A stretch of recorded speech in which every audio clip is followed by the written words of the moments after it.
Oh. Not cool, Mr. Pascal! That run-in with a monster was a little different for Pedro Pascal than on his show, The Last of Us. Pascal will be hosting SNL this weekend, and the musical guest is going to be Coldplay. Should be a good one. Now, right, Ellen DeGeneres and Portia de Rossi celebrated 14 years of marriage with a star-studded surprise. Here it is. Oh, my God.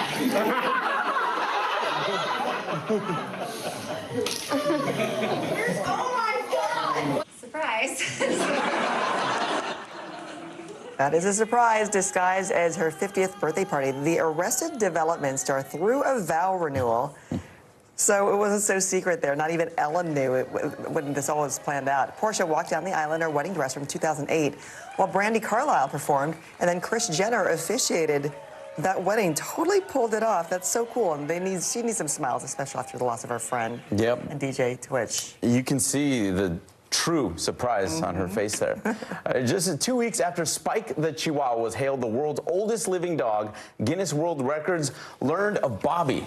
Bobby is a 30-year-old Rafario do Alentejo. Bobby is the oldest pup ever, breaking the previous record set by a dog named Bluey, who lived to be 29 years and 5 months, died back in 1939. But Bobby has lived his entire life in a rural village in Portugal. His family says he eats human food with the seasonings removed, and I think the important part here is he lives in a calm, peaceful environment. Living his best life, that's the way to do it. I mean, that's a lot of years It for a sure dog. is, sure is. So we all have dogs, but how about a goat as a pet, right? That is actually a thing. Okay. And what better way to wish the goat in your life a happy Valentine's Day than with a goat? One North Carolina farmer had just that idea when coming up with goat grams. So if you were looking to get your loved one something instead of flowers and chocolates, residents in the Raleigh area can schedule a visit with the painted farmer goats on the 13th and 14th instead.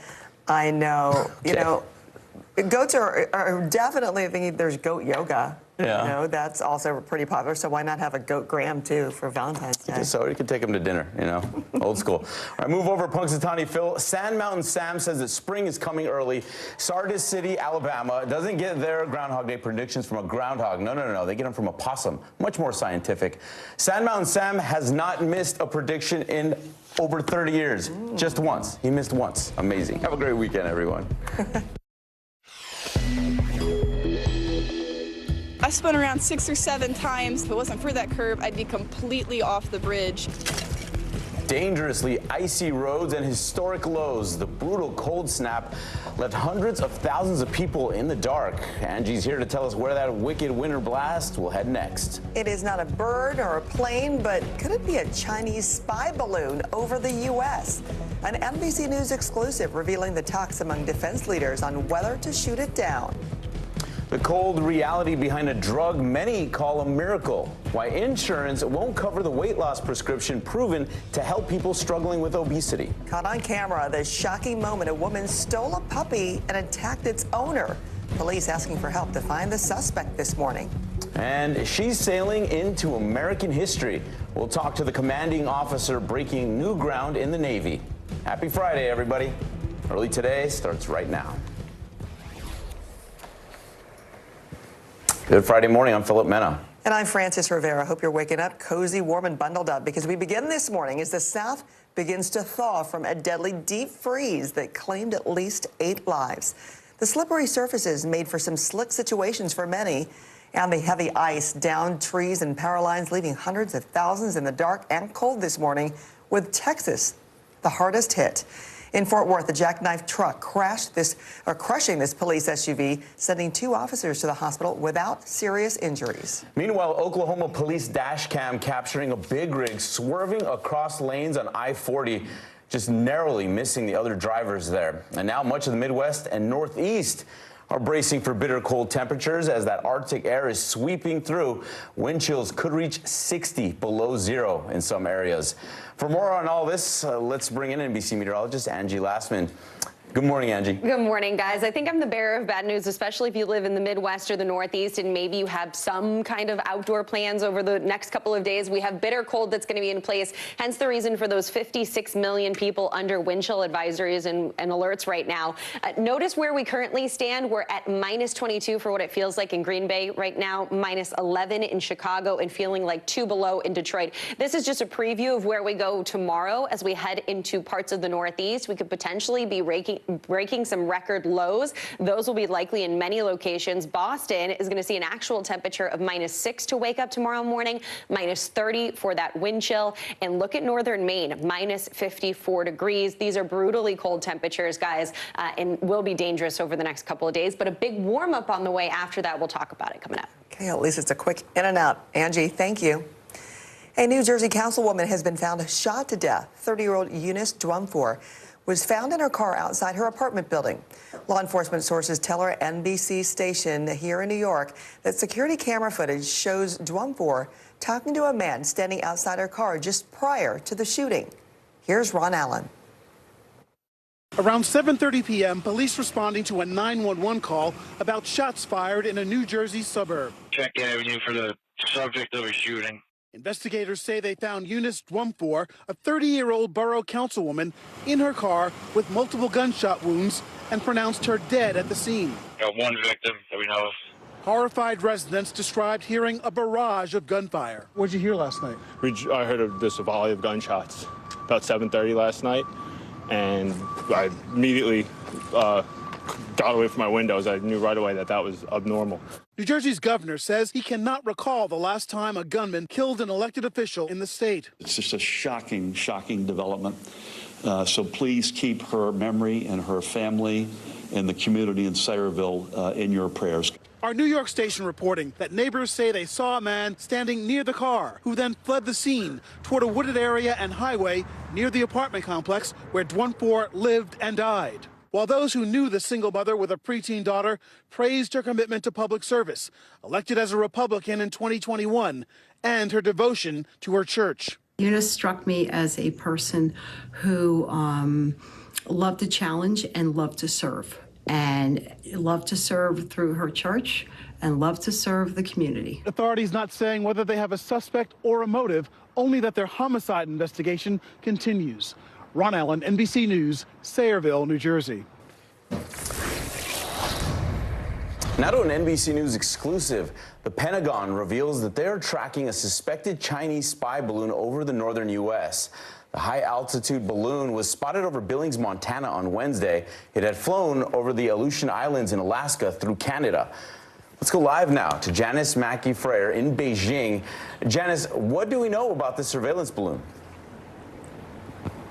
Philip, Pentagon officials say that it's traveling at an altitude much higher than commercial air traffic, so it doesn't pose any military or physical threat to people on the ground. But F-22 fighters were sent up to track it. President Biden was briefed and was advised to not have it shot down because the debris could have posed a risk to people on the ground. The question, of course, is why is a Chinese spy balloon hovering over the U.S., and what could it possibly see that China's network of low-orbit satellites cannot? There are also reports of a possible second high-altitude balloon in Canadian territory. Canadian officials say they are in close contact with American officials to figure out what is going on. This is not an isolated incident. It's apparently happened a few times in recent years and even before the Biden administration. But this spy balloon is said to be hovering much longer than those in the past.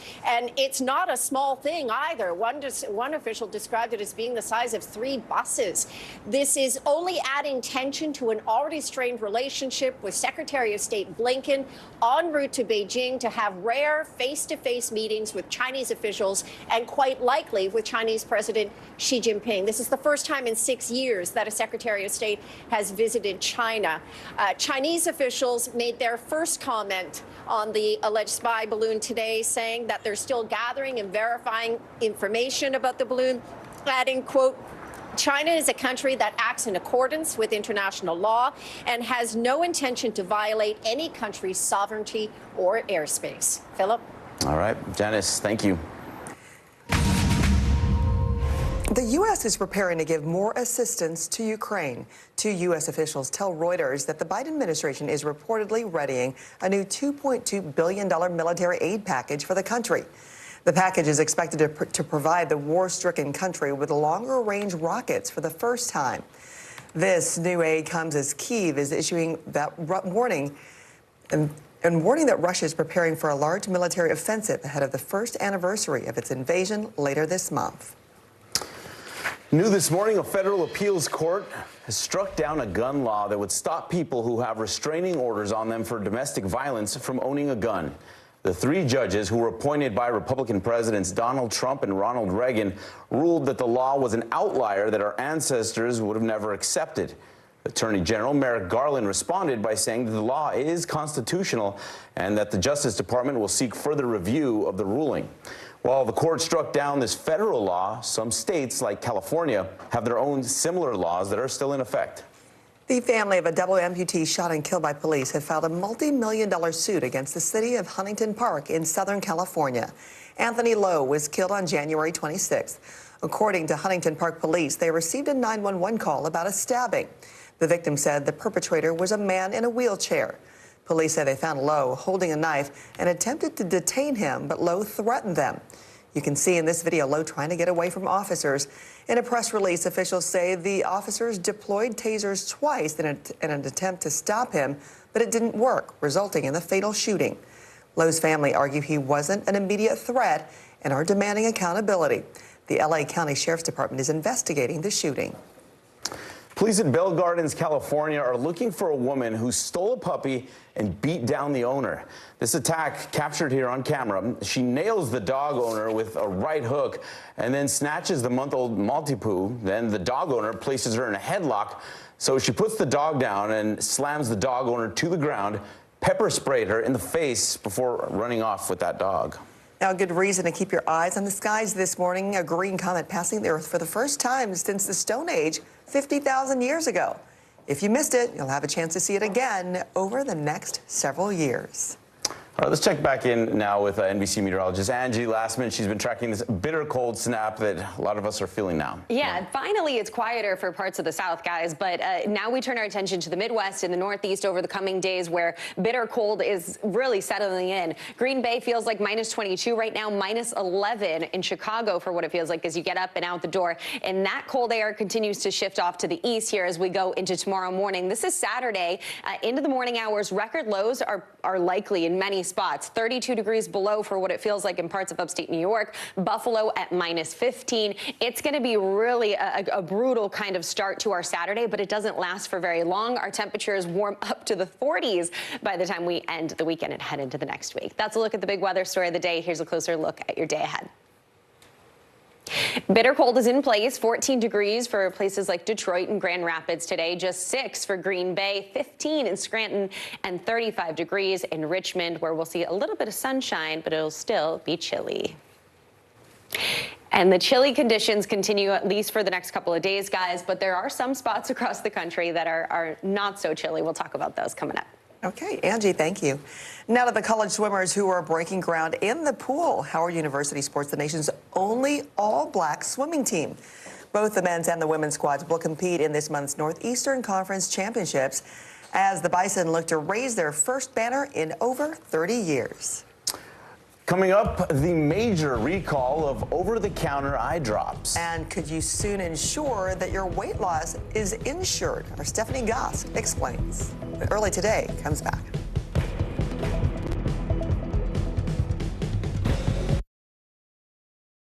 Stay on top of breaking news and the biggest stories of the day with NBC News Daily. Thank you so much for joining us. I'm Morgan Radford. And I'm Vicki Wynn. I'm Aaron Gilchrist. And I'm Kate Snow. Get in-depth reporting from across the country. What's your reaction to the president's comments? And around the world. Are Ukrainians continuing to make advances? And ways you can take care of your health. Who should be getting tested? And frankly, how often? And your wallet. Costs are skyrocketing. How to manage soaring prices. NBC News Daily. Weekdays from 12 to 4 p.m. Eastern on NBC News Now. The day's biggest political stories with trusted insight and expert analysis. A daily look at the politics behind the headlines. Meet the Press Now, streaming weekdays at 4 p.m. on NBC News Now. This is what it looks and feels. From the storm zone. The bigger piece to the puzzle comes. New numbers just out this morning. Good evening. We begin tonight with breaking news just coming in. We begin this hour with the latest developments. We're coming on the air with some shakeups big time on Capitol Hill. How much water ultimately will be forced inland? Whenever it happens, wherever you are, NBC News, streaming free now. Stay on top of breaking news and the biggest stories of the day with NBC News Daily. Thank you so much for joining us. I'm Morgan Radford. And I'm Vicki Wynn. I'm Aaron Gilchrist. And I'm Kate Snow. Get in-depth reporting from across the country What's your reaction to the president's comments? and around the world, Are Ukrainians continuing to make advances? and ways you can take care of your health Who should be getting tested? And frankly, how often? and your wallet. Costs are skyrocketing. How to manage soaring prices. NBC News Daily, weekdays from 12 to 4 p.m. Eastern on NBC News Now. How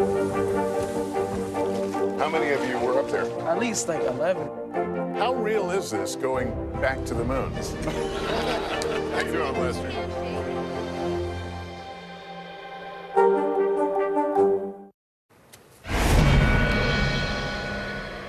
We are back with a consumer alert. Ezra Care is recalling their over-the-counter eye drops days after the CDC urged people to stop using them. The Ezra Care artificial tears have been linked to at least 55 bacterial infections in 12 states, which have resulted in 1 person dying and 5 more losing their vision. Ezra Care said in a statement it only designed the label and marketed the product.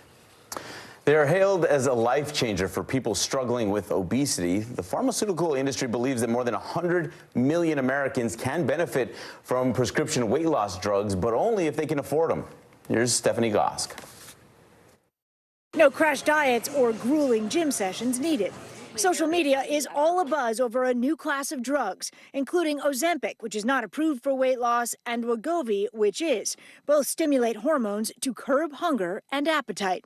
Another drug from Eli Lilly is on track for FDA approval this year. Market analysts expect it to become the best-selling drug of all time. Was the weight coming off? The weight was coming off. Fast? Fast. It was, first week, it was like 2 pounds. Second week was 3 pounds. I lost about 17 pounds. Artemis Bayandor has multiple issues that make it hard for her to maintain a healthy weight, including being insulin resistant. This isn't a drug so you can fit into the dress to walk the red carpet. This is a drug to keep you out of the hospital. Right. To keep my weight off, to stabilize my blood pressure. To keep you alive. To keep me alive, to keep me healthy. But the coupon she was using for Wegovy ran out after 6 months. She said, it's $1,295. And I said, what? We went from $25 to $1,295? Did you drop the phone? What? Yeah. She can't afford it, and her health insurance will not pay. Most insurance companies won't cover the cost for drugs used as weight loss treatment. Neither does Medicare, and in most states, not Medicaid either. Are the people who need these medications getting them? Not everybody. Not everyone is getting the medications that could really benefit from the medicine, and that's a harsh reality as a physician. More than 40% of Americans are obese and at risk for stroke and heart disease. A disproportionate number are Hispanic or Black. Dr. Veronica Johnson specializes in obesity at Northwestern. Why aren't weight loss medications covered in this country? I think the biggest thing is the stigma around the disease of obesity, and we still feel like obesity can be managed by lifestyle alone. Legislation that would include weight loss drug coverage under Medicare has been sitting in Congress for 10 years. It was huge for me. My blood pressure had gone down, and I was able to really live like a happier, healthier lifestyle at that point. Off the drug, Bayandor's weight came back, and so did the high blood pressure. So how bad does your health have to get for you to finally have coverage for $1,300 a month? For now, the so-called miracle weight loss drugs, only a miracle for those who can afford to pay. Stephanie Gosk, NBC News, Chicago. Still to come in early today when he's not out there killing clickers. Last of Us star Pedro Pascal is hosting SNL. Plus, here's one good boy that has earned himself a spot in the Guinness Book of Records. We'll tell you why next. The big variable the storm surge. How much water will ultimately be pushed inland? How many of you were up there? At least like 11. How real is this going back to the moon? What our top story tonight? You guys okay? Yeah. Oh my goodness. How you doing, Lester? We begin tonight with breaking news just coming in. Whenever it happens, wherever you are, NBC News, streaming free now. How many of you were up there? At least like 11. How real is this going back to the moon? How you doing, Lester?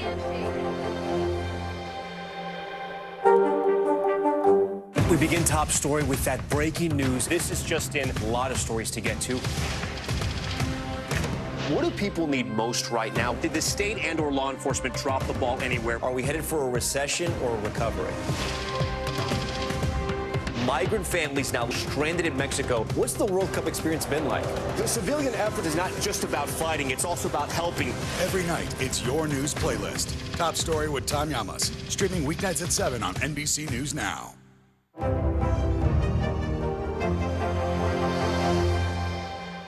Join Hoda Kotb for season 3 of her podcast, Making Space. Listen now.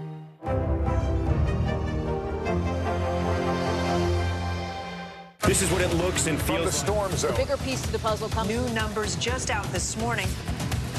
Good evening. We begin tonight with breaking news just coming in. We begin this hour with the latest developments.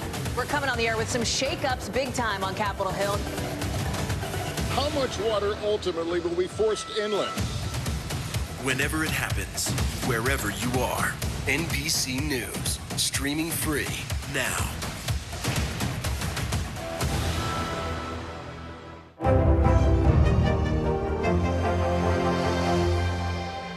NBC News, streaming free now. How many of you were up there? At least like 11. How real is this going back to the moon? How you doing, Lester?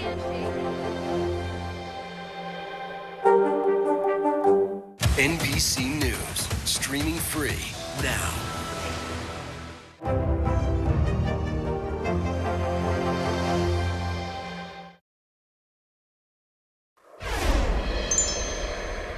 Lauren?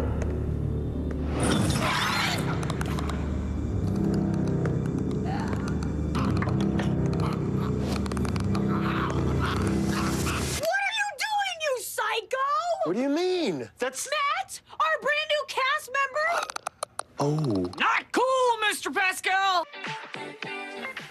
Well, that run-in with a monster, a little different for Pedro Pascal than on his show, The Last of Us. Pascal is hosting SNL this week with a musical guest, Coldplay. Coldplay coming back. I don't remember the last time they've been hosting. Might have been a minute. Yeah. All right, another reason to watch.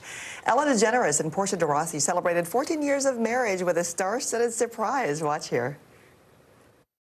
Oh my God.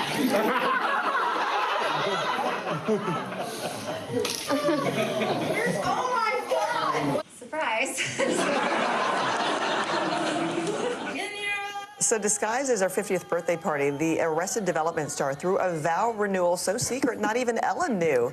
So Portia walked down the aisle in her original wedding dress from 2008 while Brandi Carlile performed. And yeah, you did see her. That was Kris Jenner who officiated too. So that's so great that they can cheer and smile with this crew because, you know, they've had some downs lately, especially Ellen, you know, with a loss. Yeah. Which her DJ and an EP from her show, and then the cancellation of her show. And It's got to say, it's still a risky move throwing a surprise renewal like that, you know? I mean, says the guy who threw a surprise wedding. Yeah. Good point. Yeah, right. Touche. Just 2 weeks after Spike the Chihuahua was hailed the world's oldest living dog, Guinness World Records learned of Bobby, a 30-year-old Rafario de Alentejo. Bobby is the oldest pup ever, breaking the previous record set by a dog named Bluey, who lived to be 29 years and 5 months, dying in 1939. So he's lived his entire life in a rural village in Portugal. His family says he eats human food with the seasonings removed, and he has lived in a calm, peaceful environment. I guess that's the trick. That's the trick. Oh, great to see. All right, for the record, though, His wife did know they were getting married. It was us, the guests, who were the ones that were surprised, right? For the record. Yeah, and no Jenners or Kardashians showed up, though. All right, coming up, Angie will tell us what's in store for an icy weekend. And later, some groundbreaking leadership. The world's largest naval base welcomes its first black female commanding officer. NBC News, streaming free now. The big variable, the storm surge. How much water will ultimately be pushed inland? How many of you were up there? At least like 11. How real is this going back to the moon? What our top story tonight? You guys okay? Yeah. Oh my goodness. What kind of training is that? How you doing, Lester?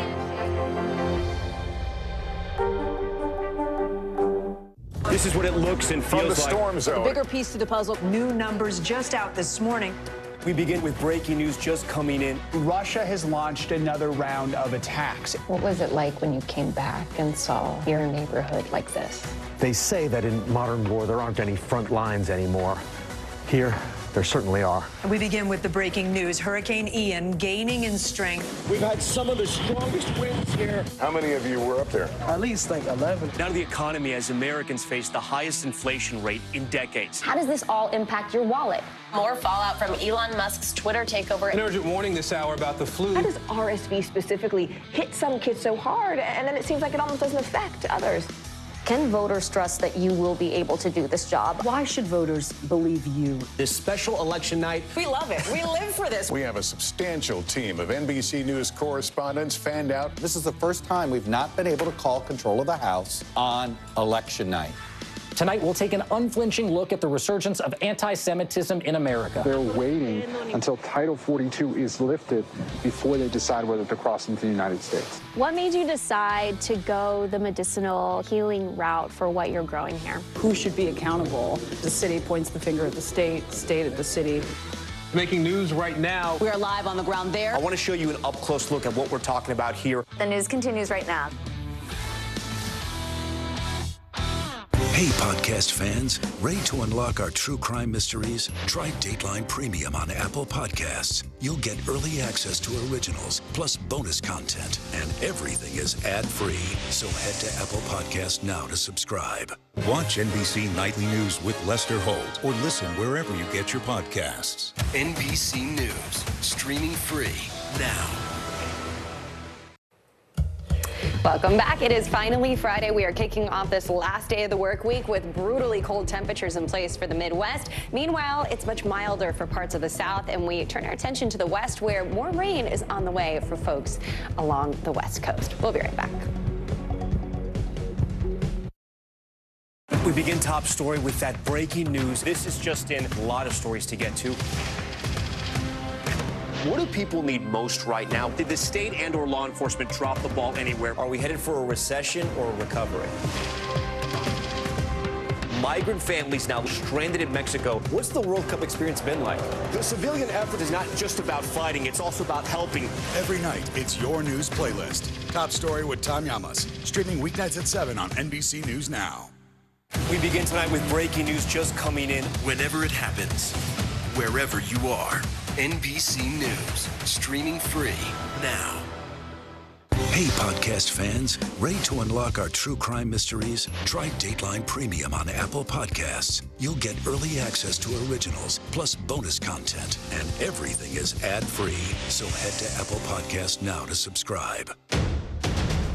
The day's biggest political stories, with trusted insight and expert analysis. A daily look at the politics behind the headlines. Meet the Press Now, streaming weekdays at 4 p.m. on NBC News Now. Watch NBC Nightly News with Lester Holt, or listen wherever you get your podcasts. Hey, podcast fans, ready to unlock our true crime mysteries? Try Dateline Premium on Apple Podcasts. You'll get early access to originals, plus bonus content, and everything is ad-free. So head to Apple Podcasts now to subscribe. This is what it looks and feels From the storm zone. The bigger piece to the puzzle comes. New numbers just out this morning. Good evening. We begin tonight with breaking news just coming in. We begin this hour with the latest developments. We're coming on the air with some shakeups big time on Capitol Hill. How much water ultimately will be forced inland? whenever it happens, wherever you are. NBC News, streaming free now.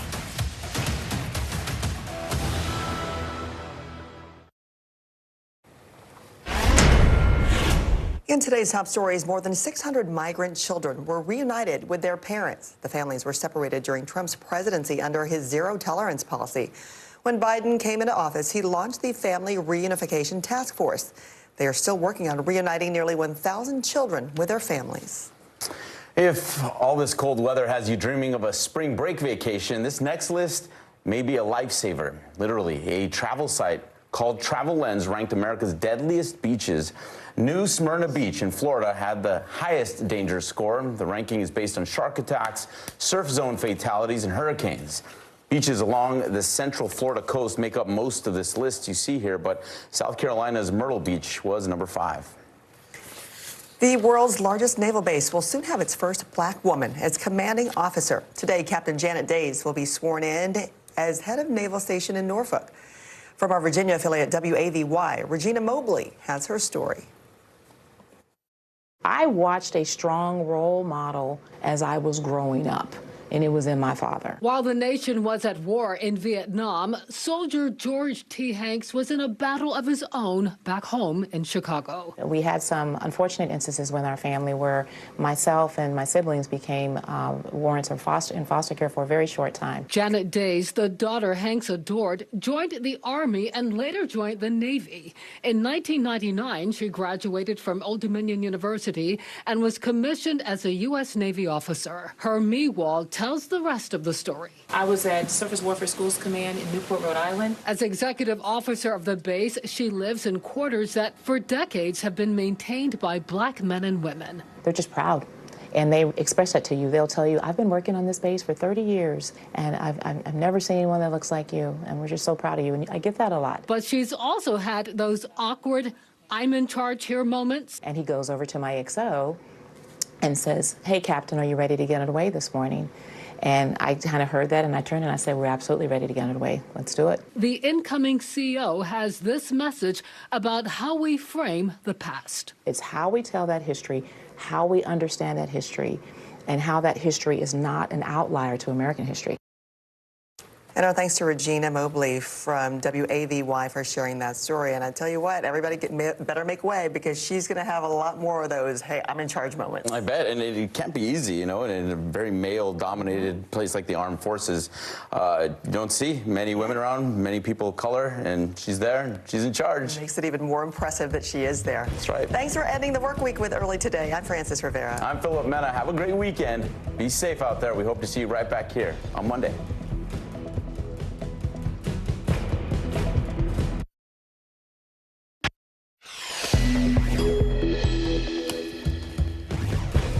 Frigid start to February. Record cold grips the nation, icing over roads and plunging thousands into darkness. And now millions more are bracing for a winter blast. President Biden joins the growing chorus calling for Congress to act on police reform after the death of Tyree Nichols. And nearly a decade after a hit podcast put him in the spotlight, the man at the center of Serial is speaking out. Adnan Syed's message after he was freed from prison. And does China have an eye in the sky over America? The suspected Chinese spy balloon spotted hovering above the northern U.S. The military even floating the idea to shoot it down. Our NBC News exclusive reporting. The Beehive is buzzing over Beyonce's new tour this morning. Will it be a renaissance for Ticketmaster or another massive fiasco? All right, let's get this Friday started. Early Today starts right now. Good morning. I'm Philip Mena. Glad you're with us. I'm Frances Rivera. As the South begins to defrost after a deadly ice storm, hundreds of thousands are still without power, with Texas hit the hardest. This as frigid air is on the move across the Midwest and into the Northeast. Our Morgan Chesky starts us off. After a wild week of spinouts, slides, and slips, the paralyzing ice is starting to thaw. Go, go, go. But the South isn't out of the woods just yet. I spun around 6 or 7 times. If it wasn't for that curb, I'd be completely off the bridge. The freezing rain and thunder sleet dissipating, but havoc remains in its wake. Man, we slid on some black ice and almost got into a bad accident. We were stuck in the ditch. 4 days of icy roads have claimed at least 8 lives across Arkansas and Texas. And this close call in Oklahoma. Police dash cam capturing a big rig swerving across lanes on I-40. While in Fort Worth, a jackknife truck crushing this police SUV, sending 2 officers to a hospital. At home, people struggled to keep their footing. Definitely scary. I can tell you that. It's very slippery out here. More than 400,000 customers are still without power across the South, with Texas hardest hit. The most vulnerable turning to warming shelters. There's just so many people that are down and out and have nowhere else to go. Guad Venegas is in eastern Arkansas.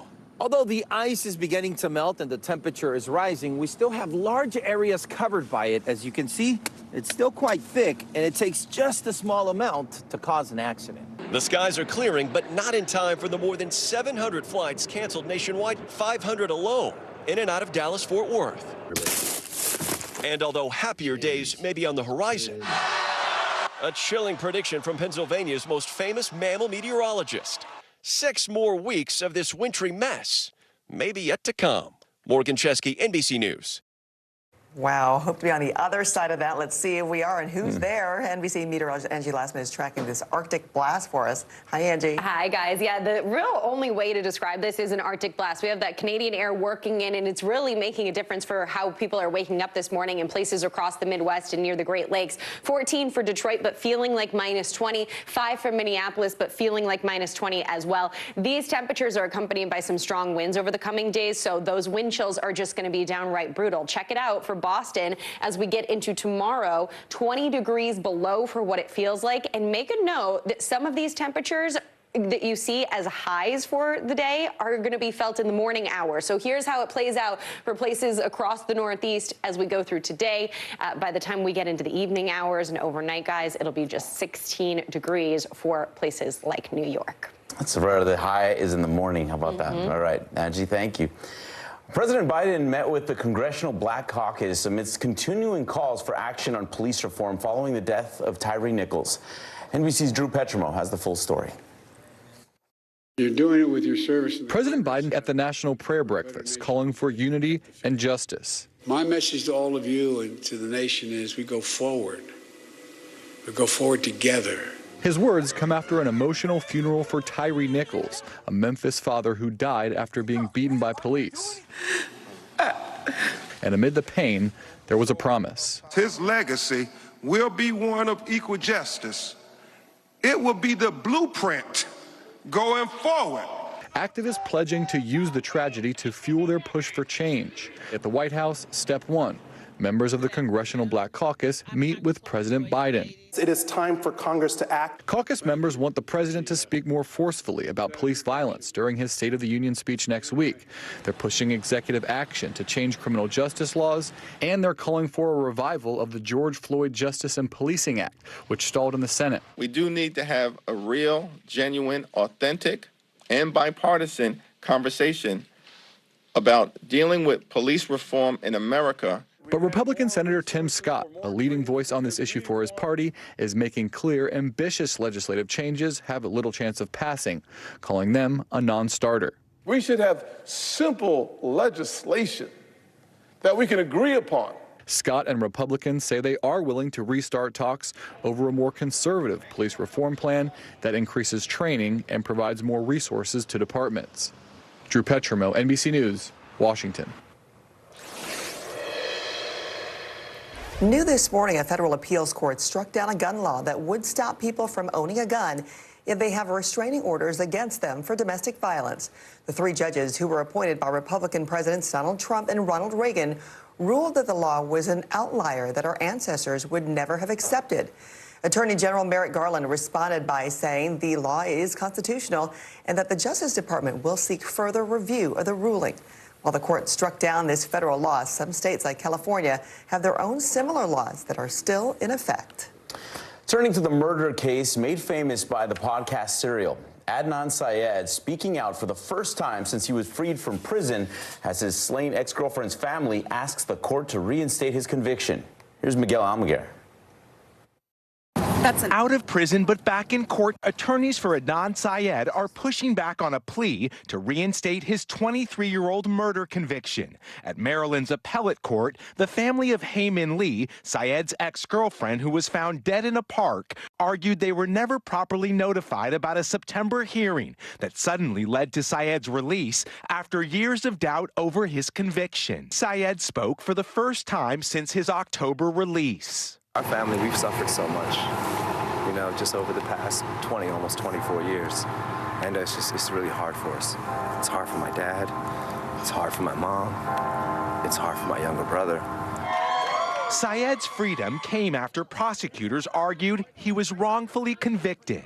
Vacating his murder, kidnapping, and robbery charges, prosecutors also cited DNA evidence that helped clear his name. Syed became the focus of a documentary and the podcast Serial, which questioned and re-examined his conviction. But Lee's family says they were left out of the process. Their mind is open to the possibility that this was wrongful conviction, and that Mr. Syed didn't do it. We don't have enough information from what was presented in the proceedings leading up to him being dismissed to know whether or not that's right or wrong. We definitely understand that Hayes' family has suffered so much, and they continue to suffer. And it's just that we suffer too. After spending more than half his life in prison, Adnan Syed is again fighting for his freedom. Miguel Almaguer, NBC News.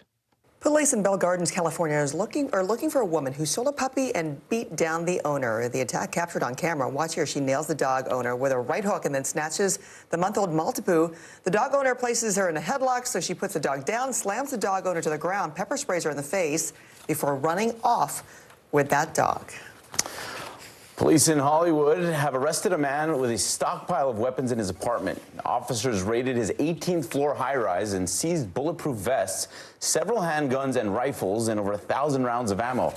Police arrested the 25-year-old tenant and charged him with making criminal threats and possession of illegal assault weapons. All right, need to check back in with the bearer of some bad news in some parts of the country. NBC meteorologist Angie Lastman, who's tracking some bitter cold this weekend. How about I start with some good news? The South is going to be much better than they have over the past couple of days, guys. But yes, it's winter in places like the Midwest and into the Northeast over the coming days. Feeling like minus 24 in Green Bay. A really brisk start to your morning. The layers are going to be a must if you live in any of these places. Again, Midwest to Northeast over the next few days. You see those record lows early tomorrow. Potentially, they will be likely in many places. New York at -7 for what it feels like, and Boston at -30. One thing to note, this doesn't last long. So if you're looking for some warmer weather, we will actually make a run at potentially record warm-ups as we head into the next week. All right, that's a look at the big weather story of the day. Here's a closer look at your day ahead. The cold is in place for places like Buffalo today, just 8 degrees for the high, 15 for Scranton. In New York, 24 degrees, while Richmond will end up at 35 degrees with a little bit of sunshine across most of the Northeast. The good news, guys, is that, again, we're going to be back to the 40s and 50s in some places. But, yeah, we got to prepare for Saturday, especially in the Northeast. All right. We got the heads up now. Angie, thank you. If that forecast she was talking about there has you dreaming of some warm, sandy beaches, this next list may truly be a lifesaver. A travel site called Travel Lens ranked America's deadliest beaches.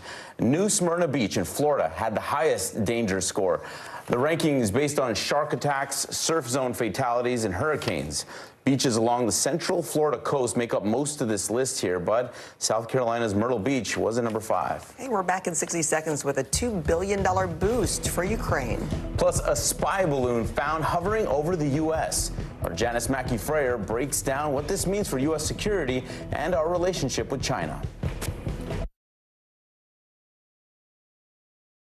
I feel like every single person is an inspirational leader or teacher in some way. What can I do in my life? What can I take from this person's story? I think we all want a fresh start. Join Hoda Kotb for season 3 of her podcast, Making Space.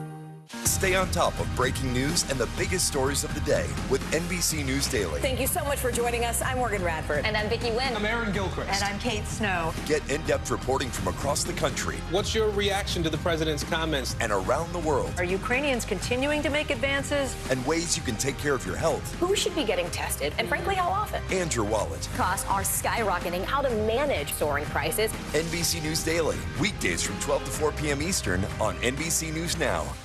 The big variable, the storm surge. How much water will ultimately be pushed inland? How many of you were up there? At least like 11. How real is this going back to the moon? What our top story tonight? You guys okay? Yeah. Oh my goodness. What kind of training? How you doing, Lester?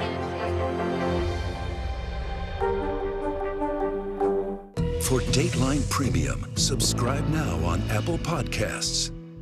Hey, I'm Hallie. It's good to be with you tonight. There's another legal filing today, and I want to cut through some of the weedsy stuff. But let's just get to the point. They have started a vote on the PACT Act. If you're like, Hallie, stop speaking Washingtonese. This bill would basically give health care to veterans who have exposed to these toxic chemicals. So, Scott, I'm trying to make this as not DC as possible. The increased sort of anger that we've seen now in politics. I saw you searching for, I think, your microphone, Danny. You are out. I was trying to do it on the slide. Live TV, man. It's okay. NBC News, streaming free now. Watch NBC Nightly News with Lester Holt or listen wherever you get your podcasts. Leading the news, the U.S. is preparing to give more assistance to Ukraine. 2 U.S. officials tell Reuters that the Biden administration is reportedly readying a new $2.2 billion military aid package for the country. The package is expected to provide the war-stricken country with longer-range rockets for the first time. This new aid comes as Kyiv is warning that Russia is preparing for a large military offensive ahead of the first anniversary of its invasion later this month. Someone could be playing spy games in the sky over Montana. The Pentagon telling NBC News exclusively that they are tracking a suspected Chinese surveillance balloon over the northern U.S. The high-altitude balloon was spotted over Billings, Montana on Wednesday, and it had flown over the Aleutian Islands in Alaska through Canada. Let's go live now to Janice Mackey-Frayer, who is in Beijing. Janice, good morning. What more can you tell us about this balloon? Francis, Pentagon officials say that this balloon is traveling much higher, at a higher altitude than commercial air traffic. So it doesn't pose a military or physical threat to people on the ground. But F-22 fighter jets were sent up to track it. President Biden has been briefed and was advised to not have it shot down because the debris could have posed a risk to people on the ground. The question, of course, is what is a Chinese spy balloon doing over the U.S.? And what could it possibly be seeing that isn't picked up by China's network of low-orbit satellites? Montana is home to one of 3 Air Force bases that maintain intercontinental ballistic missiles. As well, there's a report of a second possible balloon that's been detected over Canada. Officials with NORAD and Canadian defense officials say that they are in frequent contact with American officials to figure out what is going on. Beijing, meanwhile, is not saying much. A spokesperson for the Ministry of Foreign Affairs says that China is still gathering and verifying information about this suspected balloon, adding China is a country that, quote, acts in accordance with international law and has no intention to violate any country's sovereignty or airspace.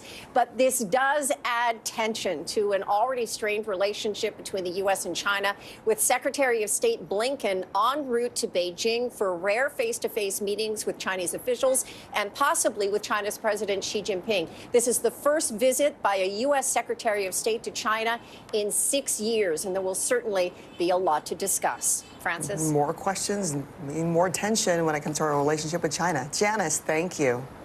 Still to come, a battle at the box office. Will M. Night Shyamalan's new thriller take #1? And fans are getting in formation, but can Ticketmaster handle the countdown to Beyoncé's Renaissance tour?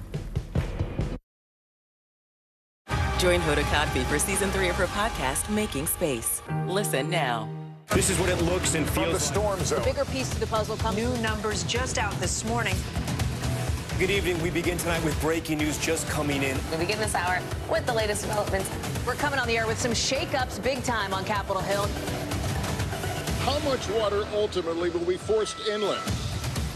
Whenever it happens, wherever you are, NBC News, streaming free now. Join Hoda Kotb for season 3 of her podcast, Making Space. Listen now. The day's biggest political stories with trusted insight and expert analysis. A daily look at the politics behind the headlines. Meet the Press Now, streaming weekdays at 4 p.m. on NBC News Now.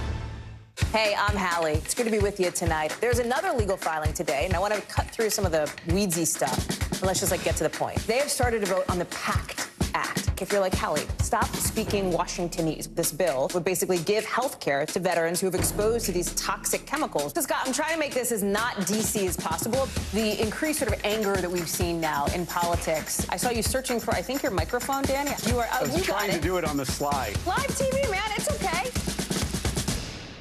For Dateline Premium, subscribe now on Apple Podcasts.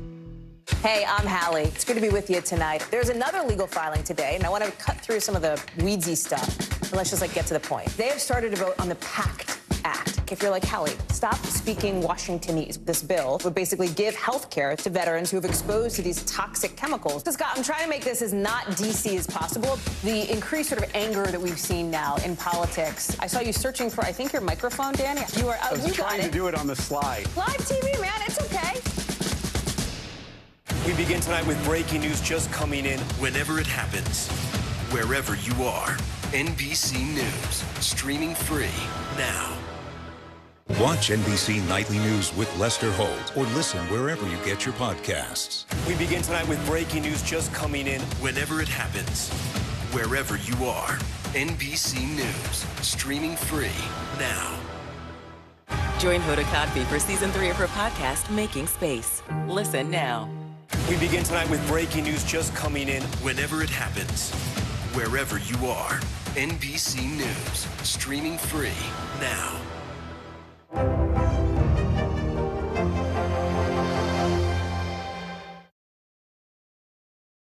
To prevent the apocalypse, your family has been chosen to make a horrible decision. If you fail to choose, the world will end. Could Knock at the Cabin knock Avatar: The Way of the Water off of its box office throne? The thriller from this show right there is basically hitting theaters today, so we'll see how popular that's going to be. All right, here. Now to the tour. Beyonce is on here. The Renaissance Tour. You may not break your soul, but it could break the bank. It's coming. Tickets will be going on sale as early as Monday, and it's going to be through Ticketmaster. But the big question here is, will Ticketmaster be able to handle it? Emily Akeda has the story.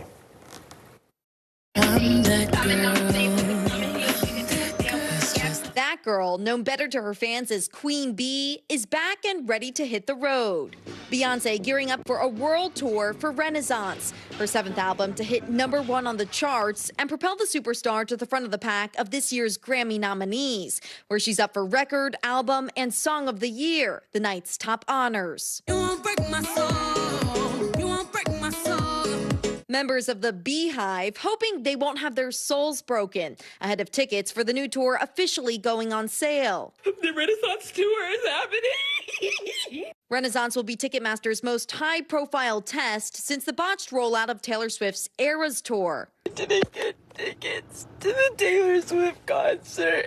The bad blood among the so-called Swifties, many not ready to shake it off after issues with the site led them to not getting tickets. Some Beyonce fans worried about a deja vu. I think it's going to be like a Taylor Swift 2.0. I really do. Ticketmaster, you better figure it out. I don't know who you need to call. Ghostbusters, Tyrone, your mama, Jesus. Figure it out. The fallout from the Swift tour, which Ticketmaster blamed in part on cyber attacks, even leading to a congressional hearing over Ticketmaster and parent company Live Nation Entertainment's vast control of the concert market share. Live Nation doesn't just dominate the ticketing. It's about 70% of the big concert market. but also they own many of the major venues. And for the venues that they don't own, they tend to lock in on 3, 5, 7-year agreements. Ticketmaster already warning demand for Renaissance is expected to be high. Anticipation leaving many hoping for a sweet dream over a beautiful nightmare.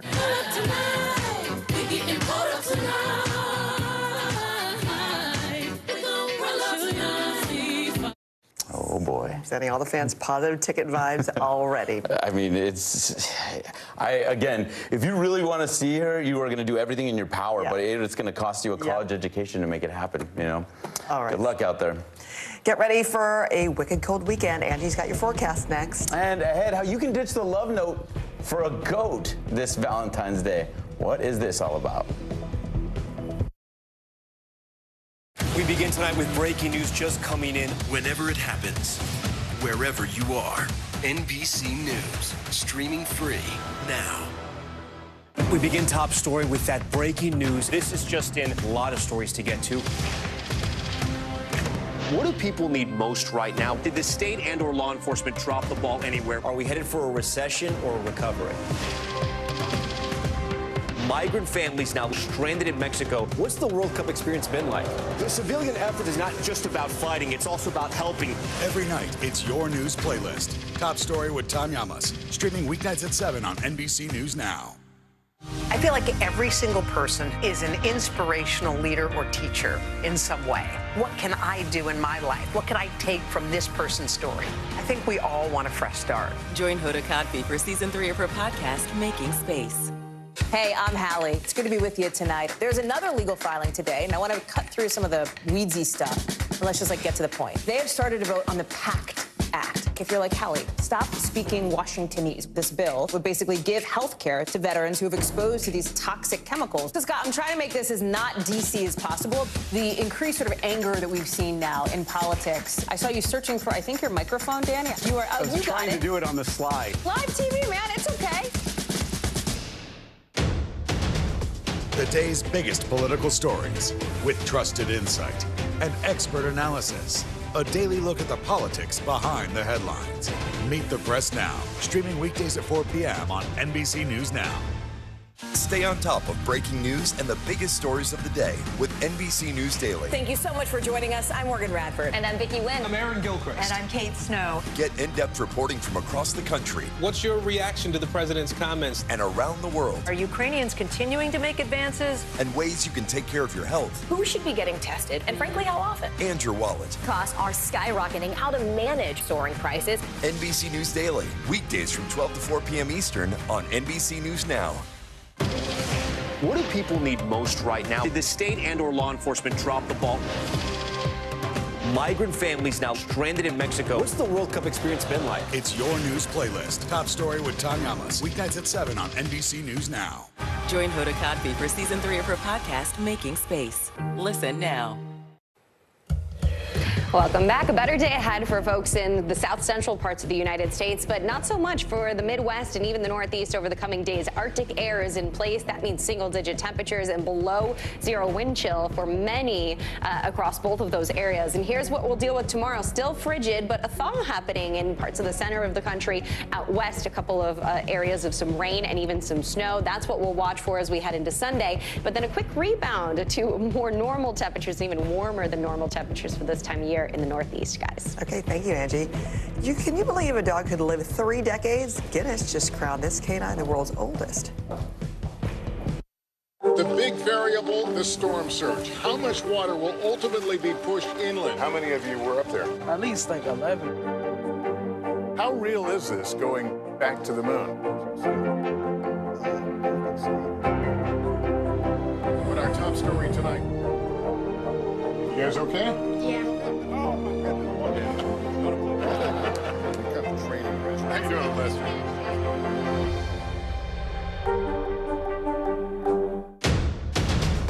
The day's biggest political stories with trusted insight and expert analysis.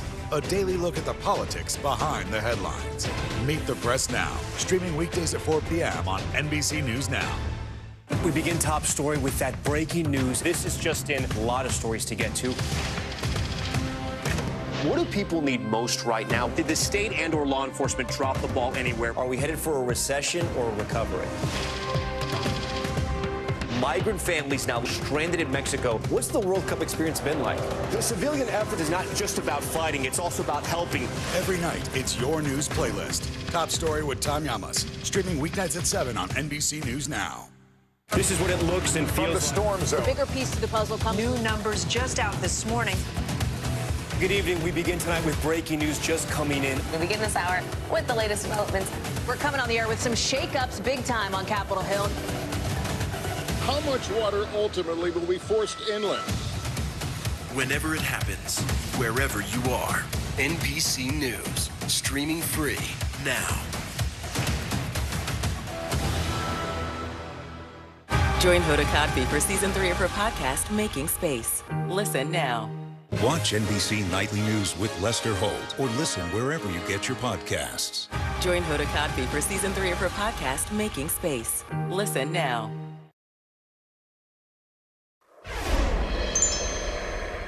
Lauren?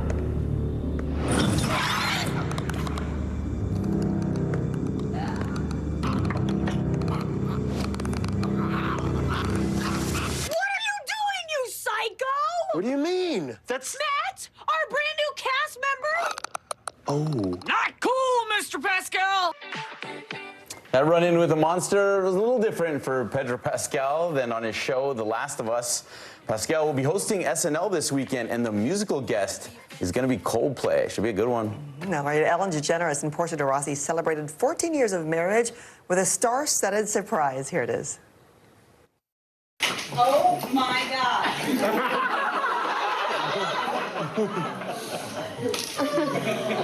Oh, my God. Surprise. That is a surprise disguised as her 50th birthday party. The Arrested Development star threw a vow renewal.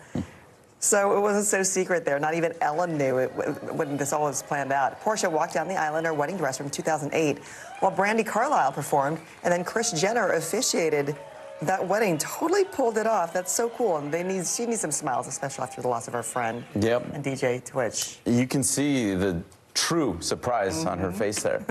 Just 2 weeks after Spike the Chihuahua was hailed the world's oldest living dog, Guinness World Records learned of Bobby. Bobby is a 30-year-old Rafario do Alentejo.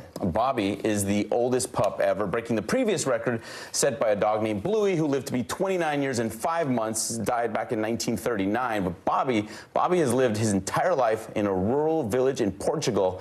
His family says he eats human food with the seasonings removed, and I think the important part here is that he lives in a calm, peaceful environment. Living his best life, that's the way to do it. I mean, that's a lot of years It for a sure dog. is, sure. So we all have dogs, but how about a goat as a pet, right? That is actually a thing. And Okay. what better way to wish the goat in your life a happy Valentine's Day than with a goat? One North Carolina farmer had just that idea when coming up with goat grams. So if you were looking to get your loved one something instead of flowers and chocolates, residents in the Raleigh area can schedule a visit with the painted farmer goats on the 13th and 14th instead.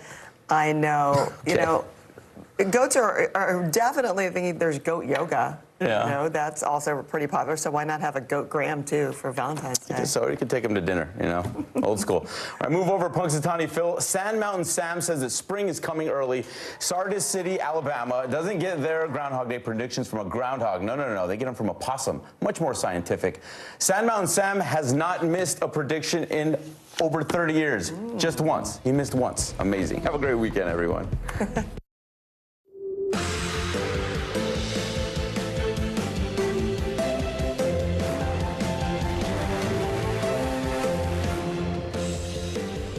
Good morning and happy Friday. I'm Stephen Romo. And I'm Zinclea Samoa. Joe and Savannah are off this morning. Right now on Morning News Now, cold snap. This morning, millions are waking up to wind chill alerts.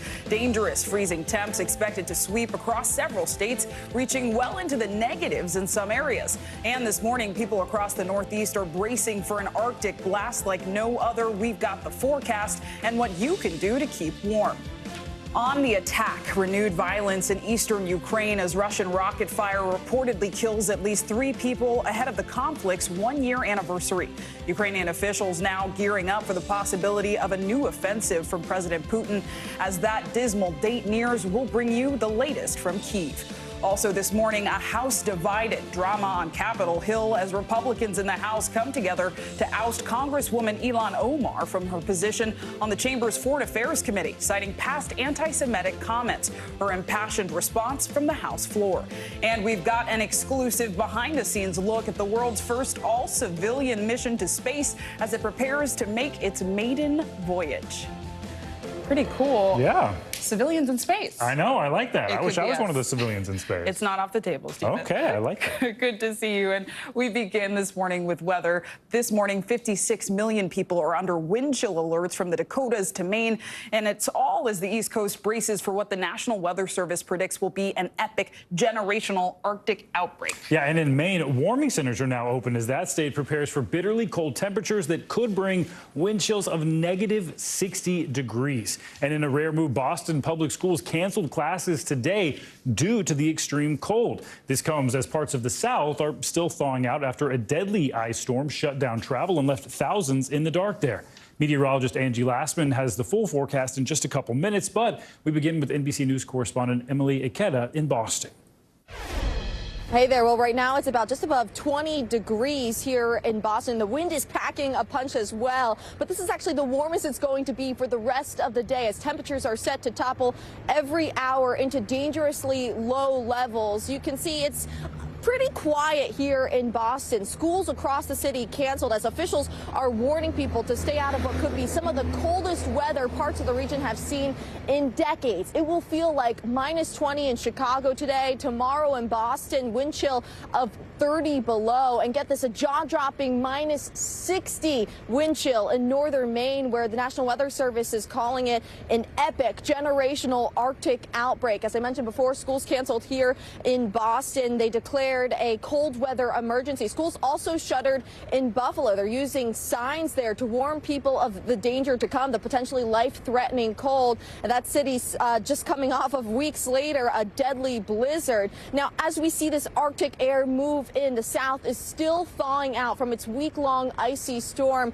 that claimed the lives of at least 8 people and left a tangled mess of power lines and trees. Austin Energy telling its customers it can't say when to expect widespread power restoration. Now, back here in Boston, I did mention we're bracing for that bone-chilling wind chill of 30 below tomorrow. But to put that in perspective, you know, that's actually fairly mild when you look at what nearby New Hampshire at Mount Washington is looking forward to. Minus 100 wind chill paired with 100-mile-per-hour winds. So I suppose I should be saying it could be worse. I'll send it back to you guys. Ooh, all right. Emily Ikeda, thank you. For more on this, let's get a check at your Morning News Now weather. Meteorologist Angie Lastman joins us now with the latest. Good morning, Angie. Morning, guys. Yeah, Mount Washington is known for having horrible weather, so at least we're not there. Instead, though, we're going to be dealing with the Arctic air that's spilling in from the north, and you can see exactly what's going on. There's a frigid Canadian high. The circulation around that dragging in all of this cold air that's impacting folks from basically the Dakotas all the way to Maine, where we have those alerts up right now. This is going to be some of the coldest air that we've seen, not just this season, but in some time. Places are looking at the past 5-6 years not having temperatures as cold as this. We'll wait and see how many records are broken, but there is a potential that we could see some of those being broken by the time Saturday morning rolls around. There's those alerts that are up, wind chill advisories and warnings for 56 million people. And meanwhile, 100 million people are going to see values below zero. So it's going to be bitter cold, even if you don't see an advisory or a warning up for your area. Check out these temperatures. They're brutal in many spots. Charleston feels like 16 degrees. Detroit feels like -9. Chicago, 17 below. And you look at places like Minneapolis and Marquette, they're more than 20 degrees below zero. And that's right now. And if you're looking to the Northeast and saying, well, 27 in New York doesn't sound so bad, it will get worse. 10 degrees as we get into the early hours of tomorrow. And we add in those winds that are quite blustery. And that means -7 is what you'll wake up to. We're going to they'll look at the potential to break some records in places like Boston. Out of LaGuardia Airport, we could see a record-breaking temperature tomorrow morning for that low temperature.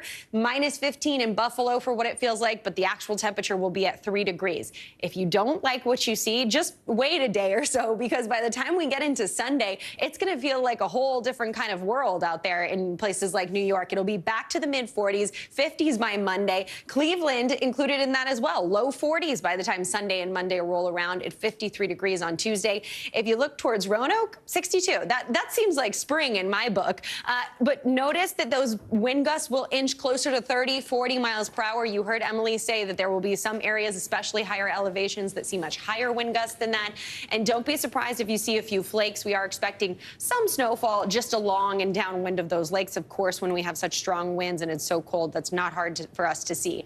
I don't want to leave the south out because we do have that cold front that we've been dealing with for days and days finally exiting, but it's bringing some heavy rain to folks in the southeast, so just be mindful of that. If you are in the south central United States, you've had a busy couple of days, but you're finally going to get a little bit of a February thaw happening. It'll be mild as we go into the next few days as well, and we look to the west. You guys have some rain and even some snow, and good news, guys, I know this is what everybody was talking about a couple of weeks ago. All that rain from that atmospheric river out west, it really helped us. If we look at California's drought monitor, you don't see any of that bright red or dark red, which is the extreme or exceptional drought. We've made major improvements. 33% of the state does remain in a severe drought, but we need those storms to keep continuing, because if they stop, then we go back into the drought. But good news there. Yeah. I was going to say, nice to have some good news amid all of the Arctic blasts. See what I did there? Yes. I do. I appreciate that. You know it's bad when Boston schools are shutting down. That's incredible. All right. Angie Lasman, thank you. And overnight, China says it's looking into U.S. claims that one of its high-altitude spy balloons has been flying over U.S. soil for the past couple of days. Pentagon officials say they decided against shooting it down, citing safety concerns. The discovery comes just days ahead of a planned visit to China by Secretary of State Anthony Blinken. NBC News foreign correspondent Janice Mackey-Frayer has the latest from Beijing. Good morning. Pentagon officials confirmed they have detected what they call a Chinese spy balloon hovering over Billings, Montana. It's traveling at an altitude much higher than commercial air traffic, so it doesn't pose any military or physical risk to people on the ground. But F-22 fighter jets were sent up to track it, and President Biden was briefed and was advised to not shoot it down because the debris could pose a threat to people on the ground. The question, of course, is why is there a Chinese spy balloon over the U.S.? And what could it possibly be seeing that isn't picked up by China's network of low-orbit satellites? Now, Montana is home to one of 3 Air Force bases that maintains and operates intercontinental ballistic missiles. As well, Canadian officials say that they're monitoring with NORAD a potential second incident. They say they're in frequent contact with officials in the U.S. As far as China is concerned, officials here in Beijing at the Foreign Ministry say they are still gathering and verifying information about this suspected balloon. And they add that China is a country that, quote, acts in accordance with international law and has no intention to violate any country's sovereignty or airspace. But this is all adding tension to an already strained relationship between the U.S. and China, as Secretary of State Anthony Blinken is en route to Beijing to have rare face-to-face meetings with Chinese officials and possibly with Chinese President Xi Jinping. It's the first visit to China by a Secretary of State in 6 years, and there will certainly be a lot to talk about. Guys. A lot to talk about, Janice. Thank you so much. And the footage you saw in that piece of the balloon was shot by a colleague from NBC's Montana affiliate KULR on February 1st. She initially received calls at the station that something was in the sky and went outside to go check it out and took the video outside the station in Billings, Montana. To Ukraine now, where that country is picking up the pieces after another Russian strike hit an apartment building in the eastern part of the country. That attack comes as Ukrainian officials say Russia is planning a new offensive to coincide with the one-year anniversary of the war. NBC News foreign correspondent Ralph Sanchez has the latest and a warning. Parts of this report may be distressing to some viewers. Unrelenting Russian rocket fire targeting the eastern Ukrainian city Kramatorsk. This apartment building ripped open by a direct hit, killing at least 3 people, Ukraine says. And in overwhelmed hospitals, a struggle to treat the wounded. The last thing I remember is that I was combing the cat, she says. Days after the U.S. and Germany announced they'll send tanks to Ukraine, Russia's President Putin issuing veiled nuclear threats, warning the West, we don't send our tanks to their borders, but we have the means to respond. Ukraine's President Zelensky says Putin is preparing a new offensive ahead of the war's one-year anniversary. We have been standing against evil for almost a year. And may strike from the south or the east near Bakhmut. Fewer than 200 children are left in the city, police say, and they're trying to evacuate them in these kid-sized bulletproof vests.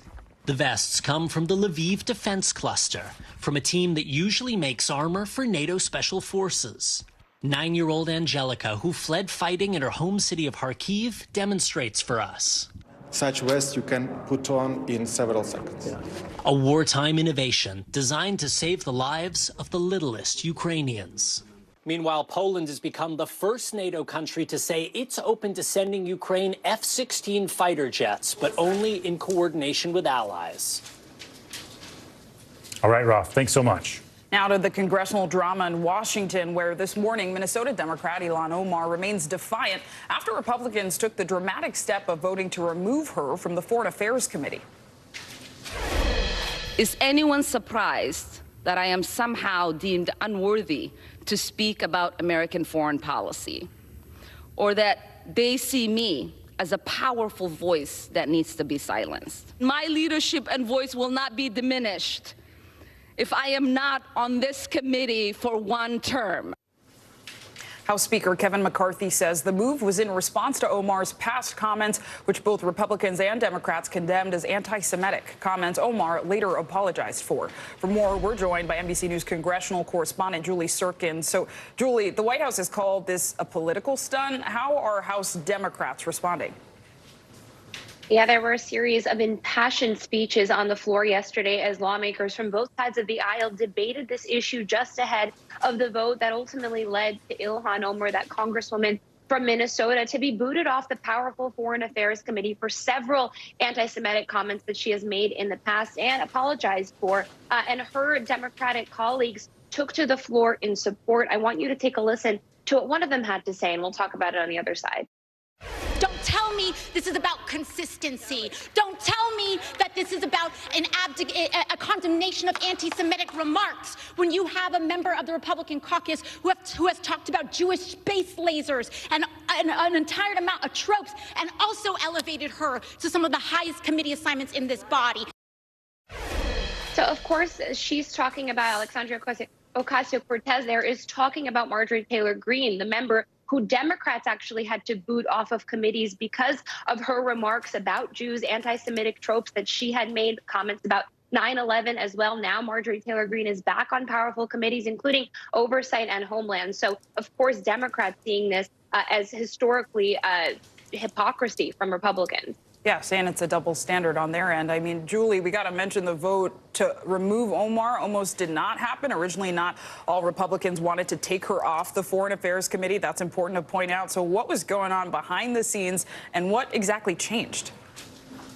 Yeah, exactly, Zinkley. When we started this week, Kevin McCarthy, the House Speaker, didn't have the vote to boot Ilhan Omar off of this committee. That's because several Republicans spoke out, including lawmakers like Victoria Spartz, Nancy Mace of South Carolina, and Ken Buck from Colorado. All of them got concessions from Speaker McCarthy, which is, I think, very significant that McCarthy used his limited political capital to make this happen. He conceded to those members that there will be some kind of bipartisan process in the future, that Ilhan Omar will be able to repeal this somehow with the House Ethics Panel, which is why one member, actually a Republican from Ohio, voted present. He's on the Ethics Committee and wants to make sure that there is due process here for Omar. And Julie, you're in D.C. It's no secret the House is seemingly as divided as ever. Speaker McCarthy, who we were just talking about, is proposing actually creating a panel to come up with a code of conduct for members sitting on committees. What can you tell us about that? Yeah, this was one of those concessions he made to those three members. And look, it's not clear if Hakeem Jeffries, the Democratic leader, is going to take him up on this. But just in the few weeks that this Congress has been running in the House, we've seen really just partisan entanglements on these powerful committees. It's not clear that they're able to run them effectively. I've heard from lawmakers on both sides expressing concern just over this partisan bickering. And so Kevin McCarthy is proposing a bipartisan commission to examine now and in the future any member who makes any sort of comment or rules by which these members will then be able to be booted off these committees, to make sure it's not as much of a partisan process in the future as we've seen in the last 2 years, both under Democrats and Republicans. So again, not clear if this commission is ever going to come to light, but it's certainly a nice idea that McCarthy had. A lot to watch out for. Julie Sirkin, thank you. All right, let's turn now to the classified documents saga. And the latest developments are about former Vice President Mike Pence. After documents marked classified were recently found inside Pence's Indiana home, the Wall Street Journal reports the FBI is expected to search the house to see if there are any more classified materials there. According to the Journal, the Justice Department is in talks with Pence's legal team about scheduling that search. For the latest, let's bring in NBC News White House correspondent Monica Alba. Monica, good morning to you. So those first documents found at Pence's home, those were, of course, returned to the National Archives. But what do we know about this search that's being scheduled right now? Well, we should note that NBC News has not independently confirmed this report, but the Wall Street Journal is citing people familiar with this expected search, saying it could take place in the coming days. And what we've seen in the last couple of months of how these federal agents, when they go to homes to search, we don't typically learn about it in advance. And that's usually because that's an agreement between the DOJ and then whichever party is participating in it and the personal attorneys. They usually say if there isn't a search warrant and if this is something that's cooperative, okay, we will let you come and do this. That's what we saw happen exactly at the Wilmington Square home of President Biden when they went to search for additional classified material and recovered some. So we don't know the exact situation here when it comes to former Vice President Pence because their team is not commenting. We've reached out to them. We've reached out to the DOJ for guidance as well, and they have not been able to provide any. But this comes as just the latest development in this ever-evolving classified document saga that now involves the current president, the former president, and the former vice president, as other former top officials are conducting their own searches and working with the National Archives to see if there's any other classified information where it shouldn't be, Stephen. All right, Monica, let's turn now to the Biden administration. And we know Brian Deese, the administration's one of the chief economic planners who helped shape the Biden economic policy over his first 2 years in office, announced his departure. So what do we know about this? Yeah, and it follows the news that we reported last week about the chief of staff, Ron Klain, who is exiting with the new chief of staff, Jeff Zients, starting shortly after the State of the Union. And this is something that you typically see about 2 years into an administration. You start to see some of this turnover, some of these key senior officials sign on and say, I'm maybe only going to do the first half of a first term because they have other obligations or they want to spend more time with their family.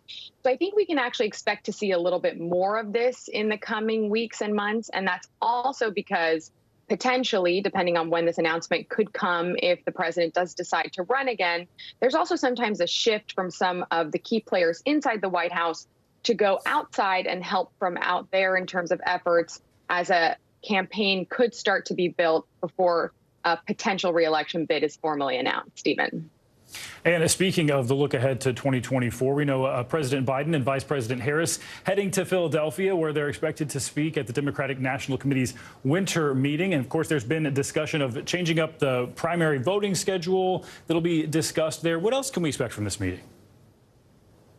Yeah, and this follows an event that the president and vice president are going to have today in Philadelphia, as you mentioned, on infrastructure. And it comes after two events this week in Baltimore and New York City with that similar focus. So they're going to be talking about replacing lead pipes today. Then they will be attending this DNC winter meeting where we do to debate the primary calendar. This is something that they had already preliminarily approved, changing up the order. Remember, it used to be Iowa, New Hampshire. Now it's going to be a little bit different with South Carolina first, which was a key state back when candidate Joe Biden was running to be president. And so they will be talking about what they feel they've been able to accomplish in these last couple of years. And then I expect the president to talk about all the work he says they feel they have left to do, Stephen. Definitely something to watch. South Carolina was seismic for the 2020 election. All right, Monica, thanks so much. And coming up on this hour of Morning News Now, new developments in the investigation into Tyre Nichols' death. After the break, what we know about the hours of unseen video footage that could soon be released to the public. That's up next.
Stay on top of breaking news and the biggest stories of the day with NBC News Daily. Thank you so much for joining us. I'm Morgan Radford. And I'm Vicki Wynn. I'm Aaron Gilchrist. And I'm Kate Snow. Get in-depth reporting from across the country. What's your reaction to the president's comments? And around the world. Are Ukrainians continuing to make advances? And ways you can take care of your health. Who should be getting tested? And frankly, how often? And your wallet. Costs are skyrocketing. How to manage soaring prices. NBC News Daily. Weekdays from 12 to 4 p.m. Eastern on NBC News Now. Welcome back. We're continuing to follow the latest developments in the investigation into Tyre Nichols' death. In an interview earlier this week on CNN's The Situation Room, Shelby County District Attorney Stephen Mulroy told Wolf Blitzer he's considering charges of false reporting over Nichols' police report. A Shelby County spokesperson says the Memphis Police Department is expected to release the official report within just days. Meanwhile, Mulroy also confirmed with CNN that there is more footage from Nichols' confrontation with police that's yet to be released. NBC News correspondent Antonia Hilton joins us now from Memphis with the latest on this. Good morning, Antonia. Thanks for all your reporting here. So Steve Mulroy said in an interview with CNN earlier this week that there could be up to 20 additional hours of unreleased footage related to this deadly incident. Do we know what's in that footage, what it contains, when it could be released, and also what is the Nichols family reaction to this? Good morning, Zincle. Well, in terms of when it's going to be released, we have known from the DA for days now. This could come just in the next couple days, early next week or so. And I can tell you the questions that reporters and the family are asking here on the ground about what could be in that footage. people really want to know if there's any footage that can make sense of how this traffic stop began in the first place. Anyone who has seen any of the video footage that's available at this time knows that the stop begins without any evidence of Tyre Nichols engaging in reckless driving, which is what he was alleged to have done just moments before the officers pulled him over. People also have questions about why the stop began in such an aggressive manner. The officers seem to already be incredibly angry with Nichols. A taser is pulled out quite quickly. And so people are hoping that the footage adds additional insight into how this encounter really began. The footage that CNN confirmed exists with the DA and his team, it could include anything from additional body cam footage that perhaps was redacted from the first batch that we received, or other footage that police can gather from, the local community, whether that's somebody's personal security camera, other street cameras. And so we've known for a while that there are these other materials that could become available, but the family is eager to see if any of this adds and gives them more insight into what happened to Tyre that night. Take a listen to some of what their attorney shared with CNN. Obviously, transparency is the key. We were under the impression that we got everything, but I pray with this next release that will be everything so we can connect all the dots. I should note 2 of the officers on the scene are planning to plead guilty, and the 6th officer, whose name very recently became public, Preston Hemphill, has said that he was not at the scene, the second scene in which we see the majority of the beating take place, and that he's cooperating with this investigation. Zinkley. And Antonia, I want to dig into an NBC News exclusive. We know now a 22-year-old Memphis man named Montarius Harris alleges that he was also assaulted by a group of Memphis police officers that includes the 5 former officers charged with the brutal beating of Tyre Nichols. And Harris says that actually happened just days before Nichols' beating. And of course, we need to be clear, Antonia, that there is an affidavit filed by the 5 officers documenting that they were part of the team that arrested Harris, but we do not know if they were involved in the altercation that he's describing. So what is Harris alleging exactly that happened during his encounter with officers, and have we heard from law enforcement on this? Well, I'll take the last part of your question first, which is that right now NBC News has not received comment in response to our requests from the police department, from these officers or their attorneys. But here's what we know Harris told our colleague Dion Hampton. He says that 3 days before the beating that led to Tyre Nichols' death, that these officers approached his car while dressed in all black, and that the encounter was immediately so aggressive that they demanded that he get out, and that he says, he told Dion that he was confused. He thought he was being carjacked. He didn't understand that these were police officers at first. He then was beaten as well, and NBC News is in the process of trying to get access to his medical records, too. He plans to file a lawsuit this weekend as well. But as you mentioned, the affidavit does confirm that these 5 officers, the central 5 who've been at the heart of the story the entire time, were present on the scene as part of a group of 9, that they arrested him, and that the police say that while they were on the scene at this housing complex, that they saw him begin to engage in reckless driving, in a reverse in the parking lot, screeching his tires, and that as they approached, they smelled marijuana and found other illegal items in his car. And so there's a discrepancy between Harris and what's in the affidavit, but what we do know for sure is that these 5 officers were confirmed in those reports to have been on the scene. Sinclair. A lot to dig into here. Antonia Hilton in Memphis, thank you so much. Newly released video this morning of a deadly police encounter in Los Angeles. It shows the moment right before police fatally shot 36-year-old Anthony Lowe, who was a double amputee. Just seconds before that, Lowe can be seen on that video carrying a knife as he fled officers. Police say that happened after he stabbed a 46-year-old man, threatened officers, and refused to drop that weapon, which was a foot long. Now his family is calling for answers and accountability. NBC News correspondent Nyala Charles has the latest and a warning. The footage you're about to see is disturbing. The deadly incident caught on camera. Police confronting a double amputee, weapons drawn. He's left his wheelchair wielding a knife, moving away from the officers. Then in this video from a different bystander, if you listen carefully through the music playing, you can hear the gunshots that killed Anthony Lowe. The view of Lowe obstructed by a vehicle. His family now demanding accountability. he was running away from them. And what's really heartbreaking is that you can tell that he was in fear for his life. This is a murder that must be prosecuted. According to Huntington Park police, they had received a 911 call about a stabbing. The victim said the perpetrator was a man in a wheelchair. Blocks away, they say they found Lowe holding a knife and attempted to detain him, but Lowe threatened them. In a press release, officials say the officers deployed tasers twice in an attempt to stop him, but the tasers were ineffective, resulting in the fatal shooting. The lieutenant of the homicide unit from the LA County Sheriff's Department, which is investigating the shooting, telling the LA Times that officers in Huntington Park don't wear body cameras. The Sheriff's Department also telling NBC News the stabbing victim, a 46-year-old man, is in stable condition at the hospital. NBC News has not been able to obtain a police report filed for that incident. Despite being armed with a knife and the alleged stabbing, Lowe's family saying he wasn't an immediate threat. There's no threat that a person is doing to any officer when they're moving away from them. He was suffering from mental depression, from losing his legs. Today, his family filing a claim against the city, a precursor to what could be a multi-million-dollar lawsuit. My son, he broke down yesterday, asking God, can he just get one more time with his dad?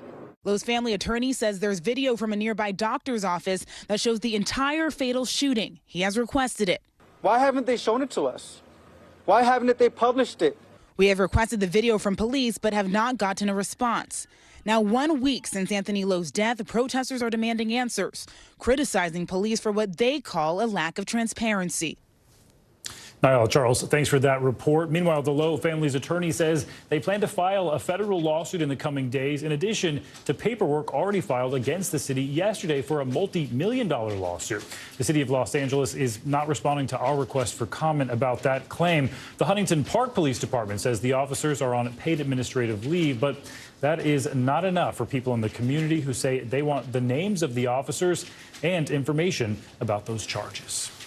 Well, still to come this morning, the heartwarming story of a New York firefighter who gave his life to save one of his own after 9/11. Yeah, an emotional journey of recovery and most of all, a breath of fresh air. That story next.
We begin tonight with breaking news just coming in. Whenever it happens, wherever you are, NBC News, streaming free now. For Dateline Premium, subscribe now on Apple Podcasts. This is what it looks and feels The latest, the bigger piece to the puzzle. We begin tonight with breaking news. How much water ultimately will be forced inland? Whenever it happens, wherever you are, NBC News, streaming free now. Welcome back. A really touching story here now. A fallen New York firefighter gave the ultimate gift to one of his own, the gift of life. That's right. Their families are now forever linked, and they're sharing their story to help spread awareness about organ donation. NBC Nightly News anchor Lester Holt has their story. They devoted their lives to service, two of New York's bravest firefighters who, in their own dire circumstances, were joined together and are inspiring America. Billy Moon loved being a firefighter, a member of an elite FDNY rescue unit. The husband and dad was tragically killed in a training accident in December, but his story of service didn't end there. Just ask Terrence Jordan. I was blessed with a second chance at life. Jordan, a retired FDNY lieutenant, suffered from lung disease after working at the World Trade Center recovery site and needed a life-saving transplant. You were in really bad shape up till a few weeks ago. I was end stage. I felt like I was going to go. When Christina Moon heard about Terrence, she knew what her husband Billy would have wanted. Billy and I have talked about this kind of stuff before. I knew he wanted to be an organ donor. Terrence was a match and received new lungs from Billy Moon 5 days before Christmas. How many people have benefited from his organs? 5. 5, that's amazing. Terrence is recovering from transplant surgery in quarantine, but he joined our interview via Zoom. Hi, Christina. The first time he and his wife Terry would meet Christina. We just wanted to say that we think you're an incredible person, and thank you so much. You, in your darkest hour, you came through and you gave myself and 4 other people the gift of life. And we wanted to thank you and tell you that we love you. You're so welcome, and thank you for everything you did. I think it's meant to be the way it worked out and the match. So I'm so happy for you. And you look great. I feel 30 years younger. For all, it has been a journey of mixed emotions. When it was happening and we found out about Billy, we started to read about him and find out about him. And we realized that he was like a younger version of Terrence. And it almost made it easier to reconcile. My daughter Brianne is about to be 11. She says that she's really glad you're continuing her dad's journey. And my son says he hopes you live to be 100. I think that's incredible, and I'll try. I'll let him know. Both families now focused on organ donation awareness. I felt horrible that Billy passed and that I benefited from it. So I'm still trying to wrap my head around that. But I'm very appreciative and to Billy. And he did speak with his wife about it. The fact that they spoke about it was incredible because most people don't speak about organ donation. In life and now in death, a fireman still answering the call, still saving lives. We call Billy our forever hero. To learn more about organ donations, you can go to organdonor.gov. And by the way, Billy Moon's liver went to another firefighter. Lester Holt, thank you so much. Now let's talk about money. With the average price for a dozen eggs doubling in the last year, one savvy toddler has turned her daily chicken chores, yes, chicken chores, into a business that's turning out to be a win-win for everyone. NBC News correspondent Sam Brock has more.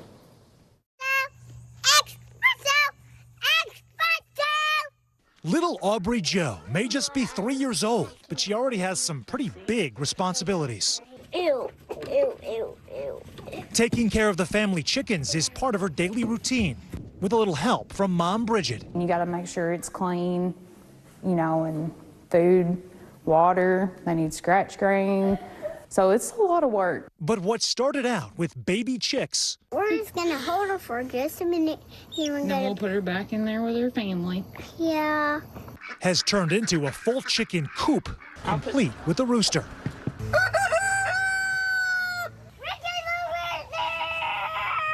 The family never planned on selling the eggs that they gather every day. We just eat them or give them away. We didn't really sell them. Hold this one, and I'll hold this one. But with store-bought eggs, over $5 a dozen or more, the calls started coming in. We have a list of people that want eggs. 1, 2, 3. Aubrey Jo only charges $3 a dozen to friends and neighbors. Ooh, you got a bunch of eggs. even taking her egg money, as she calls it, to the bank. I'm teaching her work ethic, and, you know, she's getting to keep all the money from it because she does all the work. But it's not all work. Aubrey Jo and her flock know when to have some fun, too. They chase me. Sometimes I chase all of them because they're so mean to me and they're picking at me. They're like chasing me. So adorable, Sam Brock. Thank you for that. And it is important to add that experts say it's hard to tell when egg prices will go back down because of the avian flu outbreak and inflation, which is increasing the cost to raise chickens and transport the eggs. Oh, yes, got to remember that. Well, coming up this morning, the multi-trillion-dollar industry that's helping bring a little more diversity to Wall Street. After the break, we'll introduce you to alternative investing and its impact on historically black colleges and universities. Stick with us.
Stay on top of breaking news and the biggest stories of the day with NBC News Daily. Thank you so much for joining us. I'm Morgan Radford. And I'm Vicki Wynn. I'm Aaron Gilchrist. And I'm Kate Snow. Get in-depth reporting from across the country. What's your reaction to the president's comments? And around the world. Are Ukrainians continuing to make advances? And ways you can take care of your health. Who should be getting tested? And frankly, how often? And your wallet. Costs are skyrocketing. How to manage soaring prices. NBC News Daily. Weekdays from 12 to 4 p.m. Eastern on NBC News Now. Happy Friday and welcome back. There's a $1 trillion industry on Wall Street known as alternative finance, but fewer than 5% of those who work in it are black. That's right. And now there's a new program designed to change that. CNBC's Frank Holland shows us how it's helping to bring diversity to some of the biggest firms in the business. A celebration of diversity in finance. More than 100 students from Spelman, Howard, and other historically black colleges and universities are getting a unique introduction to alternative investing. That includes private equity, venture capital, and other areas of finance outside of stocks and bonds. Currently, only 2% of professionals are black. We are a culture of finding that which is not well understood, and increasingly that comes from having diverse points of view at the table. Alternative investing is a $10 trillion industry. It's fast-growing and lucrative. It's the potential to grow generational wealth. Many graduating seniors in the Alt Finance Fellowship already have six-figure job offers. Personally, from my background, making six figures out of college is unheard of. And so when I talk about it with my parents, it's definitely shocking. The income potential is attractive, but Zachariah Smith says for him, making money comes after sparking change. Being able to come into a space where I'm able to leverage private credit, real estate, cryptocurrency, private equity to create more opportunity, not only again for myself, but for my community. It's truly a privilege. Three of Wall Street's biggest firms, Apollo, Ares, and Oaktree, are investing $90 million over 10 years to provide paid experience, mentorship, and networking opportunities. The goal, to bring hundreds of students into the Alt Finance Fellowship, increase their career opportunities today, and hopefully profits for these firms in the future. Our industry could be more and should be more diverse, and I think the conclusions and the investment decisions you make as an investment professional are all better as a result. Students in the Alt Finance Fellowship received $678,000 in scholarship money last year. Ares, Apollo, and Oaktree say they're looking for more partners. Any firm that wants to commit $3 million a year can join their effort. And for students, applications are open for this year's class of fellows. Go to altfinance.com for more information. Back over to you. Exciting opportunities. Frank, thanks so much. All right, financial headlines now. Apple, Google, Amazon all reporting hiccups in the start of 2023. CNBC's Silvana Henao joins us now with more on that and other money news. Good morning, Silvana. Hey, Zinkley, good morning to you. Stephen, good morning. So a trio of tech giants could cast a shadow over the markets and a sector that's had a banner start to the year. Apple reporting its first drop in quarterly revenue since 2019. A new iPhone couldn't boost sales enough, and Apple was hit by supply chain disruptions in China. Google's parent company Alphabet posting its first drop in ad revenue since the start of the pandemic. Results were dragged down by YouTube and competition from TikTok and AI bots like ChatGPT. Amazon's quarterly sales beat forecasts thanks to the second Prime Day event and a strong Black Friday weekend, but growth in its AWS cloud computing business is slowing. Amazon is closing some of its fresh supermarkets and Go convenience stores as it looks to cut costs. On the company's earnings call last night, Amazon's CEO says they will also pause the expansion of fresh stores to examine the business and see if it's resonating with customers. Amazon has been trying to crack the grocery market since launching its fresh delivery service in 2007 and buying Whole Foods in 2017. Starbucks Rewards members can now pay with Venmo. PayPal, which owns Venmo, says customers can use their accounts to load their Starbucks cards. You can add your Venmo account in the Starbucks app and then pay directly from Venmo. The companies are running a promotion through February 10th. Starbucks Rewards members will get 100 bonus points stars by adding at least $15 from Venmo to their card, guys. So some good news for Starbucks customers. I was going to say I can stock up on my matcha. There you go. See? And get some bonus points. There you go. You can't beat that. All right, Silvana, thanks so much. Thank you. Sure thing. And coming up, an exclusive behind-the-scenes look at the world's first all-civilian mission to space as it prepares to take flight. Plus, a look ahead to Sunday's Grammy Awards, all the artists and performers that are set to take that stage. That's coming up next.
Stay on top of breaking news and the biggest stories of the day with NBC News Daily. Thank you so much for joining us. I'm Morgan Radford. And I'm Vicki Wynn. I'm Aaron Gilchrist. And I'm Kate Snow. Get in-depth reporting from across the country. What's your reaction to the president's comments? And around the world. Are Ukrainians continuing to make advances? And ways you can take care of your health. Who should be getting tested? And frankly, how often? And your wallet. Costs are skyrocketing. How to manage soaring prices. NBC News Daily. Weekdays from 12 to 4 p.m. Eastern on NBC News Now. The big variable, the storm surge. How much water will ultimately be pushed inland? How many of you were up there? At least like 11. How real is this going back to the moon? What our top story tonight? You guys okay? Yeah. Oh my goodness. What kind of training is that? How you doing, Lester?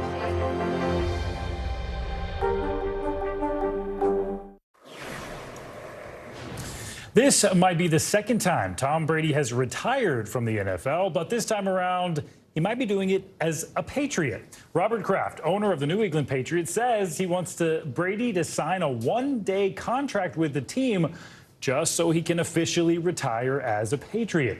Brady, of course, one of the greatest of all time after leading the Patriots to 6 titles, even though he spent the last 3 years with the Tampa Bay Buccaneers. It seems New England has nothing but love for Brady.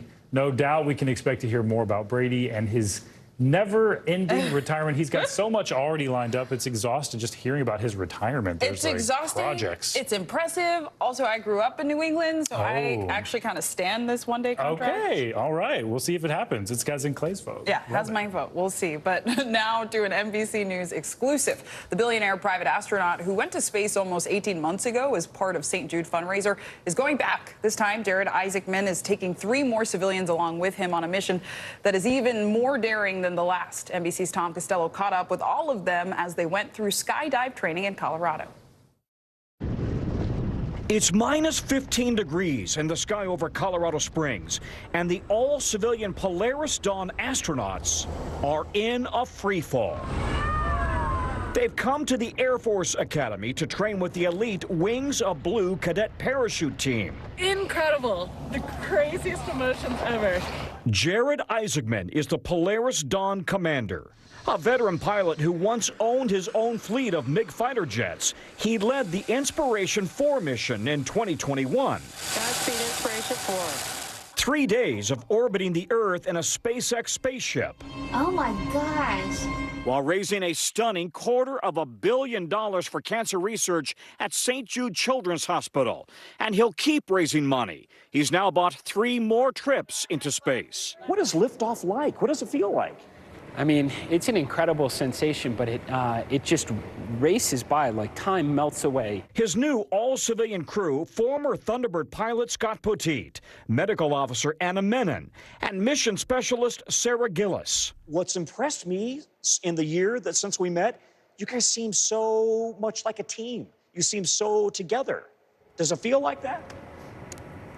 There's no question. I think we largely felt that way day one, and we've really only improved upon it considerably. I mean, like the best day of training is when the 4 of us are together, no matter what we're doing. So. You're pretty tight. Oh, yeah. They've spent a lot of stressful time together. Climbing a volcano in Ecuador, camping in extreme conditions, nauseating G-force centrifuge training, a practice skydive at iFly, and now here. This is all about team building, bonding before this crew travels further than any other astronauts since Apollo. I think at the end of the day, we need to know each other almost intuitively. Their new 5-day mission will include experiments for 23 universities, a higher orbit than any human crew since Apollo, and incredibly, the first all-civilian spacewalk in an all-new spacesuit. I don't think I could have imagined something this big or grand. Even a year and a half ago, I don't think I could have imagined this happening. Why do this? Why do you feel the need to go on to space personally? Well, I've accumulated some vacation time in my day job, so. Did we mention Jared is a 38-year-old self-made billionaire who started a company that handles credit card transactions. But going big in space is his real passion. And what do you think about when you look into the blackness of space? I think that's where we need to go. And it's just our destiny to go out there and explore and unlock the secrets of the universe. And it all starts with a jump. And a big jump at that. Tom Costello, thank you so much. All right, now to music's biggest names that will take the center stage at the 65th Annual Grammy Awards as they return to Los Angeles on Sunday night. Yeah, comedian Trevor Noah is hosting, and Beyonce leads the pack with 9 nominations. It's all going to be covered in the newest edition of People magazine. And for a look at what we can expect, we're joined by People TV's Jeremy Parsons. So thanks for being here this morning, Good to see you guys. A lot of people super excited about this, along with Beyonce. Some huge names involved here. Harry Styles, Adele qualifying, as well as Bad Bunny. We cannot forget about them. Yes. So what do you think? Who's taking home the big awards? Well, the Album of the Year is the top prize of the night every year, right? This year, there are some great nominees. All eyes are on Adele and Beyonce, right? But I mean, let's go through the list a little bit. Adele, Bad Bunny, first Spanish album nominated in the category. Harry Styles is in there. 10 nominees overall. But Beyonce, as we know, has lost this category 4 times. This would be her 4th if she lost, an right? Outrage. Yeah, it's an outrage. That's right. So lost to Beck, Taylor Swift, and Adele famously back in 2017. And Adele's acceptance speech, no one wanted Beyonce to win that award more than Adele as she gave her acceptance speech for it. So all eyes are on her. We think that Renaissance is going to take it, though. Album of the Year is obviously the big one, and Beyonce deserves it. And that plays in, you know, her career and her lead up and all of that stuff plays into the voting body as they go into this award show. You know, I was actually surprised to hear Taylor Swift's Midnights. It missed the window for that. Is she going to be up for anything? It's one of those weird timing things in terms of the categories, right? So Midnight, it came out a little bit too late. This is going to be one of those that no doubt will get nominations next year, and it'll feel like it was 1,000 years ago by the time that comes around. But she does have 4 nominations this year. Song of the Year is the biggest, and Best Music Video, that's for the 10-minute long version of All Too Well. She's got a Visual Media nomination and Best Country Song nomination for One from the Vault, the Taylor version. So Taylor's going to be there, but we're mainly looking for her in that Song of the Year category. And I mean, we've talked about Album of the Year, but I heard you sprinkle in Song of the Year. So what other categories should we be looking at on Sunday? Record of the Year is a big one as well. Beyonce there, a lot of momentum for her, but you've got Adele, Easy on Me, Steve Lacy, Bad Habit, Lizzo, About Damn Time, Harry Styles, As It Was. I'm going with Harry Styles here in terms of just the year he has had overall, not only in music, but movies and his place in pop culture, and not to mention that song, As It Was, really hits right down the middle. The older voters know it and love it. The younger voters know it and love it. My little girls love it. I love it. It gets stuck in my head, and I hate it after an hour and a half of it looping in my head. But nonetheless, that could probably lead to a Record of the Year or a Record of the Year win for Harry. A true phenom. I wonder, are there any nominees who you were surprised to see? A lot of... Well, you know what? I'm not necessarily surprised overall, because we've been tracking along, and what I love about it with the Grammys is the artists that are huge throughout the year get a lot of love. A lot of times with shows like, say, the Oscars, for example, you'll get a bunch of movies that no one's ever seen, which this year they did a better job, but with the Grammys, Bad Bunny, Lizzo, Beyonce, Adele, Harry Styles, on it goes. We've been following these artists all year and loving their music, so I think that's what makes this show uniquely special, and not to mention all those performances. Yeah, it's who everybody's been talking about, all those artists you named.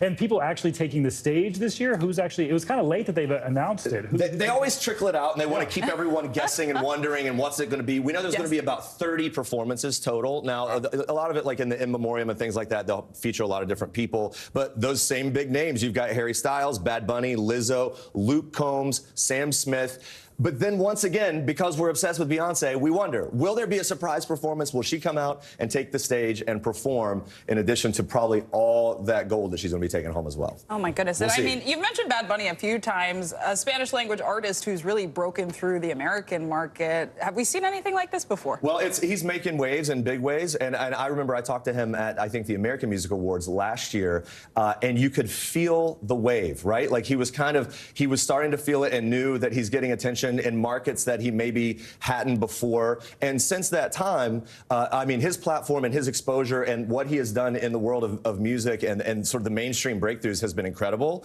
I don't want to take credit for it, but our interview was amazing a year ago. Maybe it helped the momentum. That's it. I'm just kidding. It wasn't me. But Bad Bunny is amazing, and we can definitely expect to see a lot of him tomorrow or Sunday night. All right. Yes, Sunday night the Grammys got me pumped up for it. Jeremy Parsons. A lot to listen to. coffee. Yeah. Thank you so much. All right. That's going to do it for this hour of Morning News Now. But the news continues right now.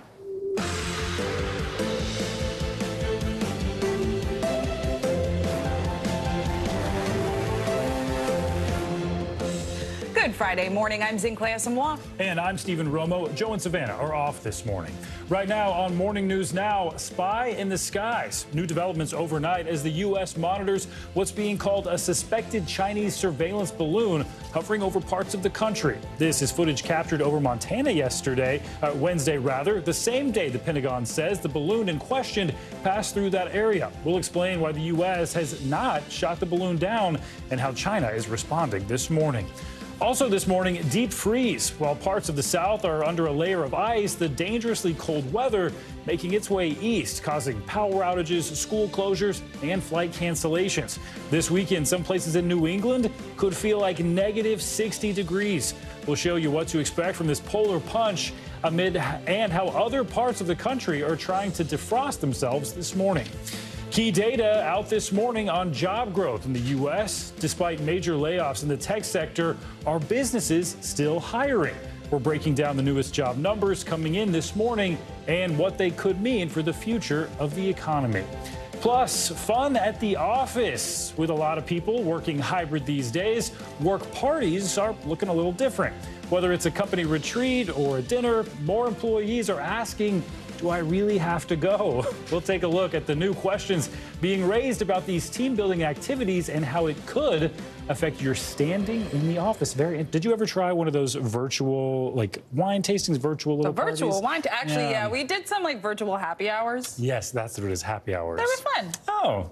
But thankfully, we're back to being in person. Yeah, like they're right a lot now. more fun, we'll say. All right, we'll get to that a little later this morning. But we do begin with the latest on that suspected Chinese surveillance happening over the U.S. The military has been monitoring what it's calling a high-altitude surveillance balloon, which has been hovering over the western U.S. now for the past few days, while Canada said it was monitoring a, quote, second potential incident. That's right. This footage was captured by an eyewitness over Billings, Montana on Wednesday, the same day the Pentagon says a suspected Chinese spy balloon passed through the area. Military and defense leaders had even discussed shooting it out of the sky. NBC's Courtney Cubey covers the Pentagon and was the first to report on this story. She has the latest. The last place we know this suspected Chinese surveillance balloon was spotted was around Billings, Montana on Wednesday. Now, that's only a couple hundred miles from a U.S. military base, which is critically where some of the U.S. intercontinental ballistic missiles are kept. U.S. officials were so concerned about this spy balloon on Wednesday that Secretary of Defense Lloyd Austin, while traveling in the Philippines, convened a meeting in the middle of the night his time with senior leaders to discuss this balloon. This included Chairman of the Joint Chiefs, General Mark Milley, and the head of NORAD. And they even discussed options for bringing this down. This morning, tensions are rising between the U.S. and China over a suspected Chinese surveillance balloon that has been hovering over the northern U.S. for the past few days. It's been there stationary for about the last 35 minutes. This footage, shot by an eyewitness in Billings, Montana on Wednesday, the same day the Pentagon said the suspected spy balloon passed over the area. It's an area near a U.S. military base home to intercontinental ballistic missiles, and defense officials say the balloon is still over the U.S., but declined to say where it is now. Once the balloon was detected, the U.S. government acted immediately to protect against the collection of sensitive information. Senior military officials say they looked at options, including even shooting the object down out of the sky. Ultimately, they came to an agreement that if they were to do that, it would create a debris field that would put people and assets on the ground in Montana potentially at risk. A Chinese government spokesperson says that China is a responsible country that acts in accordance with international law and has no intention to violate any country's sovereignty or airspace. But some U.S. lawmakers calling this balloon incident a provocation. Montana Congressman Ryan Zinke tweeting, "Shoot it down." House Speaker Kevin McCarthy calling for a briefing of the Gang of Eight, the group of lawmakers charged with reviewing the nation's most sensitive intelligence information. Senior administration officials tell NBC News that the president was briefed, but he concurred that they didn't need to shoot the surveillance balloon down. Now, all of this comes amidst heightened tensions between the U.S. and China, and Secretary of State Antony Blinken is scheduled to be in China in the next few days as part of a previously scheduled trip. But another very real concern here is whether this balloon can drop sensors to gather sensitive information. These sensors can be very difficult for the U.S. to track. U.S. defense officials say they are watching this minute by minute, including using advanced aircraft like AWACS and F-22s that have their own surveillance capabilities. Back to you. Courtney Cubey, thank you so much. All right, now to that ferocious Arctic blast that's taking aim at the Northeast this weekend. This morning, tens of millions are under alerts ahead of what could be the coldest wind chills the region has felt in decades. And it all comes as the South is struggling to thaw out from that deadly multi-day ice storm they saw. We have a full team coverage of the frigid weather this morning. Meteorologist Angie Lassman will have the full forecast coming up in just a minute. But we began with NBC News correspondent Emily Ikeda in Boston, where they are preparing for 2 days of some extreme winter temperatures. And we are talking cold, Emily. Yes, that's right. And we're seeing the temperatures drop by degree throughout the morning. It's around 20 degrees at the moment. And unfortunately, that's the warmest it's going to be for the rest of the day, as temperatures will topple hour by hour to dangerously low levels. And to make matters worse, winds, whipping winds up to 50 miles an hour, gusts expected in parts of New England and New York. You can see we're seeing people start to commute to work. The key here is layers, but the streets in this area unusually a little bit more quiet compared to typical days, because schools across the city here in Boston have been canceled. Officials urging people to stay out of what could be some of the coldest weather parts of the region have seen in decades. From the northern plains to New England, tens of millions bracing this morning for a historic Arctic blast. What we're likely to encounter over the next 36 to 48 hours is going to be really unprecedented. It will feel like minus 20 today in Chicago, 30 below in Boston on Saturday, and a jaw-dropping minus 60 in northern Maine, where the National Weather Service predicts it will be an epic generational Arctic outbreak. Frostbite is a concern. The city of Boston declaring a cold emergency, closing public schools and opening warming centers.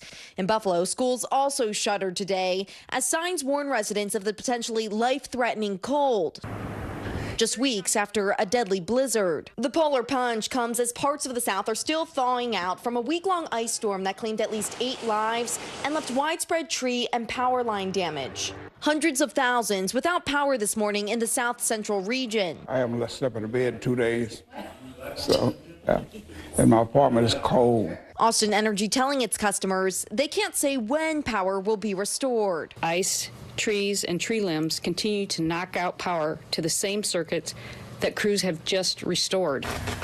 One tree weighed down by ice, touching power lines and catching fire.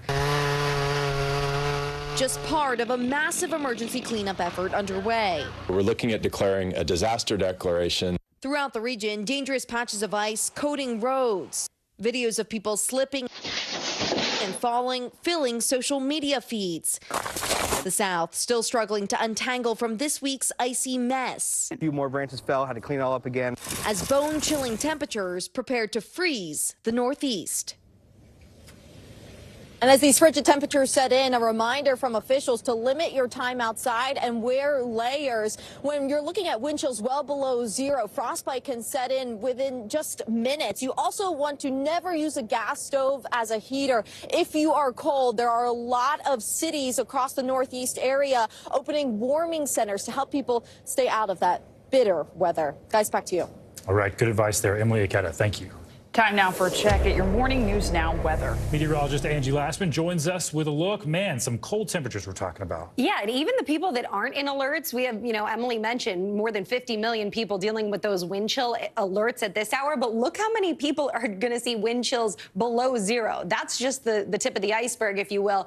We can see from basically the Dakotas all the way to Maine, bitter cold is going to settle in, and that's what we'll be watching for. 18 million people are going to see wind chills below 20 degrees. degrees below zero. So it's going to be a bitter couple of days for folks across the area. There's those 56 million people that are included in the wind chill alerts at this hour. And you can see why, sitting at 0 degrees for the actual temperature in Chicago. But when you add in those blustery winds, 16 degrees below, 11 for what it feels like in Lexington, 10 below in Buffalo with a single-digit temperature for the actual temperature. And this is just the start, especially for parts of the Northeast where right now 25 in New York doesn't seem all that bad. But the temperatures will take a tumble. The warmest temperatures that we're going to see are focused for the morning hours. And as the day goes on, you'll notice that maybe you didn't need all those layers early this morning. But by the time 9, 10 o'clock rolls around in places like Boston and New York, it's going to be bitter cold. And how about tomorrow morning? Places like Boston, -6 as you get up in the morning, feeling like -30. Those temperatures, those record lows, were set back in the 1800s, and we're going to take a run at them tomorrow morning. So you can see just how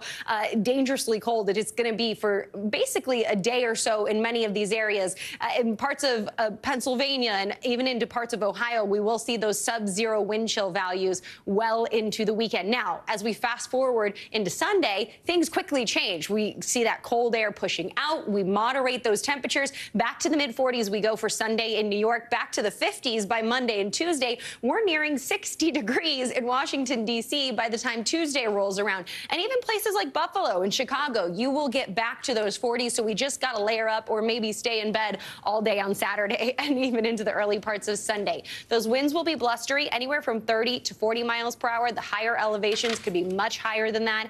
And how about the snow? Well, not a whole lot to expect. Just downwind of the lake, we could see that cold air and those strong winds coming off the lake, producing a few flakes for folks, maybe an inch or two in some spots downwind of the lakes. And we're not going to forget about the southeast, where that front that we were watching impact parts of Texas and other areas in the south.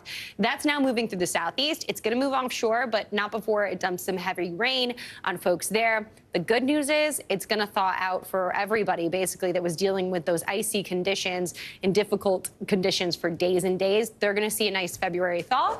Not for the Northeast or the Midwest, though. It's going to be brutal, but just wait a day, guys. Stay in bed all Saturday. That sounds great to me. Meteorologist orders, stay in bed all day. You heard it from Angie. Thank you so much. And turning now to the war in Ukraine, officials there say Russia is planning a major new offensive to mark the upcoming one-year anniversary of the conflict. The warning comes as emergency workers sift through the rubble of an apartment building in eastern Ukraine, which was hit by missiles late Wednesday. NBC News foreign correspondent Raf Sanchez joins us from Kyiv with more. Raf, it's good to see you. Zinkley, good to be with you. President Zelensky is brought in some of his top commanders for what he called a particularly important meeting as fears grow that Russia may be about to launch that new offensive. Ukraine is a country on high alert today, and the president urging his people to be ready.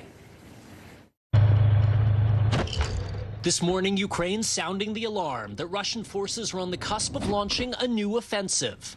500,000 fresh Russian troops have been mobilized, Ukraine says. Not all of them well-trained, but their sheer numbers meant to overwhelm Ukrainian defenses. In the eastern city of Kramatorsk, Russian missiles falling day and night. This direct hit on an apartment building, killing 4 people, authorities say. The city's hospitals straining to treat the many wounded. I felt the pain and everything went dark, she says. President Zelensky vowing Ukraine will stay united, whatever comes next. We have been standing against evil for almost a year. At a World War II commemoration, President Putin making veiled threats of nuclear conflict with the West. They don't understand that modern war with Russia will be quite different for them. Despite Ukraine's pleas, Western tanks still weeks from reaching the battlefield. And no deal for now for NATO to provide F-16 fighter jets. In Bakhmut, police say fewer than 200 children are left in what was once a city of 70,000 people. To get them out, they're using these kid-sized bulletproof vests. They're made by the Lviv Defense Cluster, a team that usually produces armor for NATO special forces, now designing it for children like 9-year-old Angelika Chuganova, whose family was forced to flee their home in Kharkiv at the start of the war. This vest is for children from 4 till 6 years old. 4 to 6 years old. A pocket for parents' phone numbers and a strap to carry kids to safety. My bulletproof vest, a little less colorful than Angelika's. It feels good. Good. A sliver of safety for kids growing up in war. And the Lviv Defense Cluster has made about 550 of those vests so far. They're raising money to make more of them. Each one costs about $700. Meanwhile, Zinkle, any minute now, we are expecting to hear from Ukraine's National Olympic Committee. They have said they are considering boycotting the 2024 Olympics if Russian athletes are allowed to take part. Zinkle? A lot to watch. Raf Sanchez, thank you. All right, let's get more on the situation in Ukraine with Ukrainian MP and leader of the Holos Party, Kira Rudik. Kira, thanks so much for being with us this morning. I want to start asking you about today's meeting between European Union leaders and President Zelensky. What would you say Ukraine needs most from the EU right now? Hello, thank you so much for having me. Well, first of all, we need the assurance that we are on the path to European Union and that we will join it not in 10 years, but really soon. From the parliamentary side, I can tell you that during the last year, we have voted for all the 7 recommendations that European Commission gave us. So we basically are saying we have done our homework. What's your next step, EU, right now? And what we are all expecting from the summit that is happening right now is that we will have a really clear path on how we will get to European Union really soon, or how we will get our processes aligned, and that the rebuild of our country will already start by the European rules. I think it is critical that this transformation will happen in parallel with the rebuild, and this is what we are expecting. Discussion of Ukraine joining the European Union started not long after the war began, almost a year ago now, but the fast tracking has not looked extremely likely. One of the issues cited was alleged corruption, with the EU urging Ukraine to implement some reforms to sort of cut back on that problem. Do you think that is a big problem, and is Ukraine tackling that hurdle? I think corruption is an issue for many countries, and it was an issue for the countries that were on the path or when they joined EU. But I also believe that right now we have this fantastic historic moment when we have a political will to fight the corruption. We have a possibility and opportunity to do that. And we also have so much support from other European countries to help us do that. The time is right now. We will do whatever is needed to get into European Union. And we all know that it will be a tremendous amount of money invested into Ukraine for a rebuild. And what we all want to make sure that this money will already be used and by the European rules. And as you say that, we're looking at video of the destruction left behind. We know violence, of course, continuing in the east right now. That meeting, a lot of people looking forward to. As I mentioned, we're approaching that 1-year anniversary of the war. With all of this happening, all of this in focus right now, what do you think the hope is of negotiations and diplomacy to try to end this nearly year-old war, this invasion that we've seen? You see, the war did not start a year ago. It started in 2014, and what we learned during all those years was that you cannot agree with Russia on something, and you cannot make a peace deal with Russia, because they will always march forward, because their aim is to destroy us and to rebuild Russian empire. They would not stop unless they are stopped. And this is our mission right now, to stop them. So we do not have any diplomatic hopes. We do not have any hopes that there will be a peace deal that Russia will honor. We know that the victory should be done militarily. And this is what we are aiming for. There is not a person or an organization in the world that would say, I'm vouching for Putin that he will keep his part of the deal. And for my country and for my nation, it means there will be more pain, more destruction, more attempts to kill us. And we are not going to let them do that. And we are going to fight until we win. This is our goal. All right. Kira Rudik, thanks so much for your time this morning. Of course, we're definitely going to be keeping our eyes on the situation and that meeting between Zelensky and the EU leaders. Thanks. Thank you. And glory to Ukraine.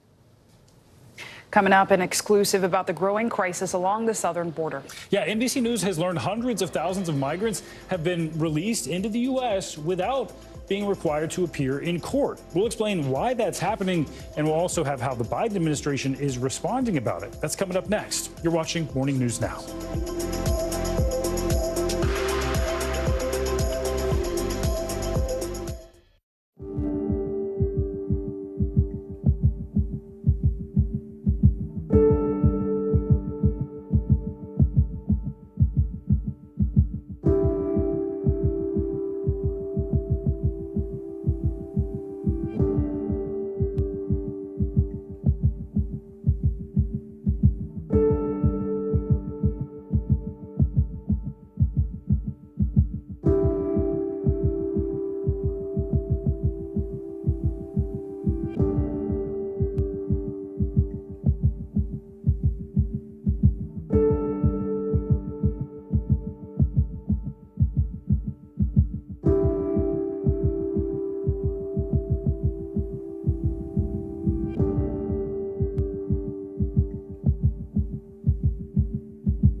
begin Top Story with that breaking news. This is just in, a lot of stories to get to.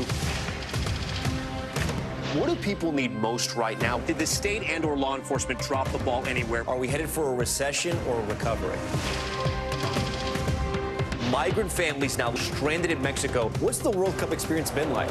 The civilian effort is not just about fighting, it's also about helping. Every night, it's your news playlist. Top Story with Tom Llamas. Streaming weeknights at 7 on NBC News Now. We're back with an update on the situation at the border. NBC News has learned that nearly 600,000 migrants have been released into the U.S. without getting a notice to appear in court. Yeah, many of the migrants are now left in legal limbo as immigration lawyers scramble to get their clients in court before their asylum eligibility expires. NBC News Homeland Security correspondent Julia Ainsley joins us now with more. Julia, good morning. So what happens to these migrants once they are released into the U.S. without any notice to appear papers? What's behind this, and how exactly does it affect their individual cases? Well, this is part of a policy that started under this administration in March of 2021. If you can remember, that was the time when there were a lot of unaccompanied children spending way too long in Border Patrol stations. So in an effort to get people out, they started releasing people without court dates. They had ways of checking in on them. Some of them were ankle monitors, checked in on apps. But as we understand it, the promise was to later give them court dates. But at this point, only 200,000 out of 800,000 ever got court dates. So there are about 600,000 people walking around, going to immigration lawyers saying, look, I'm following the rules. What do I do next? And they're only learning that in a lot of cases, it's too late to even apply for asylum. So they might not be on the fast track to deportation, but they also have no protections to stay here or the ability to work. It's really leaving them in this legal limbo. And a lot of lawyers say that that's incredibly hard to advise someone once they've already stayed past that 1-year mark when they're eligible for asylum. More confusion to an already confusing system. And Julia, I know funding for ICE and DHS already limited, and the agencies say they've had to make some major cuts here to those programs which were already underfunded. So what does that mean for people who are waiting for those court dates? And does that mean migrants are at maybe a greater risk for being deported due to these funding cuts? Well, it's interesting. What it actually means is that ICE won't be able to track them as easily. What they've been on is something called an alternative to detention. It allows ICE to track a migrant until they would eventually get a court date and appear in court and then actually have a verdict in their immigration case. It used to be ankle monitors. Now they have these apps where you can show your face and track your location on a geolocator. But they are, even though that costs less than $1 per day per migrant, Congress has only funded them at about half the level they need. So they're starting to drop people from these programs before they even get court dates. I've talked to ICE officials who say it's really frustrating for them because they really have no way of tracking these people when they're in the country. Really, no matter which way you look at this issue, whether you're someone who believes we need less migration and fewer rights for undocumented people who cross the border illegally, or whether you're someone who thinks, you know what, we need to make sure these people have protections. Either way, this system is failing them. And Julia, we have to talk about what's being done about this. How is the Biden administration addressing the growing complications at the border? Well, they have a number of new policies that they're rolling out, but most of them are just trying to target people as they cross the borders. We know they're trying to lift Title 42. They're making it stricter for asylum seekers to cross the border and claim asylum when they cross. They are also trying to open up legal pathways for people to apply for their home countries. But once people cross and they are let in, usually under an exception to Title 42, which we understand that many have been given that exception, there are a lot less pathways and it's a lot less clear to see what they're supposed to do once they're here. All right. A lot of confusion there. Julia Ainsley, thanks for helping us break that down. Thank you. And coming up on Morning News Now, pivotal video evidence coming to light in the Alec Murdaugh trial. Yeah, prosecutors have 2 videos they say connect the high-profile attorney to the murders of his wife and son. We'll show you the battle in the courtroom when one of those videos was shown. That's coming up next.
in tonight with breaking news just coming in. Whenever it happens, wherever you are, NBC News, streaming free now. What do people need most right now? Did the state and/or law enforcement drop the ball? Migrant families now stranded in Mexico. What's the World Cup experience been like? It's your news playlist. Top story with Tom Llamas. Weeknights at 7 on NBC News Now. For Dateline Premium, subscribe now on Apple Podcasts.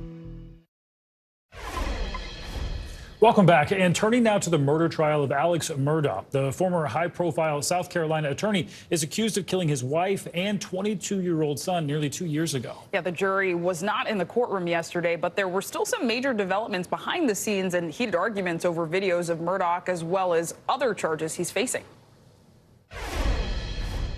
This morning, court will resume the way it ended yesterday without the jury in the courtroom.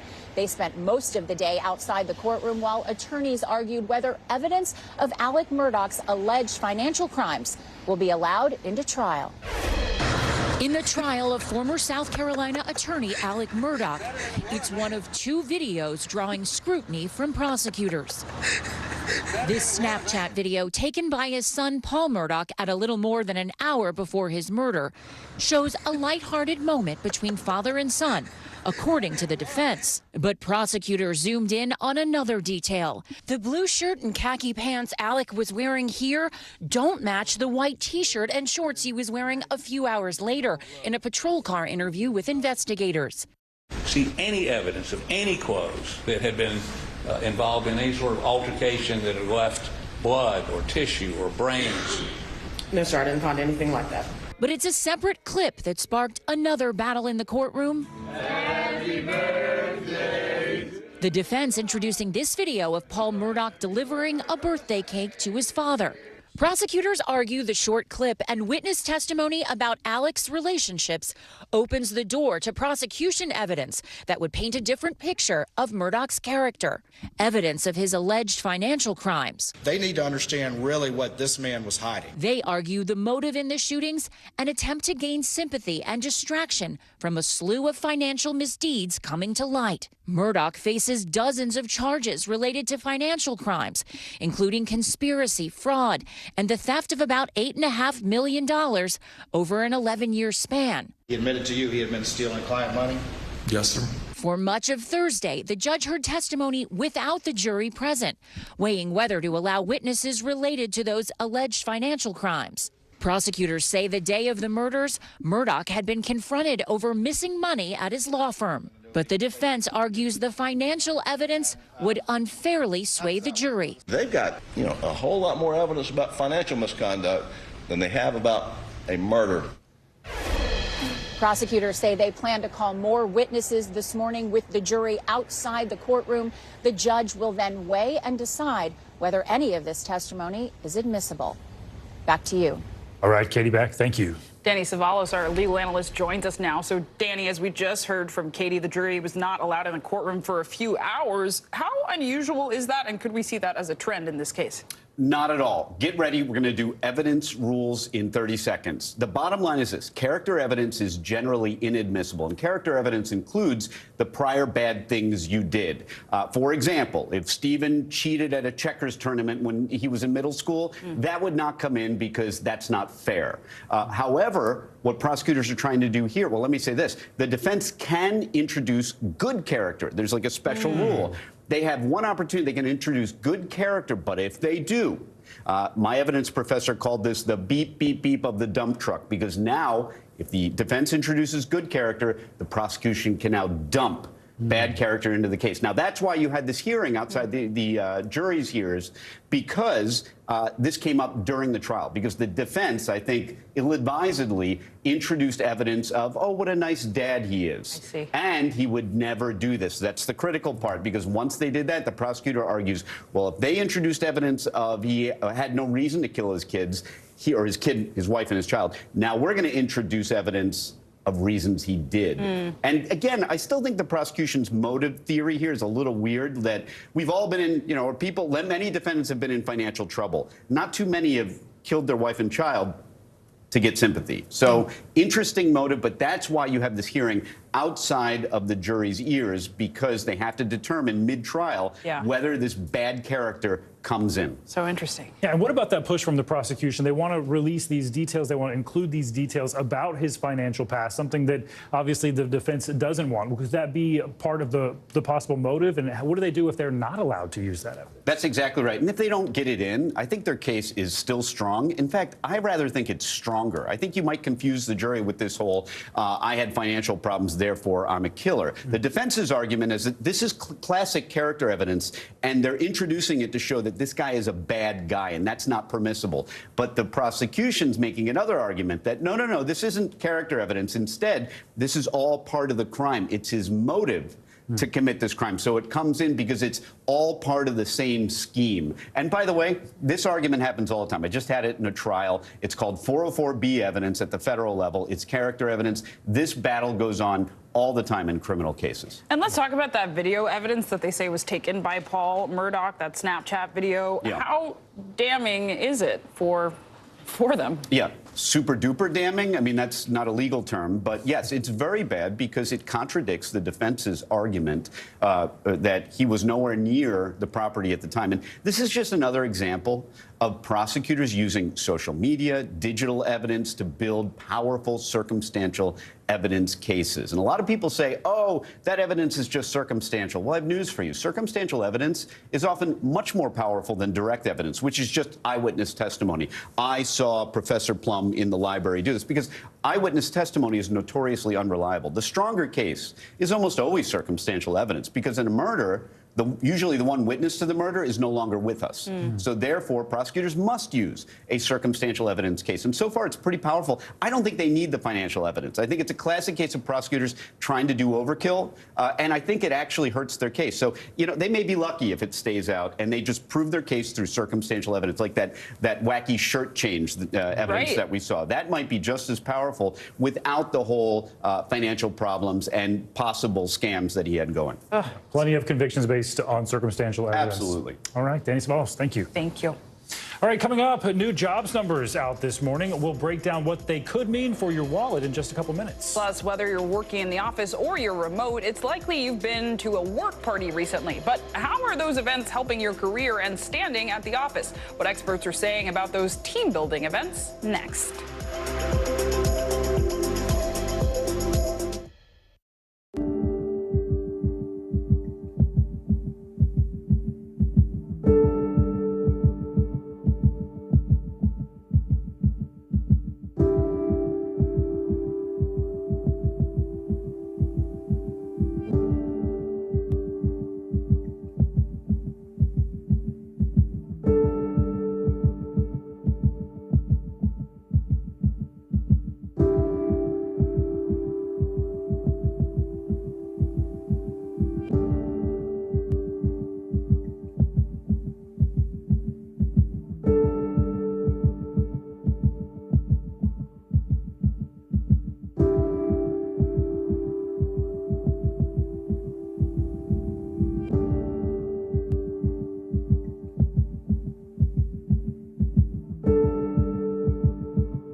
This is what it looks and feels the latest the bigger piece to the puzzle. We begin tonight with breaking news. How much water ultimately will be forced inland? Whenever it happens, wherever you are, NBC News, streaming free now. I feel like every single person is an inspirational leader or teacher in some way. What can I do in my life? What can I take from this person's story? I think we all want a fresh start. Join Hoda Kotb for season 3 of her podcast, Making Space. We're back now with some breaking economic numbers. Yeah, new data shows job growth jumped by more than the expected in January, with the U.S. economy adding 517,000 jobs last month, much more than expected. The unemployment rate inching lower to 3.4%. So a lot of people celebrating that news this morning. And for more on this, let's get straight to CNET's editor-at-large, Farnoosh Torabi. Thanks so much for being here this morning. So what's your reaction to these major job numbers? Oh my gosh, I wish I was a fly on the wall in Jerome Powell's house right now, because I'm pretty sure he's doing a dance. He is doing the dance, guys. This is exactly what, I mean, way better than what probably he expected, because even the best economists thought that we would see maybe 200,000 jobs added in January. We saw 2.5 times that. So this I think just goes to show you nobody knows anything about why the job market is such an outlier amidst an economy that has been slowing quite significantly since the Fed began its rate hike campaign last spring. I don't think this means that the Fed's going to stop raising rates, but I do think that we have to be patient and look at the jobs landscape as sort of its own. It marches to its own beat. It's not like we can expect a rate hike and then see it translate directly in these monthly jobs reports. Because if you ask the average American, they don't feel like 500,000 jobs were added in January. They don't feel like unemployment ticked lower. If anything, they feel like I'm worried about losing my job. I'm watching friends lose theirs. It's really important to watch the layoffs trend, which is it takes time for that to show up in these monthly jobs reports. So while we can celebrate today, I think it's important to get back to reality and understand that layoffs are persisting, and not just within the tech sector. You know, we thought that it was just going to be within technology that these layoffs would be more rampant, but they are spreading to other industries. And so my advice to everybody who is looking at, you know, just the reality of the jobs picture and not these monthly figures, but like what's happening at work, in their neighborhoods, is to take inventory of your finances, expect that you may lose your job this year and what would happen, and try to reverse engineer a plan. I mean, tough reality there. 2 days ago, Farnoosh, I know the Fed raised interest rates by 1/4 point. You referenced that. How do you think this jobs data will impact the central bank's rate hiking plans going forward? I don't think, again, it's going to upend their plan. I think that, like we saw this week where they raised rates by 1/4%, which was lower than previous rate hikes, I think we're going to see 1 or 2 more of these in 2023. What I think it has to happen. You know, inflation is not yet at the 2% benchmark rate that the Fed wants to see, and that we need to basically be restabilized as an economy. So we still have a lot of work to do on the inflation front, and the only tool we have at this moment is to raise rates. So I think the Fed's going to continue with that. But I think that, you know, we've been talking all of last year about whether we're going to have a hard landing or a soft landing. Fingers crossed, this may be an indicator. If we can really look into the January numbers and extrapolate, this may indicate that we are in for a soft landing. And that means that we won't have this very disruptive job market. We won't have an upended job market in 2023, where we have what we saw in the last recession at its height of double-digit unemployment. I don't think we're going to see that. Well, some good news there. You also mentioned Fed Chair Jerome Powell maybe doing a happy dance right now. Well, on Wednesday, he was giving a press conference where he talked about unemployment along with the rate hike. I want to play a little bit of sound from that. Let's listen. I continue to think that there's a path to getting inflation back down to 2% without a really significant economic decline or a significant increase in unemployment. And that's because the setting we're in is quite different. The inflation that we originally got was very much a collision between very strong demand and hard supply constraints. So don't have a lot of time, but wanted to get your response to what he said about the possibility of getting inflation down without a significant economic decline. Yeah, I mean, the real linchpin to calling a recession is an upside down job market, which we haven't seen yet. And so until that happens, I don't see where we can technically call this a recession. We can technically say we've had a hard landing. So I got my fingers crossed. I think employers don't want to lay off people. I mean, think about it, if you're a business owner, this is the last thing you want to do. And I think companies are really trying to hold on and cut costs in other areas before they have to do what has been the inevitable for some of these bigger companies that overhired, Yeah. All right. Farnoosh Torabi, thanks so much for that insight. All right, well, those massive new jobs figures come while we're seeing some mixed signals from the tech industry. Yeah, tens of thousands of workers have been laid off recently at big names like Google and Facebook owner Meta. But there was also a big rally for tech stocks at the beginning of the year. Joining us to help figure out what's going on is NBC News business and data reporter Brian Chung. Brian, let's just get into it here.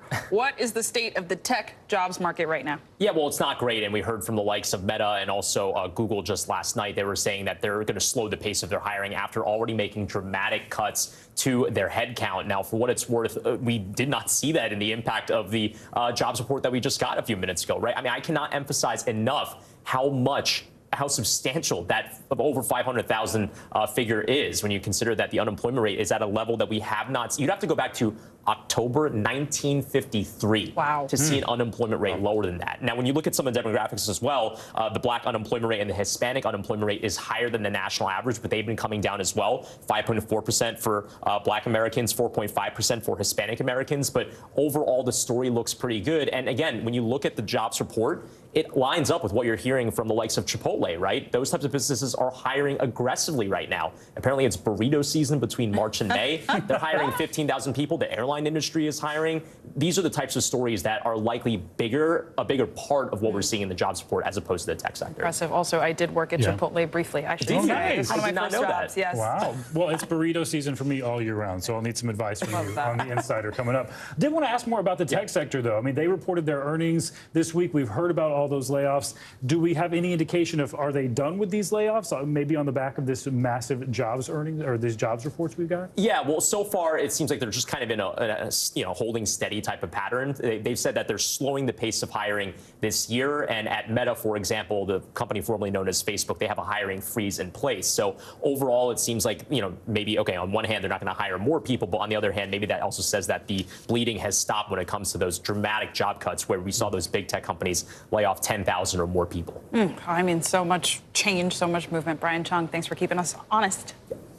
Well, turning now to this next story, is it possible to have fun at the office? That's the question managers are now asking as a whole lot of people are returning to the workplace post-COVID. From work retreats to offsite office parties, companies are looking for creative new ways to bring their employees together. But not everybody is on board with the changes. Callum Borchers joins us now for more. He is a careers columnist for the Wall Street Journal. Thank you so much for being with us. So the pandemic obviously changed the way so many people work. Do you think it's changed the way companies view office parties and retreats outside of work? Are these bonding type rituals more important after COVID?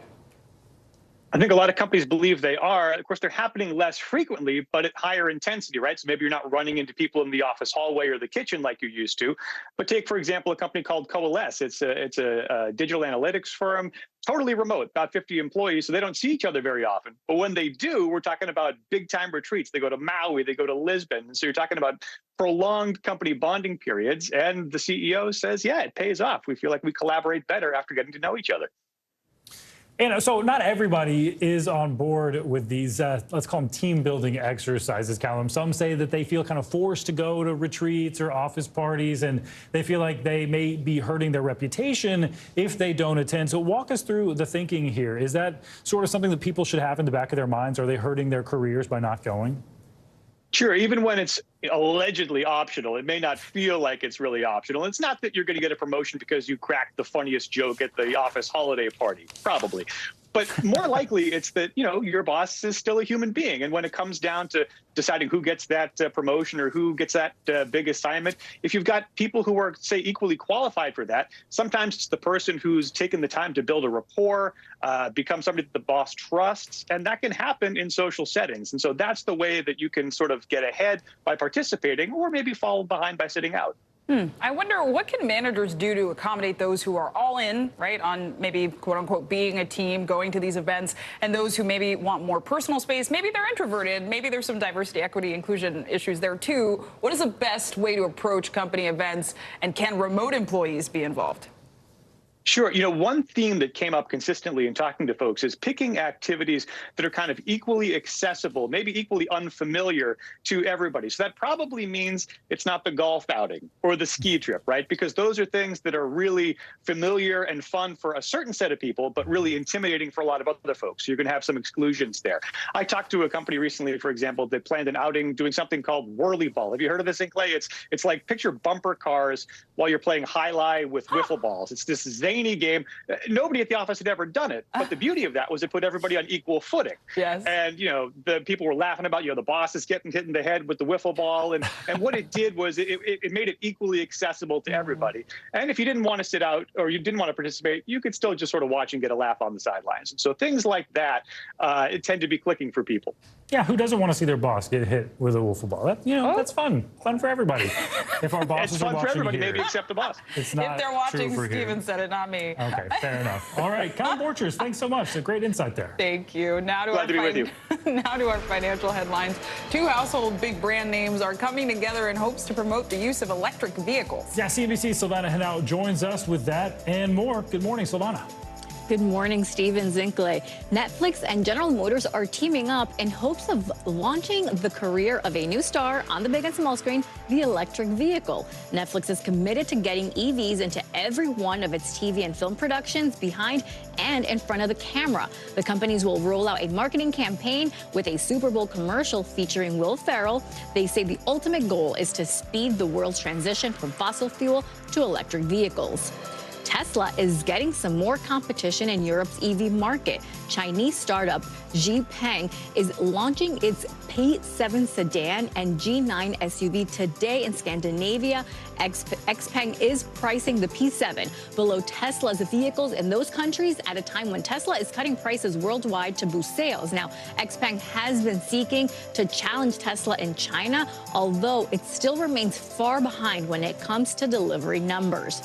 And Microsoft is not closing down the Xbox 360 store, despite a post on an official Xbox support page that's signaling that's the plan. Now, earlier this week, Microsoft announced it was pulling several popular games from the 360 store next week, and the support page said the store was closing over the next year. But an Xbox executive tells The Verge the message was posted by mistake, and the marketplace isn't closing in May, guys. So I guess people will be happy about that. I know, the Xbox players will be thrilled. Exactly. I'm not a video gamer, so I wouldn't know, but Silvana, thank you so much. Sure thing.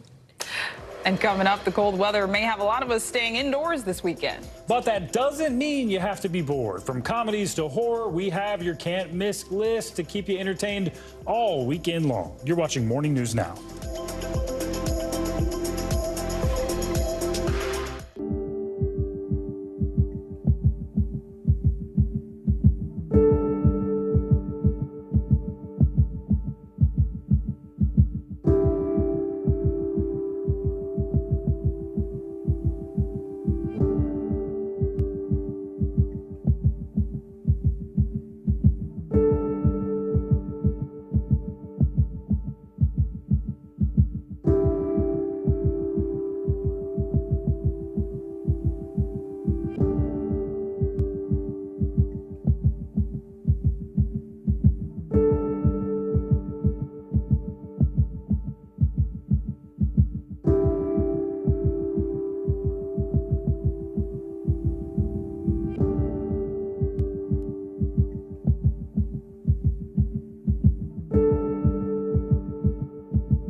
Hey, I'm Hallie. It's good to be with you tonight. There's another legal filing today, and I want to cut through some of the weedsy stuff. And let's just get to the point. They have started to vote on the PACT Act. If you're like Hallie, stop speaking Washingtonese. This bill would basically give health care to veterans who have exposed to these toxic chemicals. So, Scott, I'm trying to make this as not DC as possible. The increased sort of anger that we've seen now in politics. I saw you searching for, I think, your microphone, Danny. You are. I was trying to do it on the slide. Live TV, man. It's okay. We begin top story with that breaking news. This is just in, a lot of stories to get to. What do people need most right now? Did the state and/or law enforcement drop the ball anywhere? Are we headed for a recession or a recovery? Migrant families now stranded in Mexico. What's the World Cup experience been like? The civilian effort is not just about fighting, it's also about helping. Every night, it's your news playlist. Top Story with Tom Llamas. Streaming weeknights at 7 on NBC News Now. All right, having your son make it to the Super Bowl is incredible, but to have both your sons make it is kind of unheard of. Super Bowl 57, which is also being called the Kelce Bowl, will feature two brothers playing on opposing teams for the first time in Super Bowl history. Jason Kelce is center for the Philadelphia Eagles. His brother, Travis Kelce, is a tight end for the Kansas City Chiefs, and their mom could not be prouder. Now, there is an online petition to have Donna Kelce do the official coin toss at the Super Bowl. There seems to be a lot of support for Donna and this once-in-a-lifetime opportunity. So far, 25,000 people have signed it. I think I might have to join that. Yeah, same. You can't beat that. That's amazing. It's really incredible. And we'll stay with the entertainment news here. So get your popcorn or your coffee ready because it's Friday, which means it's time for your Can't Miss list. Yes, I love the Can't Miss list. All the movies and TV shows you should check out this weekend. And joining us now with some of the top picks is one of our favorite guests, entertainment journalist and pop culture expert, Brian Balthazar. Brian, thank you so much for being with us this morning. Good to see you both. Yes. So much to talk about. Of course, we talked earlier today about Tom Brady retiring again. Coincides with 80 for Brady. This little coming movie, out. have you heard of it? Oh my gosh. It's everywhere. If you haven't, I don't know what else to tell you. It is opening this weekend. Amazing cast. What I love about the story, it's about 4 women who go on the ultimate quest to go to the Super Bowl. But it's based on a real person that actually insisted, a 90-year-old woman who insisted her family watch the Super Bowl with her. Her grandson happened to be one of these people at an agency who sifted through scripts, wrote a script, sold the script. Wow. Tom Brady now producing based on a real story. So I love this. And it's silly fun. It's the best kind of fun movie with these amazing women. Yeah. So I'm Love excited that. to see it. I mean, I know there are also 2 other films coming out, one very much for kids, one very much not. Right. We can talk about Yes, that's very clear. The Amazing Maurice and Knock at the Cabin. I hear Steven might be seeing one of them. Oh, yeah, which one are you going to see? Knock at the Cabin, right? Okay. About a young family who rents a cottage in Pennsylvania, and it's intruded upon by this, creepy guy and his friends who they pose an unfortunate and dire challenge to sacrifice one of them in order to save humanity, right? So that's in the trailer. I haven't really spoiled anything you can't see in the trailer.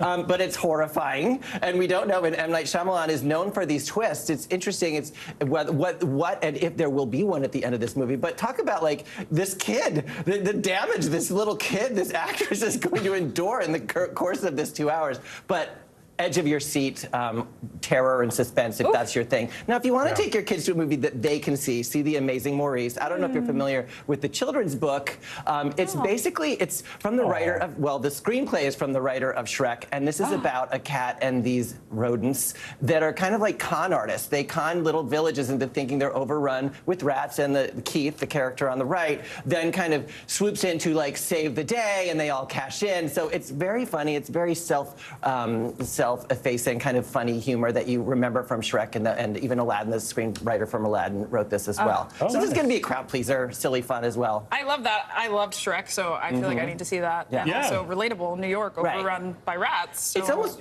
exactly. Yeah, it's very relatable, exactly. And it's written for the adults as much as the kids. There's a lot of humor that will get right past the kids, and the adults will appreciate it. Interesting to see the M. Night Shyamalan. If there is a twist, because now the twist is expected, is it really a twist? Right. I don't want to give away. I know whether or not there is one, but Not going to do it. You have to go see it. I don't want to spoil everything. You just have to know that the movie's out there and we're seeing. Well, speaking of movies and TV shows, wanted to ask, what should we be streaming this weekend? Okay, on Prime, which I've now learned is just Prime, not Amazon Prime. Oh, right? I Yeah, know I know. Now you know. Yeah. Okay, Harlem Season 2 is back, right? And you should probably see Season 1 because this picks up where Season 1, right where it left off. 4 single women all, trying to make it in the world, make it in the big city, and also find love. It's like kind of a like Sex in the City meets Girlfriends, a little bit of Living Single in there. That is a perfect description. Isn't it? I feel like it is, right? Yes. Okay. And really talented actresses that are like kind of in the early stages of their career. I think we'll see some breakout stars from this series. Ah, so good. Yeah. Anything we should be watching that people might not be thinking of? Okay, there's a film on Netflix called True Spirit. It is based on the story of the youngest person to sail around the world nonstop, a 16-year-old girl by the name of Jessica Watson. I mean, for me, like just heading out, going to a restaurant alone is challenging. This woman like decided, I'm gonna go around the world, and it's harrowing and inspiring, and how she did it and how she got through it, setting small goals instead of the big one. It's just there's a lot of positivity and great message in there as well. Wow, on Netflix, I've not heard of that. Yeah. Full of information. Thank you. All right. We could use it during this very chilly weekend. Stay inside, or stay inside something. Catch up on The Last of Us. I'll have to talk to you about Last of Us after this, Brian. Lots to talk about there. Okay. Thank you so much. Thank you. And finally, I want to end today to wish a very happy birthday to one of our very special viewers, my mom. Here she is. Just a few years ago, and that's me just a few years ago. I'm sure she's watching, so happy 20th birthday, Mom. You look as good as ever. Yes, happy birthday. Yes, I love that. yes, the original news maven. So our favorite viewer, yes. Yes, All right. yes. That's going to do it for this hour of Morning News Now. But the news continues right now.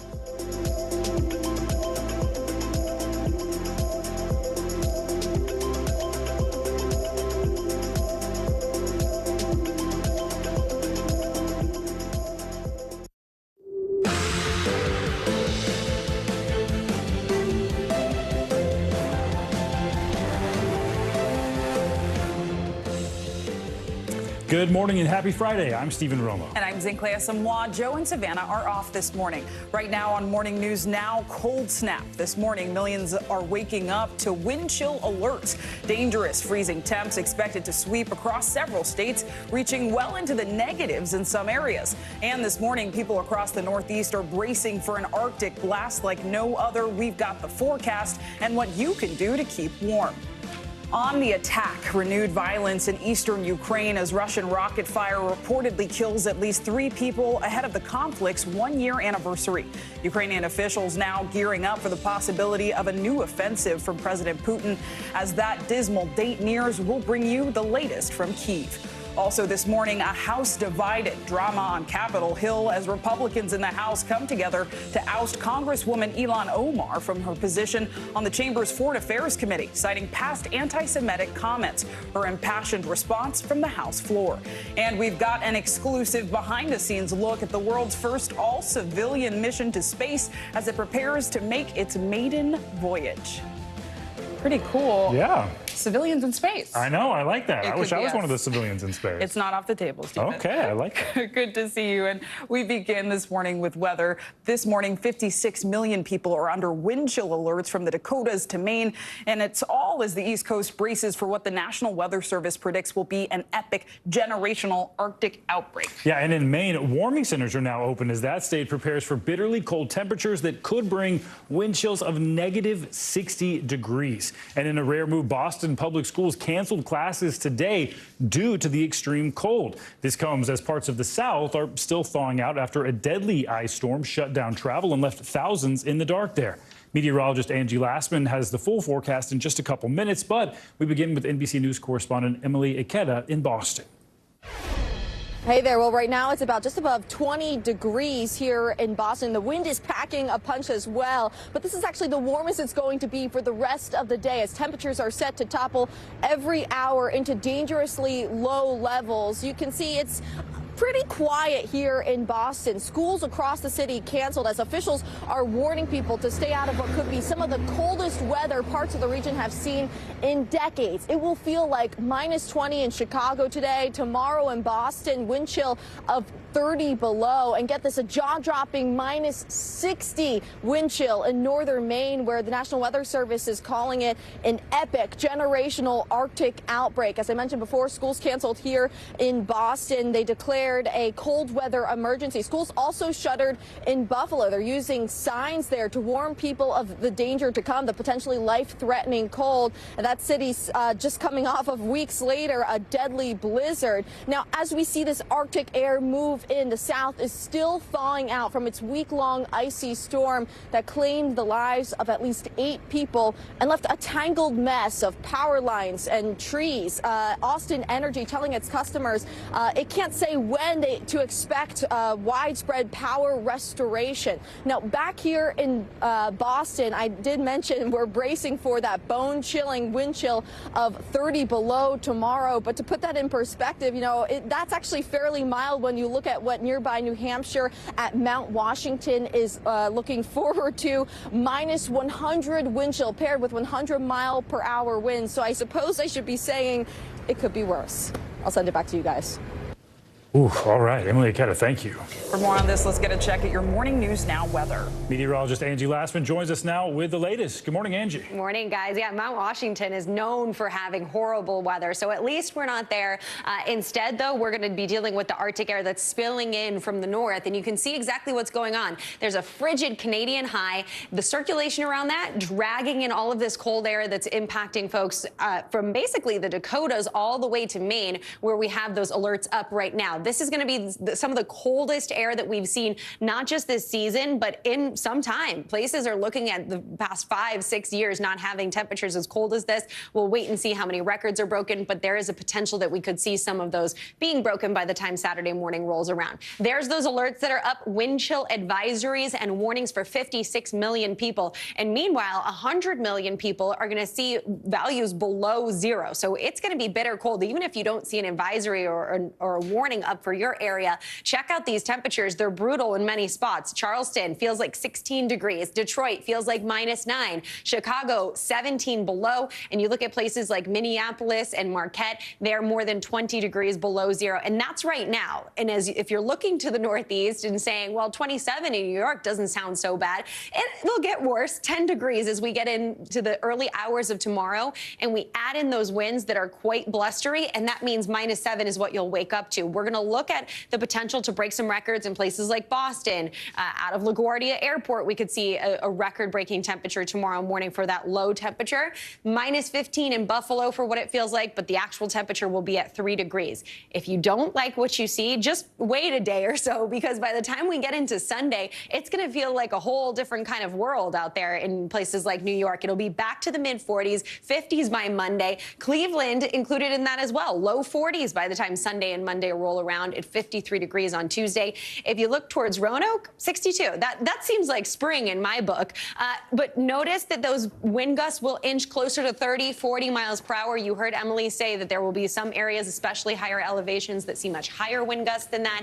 And don't be surprised if you see a few flakes. We are expecting some snowfall just along and downwind of those lakes, of course, when we have such strong winds and it's so cold. That's not hard for us to see. I don't want to leave the south out because we do have that cold front that we've been dealing with for days and days finally exiting, but it's bringing some heavy rain to folks in the southeast, so just be mindful of that. If you are in the south central United States, you've had a busy couple of days, but you're finally going to get a little bit of a February thaw happening. It'll be mild as we go into the next few days as well, and we look to the west. You guys have some rain and even some snow, and good news, guys, I know this is what everybody was talking about a couple of weeks ago, all that rain from that atmospheric river out west, it really helped us. If we look at California's drought monitor, you don't see any of that bright red or dark red, which is the extreme or exceptional drought. We've made major improvements. 33% of the state does remain in a severe drought, but we need those storms to keep continuing, because if they stop, then we go back into the drought. But good news there. I was going to say, nice to have some good news amid all of the Arctic blasts. See what I did there? Yes. I do. I appreciate that. You know it's bad when Boston schools are shutting down. That's incredible. Oh, all right. Angie Lassman, thank you. And overnight, China says it's looking into U.S. claims that one of its high-altitude spy balloons has been flying over U.S. soil for the past couple of days. Pentagon officials say they decided against shooting it down, citing safety concerns. The discovery comes just days ahead of a planned visit to China by Secretary of State Anthony Blinken. NBC News foreign correspondent Janice Mackey-Frayer has the latest from Beijing. Good morning. Pentagon officials confirmed they have detected what they call a Chinese spy balloon hovering over Billings, Montana. It's traveling at an altitude much higher than commercial air traffic, so it doesn't pose any military or physical risk to people on the ground. But F-22 fighter jets were sent up to track it, and President Biden was briefed and was advised to not shoot it down because the debris could pose a threat to people on the ground. The question, of course, is why is there a Chinese spy balloon over the U.S.? And what could it possibly be seeing that isn't picked up by China's network of low-orbit satellites?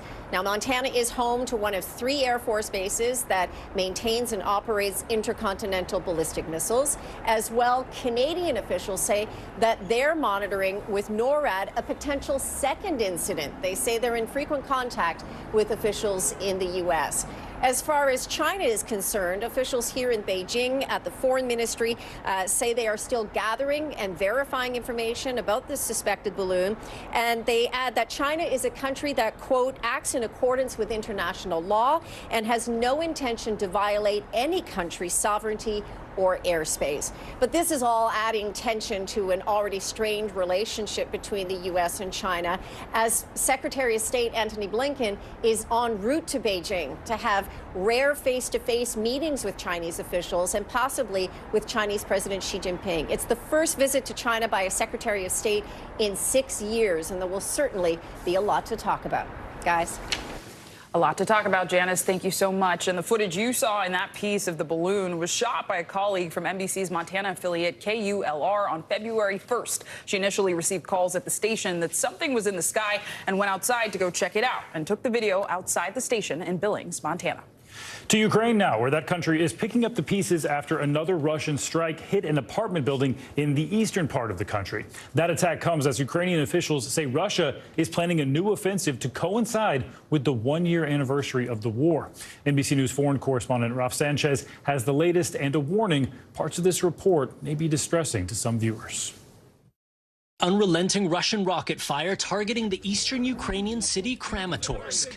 This apartment building ripped open by a direct hit, killing at least 3 people, Ukraine says. And in overwhelmed hospitals, a struggle to treat the wounded. The last thing I remember is that I was combing the cat, she says. Days after the U.S. and Germany announced they'll send tanks to Ukraine, Russia's President Putin issuing veiled nuclear threats, warning the West, we don't send our tanks to their borders, but we have the means to respond. Ukraine's President Zelensky says Putin is preparing a new offensive ahead of the war's one-year anniversary. We have been standing against evil for almost a year.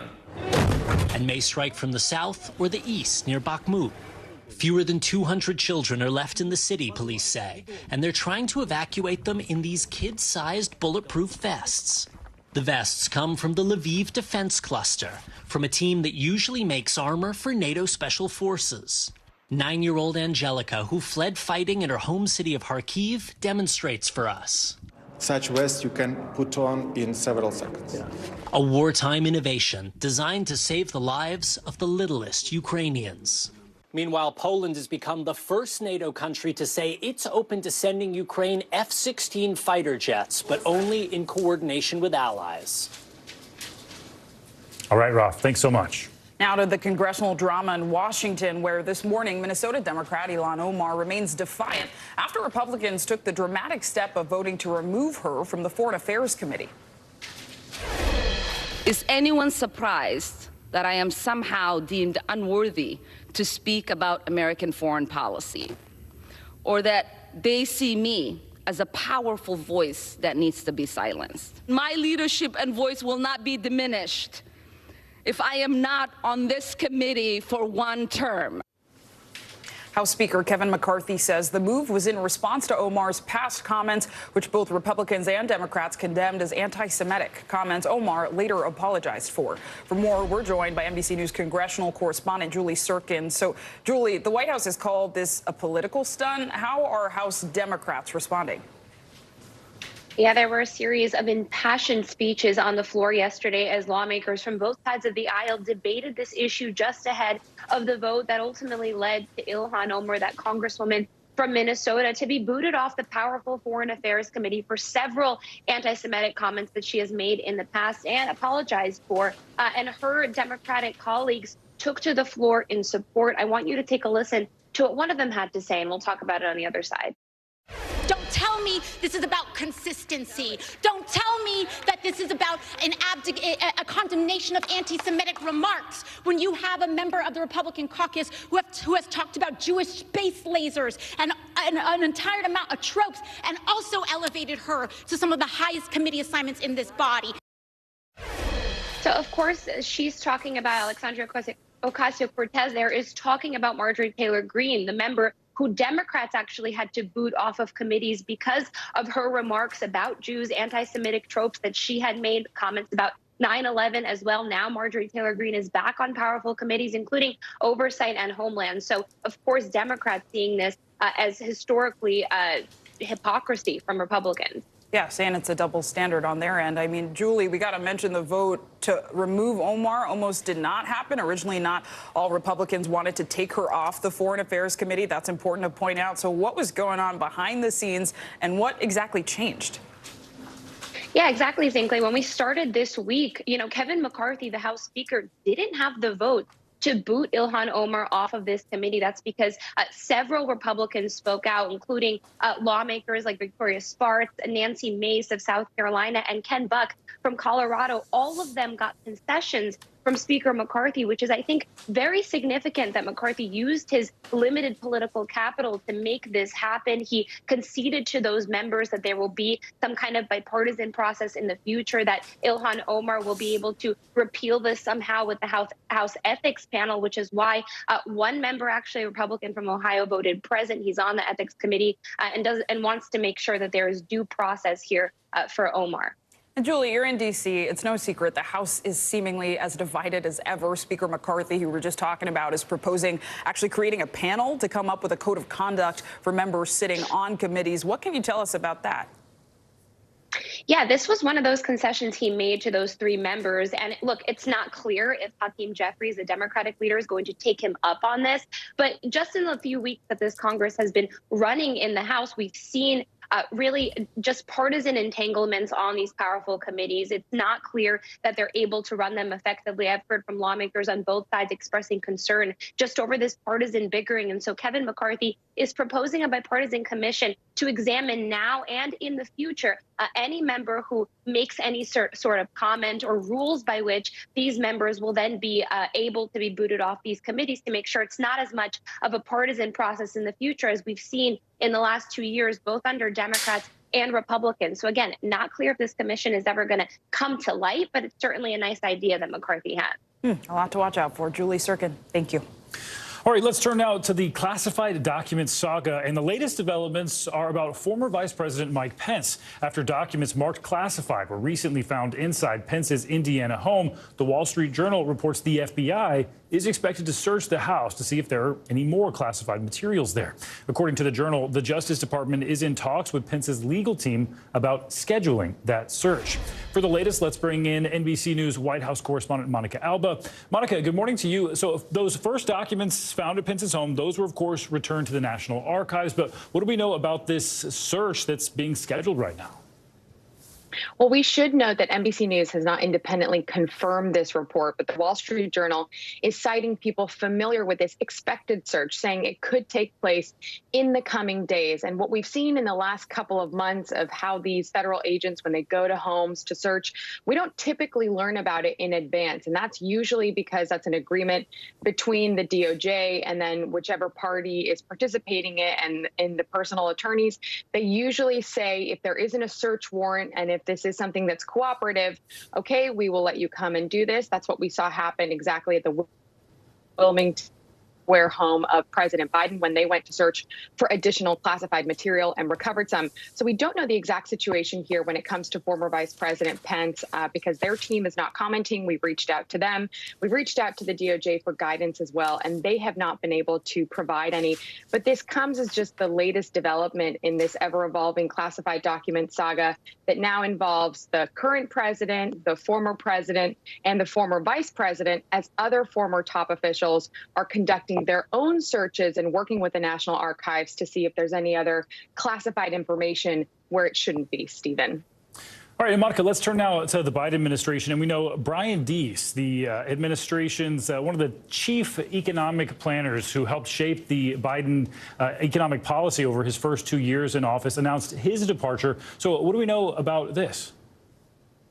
Yeah, and it follows the news that we reported last week about the chief of staff, Ron Klain, who is exiting with a new chief of staff, Jeff Zients, starting shortly after the State of the Union.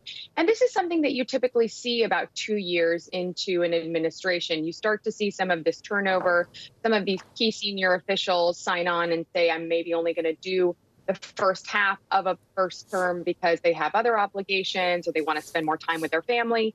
So I think we can actually expect to see a little bit more of this in the coming weeks and months. And that's also because potentially, depending on when this announcement could come, if the president does decide to run again, there's also sometimes a shift from some of the key players inside the White House to go outside and help from out there in terms of efforts as a campaign could start to be built before a potential reelection bid is formally announced, Stephen. And speaking of the look ahead to 2024, we know President Biden and Vice President Harris heading to Philadelphia, where they're expected to speak at the Democratic National Committee's winter meeting. And of course, there's been a discussion of changing up the primary voting schedule that'll be discussed there. What else can we expect from this meeting?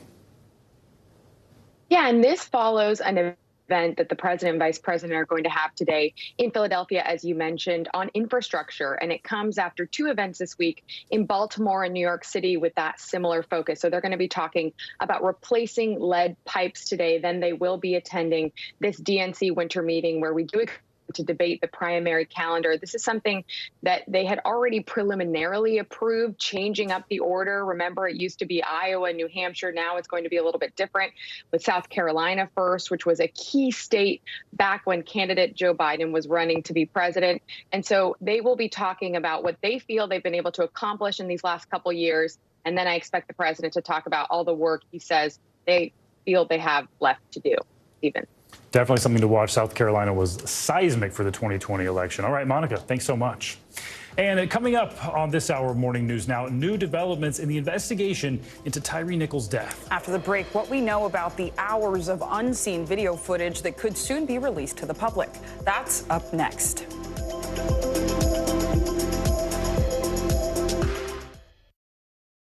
Watch NBC Nightly News with Lester Holt or listen wherever you get your podcasts. Hey, I'm Hallie. It's good to be with you tonight. There's another legal filing today, and I want to cut through some of the weedsy stuff. And let's just get to the point. They have started to vote on the PACT Act. If you're like Hallie, stop speaking Washingtonese. This bill would basically give health care to veterans who have exposed to these toxic chemicals. So, Scott, I'm trying to make this as not DC as possible. The increased sort of anger that we've seen now in politics. I saw you searching for, I think, your microphone, Dan. You are. I was trying to do it on the slide. Live TV, man. It's okay.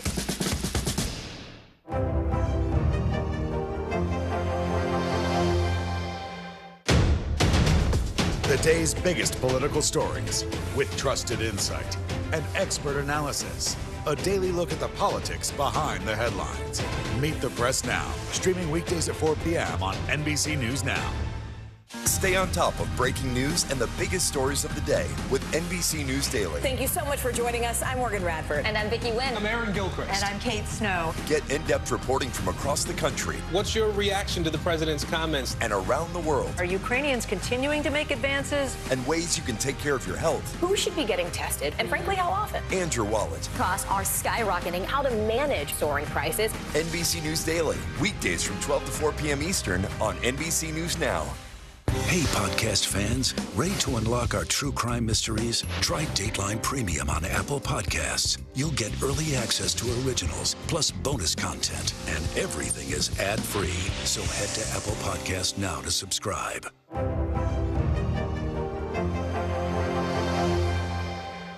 For Dateline Premium, subscribe now on Apple Podcasts. NBC News, streaming free now. Watch NBC Nightly News with Lester Holt or listen wherever you get your podcasts. I feel like every single person is an inspirational leader or teacher in some way. What can I do in my life? What can I take from this person's story? I think we all want a fresh start. Join Hoda Kotb for season 3 of her podcast, Making Space. NBC News, streaming free now. Join Hoda Kotb for season 3 of her podcast, Making Space. Listen now. What do people need most right now? Did the state and/or law enforcement drop the ball?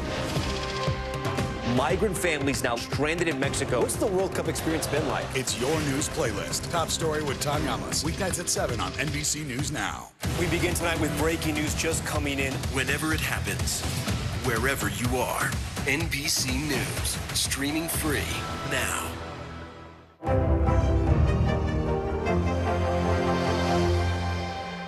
For Dateline Premium, subscribe now on Apple Podcasts.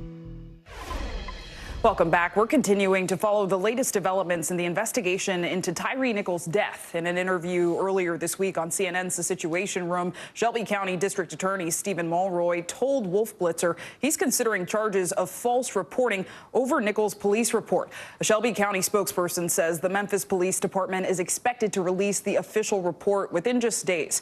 Meanwhile, Mulroy also confirmed with CNN that there is more footage from Nichols' confrontation with police that's yet to be released. NBC News correspondent Antonia Hilton joins us now from Memphis with the latest on this. Good morning, Antonia. Thanks for all your reporting here. So Steve Mulroy said in an interview with CNN earlier this week that there could be up to 20 additional hours of unreleased footage related to this deadly incident. Do we know what's in that footage, what it contains, when it could be released, and also what is the Nichols family reaction to this? Good morning, Zincle. Well, in terms of when it's going to be released, we have known from the DA for days now. This could come just in the next couple days, early next week or so. And I can tell you the questions that reporters and the family are asking here on the ground about what could be in that footage. People really want to know if there's any footage that can make sense of how this traffic stop began in the first place. Anyone who has seen any of the video footage that's available at this time knows that the stop begins without any evidence of Tyre Nichols engaging in reckless driving, which is what he was alleged to have done just moments before the officers pulled him over.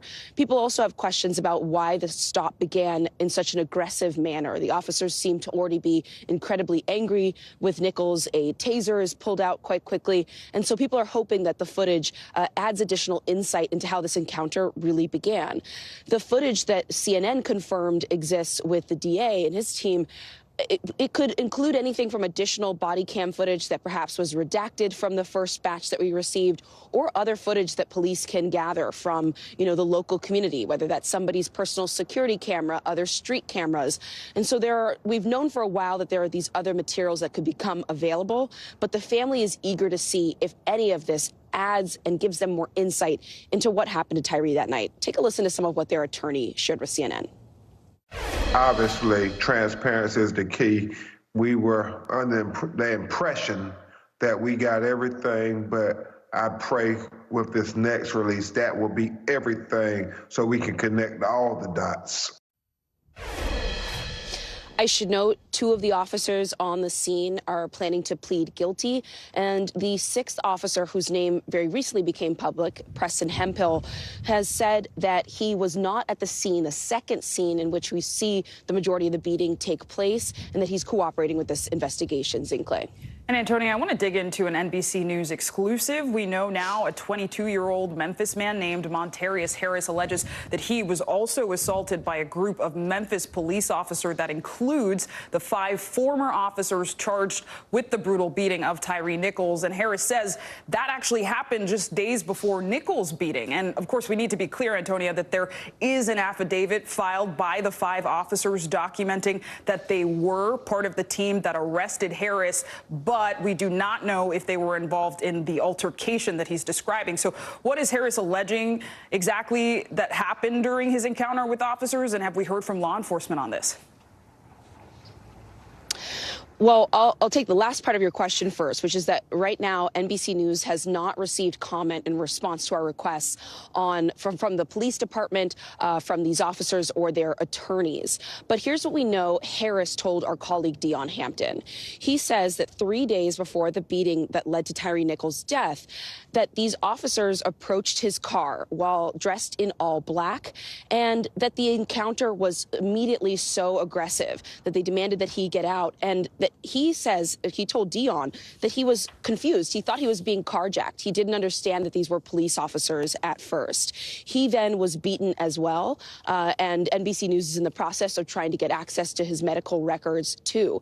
He plans to file a lawsuit this weekend as well. But as you mentioned, the affidavit does confirm that these 5 officers, the Central 5 who've been at the heart of the story the entire time, were present on the scene as part of a group of 9, that they arrested him, and that the police say that while they were on the scene at this housing complex, that they saw him begin to engage in reckless driving, in a reverse in the parking lot, screeching his tires, and that as they approached, they smelled marijuana and found other illegal items in his car. And so there's a discrepancy between Harris and what's in the affidavit, but what we do know for sure is that these 5 officers were confirmed in those reports to have been on the scene. Sinclair. A lot to dig into here. Antonia Hilton in Memphis, thank you so much. Newly released video this morning of a deadly police encounter in Los Angeles. It shows the moment right before police fatally shot 36-year-old Anthony Lowe, who was a double amputee. Just seconds before that, Lowe can be seen on that video carrying a knife as he fled officers. Police say that happened after he stabbed a 46-year-old man, threatened officers, and refused to drop that weapon, which was a foot long. Now his family is calling for answers and accountability. NBC News correspondent Nyala Charles has the latest and a warning. The footage you're about to see is disturbing. The deadly incident caught on camera. Police confronting a double amputee, weapons drawn. He's left his wheelchair wielding a knife, moving away from the officers. Then in this video from a different bystander, if you listen carefully through the music playing, you can hear the gunshots that killed Anthony Lowe. The view of Lowe obstructed by a vehicle. His family now demanding accountability. He was running away from them, and what's really heartbreaking is that you can tell that he was in fear for his life. This is a murder that must be prosecuted. According to Huntington Park police, they had received a 911 call about a stabbing. The victim said the perpetrator was a man in a wheelchair. Blocks away, they say they found Lowe holding a knife and attempted to detain him, but Lowe threatened them. In a press release, officials say the officers deployed tasers twice in an attempt to stop him, but the tasers were ineffective, resulting in the fatal shooting. The lieutenant of the homicide unit from the LA County Sheriff's Department, which is investigating the shooting, telling the LA Times that officers in Huntington Park don't wear body cameras. The Sheriff's Department also telling NBC News the stabbing victim, a 46-year-old man, is in stable condition at the hospital. NBC News has not been able to obtain a police report filed for that incident. Despite being armed with a knife and the alleged stabbing, Lowe's family saying he wasn't an immediate threat. There's no threat that a person is doing to any officer when they're moving away from them. He was suffering from mental depression, from losing his legs. Today, his family filing a claim against the city, a precursor to what could be a multi-million-dollar lawsuit. My son, he broke down yesterday, asking God, can he just get one more time with his dad? Lowe's family attorney says there's video from a nearby doctor's office that shows the entire fatal shooting. He has requested it. Why haven't they shown it to us? Why haven't they published it? We have requested the video from police but have not gotten a response. Now, 1 week since Anthony Lowe's death, protesters are demanding answers, criticizing police for what they call a lack of transparency. Nyala Charles, thanks for that report. Meanwhile, the Lowe family's attorney says they plan to file a federal lawsuit in the coming days, in addition to paperwork already filed against the city yesterday for a multi-million-dollar lawsuit. The city of Los Angeles is not responding to our request for comment about that claim. The Huntington Park Police Department says the officers are on paid administrative leave, but that is not enough for people in the community who say they want the names of the officers and information about those charges. Well, still to come this morning, the heartwarming story of a New York firefighter who gave his life to save one of his own after 9/11. Yeah, an emotional journey of recovery and most of all, a breath of fresh air. That story next. Hey, I'm Hallie. It's good to be with you tonight. There's another legal filing today, and I want to cut through some of the weedsy stuff. And let's just get to the point. They have started to vote on the PACT Act. If you're like Hallie, stop speaking Washingtonese. This bill would basically give health care to veterans who have exposed to these toxic chemicals. So, Scott, I'm trying to make this as not DC as possible. The increased sort of anger that we've seen now in politics. I saw you searching for, I think, your microphone, Dan. You are. I was trying to do it on the slide. Live TV, man. It's okay. How many of you were up there? At least 11. How real is this going back to the moon? How you doing, Lester? Stay on top of breaking news and the biggest stories of the day with NBC News Daily. Thank you so much for joining us. I'm Morgan Radford. And I'm Vicki Wynn. I'm Aaron Gilchrist. And I'm Kate Snow. Get in-depth reporting from across the country. What's your reaction to the president's comments? And around the world. Are Ukrainians continuing to make advances? And ways you can take care of your health. Who should be getting tested? And frankly, how often? And your wallet. Costs are skyrocketing. How to manage soaring prices. NBC News Daily. Weekdays from 12 to 4 p.m. Eastern on NBC News Now. We begin top story with that breaking news. This is just in, a lot of stories to get to. What do people need most right now? Did the state and or law enforcement drop the ball anywhere? Are we headed for a recession or a recovery? Migrant families now stranded in Mexico. What's the World Cup experience been like? The civilian effort is not just about fighting, it's also about helping. Every night, it's your news playlist. Top Story with Tom Llamas. Streaming weeknights at 7 on NBC News Now. Hey, podcast fans, ready to unlock our true crime mysteries? Try Dateline Premium on Apple Podcasts. You'll get early access to originals, plus bonus content, and everything is ad-free. So head to Apple Podcasts now to subscribe. Hey, I'm Hallie. It's good to be with you tonight. There's another legal filing today, and I want to cut through some of the weedsy stuff. And let's just get to the point. They have started to vote on the PACT Act. If you're like Hallie, stop speaking Washingtonese. This bill would basically give health care to veterans who have exposed to these toxic chemicals. So, Scott, I'm trying to make this as not DC as possible. The increased sort of anger that we've seen now in politics. I saw you searching for, I think, your microphone, Dan. You are. I was trying to do it on the slide. Live TV, man. It's okay. How many of you were up there? At least 11. How real is this going back to the moon? How you doing, Lester?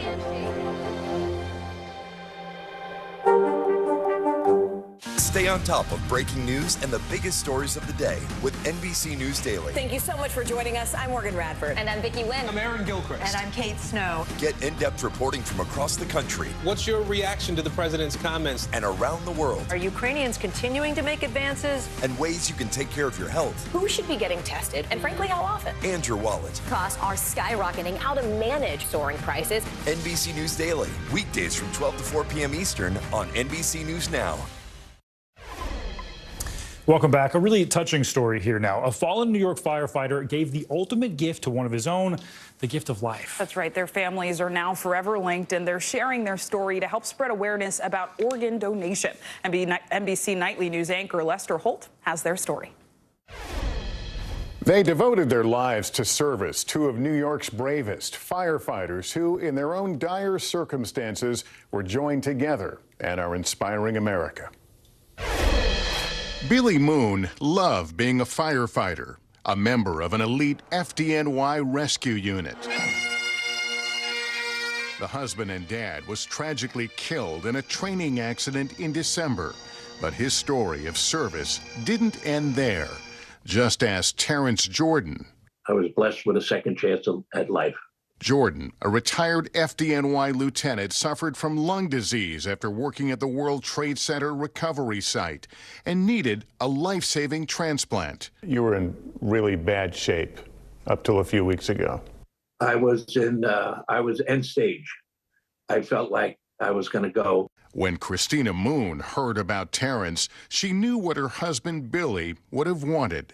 Billy and I have talked about this kind of stuff before. I knew he wanted to be an organ donor. Terrence was a match and received new lungs from Billy Moon 5 days before Christmas. How many people have benefited from his organs? 5. 5, that's amazing. Terrence is recovering from transplant surgery in quarantine, but he joined our interview via Zoom. Hi, Christina. The first time he and his wife Terry would meet Christina. We just wanted to say that we think you're an incredible person, and thank you so much. You, in your darkest hour, you came through and you gave myself and 4 other people the gift of life. And we wanted to thank you and tell you that we love you. You're so welcome, and thank you for everything you did. I think it's meant to be the way it worked out in the match. So I'm so happy for you. And you look great. I feel 30 years younger. For all, it has been a journey of mixed emotions. When it was happening and we found out about Billy, we started to read about him and find out about him. And we realized that he was like a younger version of Terrence. And it almost made it easier to reconcile. My daughter Brianne is about to be 11. She says that she's really glad you're continuing her dad's journey. And my son says he hopes you live to be 100. I think that's incredible, and I'll try. I'll let him know. Both families now focused on organ donation awareness. I felt horrible that Billy passed and that I benefited from it. So I'm still trying to wrap my head around that, but I'm very appreciative and to Billy. And he did speak with his wife about it. The fact that they spoke about it was incredible because most people don't speak about organ donation. In life and now in death, a fireman still answering the call, still saving lives. We call Billy our forever hero. To learn more about organ donations, you can go to organdonor.gov. And by the way, Billy Moon's liver went to another firefighter. Lester Holt, thank you so much. Now let's talk about money. With the average price for a dozen eggs doubling in the last year, one savvy toddler has turned her daily chicken chores, yes, chicken chores, into a business that's turning out to be a win-win for everyone. NBC News correspondent Sam Brock has more.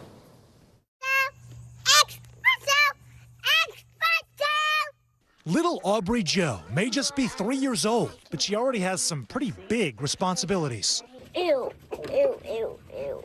Taking care of the family chickens is part of her daily routine, with a little help from Mom Bridget. You got to make sure it's clean, you know, and food, water, they need scratch grain. So it's a lot of work. But what started out with baby chicks. We're just going to hold her for just a minute. Then we'll put her back in there with her family. Yeah. Has turned into a full chicken coop, complete with a rooster.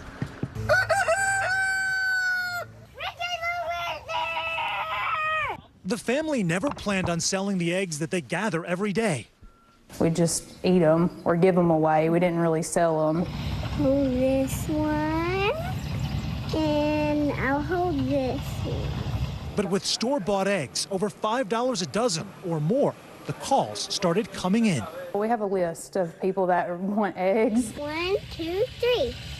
Aubrey Jo only charges $3 a dozen to friends and neighbors. Ooh, you got a bunch of eggs. Even taking her egg money, as she calls it, to the bank. I'm teaching her work ethic, and, you know, she's getting to keep all the money from it because she does all the work. But it's not all work. Aubrey Jo and her flock know when to have some fun, too. They chase me. Sometimes I chase all of them because they're so mean to me and they're picking at me. They're like chasing me.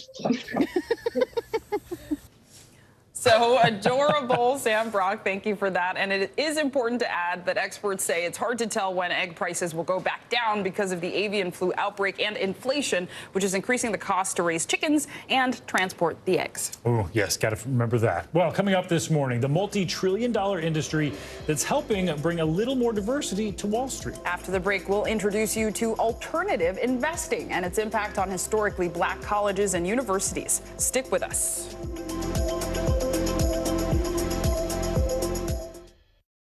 This is what it looks and From the feels like. storm zone. The bigger piece to the puzzle. New numbers just out this morning. We begin with breaking news just coming in. Russia has launched another round of attacks. What was it like when you came back and saw your neighborhood like this? They say that in modern war, there aren't any front lines anymore. Here, there certainly are. We begin with the breaking news. Hurricane Ian gaining in strength. We've had some of the strongest winds here. How many of you were up there? At least like 11. Now to the economy as Americans face the highest inflation rate in decades. How does this all impact your wallet? More fallout from Elon Musk's Twitter takeover. An urgent warning this hour about the flu. How does RSV specifically hit some kids so hard, and then it seems like it almost doesn't affect others? Can voters trust that you will be able to do this job? Why should voters believe you? This special election night. We love it. We live for this. We have a substantial team of NBC News correspondents fanned out. This is the first time we've not been able to call control of the House on election night. Tonight, we'll take an unflinching look at the resurgence of anti-Semitism in America. They're waiting until Title 42 is lifted before they decide whether to cross into the United States. What made you decide to go the medicinal healing route for what you're growing here? Who should be accountable? The city points the finger at the state at the city. Making news right now. We are live on the ground there. I want to show you an up-close look at what we're talking about here. The news continues right now. The day's biggest political stories with trusted insight and expert analysis. A daily look at the politics behind the headlines. Meet the Press Now, streaming weekdays at 4 p.m. on NBC News Now. Watch NBC Nightly News with Lester Holt or listen wherever you get your podcasts. Hey, I'm Hallie. It's good to be with you tonight. There's another legal filing today, and I want to cut through some of the weedsy stuff. And let's just get to the point. They have started to vote on the PACT Act. If you're like Hallie, stop speaking Washingtonese. This bill would basically give health care to veterans who have exposed to these toxic chemicals. So, Scott, I'm trying to make this as not DC as possible. The increased sort of anger that we've seen now in politics. I saw you searching for, I think, your microphone, Danny. You are. I was trying to do it on the slide. Live TV, man. It's okay. How many of you were up there? At least like 11. How real is this going back to the moon? How you doing, Lester? This is what it looks and feels With the like. latest film, the bigger piece to the puzzle. We begin tonight with breaking news. How much water ultimately will be forced inland? Whenever it happens, wherever you are, NBC News, streaming free now.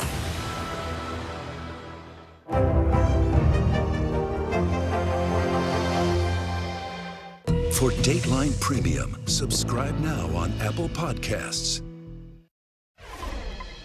Happy Friday and welcome back. There's a $1 trillion industry on Wall Street known as alternative finance, but fewer than 5% of those who work in it are black. That's right, and now there's a new program designed to change that. CNBC's Frank Holland shows us how it's helping to bring diversity to some of the biggest firms in the business.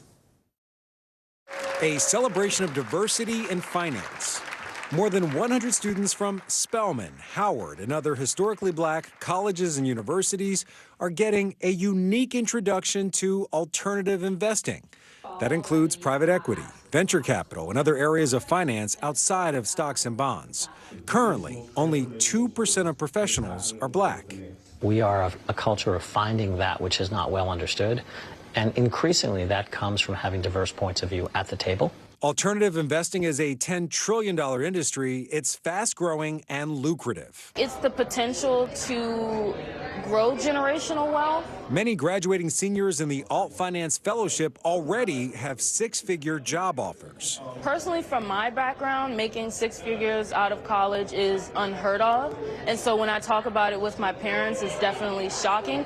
The income potential is attractive, but Zachariah Smith says for him, making money comes after sparking change. Being able to come into a space where I'm able to leverage private credit, real estate, cryptocurrency, private equity to create more opportunity, not only again for myself, but for my community. It's truly a privilege. Three of Wall Street's biggest firms, Apollo, Ares, and Oaktree, are investing $90 million over 10 years to provide paid experience, mentorship, and networking opportunities. The goal, to bring hundreds of students into the Alt Finance Fellowship, increase their career opportunities today, and hopefully, profits for these firms in the future. Our industry could be more and should be more diverse. And I think the conclusions and the investment decisions you make as an investment professional are all better as a result.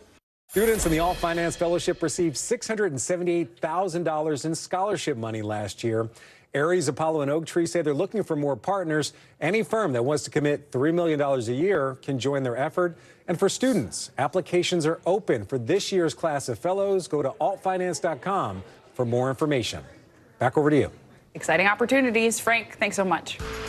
All right, financial headlines now. Apple, Google, Amazon all reporting hiccups in the start of 2023. CNBC's Silvana Hanau joins us now with more on that and other money news. Good morning, Silvana. Hey, Zinkley, good morning to you. Stephen, good morning. So a trio of tech giants could cast a shadow over the markets and a sector that's had a banner start to the year. Apple reporting its first drop in quarterly revenue since 2019. A new iPhone couldn't boost sales enough, and Apple was hit by supply chain disruptions in China. Google's parent company Alphabet posting its first drop in ad revenue since the start of the pandemic. Results were dragged down by YouTube and competition from TikTok and AI bots like ChatGPT. Amazon's quarterly sales beat forecasts thanks to the second Prime Day event and a strong Black Friday weekend, but growth in its AWS cloud computing business is slowing. Amazon is closing some of its fresh supermarkets and Go convenience stores as it looks to cut costs. On the company's earnings call last night, Amazon CEO says they will also pause the expansion of fresh stores to examine the business and see if it's resonating with customers. Amazon has been trying to crack the grocery market since launching its fresh delivery service in 2007 and buying Whole Foods in 2017. Starbucks Rewards members can now pay with Venmo. PayPal, which owns Venmo, says customers can use their accounts to load their Starbucks cards. You can add your Venmo account in the Starbucks app and then pay directly from Venmo. The companies are running a promotion through February 10th. Starbucks Rewards members will get 100 bonus points stars by adding at least $15 from Venmo to their card, guys. So some good news for Starbucks customers. I was going to say I can stock up on my matcha. There you go. See? And get some bonus points. There you go. You can't beat that. All right, Silvana, thanks so much. Thank you. Sure thing. And coming up, an exclusive behind-the-scenes look at the world's first all-civilian mission to space as it prepares to take flight. Plus, a look ahead to Sunday's Grammy Awards, all the artists and performers that are set to take that stage. That's coming up next.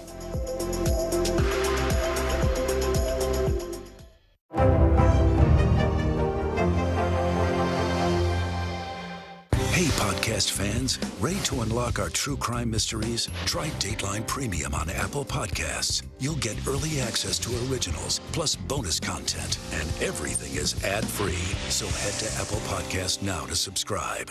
Stay on top of breaking news and the biggest stories of the day with NBC News Daily. Thank you so much for joining us. I'm Morgan Radford. And I'm Vicki Wynn. I'm Aaron Gilchrist. And I'm Kate Snow. Get in-depth reporting from across the country. What's your reaction to the president's comments? And around the world. Are Ukrainians continuing to make advances? And ways you can take care of your health. Who should be getting tested, and frankly, how often? And your wallet. Costs are skyrocketing. How to manage soaring prices. NBC News Daily. Weekdays from 12 to 4 p.m. Eastern on NBC News Now. The day's biggest political stories with trusted insight and expert analysis. A daily look at the politics behind the headlines. Meet the Press Now, streaming weekdays at 4 p.m. on NBC News Now. Watch NBC Nightly News with Lester Holt or listen wherever you get your podcasts. Hey, I'm Hallie. It's good to be with you tonight. There's another legal filing today, and I want to cut through some of the weedsy stuff. But let's just get to the point. They have started to vote on the PACT Act. If you're like Hallie, stop speaking Washingtonese. This bill would basically give health care to veterans who have exposed to these toxic chemicals. So Scott, I'm trying to make this as not DC as possible. The increased sort of anger that we've seen now in politics. I saw you searching for, I think, your microphone, Dan. You are. I was trying to do it on the slide. Live TV, man. It's okay. Join Hoda Kotb for season 3 of her podcast, Making Space. Listen now. How many of you were up there? At least like 11. How real is this going back to the moon? How you doing, Lester?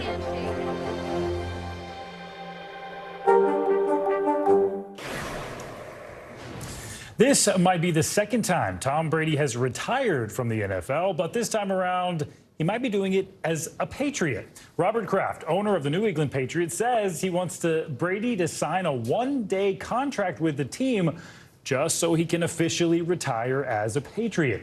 Brady, of course, one of the greatest of all time after leading the Patriots to 6 titles, even though he spent the last 3 years with the Tampa Bay Buccaneers. It seems New England has nothing but love for Brady. No doubt we can expect to hear more about Brady and his never-ending retirement. He's got so much already lined up. It's exhausting just hearing about his retirement. It's exhausting. Projects. It's impressive. Also, I grew up in New England, so I actually kind of stand this one-day contract. Okay, all right. We'll see if it happens. It's guys in Clay's vote. Yeah, has my vote. We'll see. But now to an NBC News exclusive. The billionaire private astronaut who went to space almost 18 months ago as part of St. Jude fundraiser is going back. This time, Jared Isaacman is taking 3 more civilians along with him on a mission that is even more daring than the last. NBC's Tom Costello caught up with all of them as they went through skydive training in Colorado.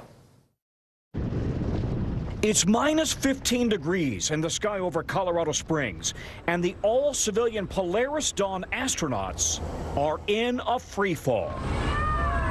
They've come to the Air Force Academy to train with the elite Wings of Blue cadet parachute team. Incredible. The craziest emotions ever. Jared Isaacman is the Polaris Dawn commander, a veteran pilot who once owned his own fleet of MiG fighter jets. He led the Inspiration 4 mission in 2021. Godspeed Inspiration 4. 3 days of orbiting the Earth in a SpaceX spaceship. Oh my gosh. While raising a stunning $250 million for cancer research at St. Jude Children's Hospital. And he'll keep raising money. He's now bought 3 more trips into space. What is liftoff like? What does it feel like? I mean, it's an incredible sensation, but it just races by like time melts away. His new all-civilian crew, former Thunderbird pilot Scott Poteet, medical officer Anna Menon, and mission specialist Sarah Gillis. What's impressed me in the year that since we met, you guys seem so much like a team. You seem so together. Does it feel like that? There's no question. I think we largely felt that way day one, and we've really only improved upon it considerably. I mean, like the best day of training is when the 4 of us are together, no matter what we're doing. So. You're pretty tight. Oh, yeah. They've spent a lot of stressful time together. Climbing a volcano in Ecuador, camping in extreme conditions, nauseating G-force centrifuge training, a practice skydive at iFly, and now here. This is all about team building, bonding before this crew travels further than any other astronauts since Apollo.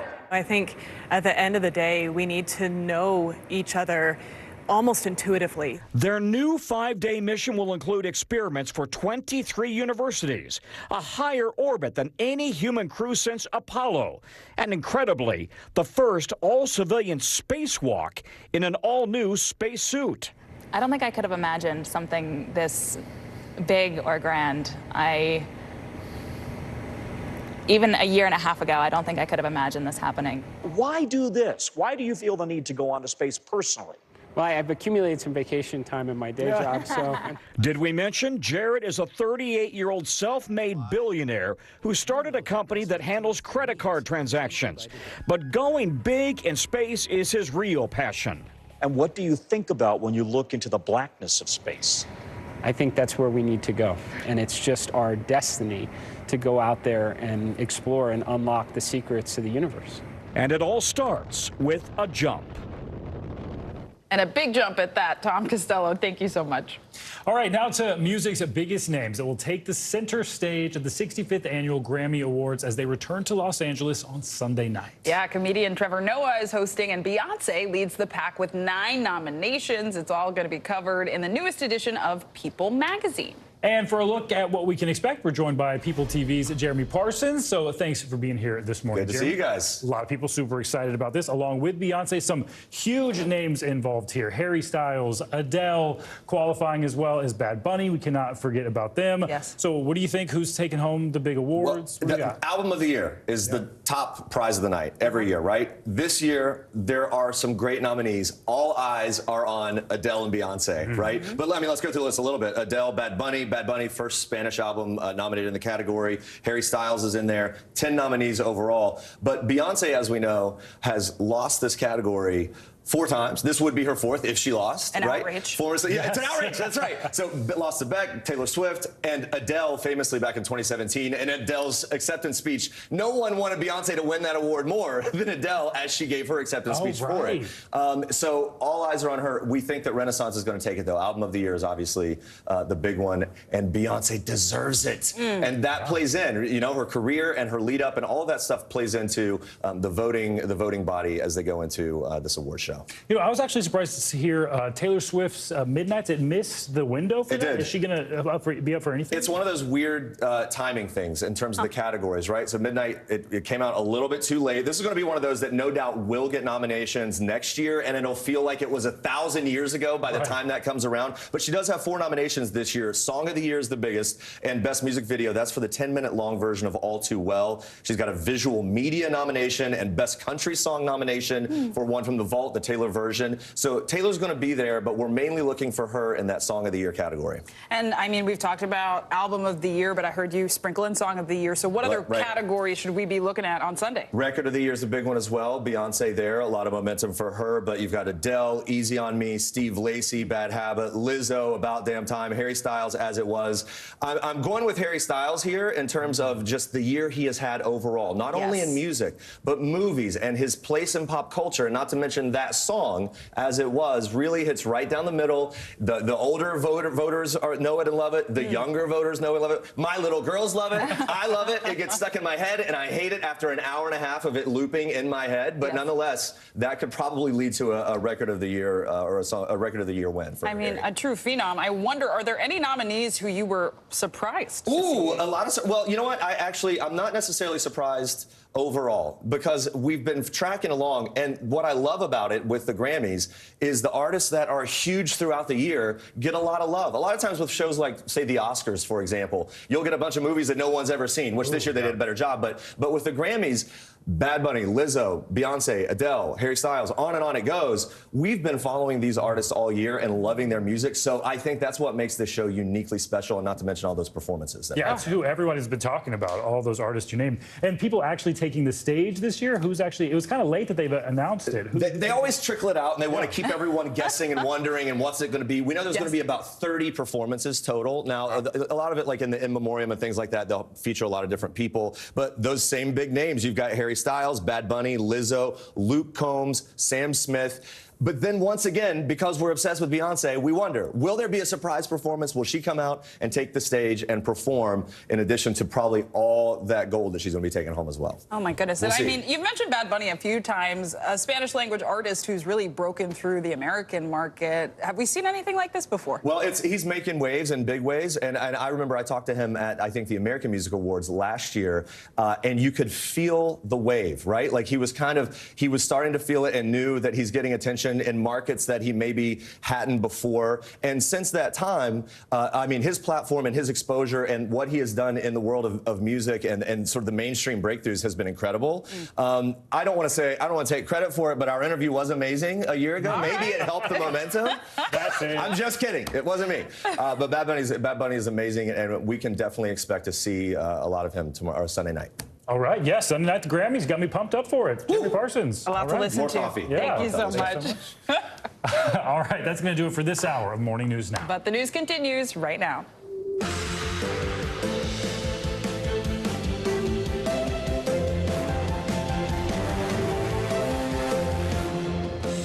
Good Friday morning. I'm Zinclea Samoa. And I'm Stephen Romo. Joe and Savannah are off this morning. Right now on Morning News Now, spy in the skies. New developments overnight as the U.S. monitors what's being called a suspected Chinese surveillance balloon hovering over parts of the country. This is footage captured over Montana Wednesday, the same day the Pentagon says the balloon in question passed through that area. We'll explain why the U.S. has not shot the balloon down and how China is responding this morning. Also this morning, deep freeze. While parts of the South are under a layer of ice, the dangerously cold weather making its way east, causing power outages, school closures, and flight cancellations. This weekend, some places in New England could feel like -60 degrees. We'll show you what to expect from this polar punch and how other parts of the country are trying to defrost themselves this morning. Key data out this morning on job growth in the U.S. Despite major layoffs in the tech sector, are businesses still hiring? We're breaking down the newest job numbers coming in this morning and what they could mean for the future of the economy.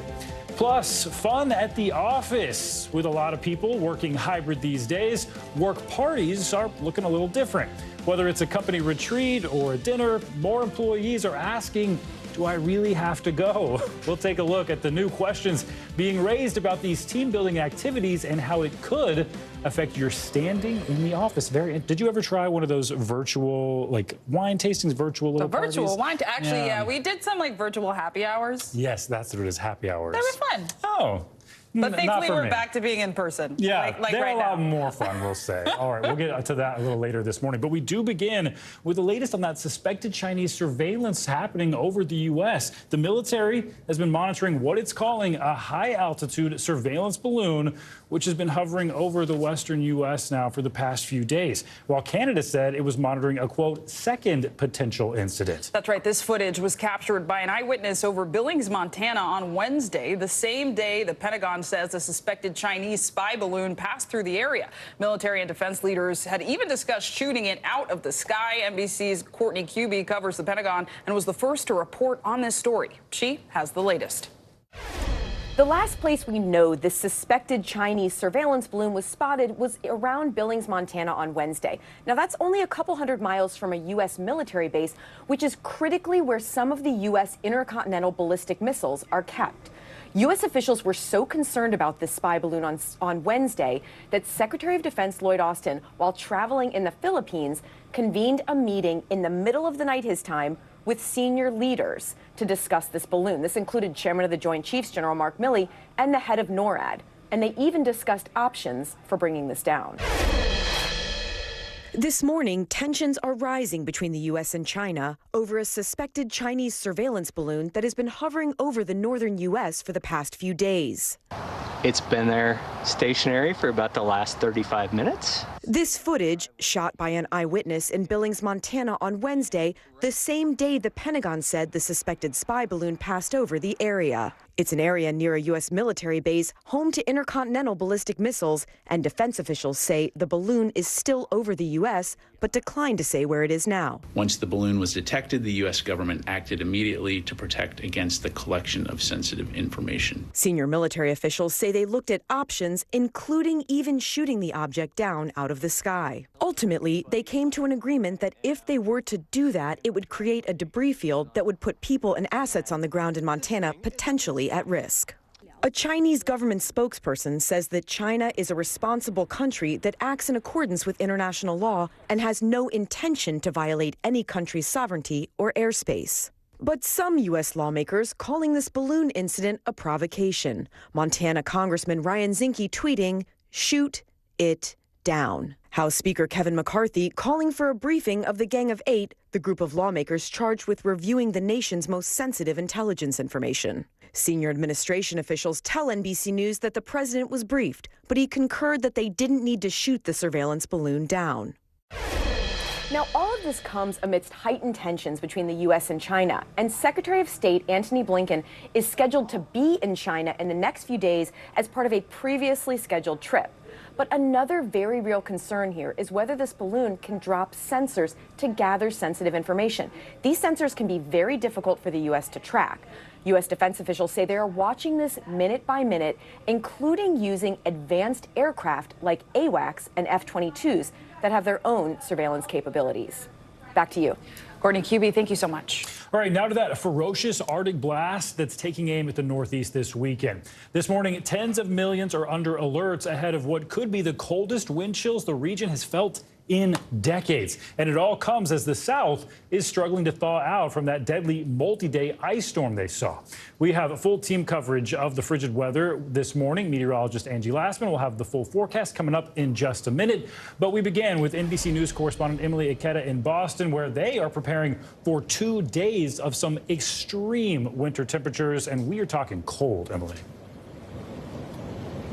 Yes, that's right. And we're seeing the temperatures drop by degree throughout the morning. It's around 20 degrees at the moment. And unfortunately, that's the warmest it's going to be for the rest of the day, as temperatures will topple hour by hour to dangerously low levels. And to make matters worse, winds, whipping winds up to 50 miles an hour gusts expected in parts of New England and New York. You can see we're seeing people start to commute to work. The key here is layers, but the streets in this area unusually a little bit more quiet compared to typical days, because schools across the city here in Boston have been canceled. Officials urging people to stay out of what could be some of the coldest weather parts of the region have seen in decades. From the northern plains to New England, tens of millions bracing this morning for a historic Arctic blast. What we're likely to encounter over the next 36 to 48 hours is going to be really unprecedented. It will feel like minus 20 today in Chicago, 30 below in Boston on Saturday, and a jaw-dropping minus 60 in northern Maine, where the National Weather Service predicts it will be an epic generational Arctic outbreak. Frostbite is a concern. The city of Boston declaring a cold emergency, closing public schools and opening warming centers. In Buffalo, schools also shuttered today as signs warn residents of the potentially life-threatening cold, just weeks after a deadly blizzard. The polar plunge comes as parts of the South are still thawing out from a week-long ice storm that claimed at least 8 lives and left widespread tree and power line damage. Hundreds of thousands without power this morning in the South Central region. I haven't slept in a bed in 2 days, so and my apartment is cold. Austin Energy telling its customers they can't say when power will be restored. Ice, trees, and tree limbs continue to knock out power to the same circuits that crews have just restored. One tree weighed down by ice, touching power lines and catching fire. Just part of a massive emergency cleanup effort underway. We're looking at declaring a disaster declaration. Throughout the region, dangerous patches of ice coating roads. Videos of people slipping and falling, filling social media feeds. The South still struggling to untangle from this week's icy mess. A few more branches fell, had to clean it all up again. As bone-chilling temperatures prepared to freeze the Northeast. And as these frigid temperatures set in, a reminder from officials to limit your time outside and wear layers. When you're looking at wind chills well below zero, frostbite can set in within just minutes. You also want to never use a gas stove as a heater. If you are cold, there are a lot of cities across the Northeast area opening warming centers to help people stay out of that bitter weather. Guys, back to you. All right, good advice there. Emily Aketa, thank you. Time now for a check at your Morning News Now weather. Meteorologist Angie Lassman joins us with a look. Man, some cold temperatures we're talking about. Yeah, and even the people that aren't in alerts, we have, Emily mentioned more than 50 million people dealing with those wind chill alerts at this hour. But look how many people are going to see wind chills below zero. That's just the tip of the iceberg, if you will. We can see from basically the Dakotas all the way to Maine, bitter cold is going to settle in, and that's what we'll be watching for. 18 million people are going to see wind chills below 20 degrees below zero. So it's going to be a bitter couple of days for folks across the area. There's those 56 million people that are included in the wind chill alerts at this hour. And you can see why, sitting at 0 degrees for the actual temperature in Chicago. But when you add in those blustery winds, 16 degrees below, 11 for what it feels like in Lexington, 10 below in Buffalo with a single-digit temperature for the actual temperature. And this is just the start, especially for parts of the Northeast where right now 25 in New York doesn't seem all that bad. But the temperatures will take a tumble. The warmest temperatures that we're going to see are focused for the morning hours. And as the day goes on, you'll notice that maybe you didn't need all those layers early this morning. But by the time 9, 10 o'clock rolls around in places like Boston and New York, it's going to be bitter cold. And how about tomorrow morning? Places like Boston, -6 as you get up in the morning, feeling like -30. Those temperatures, those record lows, were set back in the 1800s, and we're going to take a run at them tomorrow morning. So you can see just how dangerously cold it is going to be for basically a day or so in many of these areas. In parts of Pennsylvania and even into parts of Ohio, we will see those sub-zero wind chill values well into the weekend. Now, as we fast forward into Sunday, things quickly change. We see that cold air pushing out. We moderate those temperatures. Back to the mid-40s we go for Sunday in New York. Back to the 50s by Monday and Tuesday. We're nearing 60 degrees in Washington, D.C. by the time Tuesday rolls around. And even places like Buffalo and Chicago, you will get back to those 40s. So we just got got to layer up or maybe stay in bed all day on Saturday and even into the early parts of Sunday. Those winds will be blustery, anywhere from 30 to 40 miles per hour. The higher elevations could be much higher than that. And how about the snow? Well, not a whole lot to expect. Just downwind of the lake, we could see that cold air and those strong winds coming off the lake, producing a few flakes for folks, maybe an inch or two in some spots downwind of the lakes. And we're not going to forget about the southeast, where that front that we were watching impact parts of Texas and other areas in the south. That's now moving through the southeast. It's going to move offshore, but not before it dumps some heavy rain on folks there. The good news is it's going to thaw out for everybody, basically, that was dealing with those icy conditions and difficult conditions for days and days. They're going to see a nice February thaw. Not for the Northeast or the Midwest, though. It's going to be brutal, but just wait a day, guys. Stay in bed all Saturday. That sounds great to me. Meteorologist orders, stay in bed all day. You heard it from Angie. Thank you so much. And turning now to the war in Ukraine, officials there say Russia is planning a major new offensive to mark the upcoming one-year anniversary of the conflict. The warning comes as emergency workers sift through the rubble of an apartment building in eastern Ukraine, which was hit by missiles late Wednesday. NBC News foreign correspondent Raf Sanchez joins us from Kyiv with more. Raf, it's good to see you. Zinkley, good to be with you. President Zelensky is brought in some of his top commanders for what he called a particularly important meeting as fears grow that Russia may be about to launch that new offensive. Ukraine is a country on high alert today, and the president urging his people to be ready. This morning, Ukraine sounding the alarm that Russian forces are on the cusp of launching a new offensive. 500,000 fresh Russian troops have been mobilized, Ukraine says. Not all of them well-trained, but their sheer numbers meant to overwhelm Ukrainian defenses. In the eastern city of Kramatorsk, Russian missiles falling day and night. This direct hit on an apartment building killing 4 people, authorities say. The city's hospitals straining to treat the many wounded. I felt the pain and everything went dark, she says. President Zelensky vowing Ukraine will stay united, whatever comes next. We have been standing against evil for almost a year. At a World War II commemoration, President Putin making veiled threats of nuclear conflict with the West. They don't understand that modern war with Russia will be quite different for them. Despite Ukraine's pleas, Western tanks still weeks from reaching the battlefield. And no deal for now for NATO to provide F-16 fighter jets. In Bakhmut, police say fewer than 200 children are left in what was once a city of 70,000 people. To get them out, they're using these kid-sized bulletproof vests. They're made by the Lviv Defense Cluster, a team that usually produces armor for NATO special forces, now designing it for children like 9-year-old Angelika Chuganova, whose family was forced to flee their home in Kharkiv at the start of the war. This vest is for children from 4 till 6 years old. 4 to 6 years old. A pocket for parents' phone numbers and a strap to carry kids to safety. My bulletproof vest, a little less colorful than Angelika's. It feels good. Good. A sliver of safety for kids growing up in war. And the Lviv Defense Cluster has made about 550 of those vests so far. They're raising money to make more of them. Each one costs about $700. Meanwhile, Zinkley, any minute now, we are expecting to hear from Ukraine's National Olympic Committee. They have said they are considering boycotting the 2024 Olympics if Russian athletes are allowed to take part. Zinkley? A lot to watch. Raf Sanchez, thank you. All right, let's get more on the situation in Ukraine with Ukrainian MP and leader of the Holos Party, Kira Rudik. Kira, thanks so much for being with us this morning. I want to start asking you about today's meeting between European Union leaders and President Zelensky. What would you say Ukraine needs most from the EU right now? Hello, thank you so much for having me. Well, first of all, we need the assurance that we are on the path to European Union and that we will join it not in 10 years, but really soon. From the parliamentary side, I can tell you that during the last year, we have voted for all the 7 recommendations that European Commission gave us. So we basically are saying we have done our homework.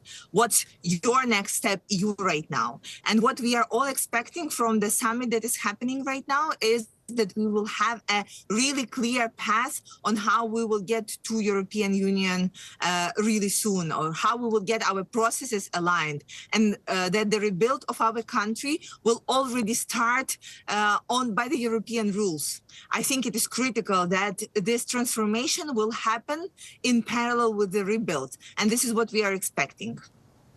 Discussion of Ukraine joining the European Union started not long after the war began, almost a year ago now, but the fast tracking has not looked extremely likely. One of the issues cited was alleged corruption, with the EU urging Ukraine to implement some reforms to sort of cut back on that problem. Do you think that is a big problem, and is Ukraine tackling that hurdle? I think corruption is an issue for many countries, and it was an issue for the countries that were on the path or when they joined EU. But I also believe that right now we have this fantastic historic moment when we have a political will to fight the corruption. We have a possibility and opportunity to do that, and we also have like so much support from other European countries to help us do that. The time is right now. We will do whatever is needed to get into European Union. And we all know that it will be a tremendous amount of money invested into Ukraine for a rebuild. And what we all want to make sure that this money will already be used and by the European rules.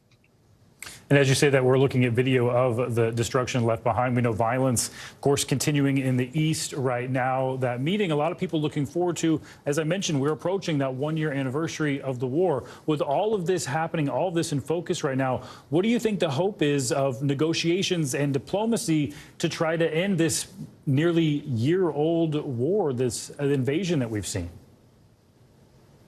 You see, the war did not start a year ago. It started in 2014, and what we learned during all those years was that you cannot agree with Russia on something, and you cannot make a peace deal with Russia, because they will always march forward, because their aim is to destroy us and to rebuild Russian empire. They would not stop unless they are stopped.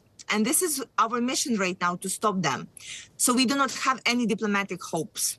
We do not have any hopes that there will be like a peace deal that Russia will honor.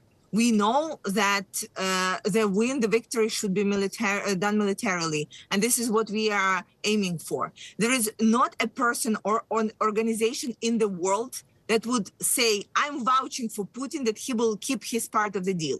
And for my country and for my nation, it means there will be more pain, more destruction, more attempts to kill us. And we are not going to let them do that. And we are going to fight until we win. This is our goal. All right. Kira Rudik, thanks so much for your time this morning. Of course, we're definitely going to be keeping our eyes on the situation and that meeting between Zelensky and the EU leaders. Thanks. Thank you, and glory to Ukraine. Coming up, an exclusive about the growing crisis along the southern border. Yeah, NBC News has learned hundreds of thousands of migrants have been released into the U.S. without being required to appear in court. We'll explain why that's happening, and we'll also have how the Biden administration is responding about it. That's coming up next. You're watching Morning News Now.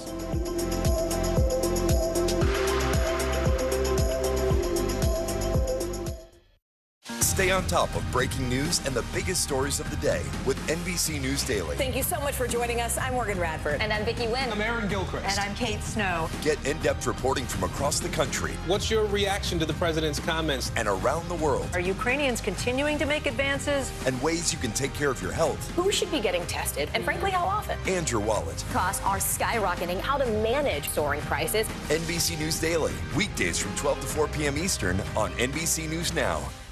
We begin tonight with breaking news just coming in. Whenever it happens, wherever you are, NBC News, streaming free now. How many of you were up there? At least like 11. How real is this going back to the moon? How you doing, Lester?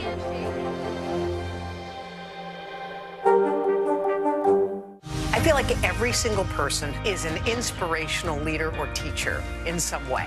What can I do in my life? What can I take from this person's story? I think we all want a fresh start. Join Hoda Kotb for season 3 of her podcast, Making Space. For Dateline Premium, subscribe now on Apple Podcasts. We begin top story with that breaking news. This is just in, a lot of stories to get to. What do people need most right now? Did the state and or law enforcement drop the ball anywhere? Are we headed for a recession or a recovery? Migrant families now stranded in Mexico. What's the World Cup experience been like? The civilian effort is not just about fighting, it's also about helping. Every night, it's your news playlist. Top Story with Tom Llamas. Streaming weeknights at 7 on NBC News Now. The big variable, the storm surge. How much water will ultimately be pushed inland? How many of you were up there? At least like 11. How real is this going back to the moon? What our top story tonight? You guys okay? Yeah. Oh my goodness. How you doing, Lester? This is what it looks and feels. From the storm zone. The bigger piece to the puzzle comes. New numbers just out this morning. Good evening. We begin tonight with breaking news just coming in. We begin this hour with the latest developments. We're coming on the air with some shakeups big time on Capitol Hill. How much water ultimately will be forced inland? Whenever it happens, wherever you are, NBC News, streaming free now. Join Hoda Kotb for Season 3 of her podcast, Making Space. Listen now. NBC News, streaming free now. For Dateline Premium, subscribe now on Apple Podcasts. We're back with an update on the situation at the border. NBC News has learned that nearly 600,000 migrants have been released into the U.S. without getting a notice to appear in court. Yeah, many of the migrants are now left in legal limbo as immigration lawyers scramble to get their clients in court before their asylum eligibility expires. NBC News Homeland Security correspondent Julia Ainsley joins us now with more. Julia, good morning. So what happens to these migrants once they are released into the U.S. without any notice to appear papers? What's behind this, and how exactly does it affect their individual cases? Well, this is part of a policy that started under this administration in March of 2021. If you can remember, that was the time when there were a lot of unaccompanied children spending way too long at Border Patrol stations. So in an effort to get people out, they started releasing people without court dates. They had ways of checking in on them. Some of them wore ankle monitors, checked in on apps. But as we understand it, the promise was to later give them court dates. But at this point, only 200,000 out of 800,000 ever got court dates. So there are about 600,000 people walking around, going to immigration lawyers saying, look, I'm following the rules. What do I do next? And they're only learning that in a lot of cases, it's too late to even apply for asylum. So they might not be on the fast track to deportation, but they also have no protections to stay here or the ability to work. It's really leaving them in this legal limbo. And a lot of lawyers say that that's incredibly hard to advise someone once they've already stayed past that 1-year mark when they're eligible for asylum. More confusion to an already confusing system. And Julia, I know funding for ICE and DHS already limited, and the agencies say they've had to make some major cuts here to those programs which were already underfunded. So what does that mean for people who are waiting for those court dates? And does that mean migrants are at maybe a greater risk for being deported due to these funding cuts? Well, it's interesting. What it actually means is that ICE won't be able to track them as easily. What they've been on is something called an alternative to detention. It allows ICE to track a migrant until they would eventually get a court date and appear in court and then actually have a verdict in their immigration case. It used to be ankle monitors. Now they have these apps where you can show your face and track your location on a geolocator. But they are, even though that costs less than $1 per day per migrant, Congress has only funded them at about half the level they need. So they're starting to drop people from these programs before they even get court dates. I've talked to ICE officials who say it's really frustrating for them because they really have no way of tracking these people when they're in the country. Really, no matter which way you look at this issue, whether you're someone who believes we need less migration and fewer rights for undocumented people who cross the border illegally, or whether you're someone who thinks, you know what, we need to make sure these people have protections. Either way, this system is failing them. And Julia, we have to talk about what's being done about this. How is the Biden administration addressing the growing complications at the border? Well, they have a number of new policies that they're rolling out, but most of them are just trying to target people as they cross the borders. We know they're trying to lift Title 42. They're making it stricter for asylum seekers to cross the border and claim asylum when they cross. They are also trying to open up legal pathways for people to apply for their home countries. But once people cross and they are let in, usually under an exception to Title 42, which we understand that many have been given that exception, there are a lot less pathways and it's a lot less clear to see what they're supposed to do once they're here. All right. A lot of confusion there. Julia Ainsley, thanks for helping us break that down. Thank you. And coming up on Morning News Now, pivotal video evidence coming to light in the Alec Murdaugh trial. Yeah, prosecutors have two videos they say connect the high-profile attorney to the murders of his wife and son. We'll show you the battle in the courtroom when one of those videos was shown. That's coming up next.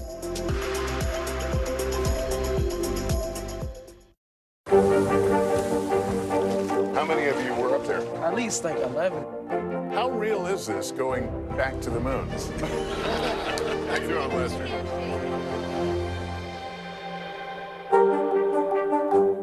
Join Hoda Kotb for season 3 of her podcast, Making Space. Listen now. Hey, I'm Hallie. It's good to be with you tonight. There's another legal filing today, and I want to cut through some of the weedsy stuff. And let's just get to the point. They have started to vote on the PACT Act. If you're like Hallie, stop speaking Washingtonese. This bill would basically give health care to veterans who have exposed to these toxic chemicals. So, Scott, I'm trying to make this as not DC as possible. The increased sort of anger that we've seen now in politics. I saw you searching for, I think, your microphone, Dan. You were I was trying to do it on the slide. Live TV, man. It's okay. For Dateline Premium, subscribe now on Apple Podcasts. The day's biggest political stories with trusted insight and expert analysis. A daily look at the politics behind the headlines. Meet the Press Now, streaming weekdays at 4 p.m. on NBC News Now. This is what it looks and feels. From the storm zone. The bigger piece of the puzzle comes. New numbers just out this morning. Good evening. We begin tonight with breaking news just coming in. We begin this hour with the latest developments. We're coming on the air with some shakeups big time on Capitol Hill. How much water ultimately will be forced inland? Whenever it happens, wherever you are, NBC News, streaming free now.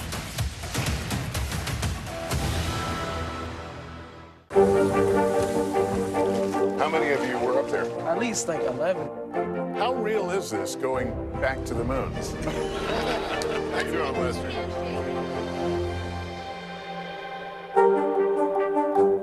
Join Hoda Kotb for season 3 of her podcast, Making Space. Listen now. Welcome back. And turning now to the murder trial of Alex Murdaugh. The former high-profile South Carolina attorney is accused of killing his wife and 22-year-old son nearly 2 years ago. Yeah, the jury was not in the courtroom yesterday, but there were still some major developments behind the scenes and heated arguments over videos of Murdaugh as well as other charges he's facing. This morning, court will resume the way it ended yesterday without the jury in the courtroom. They spent most of the day outside the courtroom while attorneys argued whether evidence of Alec Murdaugh's alleged financial crimes will be allowed into trial. In the trial of former South Carolina attorney Alec Murdaugh, it's one of 2 videos drawing scrutiny from prosecutors. This Snapchat video, taken by his son Paul Murdaugh at a little more than an hour before his murder, shows a lighthearted moment between father and son, according to the defense. But prosecutors zoomed in on another detail. The blue shirt and khaki pants Alec was wearing here don't match the white T-shirt and shorts he was wearing a few hours later in a patrol car interview with investigators. See any evidence of any clothes that had been involved in any sort of altercation that had left blood or tissue or brains? No, sir, I didn't find anything like that. But it's a separate clip that sparked another battle in the courtroom. Happy birthday. The defense introducing this video of Paul Murdaugh delivering a birthday cake to his father. Prosecutors argue the short clip and witness testimony about Alec's relationships opens the door to prosecution evidence that would paint a different picture of Murdaugh's character, evidence of his alleged financial crimes. They need to understand really what this man was hiding. They argue the motive in the shootings, an attempt to gain sympathy and distraction from a slew of financial misdeeds coming to light. Murdaugh faces dozens of charges related to financial crimes, including conspiracy, fraud, and the theft of about $8.5 million over an 11-year span. He admitted to you he had been stealing client money? Yes, sir. For much of Thursday, the judge heard testimony without the jury present, weighing whether to allow witnesses related to those alleged financial crimes. Prosecutors say the day of the murders, Murdaugh had been confronted over missing money at his law firm. But the defense argues the financial evidence would unfairly sway the jury. They've got, a whole lot more evidence about financial misconduct than they have about a murder. Prosecutors say they plan to call more witnesses this morning with the jury outside the courtroom. The judge will then weigh and decide whether any of this testimony is admissible. Back to you. All right, Katie, back. Thank you. Danny Savalos, our legal analyst, joins us now. So, Danny, as we just heard from Katie, the jury was not allowed in the courtroom for a few hours. How unusual is that, and could we see that as a trend in this case? Not at all. Get ready. We're going to do evidence rules in 30 seconds. The bottom line is this. Character evidence is generally inadmissible, and character evidence includes the prior bad things you did. For example, if Stephen cheated at a checkers tournament when he was in middle school, that would not come in because that's not fair. However, what prosecutors are trying to do here, well, let me say this. The defense can introduce good character. There's like a special rule. They have one opportunity. They can introduce good character, but if they do, my evidence professor called this the beep, beep, beep of the dump truck, because now if the defense introduces good character, the prosecution can now dump bad character into the case. Now, that's why you had this hearing outside the jury's ears, because this came up during the trial, because the defense, I think, ill-advisedly introduced evidence of, oh, what a nice dad he is. I see. And he would never do this. That's the critical part, because once they did that, the prosecutor argues, well, if they introduced evidence of he had no reason to kill his kids, his wife and his child, now we're going to introduce evidence of reasons he did. And again, I still think the prosecution's motive theory here is a little weird, that we've all been in, many defendants have been in financial trouble. Not too many have killed their wife and child to get sympathy. So interesting motive, but that's why you have this hearing outside of the jury's ears, because they have to determine mid-trial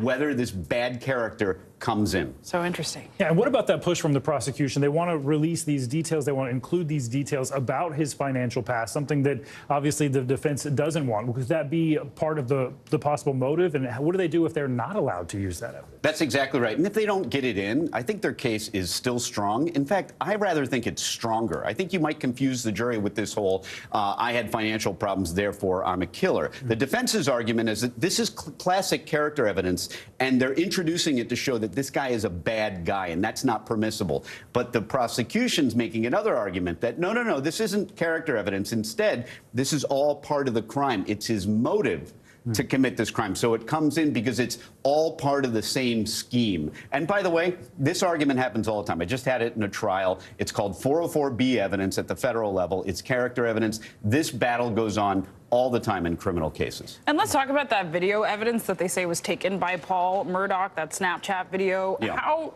damning is it for them? Yeah. Super duper damning. I mean, that's not a legal term, but yes, it's very bad because it contradicts the defense's argument that he was nowhere near the property at the time. And this is just another example of prosecutors using social media, digital evidence to build powerful circumstantial evidence cases. And a lot of people say, oh, that evidence is just circumstantial. Well, I have news for you. Circumstantial evidence is often much more powerful than direct evidence, which is just eyewitness testimony. I saw Professor Plum in the library do this, because eyewitness testimony is notoriously unreliable. The stronger case is almost always circumstantial evidence, because in a murder, usually the one witness to the murder is no longer with us. So therefore, prosecutors must use a circumstantial evidence case. And so far, it's pretty powerful. I don't think they need the financial evidence. I think it's a classic case of prosecutors trying to do overkill.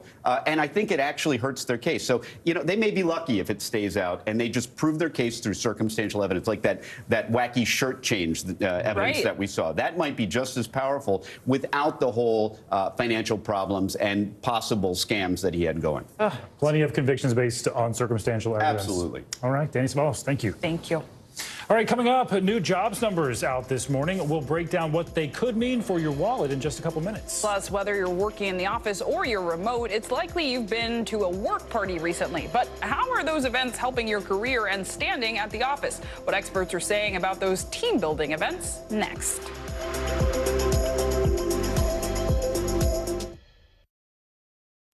I feel like every single person is an inspirational leader or teacher in some way.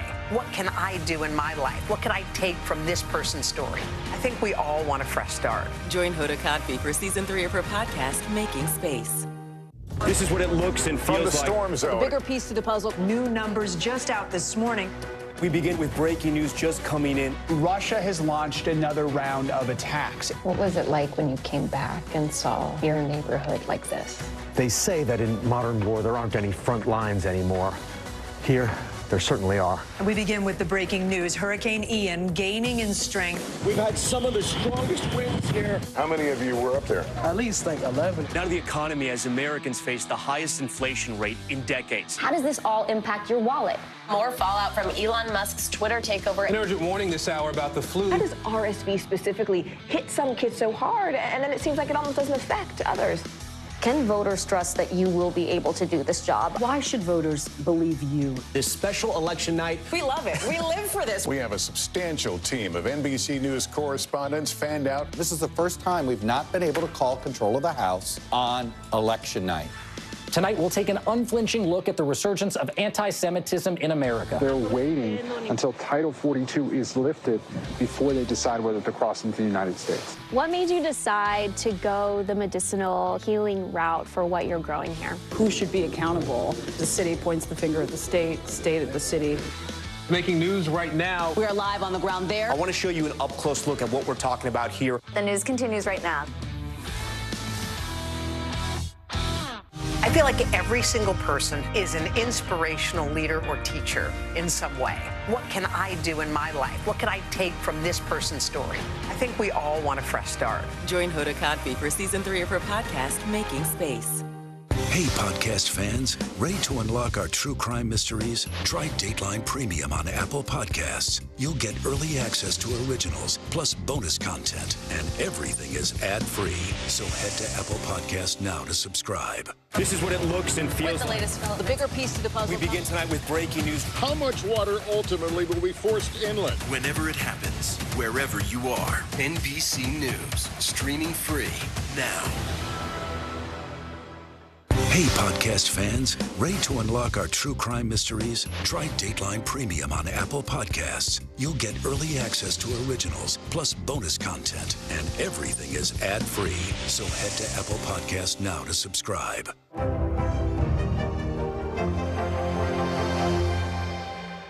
Join Hoda Kotb for season 3 of her podcast, Making Space. Listen now.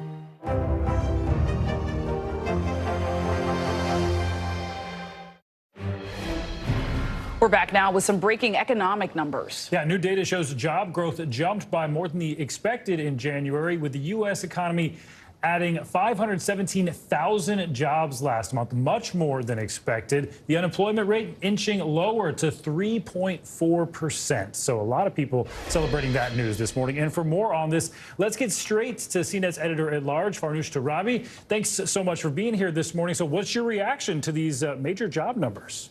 Oh my gosh, I wish I was a fly on the wall in Jerome Powell's house right now, because I'm pretty sure he's doing a dance. He is doing the dance, guys.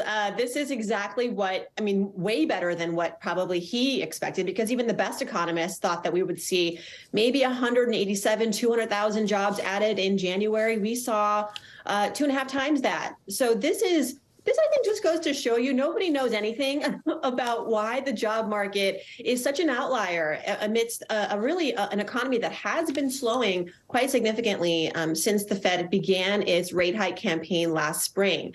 I don't think this means that the Fed's going to stop raising rates, but I do think that we have to be patient and look at the jobs landscape as sort of its own. It marches to its own beat. It's not like we can expect a rate hike and then see it translate directly in these monthly jobs reports. Because if you ask the average American, they don't feel like 500,000 jobs were added in January. They don't feel like unemployment ticked lower. If anything, they feel like I'm worried about losing my job. I'm watching friends lose theirs. It's really important to watch the layoffs trend, which is it takes time for that to show up in these monthly jobs reports. So while we can celebrate today, I think it's important to get back to reality and understand that layoffs are persisting, and not just within the tech sector. You know, we thought that it was just going to be within technology that these layoffs would be more rampant, but they are spreading to other industries. And so my advice to everybody who is looking at, you know, just the reality of the jobs picture and not these monthly figures, but like what's happening at work, in their neighborhoods, is to take inventory of your finances, expect that you may lose your job this year and what would happen, and try to reverse engineer a plan. I mean, tough reality there. 2 days ago, Farnoosh, I know the Fed raised interest rates by 1/4 point. You referenced that. How do you think this jobs data will impact the central bank's rate hiking plans going forward? I don't think, again, it's going to upend their plan. I think that, like we saw this week where they raised rates by 1/4%, which was lower than previous rate hikes, I think we're going to see 1 or 2 more of these in 2023. What I think it has to happen. You know, inflation is not yet at the 2% benchmark rate that the Fed wants to see and that we need to basically be restabilized as an economy. So we still have a lot of work to do on the inflation front, and the only tool we have at this moment is to raise rates. So I think the Fed's going to continue with that. But I think that, you know, we've been talking all of last year about whether we're going to have a hard landing or a soft landing. Fingers crossed, this may be an indicator. If we can really look into the January numbers and extrapolate, this may indicate that we are in for a soft landing. And that means that we won't have this very disruptive job market. We won't have an upended job market in 2023, where we have what we saw in the last recession at its height of double-digit unemployment. I don't think we're going to see that. Well, some good news there. You also mentioned Fed Chair Jerome Powell maybe doing a happy dance right now. Well, on Wednesday, he was giving a press conference where he talked about unemployment along with the rate hike. I want to play a little bit of sound from that. Let's listen. I continue to think that there's a path to getting inflation back down to 2% without a really significant economic decline or a significant increase in unemployment. And that's because the setting we're in is quite different. The inflation that we originally got was very much a collision between very strong demand and hard supply constraints. So don't have a lot of time, but wanted to get your response to what he said about the possibility of getting inflation down without a significant economic decline. Yeah, I mean, the real linchpin to calling a recession is an upside down job market, which we haven't seen yet. And so until that happens, I don't see where we can technically call this a recession. We can technically say we've had a hard landing. So I got my fingers crossed. I think employers don't want to lay off people. I mean, think about it. If you're a business owner, this is the last thing you want to do. And I think companies are really trying to hold on and cut costs in other areas before they have to do what has been the inevitable for some of these bigger companies that overhired, you know? Yeah. All right. Farnoosh Torabi, thanks so much for that insight.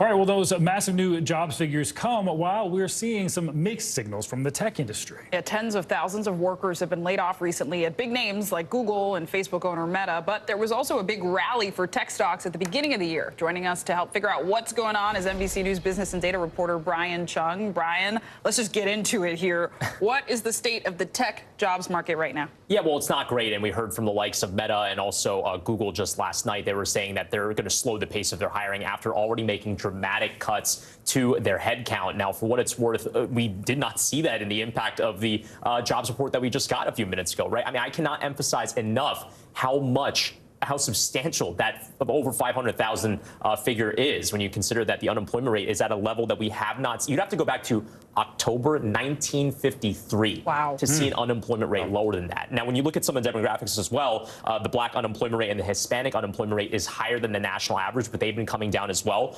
5.4% for black Americans, 4.5% for Hispanic Americans. But overall, the story looks pretty good. And again, when you look at the jobs report, it lines up with what you're hearing from the likes of Chipotle, right? Those types of businesses are hiring aggressively right now. Apparently, it's burrito season between March and May. They're hiring 15,000 people. The airline industry is hiring. These are the types of stories that are likely a bigger part of what we're seeing in the jobs report as opposed to the tech sector. Impressive. Also, I did work at Chipotle briefly. I should say. Nice. It's one of my first jobs. Yes. Wow. Well, it's burrito season for me all year round, so I'll need some advice from you on the Insider coming up. Did want to ask more about the tech sector, though. I mean, they reported their earnings this week. We've heard about all those layoffs. Do we have any indication of are they done with these layoffs? Maybe on the back of this massive jobs earnings or these jobs reports we've got? Yeah, well, so far it seems like they're just kind of in a holding steady type of pattern. They've said that they're slowing the pace of hiring this year. And at Meta, for example, the company formerly known as Facebook, they have a hiring freeze in place. So overall, it seems like, maybe, okay, on one hand, they're not going to hire more people, but on the other hand, maybe that also says that the bleeding has stopped when it comes to those dramatic job cuts where we saw those big tech companies lay off 10,000 or more people. I mean, so much change, so much movement. Brian Chung, thanks for keeping us honest. Well, turning now to this next story, is it possible to have fun at the office? That's the question managers are now asking as a whole lot of people are returning to the workplace post-COVID. From work retreats to offsite office parties, companies are looking for creative new ways to bring their employees together. But not everybody is on board with the changes. Callum Borchers joins us now for more. He is a careers columnist for the Wall Street Journal. Thank you so much for being with us. So the pandemic obviously changed the way so many people work. Do you think it's changed the way companies view office parties and retreats outside of work? Are these bonding type rituals more important after COVID? I think a lot of companies believe they are. Of course, they're happening less frequently, but at higher intensity, right? So maybe you're not running into people in the office hallway or the kitchen like you used to. But take, for example, a company called Coalesce. It's a digital analytics firm, totally remote, about 50 employees, so they don't see each other very often. But when they do, we're talking about big time retreats. They go to Maui, they go to Lisbon. And so you're talking about prolonged company bonding periods. And the CEO says, yeah, it pays off. We feel like we collaborate better after getting to know each other.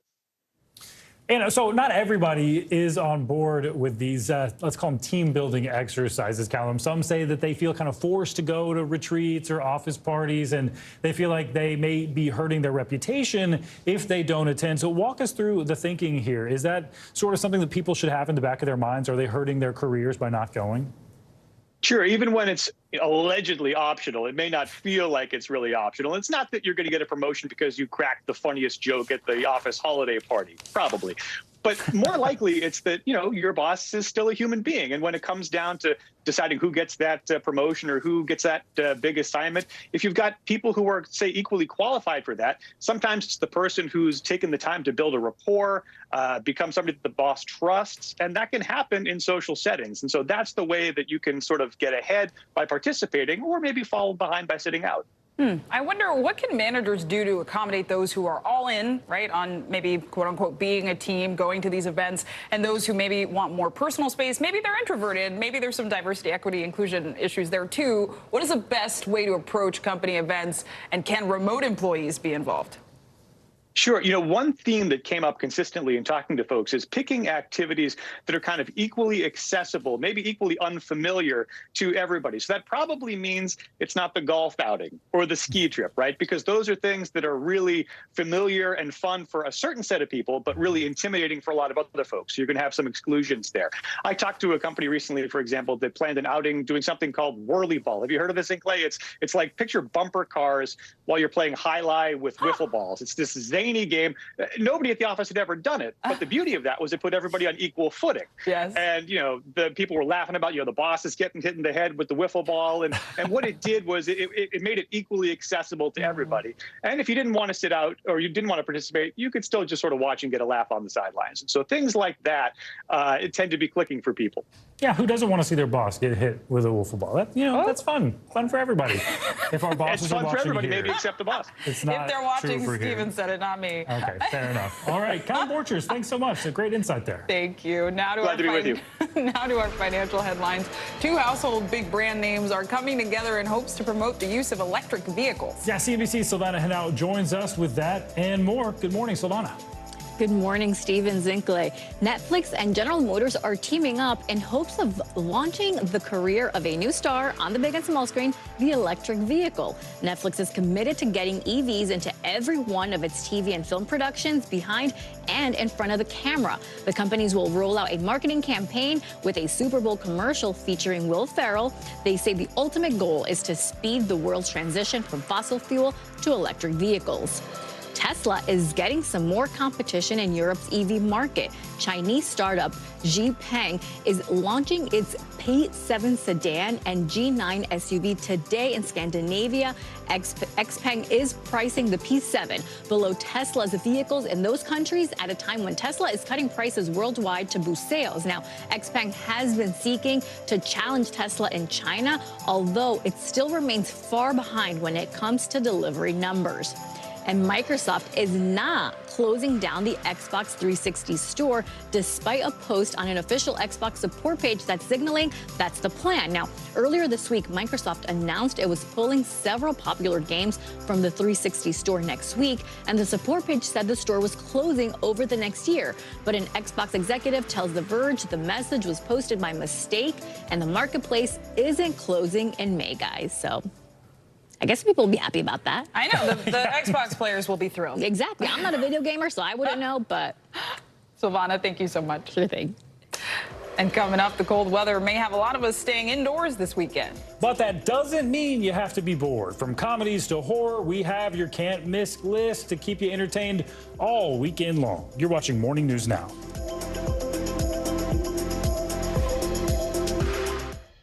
The big variable, the storm surge. How much water will ultimately be pushed inland? How many of you were up there? At least like 11. How real is this going back to the moon? What our top story tonight? You guys okay? Yeah. Oh my goodness. What kind of training is that? How you doing, Lester? This is what it looks and feels from the storm zone. The bigger piece of the puzzle comes. New numbers just out this morning. Good evening. We begin tonight with breaking news just coming in. We begin this hour with the latest developments. We're coming on the air with some shakeups big time on Capitol Hill. How much water ultimately will be forced inland? Whenever it happens, wherever you are, NBC News, streaming free now. Hey, podcast fans, ready to unlock our true crime mysteries? Try Dateline Premium on Apple Podcasts. You'll get early access to originals, plus bonus content, and everything is ad-free. So head to Apple Podcasts now to subscribe. What do people need most right now? Did the state and/or law enforcement drop the ball? Migrant families now stranded in Mexico. What's the World Cup experience been like? It's your news playlist. Top story with Tom Yamas. Weeknights at 7 on NBC News Now. Watch NBC Nightly News with Lester Holt, or listen wherever you get your podcasts. I feel like every single person is an inspirational leader or teacher in some way. What can I do in my life? What can I take from this person's story? I think we all want a fresh start. Join Hoda Kotb for season 3 of her podcast, Making Space. NBC News, streaming free now. For Dateline Premium, subscribe now on Apple Podcasts. Hey, I'm Hallie. It's good to be with you tonight. There's another legal filing today, and I want to cut through some of the weedsy stuff. But let's just get to the point. They have started to vote on the PACT Act. If you're like, Hallie, stop speaking Washingtonese. This bill would basically give health care to veterans who have exposed to these toxic chemicals. So, Scott, I'm trying to make this as not DC as possible. The increased sort of anger that we've seen now in politics. I saw you searching for, I think, your microphone, Danny. You are. I was trying to do it on the slide. Live TV, man. It's okay. How many of you were up there? At least like 11. How real is this going back to the moon? How you doing, Lester?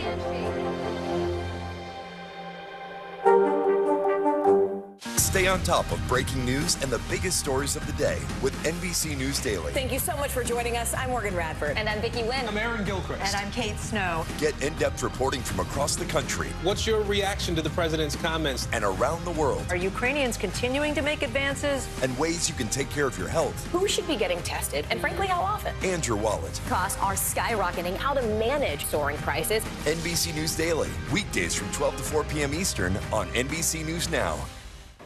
All right, having your son make it to the Super Bowl is incredible, but to have both your sons make it is kind of unheard of. Super Bowl 57, which is also being called the Kelsey Bowl, will feature two brothers playing on opposing teams for the first time in Super Bowl history. Jason Kelsey is center for the Philadelphia Eagles. His brother, Travis Kelsey, is a tight end for the Kansas City Chiefs, and their mom could not be prouder. Now, there is an online petition to have Donna Kelsey do the official coin toss at the Super Bowl. There seems to be a lot of support for Donna and this once-in-a-lifetime opportunity. So far, 25,000 people have signed it. I think I might have to join that. Yeah, same. You can't beat that. That's amazing. It's really incredible. And we'll stay with the entertainment news here. So get your popcorn or your coffee ready because it's Friday, which means it's time for your Can't Miss list. Yes, I love the Can't Miss list. All the movies and TV shows you should check out this weekend. And joining us now with some of the top picks is one of our favorite guests, entertainment journalist and pop culture expert, Brian Balthazar. Brian, thank you so much for being with us this Good to see you both. Yes. So much to talk about. Of course, we talked earlier today about Tom Brady retiring again. Coincides with 80 for Brady. This little coming movie, out. have you heard of it? Oh my gosh. It's everywhere. If you haven't, I don't know what else to tell you.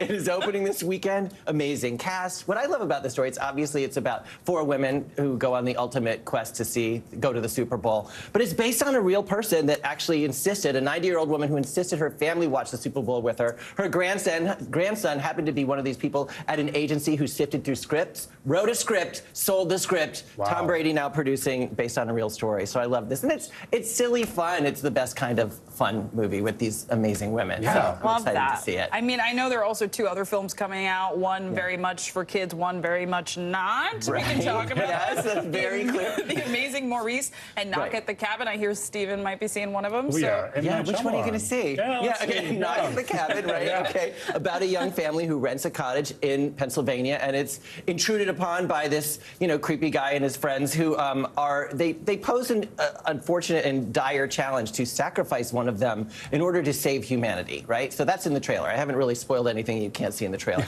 But it's horrifying, and we don't know. And M. Night Shyamalan is known for these twists. It's interesting. It's what and if there will be one at the end of this movie. But talk about this kid, the damage this little kid, this actress is going to endure in the course of this 2 hours. But edge of your seat terror and suspense, if that's your thing. Now, if you want to take your kids to a movie that they can see The Amazing Maurice. I don't know if you're familiar with the children's book. It's from the writer of, the screenplay is from the writer of Shrek, and this is about a cat and these rodents that are kind of like con artists. They con little villages into thinking they're overrun with rats, and Keith, the character on the right, then kind of swoops in to save the day, and they all cash in. So it's very funny. It's very self-effacing kind of funny humor that you remember from Shrek, and even Aladdin, the screenwriter from Aladdin, wrote this as well. So this is going to be a crowd pleaser, silly fun as well. I love that. I loved Shrek, so I feel like I need to see that. Yeah. And also relatable, New York, overrun by rats. So. It's almost exactly. Yeah, it's very relatable, exactly. And it's written for the adults as much as the kids. There's a lot of humor that will get right past the kids, and the adults will appreciate it. Interesting to see the M. Night Shyamalan. If there is a twist, because now the twist is expected, is it really a twist? Right. I don't want to give away. I know whether or not there is one, but not going to do it. You have to go see it. I don't like to spoil everything. You just have to know that the movie's out there and we're seeing. Well, speaking of movies and TV shows, wanted to ask, what should we be streaming this weekend? Okay, on Prime, which I've now learned is just Prime, not Amazon Prime. Oh, right? I know. Now you know. Yeah. Okay, Harlem Season 2 is back, right? And you should probably see Season 1 because this picks up where Season 1, right where it left off. 4 single women all, trying to make it in the world, make it in the big city, and also find love. It's like kind of like Sex in the City meets Girlfriends, a little bit of Living Single in there. That is a perfect description. Isn't it? I feel like it is, right? Yes. Okay. And really talented actresses that are kind of in the early stages of their career. I think we'll see some breakout stars from this series. So good.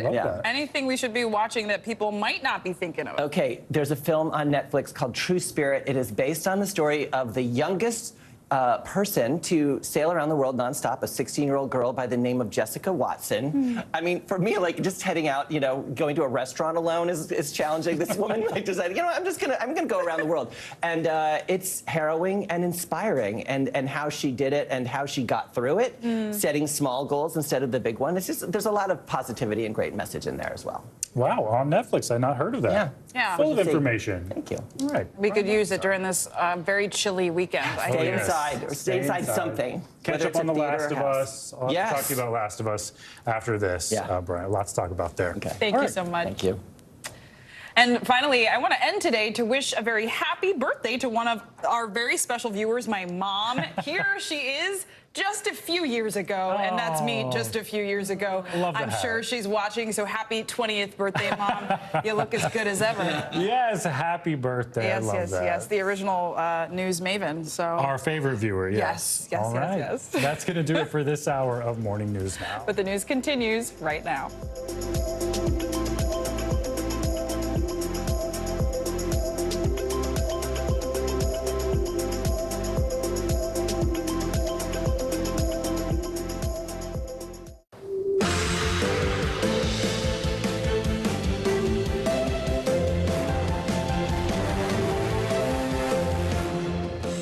Good Friday morning. I'm Zinklea Samoa. And I'm Stephen Romo. Joe and Savannah are off this morning. Right now on Morning News Now, spy in the skies. New developments overnight as the U.S. monitors what's being called a suspected Chinese surveillance balloon hovering over parts of the country. This is footage captured over Montana Wednesday, the same day the Pentagon says the balloon in question passed through that area. We'll explain why the U.S. has not shot the balloon down and how China is responding this morning. Also this morning, deep freeze. While parts of the South are under a layer of ice, the dangerously cold weather making its way east, causing power outages, school closures, and flight cancellations. This weekend, some places in New England could feel like negative 60 degrees. We'll show you what to expect from this polar punch and how other parts of the country are trying to defrost themselves this morning. Key data out this morning on job growth in the U.S. Despite major layoffs in the tech sector, are businesses still hiring? We're breaking down the newest job numbers coming in this morning and what they could mean for the future of the economy. Plus, fun at the office. With a lot of people working hybrid these days, work parties are looking a little different. Whether it's a company retreat or a dinner, more employees are asking, do I really have to go? We'll take a look at the new questions being raised about these team-building activities and how it could affect your standing in the office. Did you ever try one of those virtual, like, wine tastings, virtual little parties? Virtual wine, actually, yeah, we did some, like, virtual happy hours. Yes, that's what it is, happy hours. They were fun. Oh.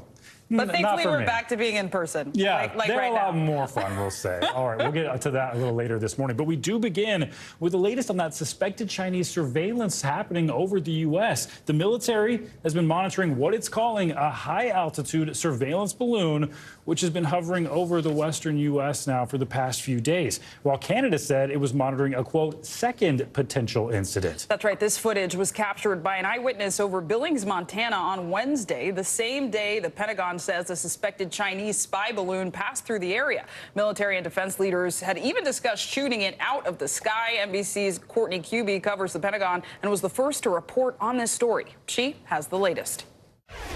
The last place we know this suspected Chinese surveillance balloon was spotted was around Billings, Montana on Wednesday. Now, that's only a couple hundred miles from a U.S. military base, which is critically where some of the U.S. intercontinental ballistic missiles are kept. U.S. officials were so concerned about this spy balloon on Wednesday that Secretary of Defense Lloyd Austin, while traveling in the Philippines, convened a meeting in the middle of the night his time with senior leaders to discuss this balloon. This included Chairman of the Joint Chiefs, General Mark Milley, and the head of NORAD. And they even discussed options for bringing this down.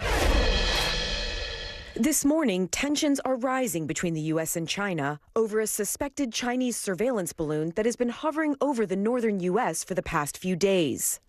It's been there stationary for about the last 35 minutes. This footage, shot by an eyewitness in Billings, Montana on Wednesday, the same day the Pentagon said the suspected spy balloon passed over the area. It's an area near a U.S. military base home to intercontinental ballistic missiles, and defense officials say the balloon is still over the U.S., but declined to say where it is now. Once the balloon was detected, the U.S. government acted immediately to protect against the collection of sensitive information. Senior military officials say they looked at options, including even shooting the object down out of the sky. Ultimately, they came to an agreement that if they were to do that, it would create a debris field that would put people and assets on the ground in Montana potentially at risk.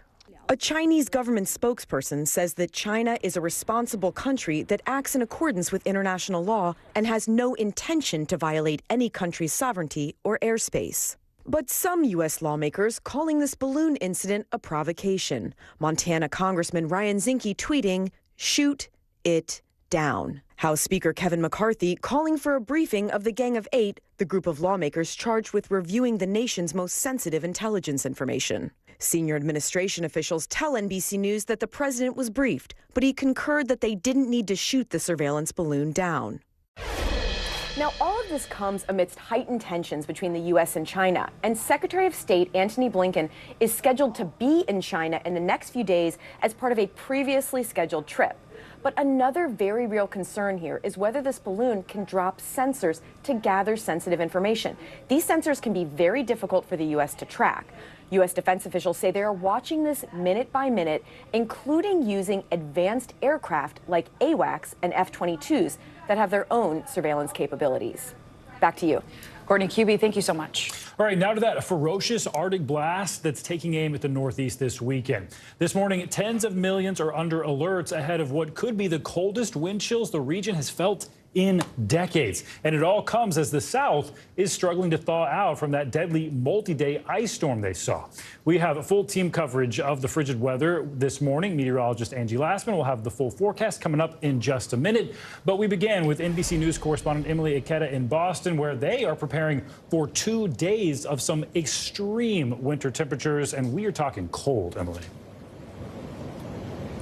Yes, that's right. We're seeing the temperatures drop by degree throughout the morning. It's around 20 degrees at the moment. And unfortunately, that's the warmest it's going to be for the rest of the day, as temperatures will topple hour by hour to dangerously low levels. And to make matters worse, winds, whipping winds up to 50 miles an hour, gusts expected in parts of New England and New York. You can see we're seeing people start to commute to work. The key here is layers, but the streets in this area unusually a little bit more quiet compared to typical days, because schools across the city here in Boston have been canceled. Officials urging people to stay out of what could be some of the coldest weather parts of the region have seen in decades. From the northern plains to New England, tens of millions bracing this morning for a historic Arctic blast. What we're likely to encounter over the next 36 to 48 hours is going to be really unprecedented. It will feel like minus 20 today in Chicago, 30 below in Boston on Saturday, and a jaw-dropping minus 60 in northern Maine, where the National Weather Service predicts it will be an epic generational Arctic outbreak. Frostbite is a concern. The city of Boston declaring a cold emergency, closing public schools and opening warming centers. In Buffalo, schools also shuttered today as signs warn residents of the potentially life-threatening cold, just weeks after a deadly blizzard. The polar plunge comes as parts of the South are still thawing out from a week-long ice storm that claimed at least 8 lives and left widespread tree and power line damage. Hundreds of thousands without power this morning in the south central region. I haven't slept in a bed in 2 days, so and my apartment is cold. Austin Energy telling its customers they can't say when power will be restored. Ice, trees, and tree limbs continue to knock out power to the same circuits that crews have just restored. One tree weighed down by ice, touching power lines and catching fire. Just part of a massive emergency cleanup effort underway. We're looking at declaring a disaster declaration. Throughout the region, dangerous patches of ice coating roads. Videos of people slipping and falling, filling social media feeds. The South still struggling to untangle from this week's icy mess. A few more branches fell, had to clean it all up again. As bone-chilling temperatures prepared to freeze the Northeast. And as these frigid temperatures set in, a reminder from officials to limit your time outside and wear layers. When you're looking at wind chills well below zero, frostbite can set in within just minutes. You also want to never use a gas stove as a heater. If you are cold, there are a lot of cities across the Northeast area opening warming centers to help people stay out of that bitter weather. Guys, back to you. All right, good advice there. Emily Aketa, thank you.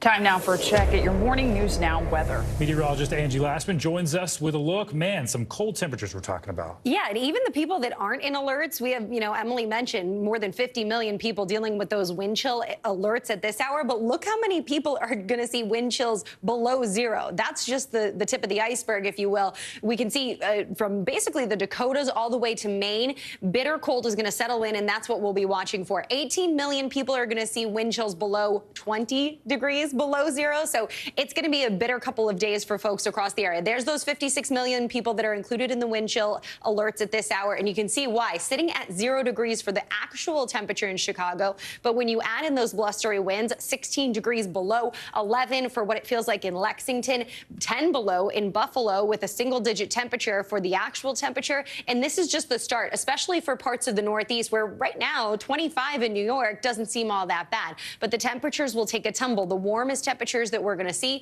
are focused for the morning hours. And as the day goes on, you'll notice that maybe you didn't need all those layers early this morning. But by the time 9, 10 o'clock rolls around in places like Boston and New York, it's going to be bitter cold. And how about tomorrow morning? Places like Boston, -6 as you get up in the morning, feeling like -30. Those temperatures, those record lows, were set back in the 1800s, and we're going to take a run at them tomorrow morning. So you can see just how dangerously cold it is going to be for basically a day or so in many of these areas. In parts of Pennsylvania and even into parts of Ohio, we will see those sub-zero wind chill values well into the weekend. Now, as we fast forward into Sunday, things quickly change. We see that cold air pushing out. We moderate those temperatures. Back to the mid-40s we go for Sunday in New York, back to the 50s by Monday and Tuesday. We're nearing 60 degrees in Washington, D.C. by the time Tuesday rolls around. And even places like Buffalo and Chicago, you will get back to those 40s. So we just got to layer up or maybe stay in bed all day on Saturday and even into the early parts of Sunday. Those winds will be blustery, anywhere from 30 to 40 miles per hour. The higher elevations could be much higher than that. And how about the snow? Well, not a whole lot to expect. Just downwind of the lake, we could see that cold air and those strong winds coming off the lake, producing a few flakes for folks, maybe an inch or two in some spots downwind of the lakes. And we're not going to forget about the southeast, where that front that we were watching impact parts of Texas and other areas in the south.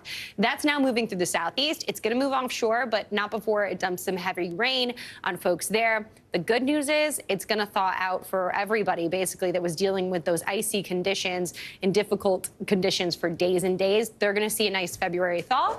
Not for the Northeast or the Midwest, though. It's going to be brutal, but just wait a day, guys. Stay in bed all Saturday. That sounds great. Yeah, meteorologist orders, stay in bed all day. You heard it from Angie. Thank you so much. And turning now to the war in Ukraine, officials there say Russia is planning a major new offensive to mark the upcoming one-year anniversary of the conflict. The warning comes as emergency workers sift through the rubble of an apartment building in eastern Ukraine, which was hit by missiles late Wednesday. NBC News foreign correspondent Raf Sanchez joins us from Kyiv with more. Raf, it's good to see you. Zinkley, good to be with you. President Zelensky is brought in some of his top commanders for what he called a particularly important meeting as fears grow that Russia may be about to launch that new offensive. Ukraine is a country on high alert today, and the president urging his people to be ready. This morning, Ukraine sounding the alarm that Russian forces are on the cusp of launching a new offensive. 500,000 fresh Russian troops have been mobilized, Ukraine says. Not all of them well-trained, but their sheer numbers meant to overwhelm Ukrainian defenses. In the eastern city of Kramatorsk, Russian missiles falling day and night. This direct hit on an apartment building killing 4 people, authorities say. The city's hospitals straining to treat the many wounded. I felt the pain and everything went dark, she says. President Zelensky vowing Ukraine will stay united, whatever comes next. We have been standing against evil for almost a year. At a World War II commemoration, President Putin making veiled threats of nuclear conflict with the West. They don't understand that modern war with Russia will be quite different for them. Despite Ukraine's pleas, Western tanks still weeks from reaching the battlefield. And no deal for now for NATO to provide F-16 fighter jets. In Bakhmut, police say fewer than 200 children are left in what was once a city of 70,000 people. To get them out, they're using these kid-sized bulletproof vests. They're made by the Lviv Defense Cluster, a team that usually produces armor for NATO special forces, now designing it for children like 9-year-old Angelika Chuganova, whose family was forced to flee their home in Kharkiv at the start of the war. This vest is for children from 4 till 6 years old. 4 to 6 years old. A pocket for parents' phone numbers and a strap to carry kids to safety. My bulletproof vest, a little less colorful than Angelika's. It feels good. Good. A sliver of safety for kids growing up in war. And the Lviv Defense Cluster has made about 550 of those vests so far. They're raising money to make more of them. Each one costs about $700. Meanwhile, Zinkley, any minute now, we are expecting to hear from Ukraine's National Olympic Committee. They have said they are considering boycotting the 2024 Olympics if Russian athletes are allowed to take part. Zinkley? A lot to watch. Raf Sanchez, thank you. All right, let's get more on the situation in Ukraine with Ukrainian MP and leader of the Holos Party, Kira Rudik. Kira, thanks so much for being with us this morning. I want to start asking you about today's meeting between European Union leaders and President Zelensky. What would you say Ukraine needs most from the EU right now? Hello, thank you so much for having me.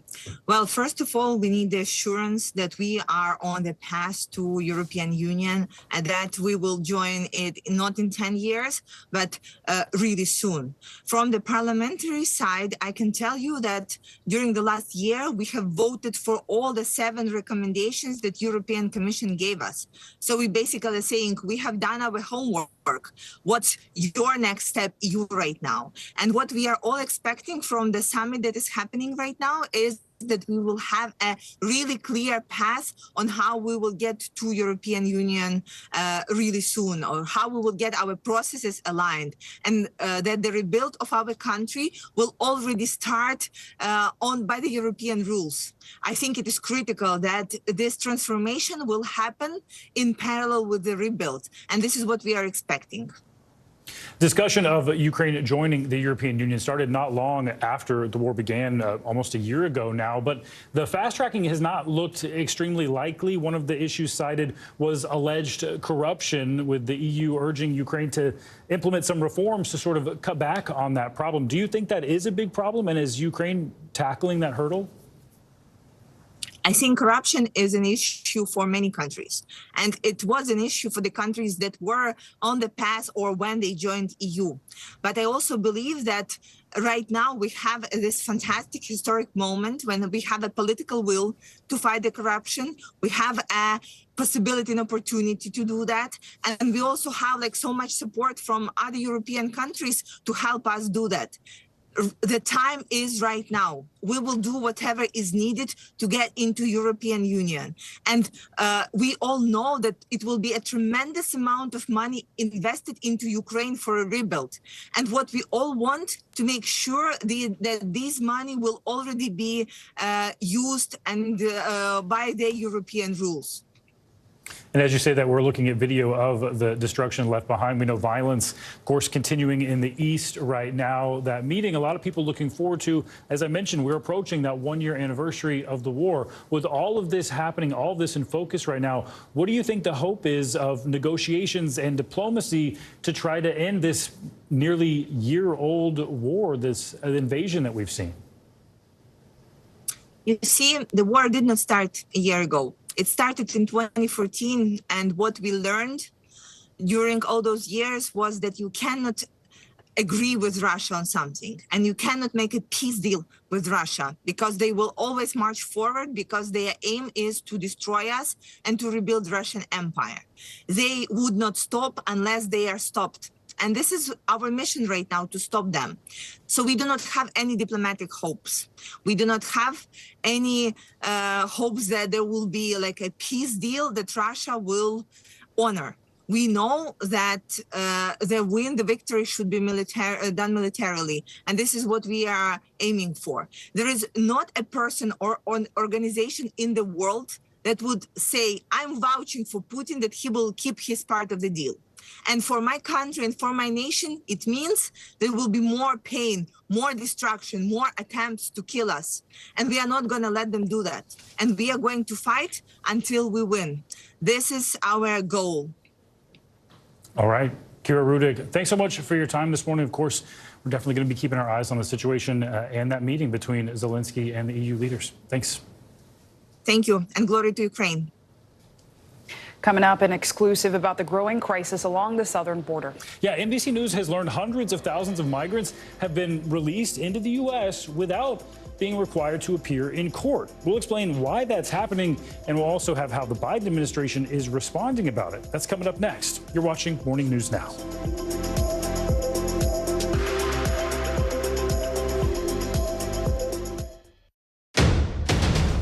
The day's biggest political stories with trusted insight and expert analysis. A daily look at the politics behind the headlines. Meet the Press Now, streaming weekdays at 4 p.m. on NBC News Now. NBC News, streaming free now. What do people need most right now? Did the state and/or law enforcement drop the ball?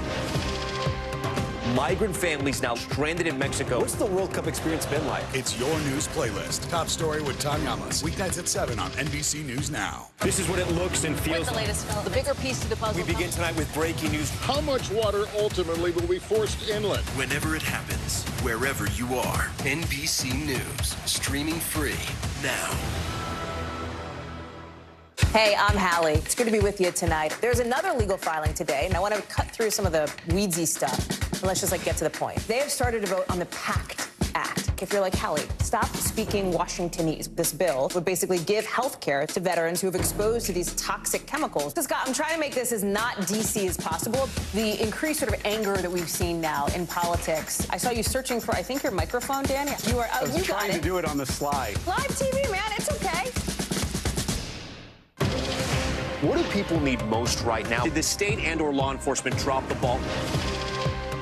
Migrant families now stranded in Mexico. What's the World Cup experience been like? It's your news playlist. Top story with Tom Llamas. Weeknights at 7 on NBC News Now. How many of you were up there? At least 11. How real is this going back to the moon? How you doing, Lester?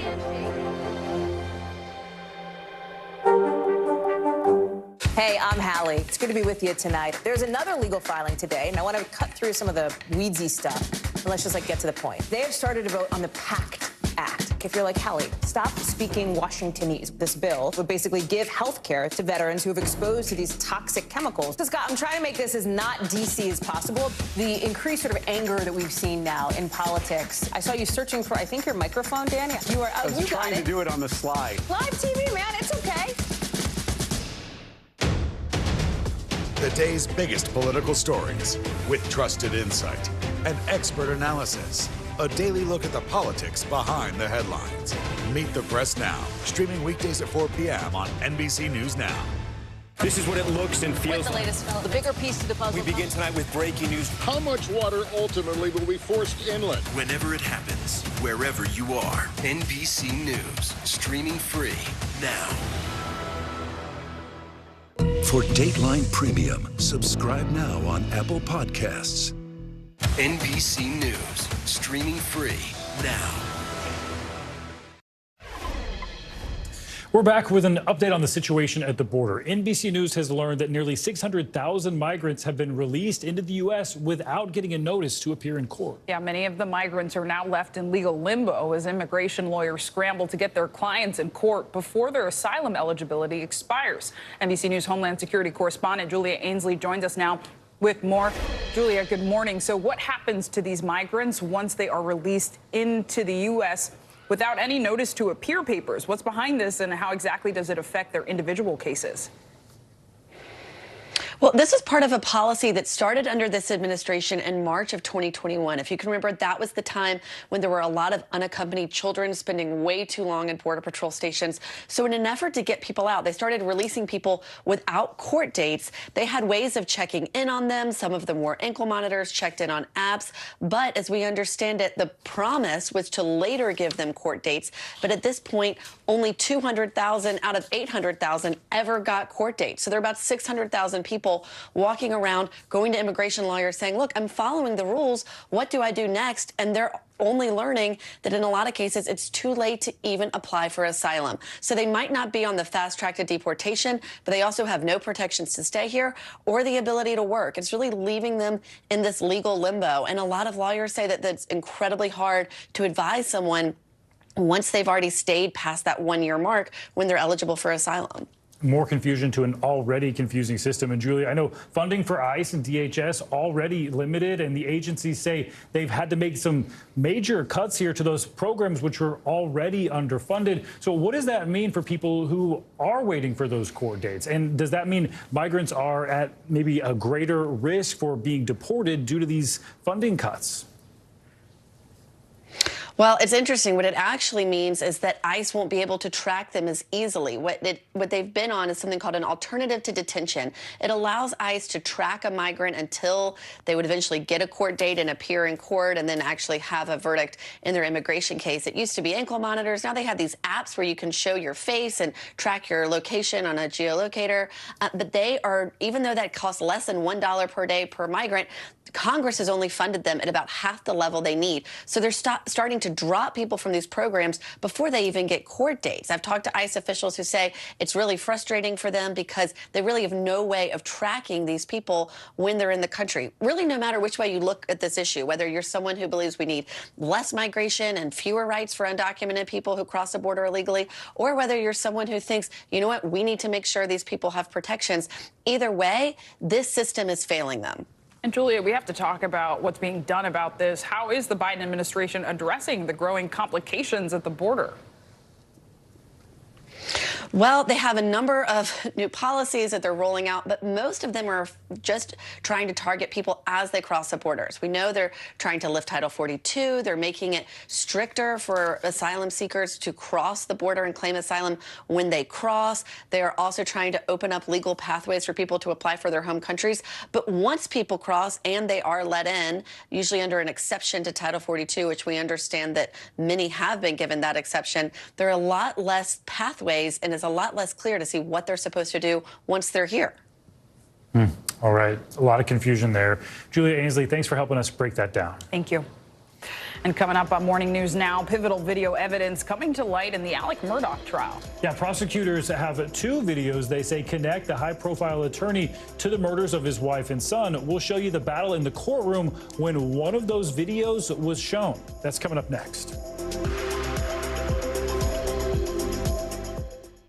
This is what it looks and feels the latest film, the bigger piece of the puzzle. We begin tonight with breaking news. How much water ultimately will be forced inland? Whenever it happens, wherever you are, NBC News, streaming free now.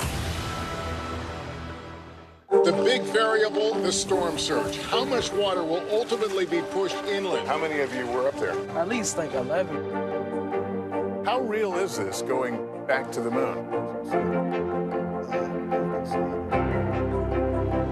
Our top story tonight. You guys okay? Yeah.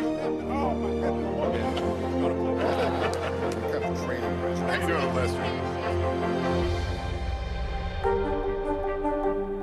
This is what it looks and feels. From the storm zone. The bigger piece of the puzzle comes. New numbers just out this morning. Good evening. We begin tonight with breaking news just coming in. We begin this hour with the latest developments. We're coming on the air with some shakeups big time on Capitol Hill. How much water ultimately will be forced inland? Whenever it happens, wherever you are, NBC News, streaming free now.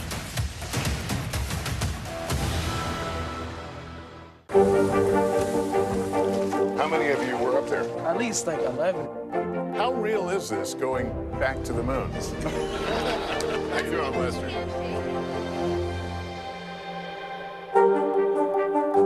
This is what it looks and feels What's the latest, Phil? The bigger piece to the puzzle. We begin tonight with breaking news. How much water ultimately will be forced inland? Whenever it happens, wherever you are, NBC News, streaming free now. How many of you were up there? At least like 11. How real is this going back to the moon? How you doing, Lester?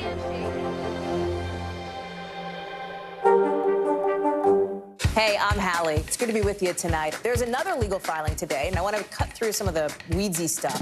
And let's just get to the point. They have started to vote on the PACT Act. If you're like, Hallie, stop speaking Washingtonese. This bill would basically give health care to veterans who have exposed to these toxic chemicals. So, Scott, I'm trying to make this as not DC as possible. The increased sort of anger that we've seen now in politics. I saw you searching for, I think, your microphone, Danny. You are out. I was trying to do it on the slide. Live TV, man. It's okay.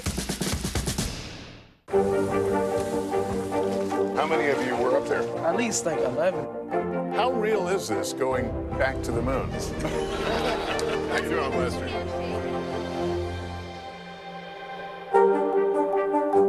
Stay on top of breaking news and the biggest stories of the day with NBC News Daily. Thank you so much for joining us. I'm Morgan Radford. And I'm Vicki Wynn. I'm Aaron Gilchrist. And I'm Kate Snow. Get in-depth reporting from across the country. What's your reaction to the president's comments? And around the world. Are Ukrainians continuing to make advances? And ways you can take care of your health. Who should be getting tested? And frankly, how often? And your wallet. Costs are skyrocketing. How to manage soaring prices. NBC News Daily. Weekdays from 12 to 4 p.m. Eastern on NBC News Now.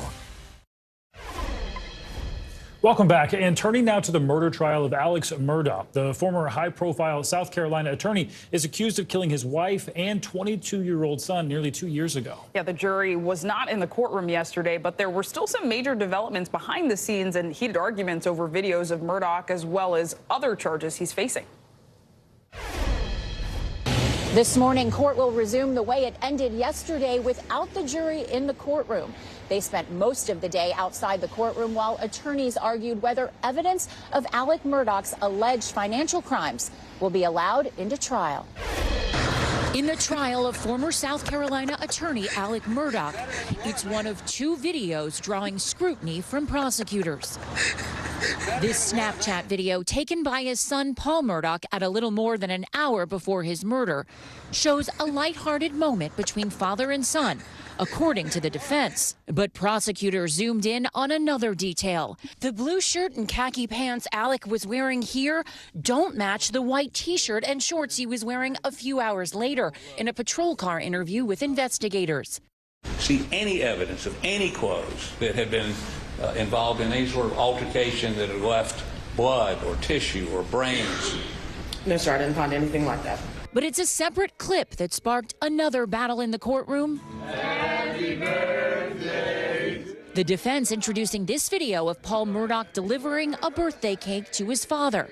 Prosecutors argue the short clip and witness testimony about Alex's relationships opens the door to prosecution evidence that would paint a different picture of Murdaugh's character, evidence of his alleged financial crimes. They need to understand really what this man was hiding. They argue the motive in the shootings, an attempt to gain sympathy and distraction from a slew of financial misdeeds coming to light. Murdaugh faces dozens of charges related to financial crimes, including conspiracy, fraud, and the theft of about $8.5 million over an 11-year span. He admitted to you he had been stealing client money?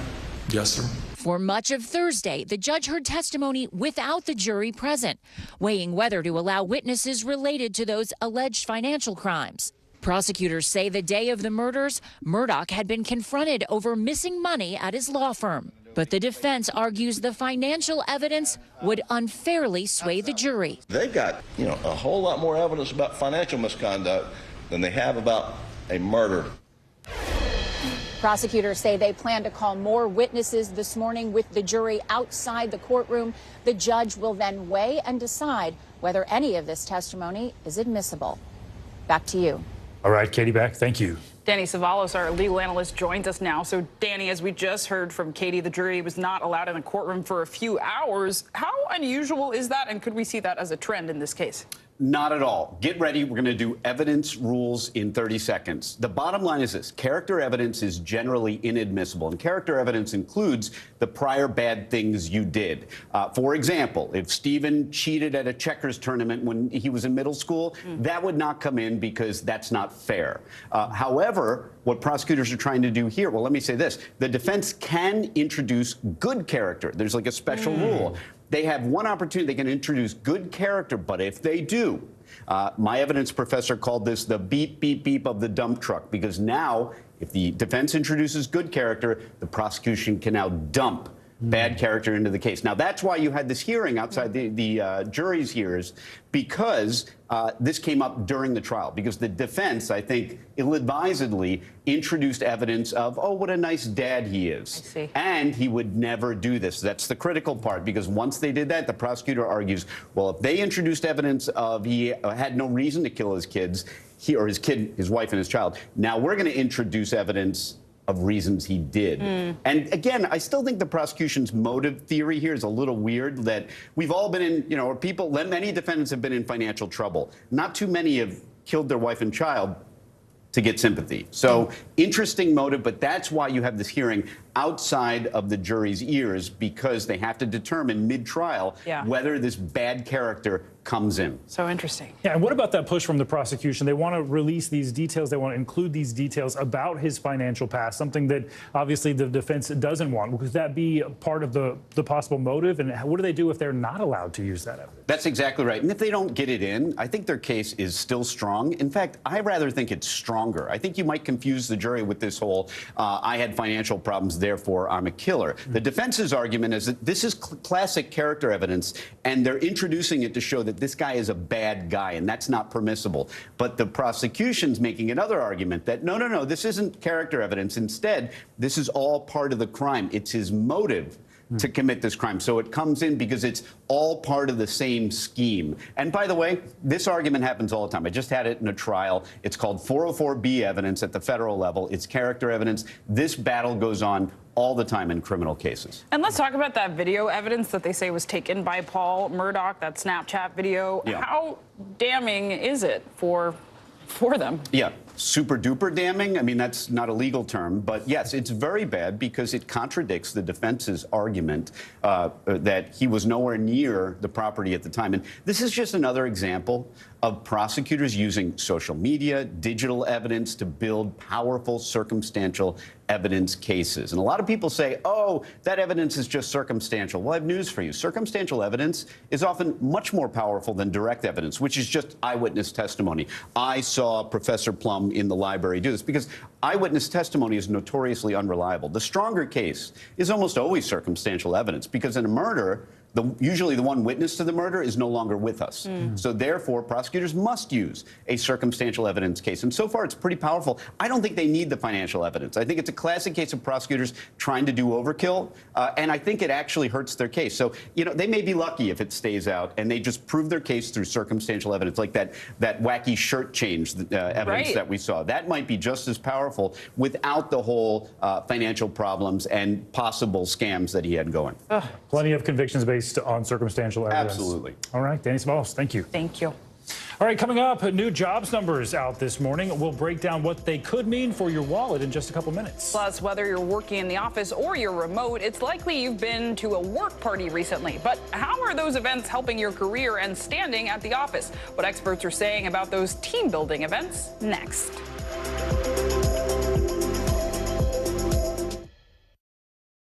This is what it looks and feels like. The bigger piece to the puzzle. We begin tonight with breaking news. How much water ultimately will be forced inland? Whenever it happens, wherever you are, NBC News, streaming free now. How many of you were up there? At least like 11. How real is this going back to the moon? How you doing, Lester?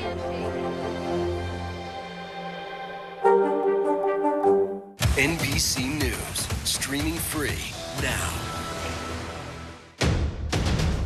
The day's biggest political stories, with trusted insight and expert analysis. A daily look at the politics behind the headlines. Meet the Press Now, streaming weekdays at 4 p.m. on NBC News Now. NBC News, streaming free now.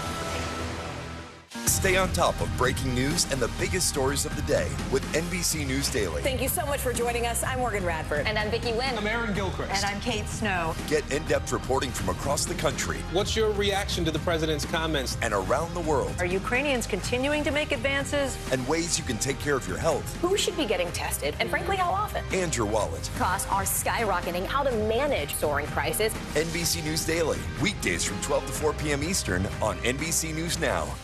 Watch NBC Nightly News with Lester Holt or listen wherever you get your podcasts. We begin tonight with breaking news just coming in. Whenever it happens, wherever you are, NBC News, streaming free now. Watch NBC Nightly News with Lester Holt or listen wherever you get your podcasts. For Dateline Premium, subscribe now on Apple Podcasts.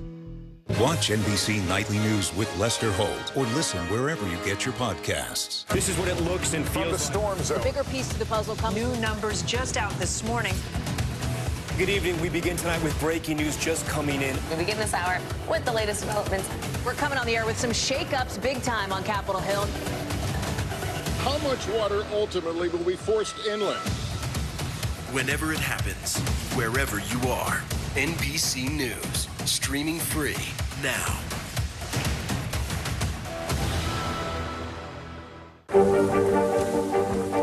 How many of you were up there? At least like 11. How real is this going back to the moon? How you doing, Lester?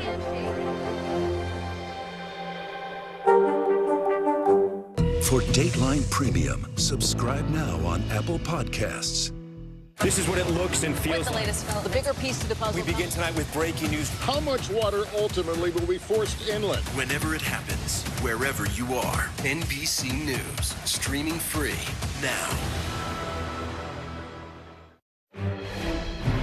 We're back now with some breaking economic numbers. Yeah, new data shows job growth jumped by more than the expected in January, with the U.S. economy adding 517,000 jobs last month, much more than expected. The unemployment rate inching lower to 3.4%. So a lot of people celebrating that news this morning. And for more on this, let's get straight to CNET's editor-at-large, Farnoosh Torabi. Thanks so much for being here this morning. So what's your reaction to these major job numbers? Oh my gosh, I wish I was a fly on the wall in Jerome Powell's house right now, because I'm pretty sure he's doing a dance. He is doing the dance, guys.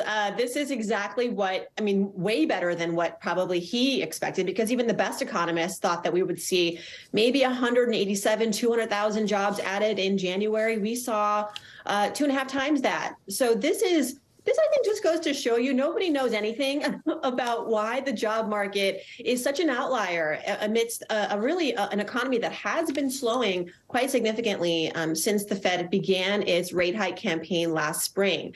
I don't think this means that the Fed's going to stop raising rates, but I do think that we have to be patient and look at the jobs landscape as sort of its own.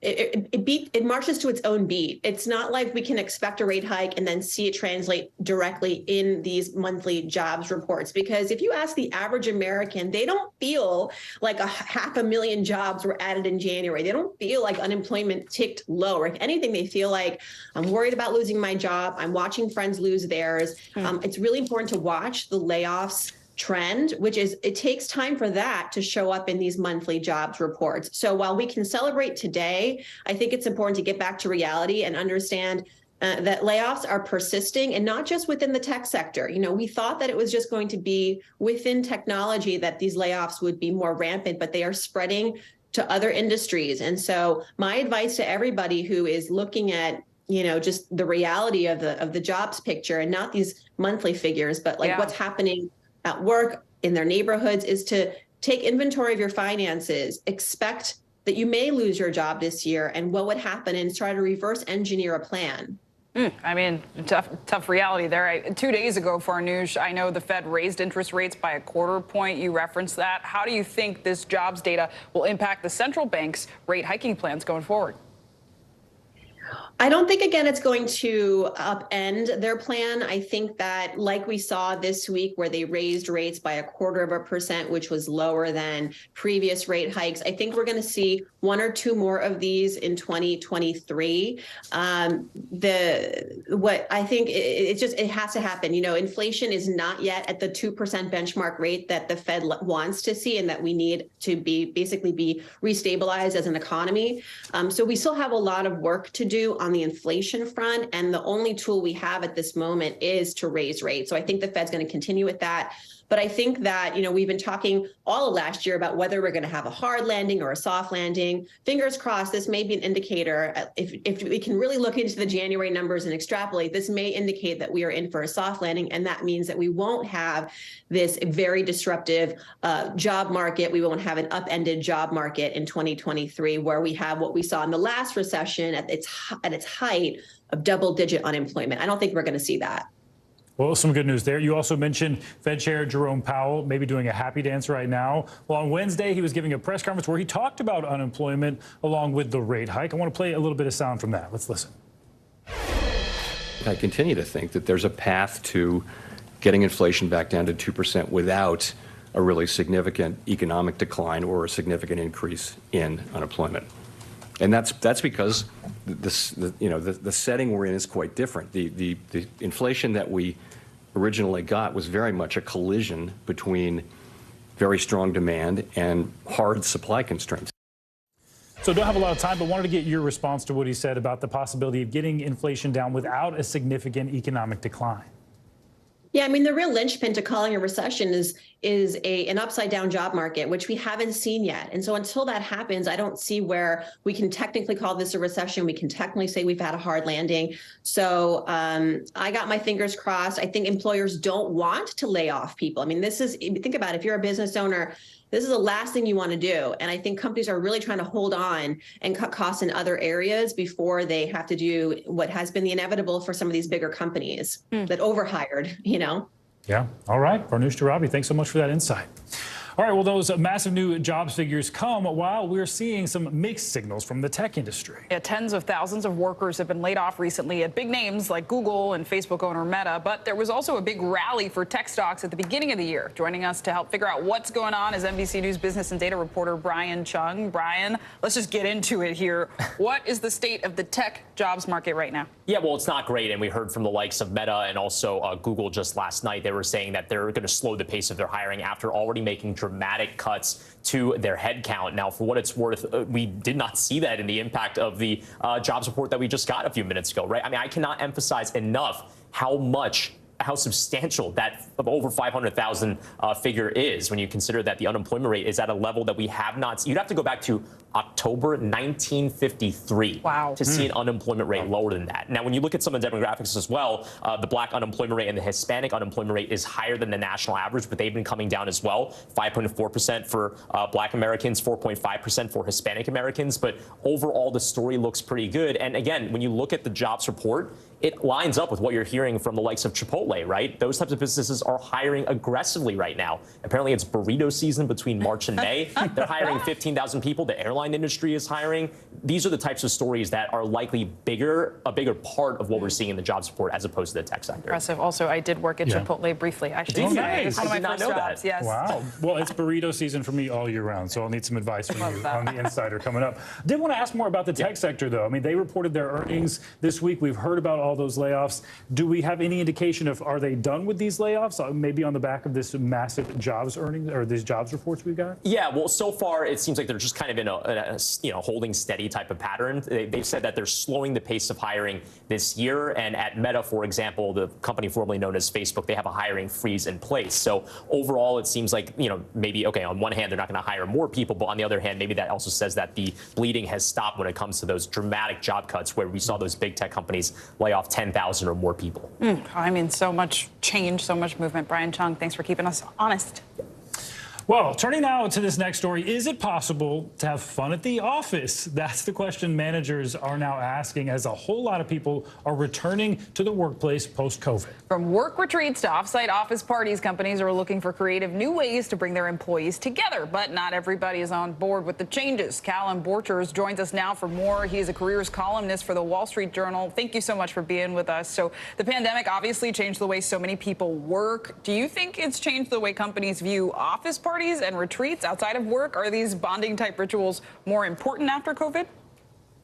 I think a lot of companies believe they are. Of course, they're happening less frequently, but at higher intensity, right? So maybe you're not running into people in the office hallway or the kitchen like you used to. But take, for example, a company called Coalesce. It's a digital analytics firm, totally remote, about 50 employees, so they don't see each other very often. But when they do, we're talking about big-time retreats. They go to Maui, they go to Lisbon. And so you're talking about prolonged company bonding periods. And the CEO says, yeah, it pays off. We feel like we collaborate better after getting to know each other. And so not everybody is on board with these, let's call them team building exercises, Callum. Some say that they feel kind of forced to go to retreats or office parties, and they feel like they may be hurting their reputation if they don't attend. So walk us through the thinking here. Is that sort of something that people should have in the back of their minds? Are they hurting their careers by not going? Sure, even when it's allegedly optional, it may not feel like it's really optional. It's not that you're going to get a promotion because you cracked the funniest joke at the office holiday party, probably. But more likely, it's that, you know, your boss is still a human being. And when it comes down to deciding who gets that promotion or who gets that big assignment, if you've got people who are, say, equally qualified for that, sometimes it's the person who's taken the time to build a rapport, become somebody that the boss trusts. And that can happen in social settings. And so that's the way that you can sort of get ahead by participating, or maybe fall behind by sitting out. I wonder, what can managers do to accommodate those who are all in, right, on maybe, quote unquote, being a team, going to these events, and those who maybe want more personal space? Maybe they're introverted. Maybe there's some diversity, equity, inclusion issues there, too. What is the best way to approach company events, and can remote employees be involved? Sure. You know, one theme that came up consistently in talking to folks is picking activities that are kind of equally accessible, maybe equally unfamiliar to everybody. So that probably means it's not the golf outing or the ski trip, right? Because those are things that are really familiar and fun for a certain set of people, but really intimidating for a lot of other folks. So you're going to have some exclusions there. I talked to a company recently, for example, that planned an outing doing something called whirly ball. Have you heard of this in Clay? It's like picture bumper cars while you're playing high-lie with wiffle balls. It's this zany game. Nobody at the office had ever done it, but the beauty of that was it put everybody on equal footing. Yes. And, you know, the people were laughing about, you know, the boss is getting hit in the head with the wiffle ball. And what it did was it made it equally accessible to everybody. And if you didn't want to sit out or you didn't want to participate, you could still just sort of watch and get a laugh on the sidelines. And so things like that tend to be clicking for people. Yeah, who doesn't want to see their boss get hit with a wiffle ball? That, you know, that's fun. Fun for everybody. If our bosses it's fun are watching for everybody, here, maybe except the boss. It's not if they're watching, true for Steven here. said it, not me. Okay, fair enough. All right, Callum Borchers, thanks so much. A great insight there. Thank you. Now to Glad to be with you. Now to our financial headlines. Two household big brand names are coming together in hopes to promote the use of electric vehicles. Yeah, CNBC's Silvana Henao joins us with that and more. Good morning, Silvana. Good morning, Steven Zinkley. Netflix and General Motors are teaming up in hopes of launching the career of a new star on the big and small screen, the electric vehicle. Netflix is committed to getting EVs into every one of its TV and film productions, behind and in front of the camera. The companies will roll out a marketing campaign with a Super Bowl commercial featuring Will Ferrell. They say the ultimate goal is to speed the world's transition from fossil fuel to electric vehicles. Tesla is getting some more competition in Europe's EV market. Chinese startup XPeng is launching its P7 sedan and G9 SUV today in Scandinavia. XPeng is pricing the P7 below Tesla's vehicles in those countries at a time when Tesla is cutting prices worldwide to boost sales. Now, XPeng has been seeking to challenge Tesla in China, although it still remains far behind when it comes to delivery numbers. And Microsoft is not closing down the Xbox 360 store, despite a post on an official Xbox support page that's signaling that's the plan. Now, earlier this week, Microsoft announced it was pulling several popular games from the 360 store next week, and the support page said the store was closing over the next year. But an Xbox executive tells The Verge the message was posted by mistake, and the marketplace isn't closing in May, guys. So I guess people will be happy about that. I know, the Xbox players will be thrilled. Exactly. I'm not a video gamer, so I wouldn't know, but... Silvana, thank you so much. Sure thing. And coming up, the cold weather may have a lot of us staying indoors this weekend. But that doesn't mean you have to be bored. From comedies to horror, we have your can't miss list to keep you entertained all weekend long. You're watching Morning News Now.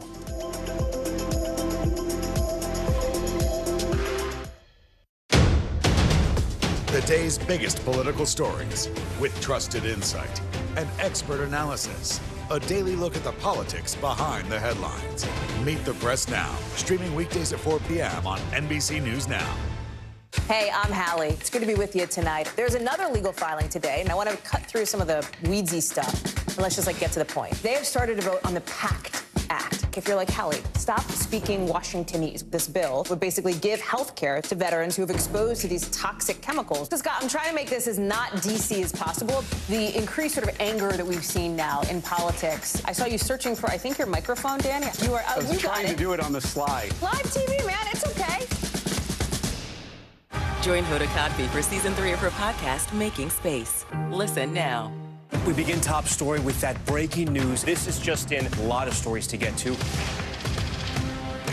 What do people need most right now? Did the state and or law enforcement drop the ball anywhere? Are we headed for a recession or a recovery? Migrant families now stranded in Mexico. What's the World Cup experience been like?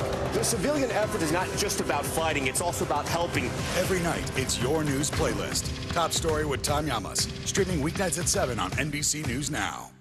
The day's biggest political stories with trusted insight and expert analysis. A daily look at the politics behind the headlines. Meet the Press Now, streaming weekdays at 4 p.m. on NBC News Now. NBC News, streaming free now.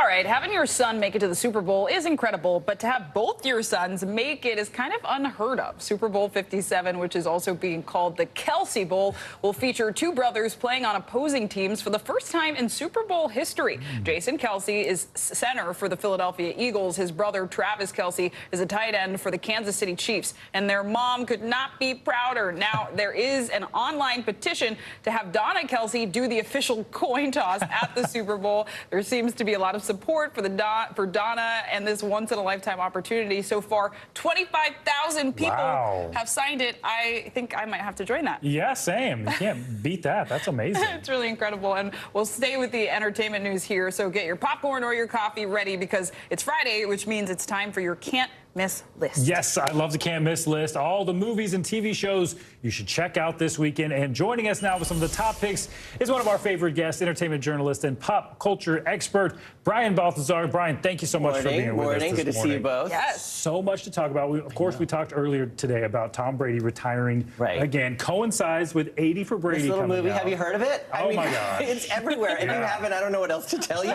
It is opening this weekend. Amazing cast. What I love about the story, it's about 4 women who go on the ultimate quest to go to the Super Bowl. But it's based on a real person that actually insisted, a 90-year-old woman who insisted her family watch the Super Bowl with her. Her grandson happened to be one of these people at an agency who sifted through scripts, wrote a script, sold the script. Wow. Tom Brady now producing based on a real story. So I love this. And it's silly fun. It's the best kind of fun movie with these amazing women. Yeah. So I'm love excited that. to see it. I mean, I know there are also 2 other films coming out. One very much for kids, one very much not. Right. We can talk about Yes, that's very clear. The Amazing Maurice and Knock at the Cabin. I hear Steven might be seeing one of them. Oh, so. Yeah, which one are you going to see? Okay, Knock at the Cabin, right? Okay, about a young family who rents a cottage in Pennsylvania, and it's intruded upon by this, creepy guy and his friends who they pose an unfortunate and dire challenge to sacrifice one of them in order to save humanity, right? So that's in the trailer. I haven't really spoiled anything you can't see in the trailer, but it's horrifying, and we don't know. And M. Night Shyamalan is known for these twists. It's interesting. It's what and if there will be one at the end of this movie. But talk about this kid, the damage this little kid, this actress is going to endure in the course of this 2 hours. But edge of your seat terror and suspense, if that's your thing. Now, if you want to take your kids to a movie that they can see The Amazing Maurice. I don't know if you're familiar with the children's book. It's basically, it's from the writer of, well, the screenplay is from the writer of Shrek, and this is about a cat and these rodents that are kind of like con artists. They con little villages into thinking they're overrun with rats, and the Keith, the character on the right, then kind of swoops in to like save the day, and they all cash in. So it's very funny. It's very self-effacing kind of funny humor that you remember from Shrek, and even Aladdin, the screenwriter from Aladdun, wrote this as well. So this is going to be a crowd pleaser, silly fun as well. I love that. I loved Shrek, so I feel like I need to see that. Yeah. And also relatable, New York, overrun by rats. So. It's almost right, exactly. Yeah, it's very relatable, exactly. And it's written for the adults as much as the kids. There's a lot of humor that will get right past the kids, and the adults will appreciate it. Interesting to see the M. Night Shyamalan, if there is a twist, because now the twist is expected, is it really a twist? Right. I don't want to give away. I know whether or not there is one, but not going to do it. You have to go see it. I don't like to spoil everything. You just have to know that the movie's out there and we're seeing. Well, speaking of movies and TV shows, wanted to ask, what should we be streaming this weekend? Okay, on Prime, which I've now learned is just Prime, not Amazon Prime, right? I know. Now you know. Yeah. Okay, Harlem Season 2 is back, right? And you should probably see Season 1, because this picks up where Season 1, right where it left off. 4 single women all, trying to make it in the world, make it in the big city, and also find love. It's like kind of a Sex in the City meets Girlfriends, a little bit of Living Single in there. That is a perfect description. Isn't it? I feel like it is, right? Yes. Okay. And really talented actresses that are like kind of in the early stages of their career. I think we'll see some breakout stars from this series. So good. Anything we should be watching that people might not be thinking of? Okay, there's a film on Netflix called True Spirit. It is based on the story of the youngest person to sail around the world nonstop, a 16-year-old girl by the name of Jessica Watson. I mean, for me, like just heading out, going to a restaurant alone is challenging. This woman like decided, I'm gonna go around the world, and it's harrowing and inspiring, and how she did it and how she got through it, setting small goals instead of the big one. It's just there's a lot of positivity and great message in there as well. Wow, on Netflix, I'd not heard of that. Yeah. Full of information. Thank you. All right. We could use it during this very chilly weekend. Stay inside, or stay inside something. Catch up on The Last of Us. I'll have to talk to you about Last of Us after this, Brian. Lots to talk about there. Okay. Thank you so much. Thank you. And finally, I want to end today to wish a very happy birthday to one of our very special viewers, my mom. Here she is. Just a few years ago, and that's me just a few years ago. I'm sure she's watching, so happy 20th birthday, Mom. You look as good as ever. Yes, happy birthday. Yes, I love that. yes, the original news maven. So our favorite viewer, yes. Yes. All right. That's going to do it for this hour of Morning News Now. But the news continues right now.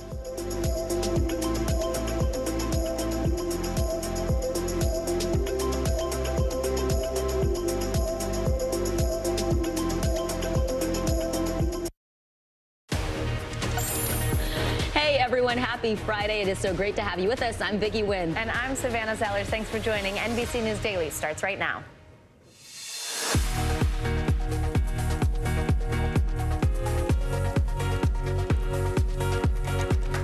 Today is Friday, February 3rd. Surprise surge. The labor market clocked a shockingly strong month, adding 517,000 jobs in January. What the latest report means for interest rates and our economy. National outcry. The family of a double amputee who was fatally shot in California is demanding answers about why police believed they had to kill him as he fled on what remained of his legs. Up in the air, the military is monitoring a suspected Chinese surveillance balloon that has been hovering over the U.S. for the past few days. China claims it is a civilian airship that was blown off course. Magic words. What do you think is the #1 phrase used in successful relationships? More later this hour on how just a little gratitude can go a long way. It is true. You just say thank you. You gave it away. You gave it away. But you're gonna want to know why that is such an important phrase in relationships, and we have the perfect expert to break it all down. Welcome to NBC News Daily. We are going to begin with the new. Vicki's laughing because I just gave it away. But we've been having a lot of conversations about that gratitude and how much it could do. Absolutely. We're going to start with the jobs report now.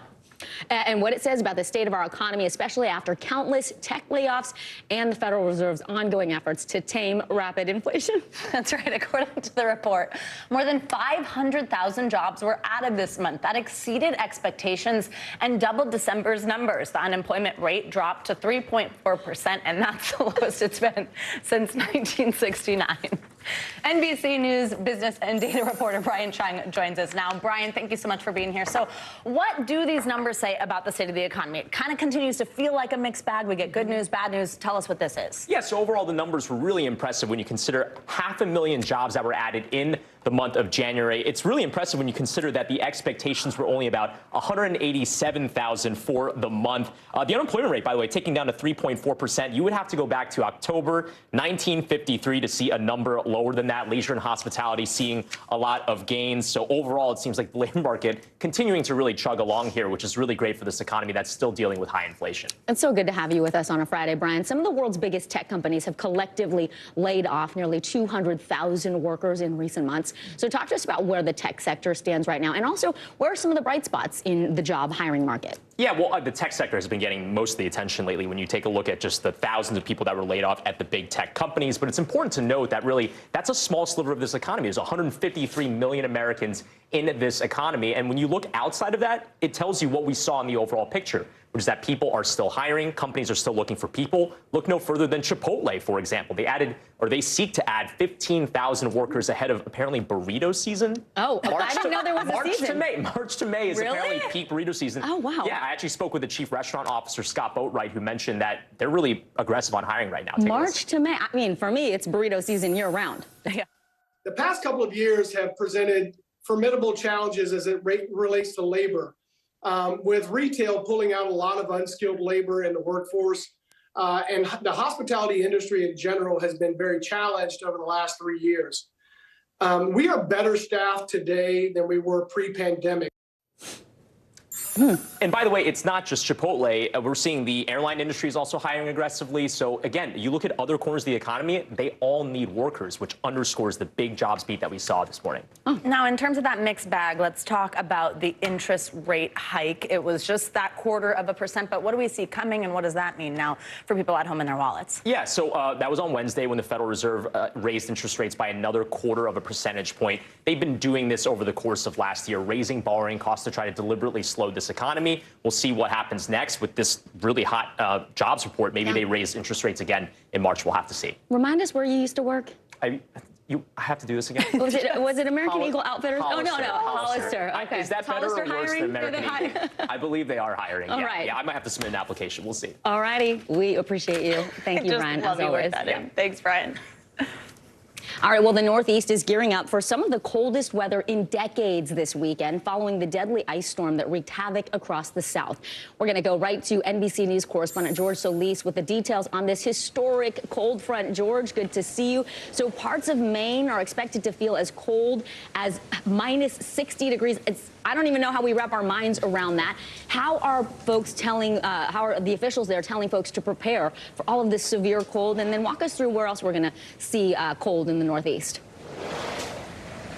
Yeah, good afternoon, Vicki. The first thing that officials are saying is to, of course, limit your time outdoors. But, of course, if you are going to venture outdoors, make sure you are wearing layers. This is the type of weather where frostbite can set in minutes. And throughout here in the city, you can actually see there are a good number of people walking about, and they are wearing layers. This morning, if you woke up, pretty deceptive. It actually didn't feel so bad, but that is where the danger lies. As the hours progress, those wind chills are going to pick up, and it's going to start feeling colder and colder. Right now in New York City, a balmy 22 degrees, and that's in comparison to cities like Chicago, where it's going to feel about 20 below. Boston, about 30. And in New Hampshire, you're looking at about 40 to 50. And that's not counting on top of Mount Washington, known for some of the world's wildest weather, where the wind chills are forecasted, get this, to be minus 100. That is really cold. Here in New York City, by tomorrow, we're looking at,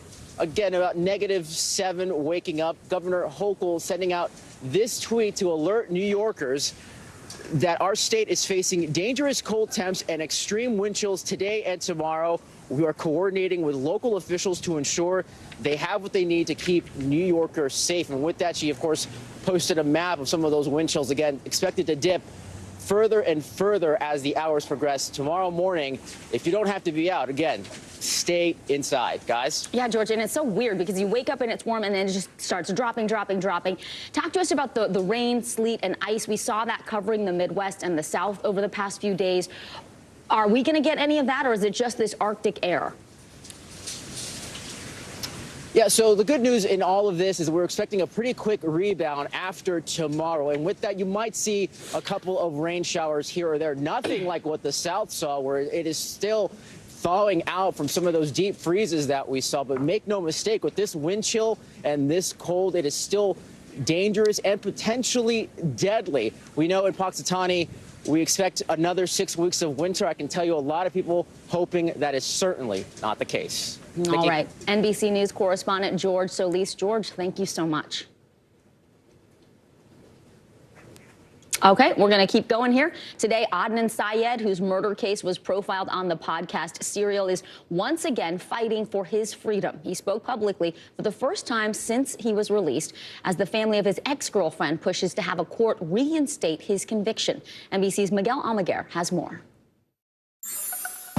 Out of prison but back in court, attorneys for Adnan Syed are pushing back on a plea to reinstate his 23-year-old murder conviction. At Maryland's appellate court, the family of Heyman Lee, Syed's ex-girlfriend who was found dead in a park, argued they were never properly notified about a September hearing that suddenly led to Syed's release after years of doubt over his conviction. Syed spoke for the first time since his October release. Our family, we've suffered so much, you know, just over the past 20, almost 24 years. And it's really hard for us. It's hard for my dad. It's hard for my mom. It's hard for my younger brother. Syed's freedom came after prosecutors argued he was wrongfully convicted. Vacating his murder, kidnapping, and robbery charges, prosecutors also cited DNA evidence that helped clear his name. Syed became the focus of a documentary and the podcast Serial, which questioned and re-examined his conviction. But Lee's family says they were left out of the process. Their mind is open to the possibility that this was wrongful conviction, and that Mr. Syed didn't do it. We don't have enough information from what was presented in the proceedings leading up to him being dismissed to know whether or not that's right or wrong. We definitely understand that Hayes' family has suffered so much, and they continue to suffer. And it's just that we suffer too. Miguel Almaguer, NBC News. Case just continues. We want to turn now to our CNBC Money Minute. Credit card debt is hitting a record high. Inflation and rising interest rates making it increasingly difficult for consumers. Yeah, everything just so expensive right now. CNBC correspondent Steve Kovach joins us now on this. Hey, Steve, so how bad is credit card debt right now? And what does it say really about the health of the consumer, especially as we get all these other economic numbers that make it sort of confusing? What does this one tell us? Yeah, Savannah, well, it's a sign consumers are feeling more financial pressure as savings built up during the pandemic dwindle. TransUnion says total credit card debt is up by more than 18% to almost $931 billion. The average balance is around $5,800, up 13% from a year ago. Now, as balances rise, delinquencies are also increasing, a trend TransUnion calls, quote, something to watch. But it also notes they are roughly back to where they were before the pandemic. Also, let's go to Twitter. It's offering advertisers what it calls a fire sale, a 3-day Super Bowl ad package for $250,000 with another $250,000 worth of free ads. The pitch is in an email seen by the Wall Street Journal, and it's an effort to win back advertisers who left after Elon Musk took control to avoid having their brand associated with controversial content. And just in the last hour, guys, Musk tweeted that revenue will be shared with creators for ads that appear directly in their reply threads. And finally, the Journal is also reporting the company that publishes Sports Illustrated is using artificial intelligence to help produce articles and come up with topics for stories that can be written by human journalists. Guys, I'll send it back to you. Really interesting. And I want to mention Steve's wearing red. We're wearing red. Yes. to raise awareness about heart disease. It's the third leading killer of women in the United States. Which not enough people know about or realize or take the time to go get checked out. I know. Get the screenings, get the checkups. Steve, it's great to see you. Thank you so much. Great to see you. A significant day in the case of a South Carolina man accused of killing his wife and son. The key decision made by the judge and the potential ripple effects. You're watching NBC News Daily.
This is what it looks and feels. From the storm zone. The bigger piece to the puzzle comes. New numbers just out this morning. Good evening. We begin tonight with breaking news just coming in. We begin this hour with the latest developments. We're coming on the air with some shakeups big time on Capitol Hill. How much water ultimately will be forced inland? Whenever it happens, wherever you are, NBC News, streaming free now.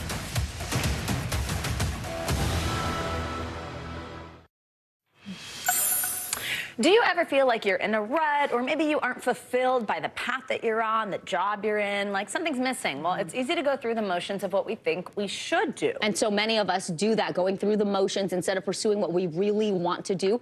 But the key to living the best version of our lives is to follow our passions. And here with some tips is peak performance expert, author, and keynote speaker, Dr. Delatoro McNeil. It is great to have you here, Doctor. So some people, you know, they know from right away, right, like what they want to do early on. I wasn't one of those people, but you figure it out at some point. I think the pandemic caused a lot of us to sort of take a pause and kind of reassess. Are we on the right track? So what's your advice for how to do that? And how do you differentiate between something that ought to be a hobby versus a career? Yeah. Fantastic question. So let's jump right in with 4 questions that we need to ask ourselves so that we can really find our passion. So the first question that we have to ask ourselves is, what do I love to do? Because I really believe that your purpose and your passion in life are connected to what you really want to do with your life and what you love. So what do you love to do? The second question you got to be willing to ask yourself is, what would I do if I knew I couldn't fail? One of the number 1 reasons why we don't pursue our passion is because at some level, unconsciously, we feel like we're going to fail at it. The third question we got to be willing to ask ourselves is, if I didn't have to work for money, what would I do instead? Because so many of us are going to work every day working a job that most of our expenses have already outgrown the income we make, that we're kind of blind to what we would really do if we really just put our passion and our heart into it. And the final question we got to be willing to ask ourselves is, what problem in others are we great at solving? Does that make sense? Because at the end of the day, money is a reward for solving a problem. So if we can learn how to really attach problem solving to our passion, we can get paid to do what we love. I love the idea. Those are what all would I great do questions. if I wasn't making the money from it? For sure. That's really interesting. Great. Yeah. We got a lot of these tips, so we're going to keep them coming. Okay. Also, doctor, sometimes our jobs can leave us feeling frustrated, stressed, defeated, deflated. You know, it's not always positive when it comes to work, which I suppose is why we are getting paid for it. But a rough patch every now and then, you know, that is normal. So how do we differentiate between something that we're going to be able to overcome, a temporary challenge, and maybe a sign that this isn't the right path for you? You should make a career switch. Absolutely. So here's the truth. A rough patch is something that you will find in every job, in every career, and in every business. But the difference between a rough patch and, hey, this is a sign I need to do something different is a rough patch is something short, it's temporary, and you can see light at the end of the tunnel. However, here's how you know it's time for you to pack up and go somewhere else. Every single day, do you wake up with a chronic feeling that you're not connected to the work that you're doing? Do you get up every day feeling a lack of appreciation from the people that you work with and work for? Do you feel like there's no growth track for you in this job or career? Do you feel like you're not connected to going to another opportunity within that same organization? If every day you kind of get up feeling like this chronic sense of I don't fit and I don't belong, it's time for you to look elsewhere, because the truth is you don't have to cash in personal fulfillment for professional gain. You can do what you love and get paid for it. I love that. And I think that's really important that, you know, it's normal to have temporary tough spots in the job, but if it's chronic, that's a red flag. Oh, and that like stomach, you don't want to be there. Let me ask you this, doctor. A hurdle that a lot of people face when they're making life changes are excuses. You know, you wrote an entire book that focuses on helping us change our mindset and the way that we think about it. And you say there's like this no excuse method. So walk us through that. What can you do to stop making excuses? Yes. Okay. So first thing you got to understand is that excuses are just like the kickstand on a motorcycle. And here's the powerful part about a motorcycle. A motorcycle will completely disengage the nanosecond we use the kickstand. So here's the truth. An excuse is defined as an elaborate justification for why we don't take action on the things that we want or need in life. So here's what we have to learn how to do. We have to learn how to replace excuses with powerful declarations. My old gym teacher said this. He said, excuses are just like dirty gym socks. Everybody has them and they all stink. Say that one more time. I couldn't hear you. Excuses are like what? Excuses are like dirty gym socks. Everybody has them and they all stink. I love it. Give us some of the examples. Yeah. Exactly. So just two examples. Two examples I hear all the time is, I'm too old to go after my dream, right? So the number one thing that you can do is to replace excuses with powerful declarations.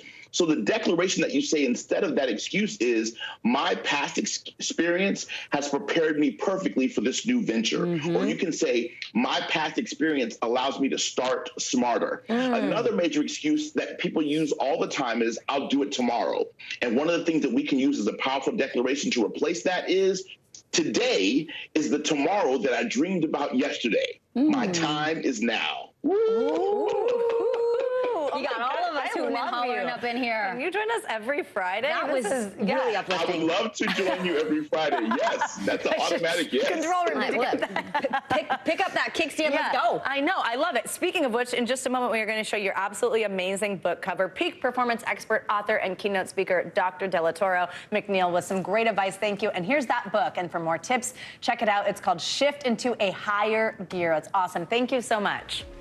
And you are watching NBC News Daily.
Hey, I'm Hallie. It's good to be with you tonight. There's another legal filing today, and I want to cut through some of the weedsy stuff. And let's just get to the point. They have started to vote on the PACT Act. If you're like, Hallie, stop speaking Washingtonese. This bill would basically give health care to veterans who have exposed to these toxic chemicals. So, Scott, I'm trying to make this as not DC as possible. The increased sort of anger that we've seen now in politics. I saw you searching for, I think, your microphone, Dan. You are. I was trying to do it on the slide. Live TV, man. It's okay.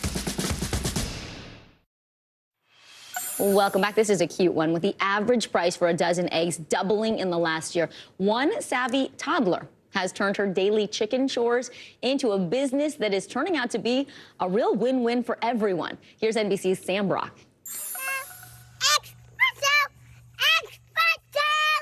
Little Aubrey Jo may just be 3 years old, but she already has some pretty big responsibilities. Ew, ew, ew, ew. Taking care of the family chickens is part of her daily routine, with a little help from Mom Bridget. You got to make sure it's clean, and food, water, they need scratch grain. So it's a lot of work. But what started out with baby chicks. We're just going to hold her for just a minute. Then we'll put her back in there with her family. Yeah. Has turned into a full chicken coop, complete with a rooster.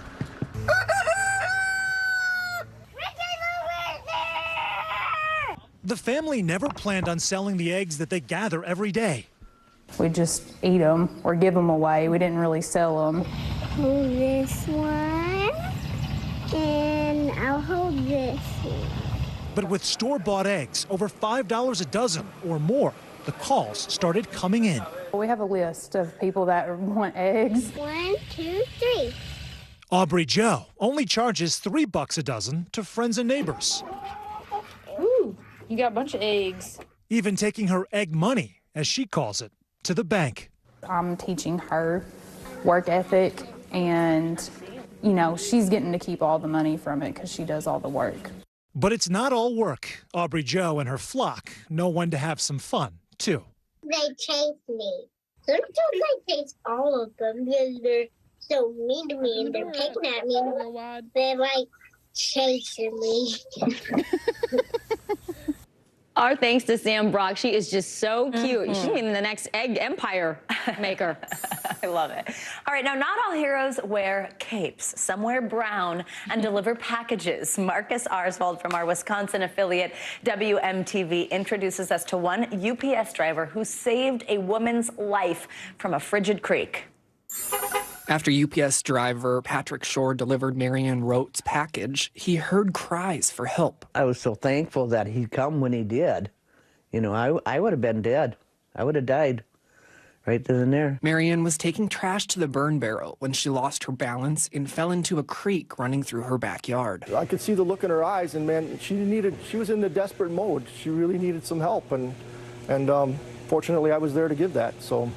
Right time, right place. Pat ran to the rescue. I tried to stand her up, but it didn't work, so I just got down on one knee, kind of put my arms under her and cradled her and said, okay, baby, let's go. And up we went. Pat got Marianne inside, wrapped her up in blankets, and waited for first responders to arrive. He might not be used to carrying a human being, but he is in charge of safety instruction for his UPS delivery team in Lake Delton. 1, 2, 3.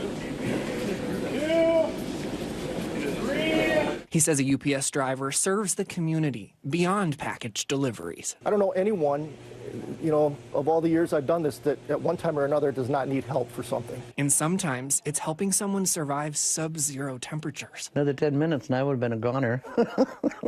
Picture the struggle Marianne was going through. She had just fallen into this creek when the water was flowing. Now it's solid ice now, but imagine trying to pull yourself out of it onto this bridge. I finally got my foot back up on the bridge there. Took about 3 times to do it, but I got it up there. 1 week later, Marianne is much better. Her hands are healing and she's gaining most of her strength back. Pat stopped by on Saturday to check in on her, and the two plan to stay in touch. She's not just a customer now, she's also a friend. Oh, and he goes back to check. I love it. Just incredible. The thing is, you take on a responsibility and you either just do your job or you try to do your job in a way that is part of the greater community and as a public service, and he really embodied that. Absolutely, he did. And our thanks to Marcus Arsvold from our Wisconsin affiliate. Well, busted after 16 years on the run. Up next, how a convicted mafia hitman was hiding in plain sight. You are watching NBC News Daily, and you can also watch us for free 24/7 on our streaming network, NBC News Now. You can do this wherever you stream. That includes YouTube, Hulu, Roku, Peacock. I mean, Savannah, Where look else? at this. Vicky, Plex, tell us. Zumo, your Samsung TV. Check it out. Tubi. Check it out. The news continues after this.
The day's biggest political stories with trusted insight and expert analysis. A daily look at the politics behind the headlines. Meet the Press Now, streaming weekdays at 4 p.m. on NBC News Now. How many of you were up there? At least like 11. How real is this going back to the moon? How you doing, Lester?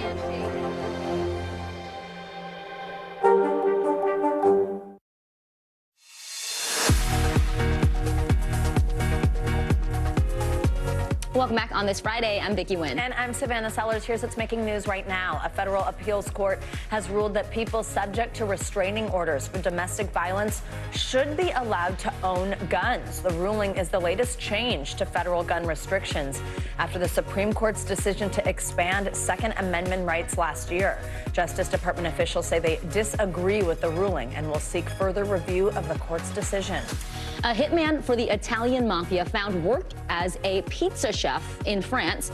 He has been arrested after 16 years on the run. The 63-year-old was sentenced to life in prison after being convicted of 2 murders back in 1991, but he managed to escape from police custody in 2006. An Italian news agency said the man had been using a fake identity while working in France. And eye drops linked to an outbreak of antibiotic-resistant bacterial infections have now been recalled by the manufacturer. EsriCare artificial tears have been linked to at least 55 cases of infections, with at least one of them being fatal. The CDC said it is working with the FDA to investigate the outbreak. Now to the deadly police shooting of a double amputee in California. It's sparking outrage. Police responded to a call about a stabbing, and the victim said his attacker was in a wheelchair. Cell phone video captured Anthony Lowe, who had a knife in his hand, scrambling along the sidewalk away from the officers. This deadly encounter happened a little more than a week ago. We're going to go ahead and bring in Oh, actually, Nyala Charles, who was our correspondent on this, we actually just dropped her IFB. There's no TV magic, really. That just means that her cell phone kind of lost a call there. So we'll get to her in just a moment. But actually now we're going to get to the latest in the prosecution in the Alex Murdaugh double murder trial, winning a big battle inside the courtroom. Yeah, without the jury present, the state argued evidence of alleged financial crimes by Murdaugh should be admitted into the case. They say it is key to establishing his motive. That's right. NBC News correspondent Katie Beck joins us now on this. Hey, Katie. So hopefully we have you. There we go. Katie can hear us, I think. So right now, Katie, both sides are arguing what specifically will be allowed in. Why is that so important for the prosecution? Walk us through this. Well, the jury was just brought back in, but they had been out for most of yesterday and all of this morning up until about 11:30. And that is because both sides are fighting over this potential evidence of Alec Murdaugh's alleged financial crimes. Of course, the prosecution saying this evidence is relevant. The jury needs to see it. This goes toward his motive. His world was crumbling and these financial charges were about to be exposed. And this was all a cover up. It was all to get sympathy and distract from this perfect storm of circumstances. But the defense says these are simply allegations and charges at this point. So putting those before a jury is really going to sway the room. And it's really unfair because he has not been convicted yet. So the judge is hearing testimony this morning on both sides and weighing really like what is the value of that in terms of what the jury needs to know. And Katie, a new Snapchat video taken by Paul Murdaugh, the son, a little more than an hour before he was killed. It really sparked a lot of debate inside the courtroom there. What does that video actually show? Well, the video was taken as Paul Murdaugh and his father, Alec, were just roaming the property in a gator, kind of checking things out. And they find a tree that's not quite standing up straight. And Paul Murdaugh thinks it's funny, and it's kind of a lighthearted moment. And he films it and puts it on Snapchat. The defense would say this is evidence of this lighthearted relationship. Look, just an hour or so before this murder, these two were out taking a joyride, enjoying each other's company. The prosecution zeroed in on another fact of that video, which is that Alec Murdaugh is wearing a blue collared shirt and khaki pants in that video. But 3 hours later, when police are interviewing him in a patrol car, he's wearing a white T-shirt and shorts. So they certainly made a point of that on the stand yesterday to point out the clothing, which they have throughout the case. Did any of this clothes have blood on it? Where could they have gone? Why was there some change in clothing between 7:30 and 10 o'clock? So that was the point, really, of showing that video for prosecutors to sort of point that out. As each piece of evidence comes out, and it's fascinating to see the different interpretations by the prosecution and the defense. All right, NBC News correspondent Katie Beck. Katie, thank you so much. And we want to bring in NBC News legal analyst Danny Savalos now. So, Danny, let's get back to what Katie was talking about there. So the prosecution, big victory. They now can introduce these 100 different financial crimes. I think the question is this enough? Does this help the jury think, okay, if you are lying to us about money, maybe you're lying to us about murder, or is that a bridge too far? Yeah, we're going to do a 30-second evidence rules primer, and here's how it works. Love it. Okay. Normally, character evidence, in other words, bad things you did in the past, are inadmissible to show that you did this particular bad thing.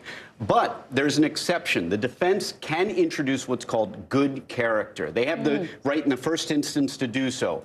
But beware, if you do, the rule is that the prosecution can now back up the dump truck and dump all of the bad things you ever did. That's why this was a mid-trial issue, because it came up. And there's nothing a defense attorney wants to hear less that I heard recently in my own trials was that I opened the door. In other words, when the defense put in evidence of he's a loving father and he would never do this.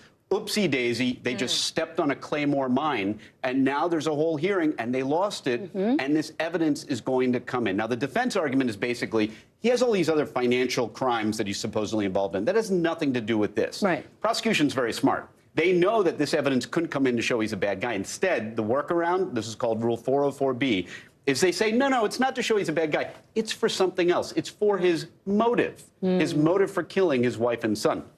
Now, had they lost this, it's my opinion, they didn't need this evidence. They've got so much circumstantial evidence. I rather think that the jury would have a hard time believing, look, there are a lot of people that are facing financial crimes. They don't kill their wife and child to garner sympathy. So I don't know. Is it a win for the prosecution? Sure.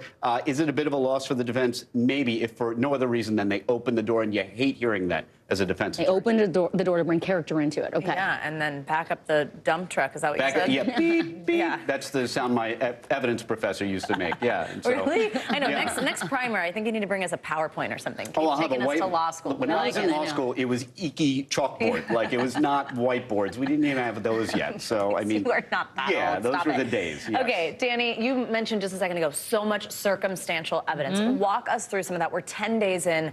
That Snapchat video Katie just talked about. We know about the guns on the site, casings on the site. What's standing out the most to you in terms of being the most powerful evidence? Yeah, the casings aren't as exciting to me because there is evidence that they may have shot a lot of firearms on this property. And I think folks on a rural property like that, maybe they do shoot a lot of firearms. Right. To me, it's the Snapchat evidence. Yeah. You know why? Because the defense probably didn't anticipate that. Or excuse me, Murdoch didn't anticipate that when he was spreading his story around. If he's a bit of a Luddite, he might not have realized that, hey, there's this technology out there that captured and disputes indisputably my story that I put out into the ether. And this is why you never give interviews and never talk to the police. And there are two truths in this world. Number one, I will continue to tell people this. And number two, people will continue to ignore it.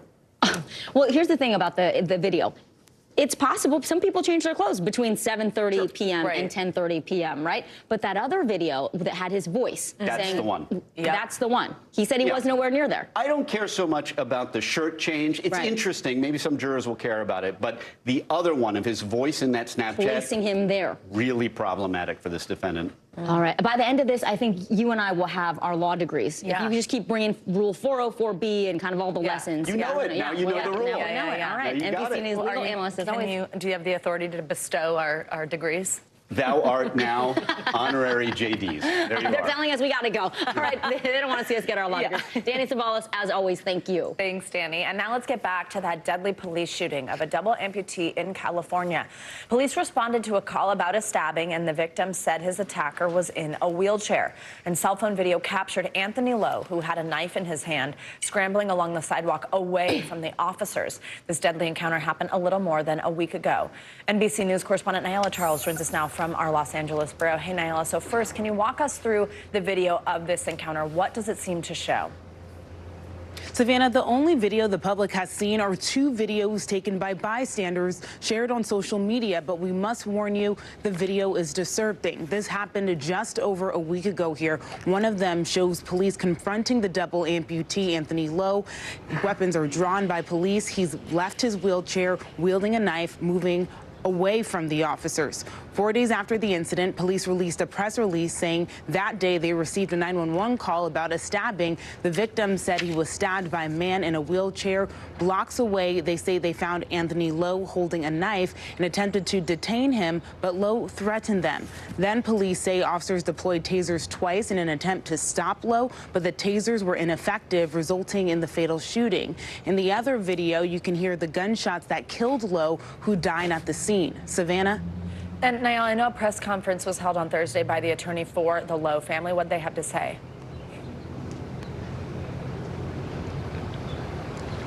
Well, we've seen cell phone video of this incident, but in that press conference, the family was obviously very emotional. They're calling for accountability here, and they say they want a video to be released, and they also want names of the involved officers, which they haven't gotten yet. Savannah? All right, Nyala Charles, thank you so much. Well, China today is responding to claims it sent a high-altitude surveillance balloon to spy on the U.S. The country's foreign minister said the balloon, which was spotted over Montana, you see it there, they're calling it a civilian airship that was used for weather research, and they say it had been blown off course. Yeah, there it is. NBC News national security and global affairs reporter Dan DeLuce joins us now. Dan, great to have you on. So let's start with a core question here. Is U.S. national security at risk? What kind of a threat does that balloon pose? Yep, thank you. I don't think the Pentagon or others are saying this is some kind of imminent threat. This balloon is not armed. No one is saying that it's about to drop a bomb. But it is a sort of invasion of U.S. airspace by a Chinese surveillance aircraft. and that is not something the U.S. wants to see happen. And so there is some consternation about this, but we should also remember that the Chinese have satellites, and we do too, and we spy on them and they spy on us. Dan, it is serious enough. U.S. Secretary of State Antony Blinken is postponing his scheduled trip to China. How serious does the Biden administration think this is? Are there any plans to take the balloon down? How does it get back on course? How do you make it float away?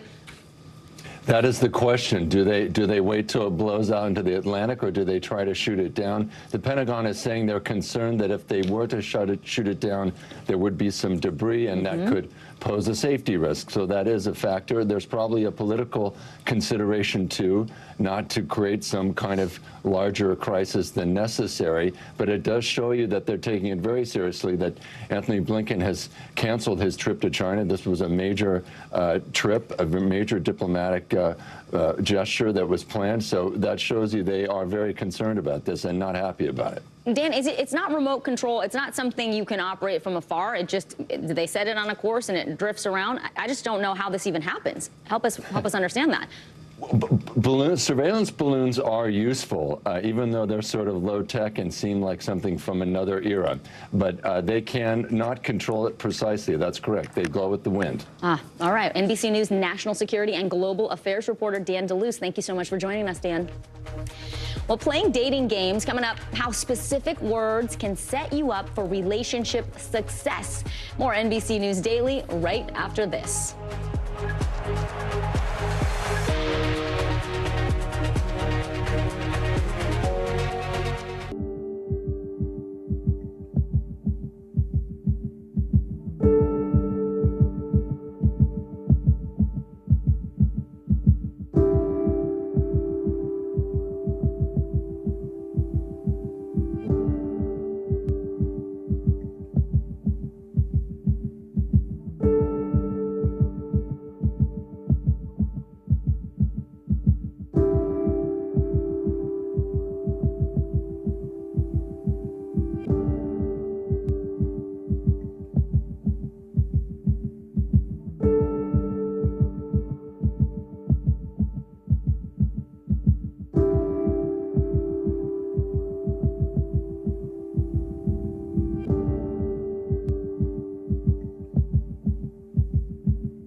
The storm surge. How much water will ultimately be pushed inland? How many of you were up there? At least like 11. How real is this going back to the moon? What our top story tonight? You guys okay? Yeah. Oh my goodness. What kind of training? How you doing, Lester?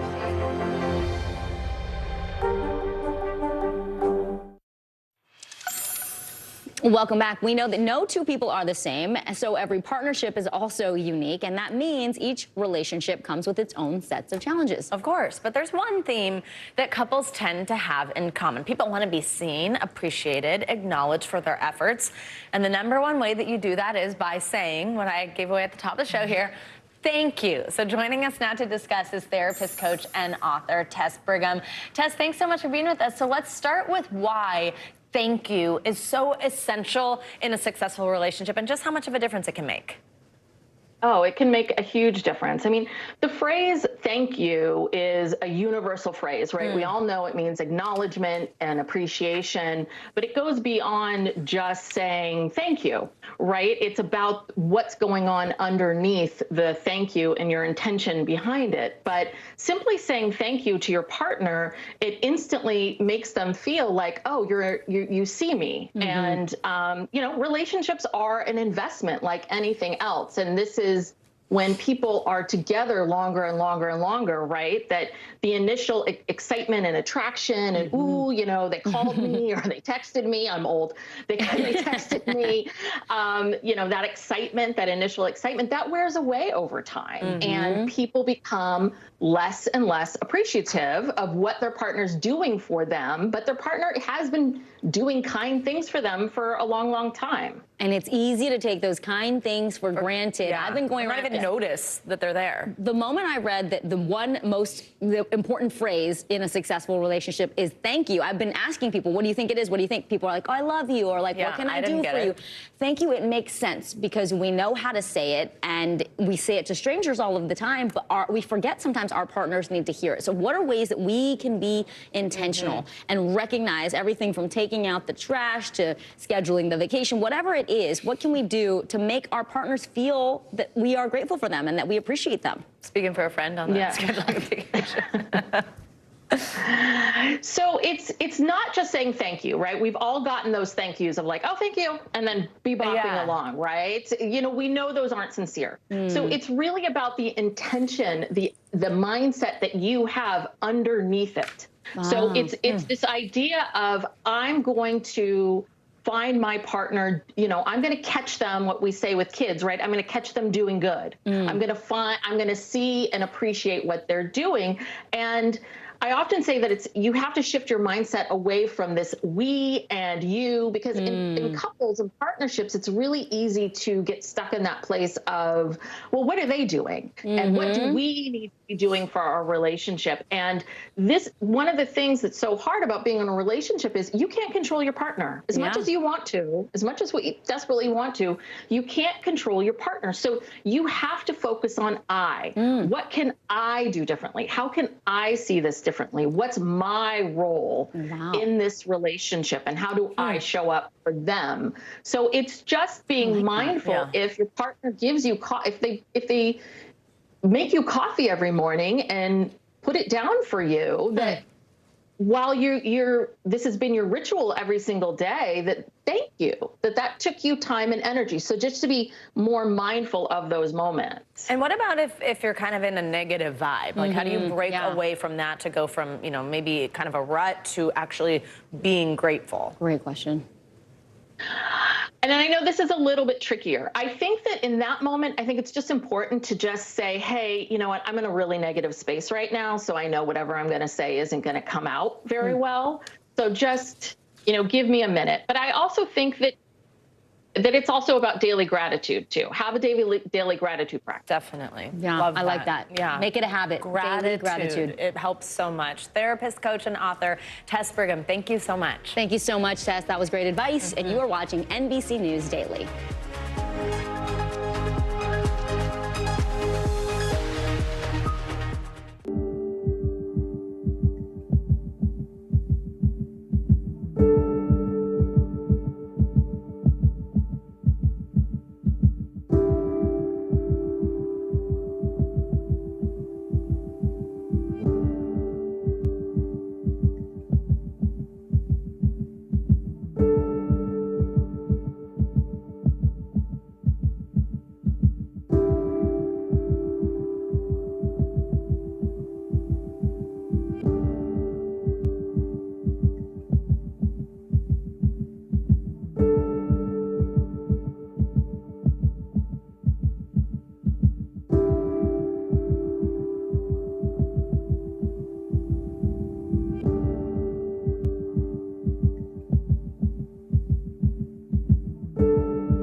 tonight with breaking news just coming in. Whenever it happens, wherever you are, NBC News, streaming free now. Watch NBC Nightly News with Lester Holt or listen wherever you get your podcasts. The day's biggest political stories with trusted insight and expert analysis. A daily look at the politics behind the headlines. Meet the Press Now, streaming weekdays at 4 p.m. on NBC News Now. After losing his life in the line of duty, one FDNY firefighter continues to save lives. That's right. NBC Nightly News anchor Lester Holt brings us the story of Billy Moon, who is still helping others in need. Billy Moon loved being a firefighter, a member of an elite FDNY rescue unit. The husband and dad was tragically killed in a training accident in December, but his story of service didn't end there. Just ask Terrence Jordan. I was blessed with a second chance at life. Jordan, a retired FDNY lieutenant, suffered from lung disease after working at the World Trade Center recovery site and needed a life-saving transplant. You were in really bad shape up till a few weeks ago. I was end stage. I felt like I was going to go. When Christina Moon heard about Terrence, she knew what her husband Billy would have wanted. Billy and I have talked about this kind of stuff before. I knew he wanted to be an organ donor. Terrence was a match and received new lungs from Billy Moon 5 days before Christmas. How many people have benefited from his organs? 5. 5, that's amazing. Terrence is recovering from transplant surgery in quarantine, but he joined our interview via Zoom. Hi, Christina. The first time he and his wife Terry would meet Christina. We just wanted to say that we think you're an incredible person, and thank you so much. You, in your darkest hour, you came through and you gave myself and 4 other people the gift of life, and we wanted to thank you and tell you that we love you. You're so welcome, and thank you for everything you did. I think it's meant to be the way it worked out in the match, so I'm so happy for you. And you look great. I feel 30 years younger. For all, it has been a journey of mixed emotions. When it was happening and we found out about Billy, we started to read about him and find out about him. And we realized that he was like a younger version of Terrence. And it almost made it easier to reconcile. My daughter Brianne is about to be 11. She says that she's really glad you're continuing her dad's journey. And my son says he hopes you live to be 100. I think that's incredible, and I'll try. I'll let him know. Both families now focused on organ donation awareness. I felt horrible that Billy passed and that I benefited from it. So I'm still trying to wrap my head around that. But I'm very appreciative and to Billy. And he did speak with his wife about it. The fact that they spoke about it was incredible because most people don't speak about organ donation. In life and now in death, a fireman still answering the call, still saving lives. We call Billy our forever hero. Our thanks to NBC Nightly News anchor Lester Holt for that report, and really highlights the importance of organ donation. I mean, that's so many lives he touched after his passing. Yeah, I was just going to say thank you to all of our heroes who are doing that and our firefighters. Well, this year marks the 50th anniversary of the birth of hip-hop. And to celebrate that and Black History Month, our Tremaine Lee is out with a special mini-series of his podcast, Into America. Yeah, he's going to be diving into the political and economic forces that have helped shape the genre. Tremaine sat down in part 1 with hip-hop's founding father, Cool DJ Red Alert. They take us back to when the sound first burst onto the scene in New York City. The energy was different compared to sneaking downtown or going to a regular party. You know, you going somewhere where you're hearing something different, you're seeing something different, and it just touch you. That, you know, hey, I'm glad I'm here because I get to witness something that I've never seen before, and I caught the bug. Caught the bug. New episodes of the special series Street Disciples will stream every Thursday this month, and you can listen wherever you get your podcasts. All right, well, LeBron James is now on the cusp of becoming the NBA's all-time leading scorer. He's just 63 points away from overtaking Kareem Abdul-Jabbar. But if you want to see him break the record in person, Savannah, you're going to have to pay. Oh, that's right. You're going to have to shell out some real cash. Resale ticket prices are skyrocketing. Sports Illustrated reports that the average cost for Los Angeles Lakers tickets next week, get this, nearly $2 grand. Ooh. That's the cheapest seat available. Actually, no, the cheapest seat available is around $400. But still, that's a lot. Whew. You want to go the game after that. I don't think he's going to hit 64 in the next game. I'm Savannah Sellers. I'm Vicky Wynn.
What do people need most right now? Did the state and/or law enforcement drop the ball?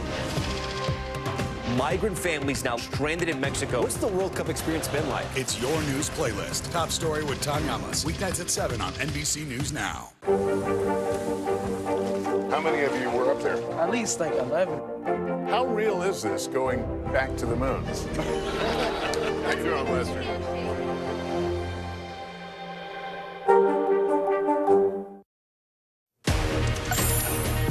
Hi, everyone. Thank you for joining us on a Friday. Yes. We made it. I'm Savannah Sellers. I'm Vicky Wynn. NBC News Daily starts right now.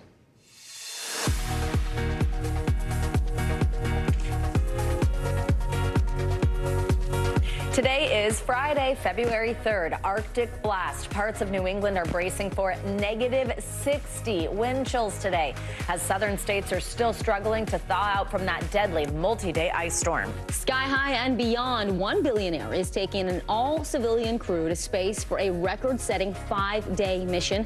The squad will go into a higher orbit than any human crew since the Apollo. Proceed with caution. The video of Tyree Nichols' deadly beating sent shockwaves through the country. But now mental health professionals are warning about the impact the footage could have on the Black community. Clash of the Titans, the Grammy Awards return this Sunday as some of music's biggest stars are competing for the top prize. We will examine who's expected to win and who could be the big upset. That's always a fun one because you get those musical performances. I know. It's like a concert and an award show. Exactly. Love it. We'll be watching for that. Welcome to NBC News Daily. We're going to start with what the National Weather Service is calling a, quote, epic generational Arctic outbreak in parts of the U.S. It's big when they're calling it epic, right? The National Weather Service. Following the deadly ice storm that froze over the South and Midwest earlier this week, now it's our turn. The Northeast is now feeling historic sub-zero wind chills that are expected to last through tomorrow. I mean, that's a -100 on Mount Washington. That's just, whoa. Wow. Can't even imagine what that is, what that feels like. Someone's going to help us. Yeah. NBC News correspondent George Solis live in New York City with more on that. So, George, wind chill temperatures are dropping as low as -100 degrees. Where else are we going to see this cold besides New York? Yeah, well, pretty much look anywhere across the Northeast and you'll see that the temperatures are dropping almost by the hour. Really deceptive when you look at this morning. When you woke up, you might have thought it's not so bad, and then you step outside for a while, the wind starts picking up, and you start to feel that bitter blast of cold. Of course, the advice from officials here is to stay indoors, but if you're going to be out, make sure you have all the layers on. We're talking the hat, the gloves, the scarves, maybe even some hand warmers like I have right now. But you mentioned the temperatures that are falling across the region. Here's a look at the wind chills overnight into tomorrow morning. As you mentioned, New York City actually faring pretty lucky at -7. Across the board, Buffalo, -15, Burlington, Vermont, -40, Boston, -30, Caribou, Maine, -54, and yes, the big shocker there is Mount Washington in New Hampshire, -100. It's hard to wrap your head around how cold that is. If we're feeling it right here in New York, just with this wind chill, of course, we have gotten pretty lucky, right? It's been a pretty mild winter, so this really does come as a shock to the system, guys. Yeah, I know. Now we were about to have to go outside in that. Luckily, it's short-lived. I'm glad it's in and out. Ooh, in and out, exactly. And George, what are officials, reminding people to do to try to stay safe in this? Right. So again, staying hydrated is one of those things that you may not think to do while you're out here, but definitely do that. And of course, as I mentioned earlier, be bundled up, wear all the right layers. One thing that is also very critical to important here is space heaters. A lot of people forget to turn them off when temperatures are this cold. That, of course, can lead to tragedy. Of course, not using your gas stove as a source of heat. So there are warming centers across the city that you can use. There's some sound from Governor of New Hampshire with a little bit more tips on what to do. Over the next 36 to 48 hours is going to be really unprecedented. It really is something that we're taking extremely seriously statewide. These temperatures can truly become life-threatening in a very short amount of time. So we really want to encourage everyone to curtail their outdoor activities as much as possible. Be smart, be safe, and be prepared. Governor Hochul also sending out a tweet letting people know that the state is working with all the right agencies to make sure that we can survive this bitter blast. And of course, the good news here is that this is short-lived. By Sunday, temperatures are going to rebound. So we just have to hang on a little bit longer, guys. All right, George Solis, go inside, get warm. Sorry we have you out there. Thanks for your reporting. And remember the pets, too, when we were talking about keeping our point. Animals inside, keeping them warm. Yeah, absolutely. Yeah, really good reminders there, too. Gas stoves, all that kind of stuff. Well, the January jobs report is out today and is exceeding expectations. According to the new report, more than 500,000 jobs were added last month. That's double December's numbers. Yeah, also the unemployment rate dropped to 3.4%, and that is the lowest it's been since 1969. NBC News business and data reporter Brian Chung is with us this hour on this. Hey, Brian, so this job growth was actually pretty widespread, but I know hospitality, business services, and healthcare specifically saw the biggest gains. What other industries are seeing this boom in hiring? Yeah, well, those are the big ones. And by the way, those are the same industries that we saw job gains through most of 2022. And this is just kind of a reminder that despite the news cycle over the layoffs in the tech industry, which have indeed been brutal, the overall picture shows a lot of companies still hiring. You look at Alaska, United, Boeing, the airline industry staffing up. And then do you know what season it is? It's apparently burrito season. Okay. That's why Chipotle is hiring 15,000 ahead of. Funny. Well, apparently in March to May, a lot of more people go out and buy burritos. And I actually had the chance to speak with the chief restaurant officer, Scott Boatwright, about their approach to hiring. Take a listen. Oh. Not. We don't have him. We don't have him. It's okay. That's all right. Well, essentially what he was saying was that, you know, they're trying to double the amount of restaurants that they have in their network. So because of that, they need a lot of people. So a lot of hiring still happening in this weird economy. I'm a big Chipotle fan. So am I. All good. I just had it for lunch, actually. Did you have a burrito? Bowl. You always go He's bowl. a bowl guy. Yeah, I know. Look at me. I look like a bowl guy. Not March to May yet, right? Right. Not yet. I'm getting started early. I feel like they just invented that for marketing purposes, but let me just say that. Okay, so the Federal Reserve, Brian, they've been issuing interest rate hikes a little bit by little to help us tame inflation. What's the latest interest rate hike we're looking for? And also, is it going to come to an end soon? Yeah, well, I mean, it seems like it. They raised interest rates by 1/4 percentage point on Wednesday, but you have to keep in mind they went by 1/2 percentage point in December. They were going by 3/4 percentage point through many meetings last year. So they're slowing the pace of those interest rate hikes, although they're still hiking. But that gives them an off-ramp to maybe some point later on this year actually stop those interest rate hikes. Now, the idea is to make borrowing costs more expensive to deliberately slow the economy because your credit card rates are going to go up, your mortgage rates are going to go up, your auto loan rates are going to go up. But maybe that path is kind of ending soon. If they can stop those interest rate hikes or maybe even start to cut, although that might not happen this year, maybe that alleviates some of those borrowing costs. But at least for right now, it is having the impact on inflation. We saw those numbers go down from 9.1% last year to 6.5% as of the last read. Wow, okay. That's good. Good to see that. Good news there. Little by little, we're learning about Chipping away. Hollister, Chipotle, now in your order. I love it. You know, I used to get the tortilla on the side, but I feel like they don't do that as much anymore. Yeah, there was all those hacks. You have the best of both worlds Yeah, anyway. That's besides the point. Brian Chung, thank you. Always great to have you. It's the chips for me. A first-of-its-kind mission to space right now, an all-civilian team of astronauts is gearing up to go higher into orbit than any other crew since Apollo. So cool. NBC's Tom Costello spoke with the team exclusively as they went through skydive training in Colorado.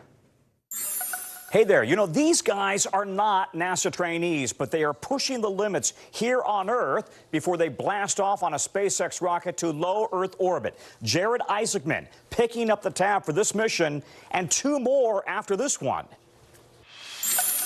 It's minus 15 degrees in the sky over Colorado Springs, and the all-civilian Polaris Dawn astronauts are in a free fall. They've come to the Air Force Academy to train with the elite Wings of Blue cadet parachute team. Incredible. The craziest emotions ever. Jared Isaacman is the Polaris Dawn commander, a veteran pilot who once owned his own fleet of MiG fighter jets. He led the Inspiration 4 mission in 2021. Godspeed, Inspiration 4. 3 days of orbiting the Earth in a SpaceX spaceship. Oh my gosh. While raising a stunning $250 million for cancer research at St. Jude Children's Hospital. And he'll keep raising money. He's now bought 3 more trips into space. What is liftoff like? What does it feel like? I mean, it's an incredible sensation, but it just races by like time melts away. His new all-civilian crew, former Thunderbird pilot Scott Poteet, medical officer Anna Menon, and mission specialist Sarah Gillis. What's impressed me in the year that since we met, you guys seem so much like a team. You seem so together. Does it feel like that? There's no question. I think we largely felt that way day one, and we've really only improved upon it considerably. I mean, like the best day of training is when the 4 of us are together, no matter what we're doing. So. You're pretty tight. Oh, yeah. They've spent a lot of stressful time together. Climbing a volcano in Ecuador, camping in extreme conditions, nauseating G-force centrifuge training, a practice skydive at iFly, and now here. This is all about team building, bonding before this crew travels further than any other astronauts since Apollo. I think at the end of the day, we need to know each other almost intuitively. Their new 5-day mission will include experiments for 23 universities, a higher orbit than any human crew since Apollo, and incredibly, the first all-civilian spacewalk in an all-new spacesuit. I don't think I could have imagined something this big or grand. Even a year and a half ago, I don't think I could have imagined this happening. Why do this? Why do you feel the need to go onto space personally?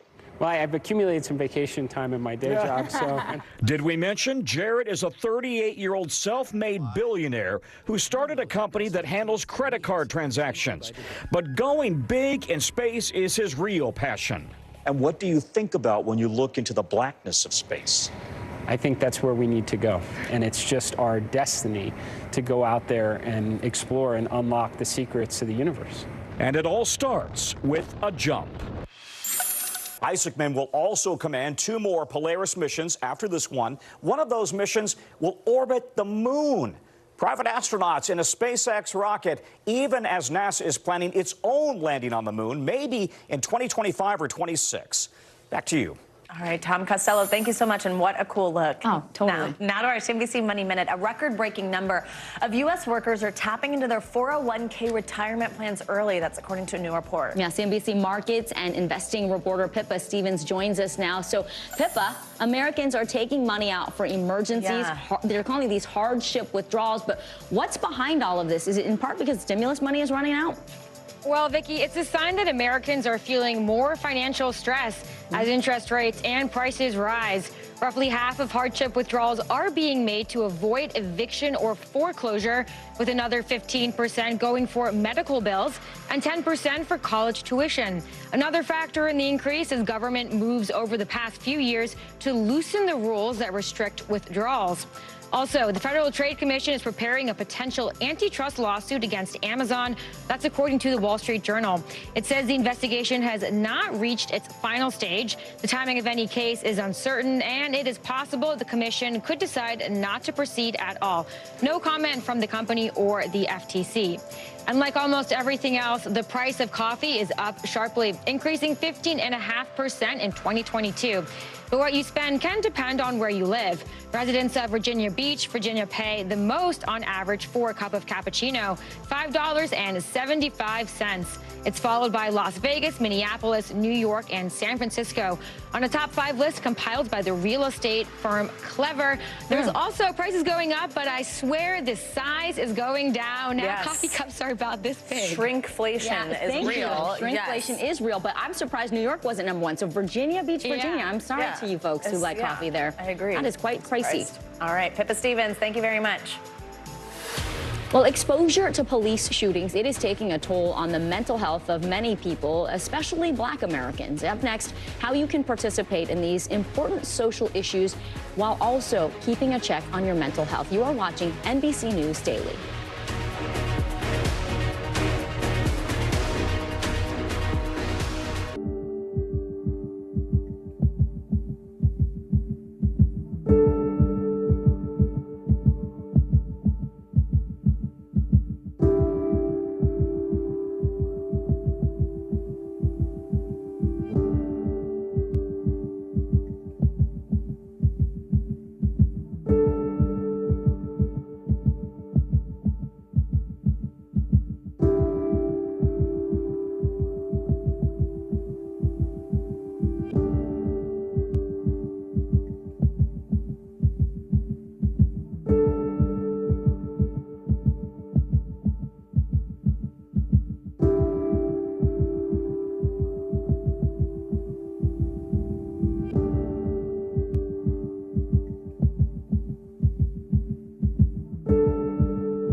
Stay on top of breaking news and the biggest stories of the day with NBC News Daily. Thank you so much for joining us. I'm Morgan Radford. And I'm Vicki Wynn. I'm Aaron Gilchrist. And I'm Kate Snow. Get in-depth reporting from across the country. What's your reaction to the president's comments? And around the world. Are Ukrainians continuing to make advances? And ways you can take care of your health. Who should be getting tested? And frankly, how often? And your wallet. Costs are skyrocketing. How to manage soaring prices. NBC News Daily. Weekdays from 12 to 4 p.m. Eastern on NBC News Now.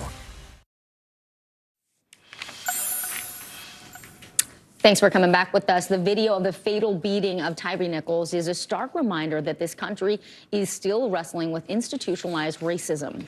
Public health research conducted at UC Berkeley found that exposure to police killings can have painful and widespread consequences, especially on the mental health of Black Americans. Therapist Dr. George James joins us now on this very important topic. Hi, doctor. Always great to have you with us. So studies show that Black Americans demonstrate higher than normal rates of depression, psychological distress, and actually even a risk of suicide after having to witness an event like this. What happens to a person's brain when they watch a graphic video like this, specifically of a police killing? Yes, Savannah, what we've noticed is that there's a significant impact that happens that not only through the brain, but through the body. And there's actually a recent research that was done that looked at what happens in the brain, and we saw that the white matter changes in the brain, which really says it leads to disruption in cognitive and emotional well-being, and that can impact health consequences. So high blood pressure, as well as stress and anxiety. Even just the ability to breathe, right? I found myself difficulty just breathing as these events have happened. So I know that becomes difficult for many people. Dr. James, with the current media climate, these videos obviously hard to escape. You get on your social media feed, they're on there. You looking in the news, they're on there. What do you recommend in terms of if you want to stay plugged in and know what's happening, but also maybe you don't need to watch every moment of the graphic video? What should you just avoid it? You know, it's a personal call. You know, for me, I tried to watch some of it just to be informed, and I couldn't make it through it, right? I made a choice not to move through it, right? And so some people have to make the choice not to see it. Some people not to scroll on your feed, maybe not even to read all the descriptions, to pay attention to what it does for you. How do you feel after? What is the way that it needs for you to overcome? But for others, they might feel like, I need to know, I need to see it, or I need to inform others, and that might be your choice. But no matter what, it is traumatic, and it can impact you. And doctor, in that same vein, you know, conversations about race and violence or talking about these videos can, I think, have that same negative impact. So how do we have those crucial conversations that are important to continue to move through without having a negative impact, if possible? You know, once again, as much as these conversations come up, sometimes we might not recognize what is it doing to our own bodies, and how we're feeling internally, and what does self-care really look like. At the same time, if we don't have these conversations, the narrative can be shaped by other people. So I often encourage people within your homes to be the first source of information for your children and those around you. Then you can have conversations that are on their level, take a break, do something else, and then come back. So figure out what you need to do for yourself. I think it's listening to your inner stress signs and what it's doing to you. That makes a lot of sense. Dr. George James, thank you so much for walking us through this and helping us deal with what unfortunately continues to happen in our society. We really appreciate it. Thank you, Dr. James. Thank you. Such an important conversation.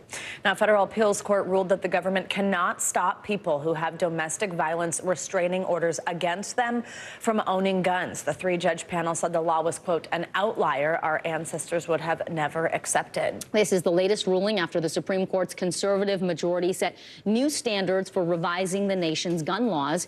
Attorney General Merrick Garland said the Justice Department will review the decision. And still ahead, TikTok changing lives. NBC News talks to influencer Keith Lee about his food reviews making a difference. You're watching NBC News Daily.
This is what it looks and feels What's the latest, Phil? The bigger piece to the puzzle. We begin tonight with breaking news. How much water ultimately will be forced inland? Whenever it happens, wherever you are, NBC News, streaming free now. Hey, podcast fans, ready to unlock our true crime mysteries? Try Dateline Premium on Apple Podcasts. You'll get early access to originals, plus bonus content, and everything is ad-free. So head to Apple Podcasts now to subscribe. Welcome back. Dozens of students at historically black colleges and universities are getting a unique introduction into what's called alternative finance. CNBC anchor Frank Holland has more on the effort. A celebration of diversity in finance. More than 100 students from Spelman, Howard, and other historically black colleges and universities are getting a unique introduction to alternative investing. That includes private equity, venture capital, and other areas of finance outside of stocks and bonds. Currently, only 2% of professionals are black. We are a culture of finding that which is not well understood. And increasingly, that comes from having diverse points of view at the table. Alternative investing is a $10 trillion industry. It's fast-growing and lucrative. It's the potential to grow generational wealth. Many graduating seniors in the Alt Finance Fellowship already have six-figure job offers. Personally, from my background, making six figures out of college is unheard of. And so when I talk about it with my parents, it's definitely shocking. The income potential is attractive, but Zachariah Smith says for him, making money comes after sparking change. Being able to come into a space where I'm able to leverage private credit, real estate, cryptocurrency, private equity to create more opportunity, not only again for myself, but for my community. It's truly a privilege. Three of Wall Street's biggest firms, Apollo, Ares, and Oaktree, are investing $90 million over 10 years to provide paid experience, mentorship, and networking opportunities. The goal, to bring hundreds of students into the Alt Finance Fellowship, increase their career opportunities today, and hopefully profits for these firms in the future. Our industry could be more and should be more diverse, and I think the conclusions and the investment decisions you make as an investment professional are all better as a result. Students in the Alt Finance Fellowship received $678,000 in scholarship money last year. Ares, Apollo, and Oaktree say they're looking for more partners. Any firm that wants to commit $3 million a year can join their effort. And for students, applications are open for this year's class of fellows. Go to altfinance.com for more information. Back over to you. That was awesome. Thank you, Frank Holland, so much. On Capitol Hill, growing fallout after House Republicans voted to remove Democratic Congresswoman Ilhan Omar from the Foreign Affairs Committee. Republicans say the move was in response to comments Omar made back in 2019 that many considered to be anti-Semitic. NBC News Capitol Hill correspondent Ryan Nobles joins us now. So, Ryan, very heated on the House floor yesterday. AOC with a very emotional speech, a lot of drama. What does this mean for the Congresswoman moving forward and Congress in general? Are lawmakers going to be able to get anything done? Yeah, it's a great question, Vicki. I mean, first for Ilhan Omar, the only thing it really means is that she won't sit on the Foreign Affairs Committee. She still has other committee assignments. She still has a vote on the House floor. But what this back and forth demonstrates is the vitriol between both Republicans and Democrats, particularly on the House side of things. And it certainly raises the question, how can they get anything done on these big issues when they can't hash out very basic things like committee assignments? And what we also saw play out on the House floor yesterday was just a level of disagreement between both Republicans and Democrats that makes it hard to imagine how they'd be able to come to the table and find consensus around hot button issues like government spending, the debt ceiling, and many other things that are on the table right now. Vicki, the sum total of all of this is that there are a lot of people up here who just do not expect the next 2 years to be all that productive. Instead, it could be just a lot of partisanship from both Republicans and Democrats. That's the last thing Americans want to hear. Ryan, I want to ask you about this. Kicking lawmakers off of committees, that used to be pretty rare, but it changed a few years ago when Democrats ousted two hard-right Republicans. Is this going to be the new norm? Parties going back and forth, getting revenge on each other? I mean, there are members that are very worried about that. And to that end, there were a few Republicans that did not want to vote for this resolution to kick Ilhan Omar off foreign affairs for that exact reason. They went to Kevin McCarthy and said, in order to have our votes, this is Nancy Mason, Ken Buck, we want to see something change. McCarthy proposing a bipartisan panel that will come up with a code of conduct, Vicki, that will allow a process for when someone has a concern about someone sitting on a committee going forward. At this point, though, that committee has yet to be formed. That actually sounds like a great idea. NBC's Ryan Nobles. Ryan, thank you. Now, China is firing back against allegations of spying. Coming up, what we're learning about the large balloon spotted hovering above Montana. You're watching NBC News Daily.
Begin tonight with breaking news just coming in. Whenever it happens, wherever you are, NBC News, streaming free now. How many of you were up there? At least like 11. How real is this going back to the moon? How you doing, Lester?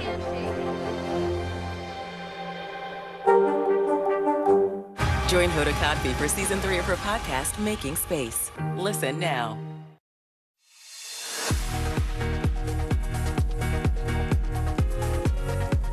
Welcome back. Thank you for joining us today. I'm Savannah Sellers. It's great to be with you. I'm Vicki Nguyen, and making news right now. NBC News has learned that nearly 600,000 migrants who have crossed the border since March of 2021 have been released into the United States without being charged or given a date to appear in court.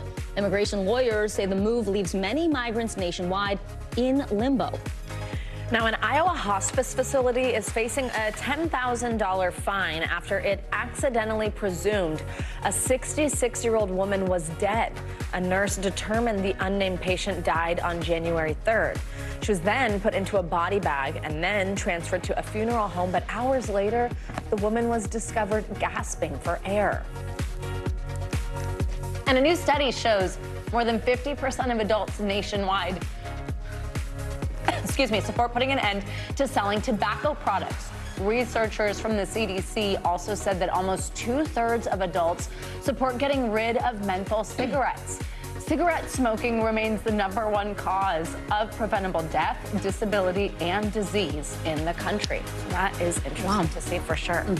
Now, U.S. Secretary of State Antony Blinken is postponing his scheduled trip to Beijing after a suspected Chinese spy balloon was spotted hovering over the U.S. Yeah, well, China claims the balloon is actually a civilian airship used for weather research that had been blown off of its course. NBC News Pentagon correspondent Courtney QB joins us now. Courtney, in light of China's assertions, Does the U.S. still think that this is a spy balloon and that there's any sort of imminent U.S. national security at risk right now? Yeah. So we posed the question to Brigadier General Pat Ryder, who's the Pentagon press secretary, that exact question about whether they believe what the Chinese are saying, that this is some sort of a meteorological balloon, a weather balloon. And he responded very quickly with, we are confident this is a surveillance balloon. So the Pentagon isn't buying the Chinese story that this is merely collecting on the weather. General Ryder, he said the same thing that we've been hearing for the past several days about this, that they do not believe this poses any kind of an imminent threat to people on the ground here in the U.S. But that being said, they're continuing to watch it minute by minute, just in case that calculus changes. The one concern that they have had, that they continue to articulate to us at the Pentagon, is that if this balloon were to come down, that's when it could present some sort of a threat. But it's flying at an altitude that's high enough that it's not a threat to civilian or military aviation, and the belief is that there's no one on the ground is in any kind of danger from it surveilling at this point. Oh, well, that is a little bit of good news there. Now, Courtney, a senior State Department official said Secretary Blinken will reschedule his China trip, quote, at the earliest opportunity when conditions allow. Do we know when that might be? No, and I have to say, I can't underscore how significant this is that he is canceling this trip at the last minute. The State Department has been talking about this potential trip for some time now. It is really rare that they speak in advance, and especially with any kind of real advance notice about a trip, especially to someplace like China, and they did in this case. So the fact that they're canceling it very last minute is really significant diplomatically. The big question that we've been continuing to ask, we don't have an answer to yet, is, as long as this balloon's over the U.S., does that mean he won't go there? Or are they waiting to see how this sort of plays out? There are a lot of analysts who believe that the balloon, we know that it's now moving eastward across the continental U.S. It's sort of in the middle of the country right now. If it moves across the coast and then it just goes down in some way, will that be resolved? That's one of the questions that we're trying to figure out here now. Absolutely. What do we ultimately do about this? And Courtney, really important context there for just how rare it is that this trip is being canceled, and perhaps a signal on just how serious this is. Thank you so much. Always appreciate your reporting. Thanks. The deadly police shooting of a double amputee in California is sparking outrage. Police responded to a call about a stabbing. The victim said his attacker was in a wheelchair. Cell phone video captured Anthony Lowe, who had a knife in his hand. He was fleeing from police officers. NBC News correspondent Nyala Charles has more on the deadly encounter. The deadly incident caught on camera. Police confronting a double amputee, weapons drawn. He's left his wheelchair wielding a knife, moving away from the officers. Then in this video from a different bystander, if you listen carefully through the music playing, you can hear the gunshots that killed Anthony Lowe. The view of Lowe obstructed by a vehicle. His family now demanding accountability. He was running away from them, and what's really heartbreaking is that you can tell that he was in fear for his life. This is a murder that must be prosecuted. According to Huntington Park police, they had received a 911 call about a stabbing. The victim said the perpetrator was a man in a wheelchair. Blocks away, they say they found Lowe holding a knife and attempted to detain him, but Lowe threatened them. In a press release, officials say the officers deployed tasers twice in an attempt to stop him, but the tasers were ineffective, resulting in the fatal shooting.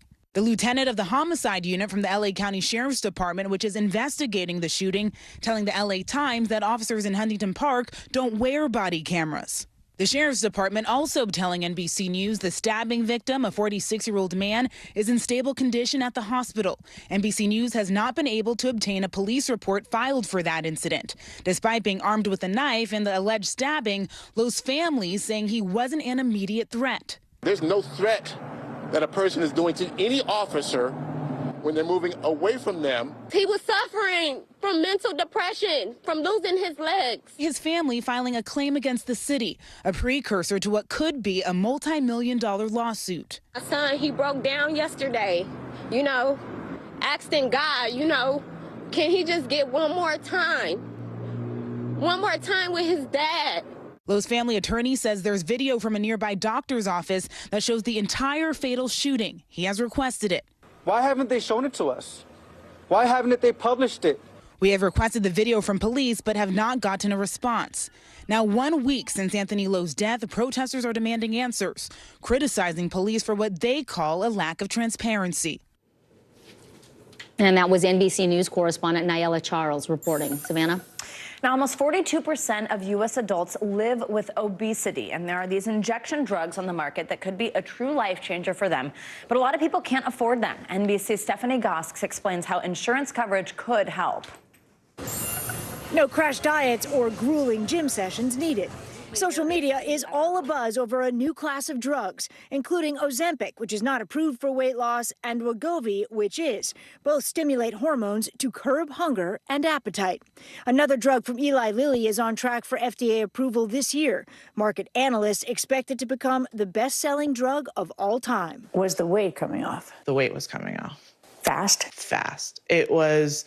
First week, it was like 2 pounds. Second week was 3 pounds. I lost about 17 pounds. Artemis Bayandor has multiple issues that make it hard for her to maintain a healthy weight, including being insulin resistant. This isn't a drug so you can fit into the dress to walk the red carpet. This is a drug to keep you out of the hospital. Right. To keep my weight off, to stabilize my blood pressure. To keep you alive. To keep me alive, to keep me healthy. But the coupon she was using for Wegovy ran out after 6 months. She said, it's $1,295. And I said, what? We went from $25 to $12.95. Did you drop the phone? What? Yeah. She can't afford it, and her health insurance will not pay. Most insurance companies won't cover the cost for drugs used as weight loss treatment. Neither does Medicare, and in most states, not Medicaid either. Are the people who need these medications getting them? Not everybody. Not everyone is getting the medications that could really benefit from the medicine, and that's a harsh reality as a physician. More than 40% of Americans are obese and at risk for stroke and heart disease.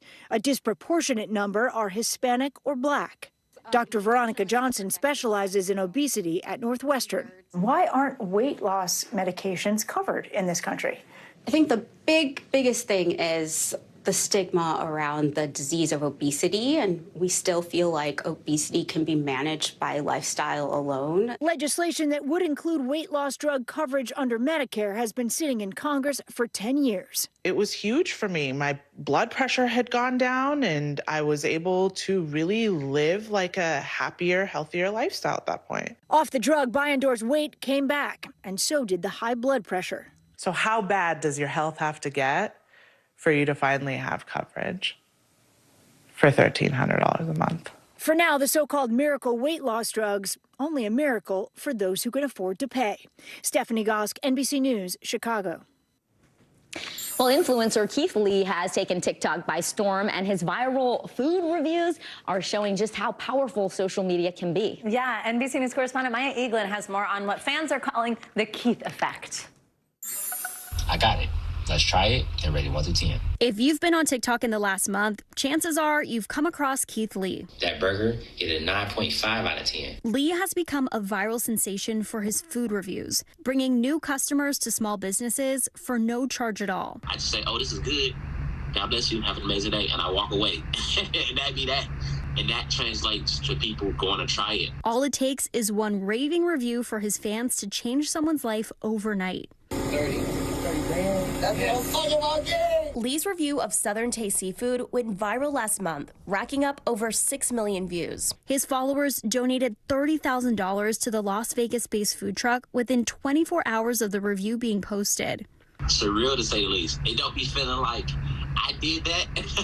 I just went to go try the food, and that's genuinely how I feel. And his videos can come with a side of brutal honesty. I'm not a huge fan. They don't taste like anything. But Keith delivers heartwarming food reviews to his 10 million followers. I never set out with a mission like, oh, let me help every restaurant. It just was like, I'm about to go eat at this restaurant. Oh, it's a little slow right now. Why is this restaurant slow? Is it the marketing? Is it the customer service? Is it the food? Let's find out. And it's working. Keith's fans are lining up around the block at restaurants that were days away from closing their doors forever. We went from, not being able to pay the bills to now having to hire people to come and help us. We call the Keith, the Keith effect. We were probably only doing, I would say about 10 customers a day, if that. And that easily turned into 40 customers a day. But Keith's no stranger to being in the spotlight and knows the toll it can take on a person. You've mentioned having social anxiety in a few of your videos. Do you think this platform and process has helped you at all with that? 100%. Now I'm more comfortable to go out to places where I know people will be at and people will recognize me. Keith's explosive popularity on TikTok led him to team up with the most subscribed person on YouTube, Mr. Beast. That is crazy. And the two joined forces to shine a light on even more restaurants. What advice would you give someone looking to make a change in their community? Be you. Be authentic. It's one thing to have an impact for now, but our main goal is to have impact forever. And I think the way you do that is to stay true to yourself. Maya Eaglin, NBC News. Two very cool jobs. Awesome, I Really know, love right? that. Yeah, and the impact it's really having on businesses. So cool to see. I know. Well, we are counting down to the Grammys this weekend. When we come back, we will break down the big favorites at the top of the music charts. More NBC News Daily right after this.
How many of you were up there? At least like 11.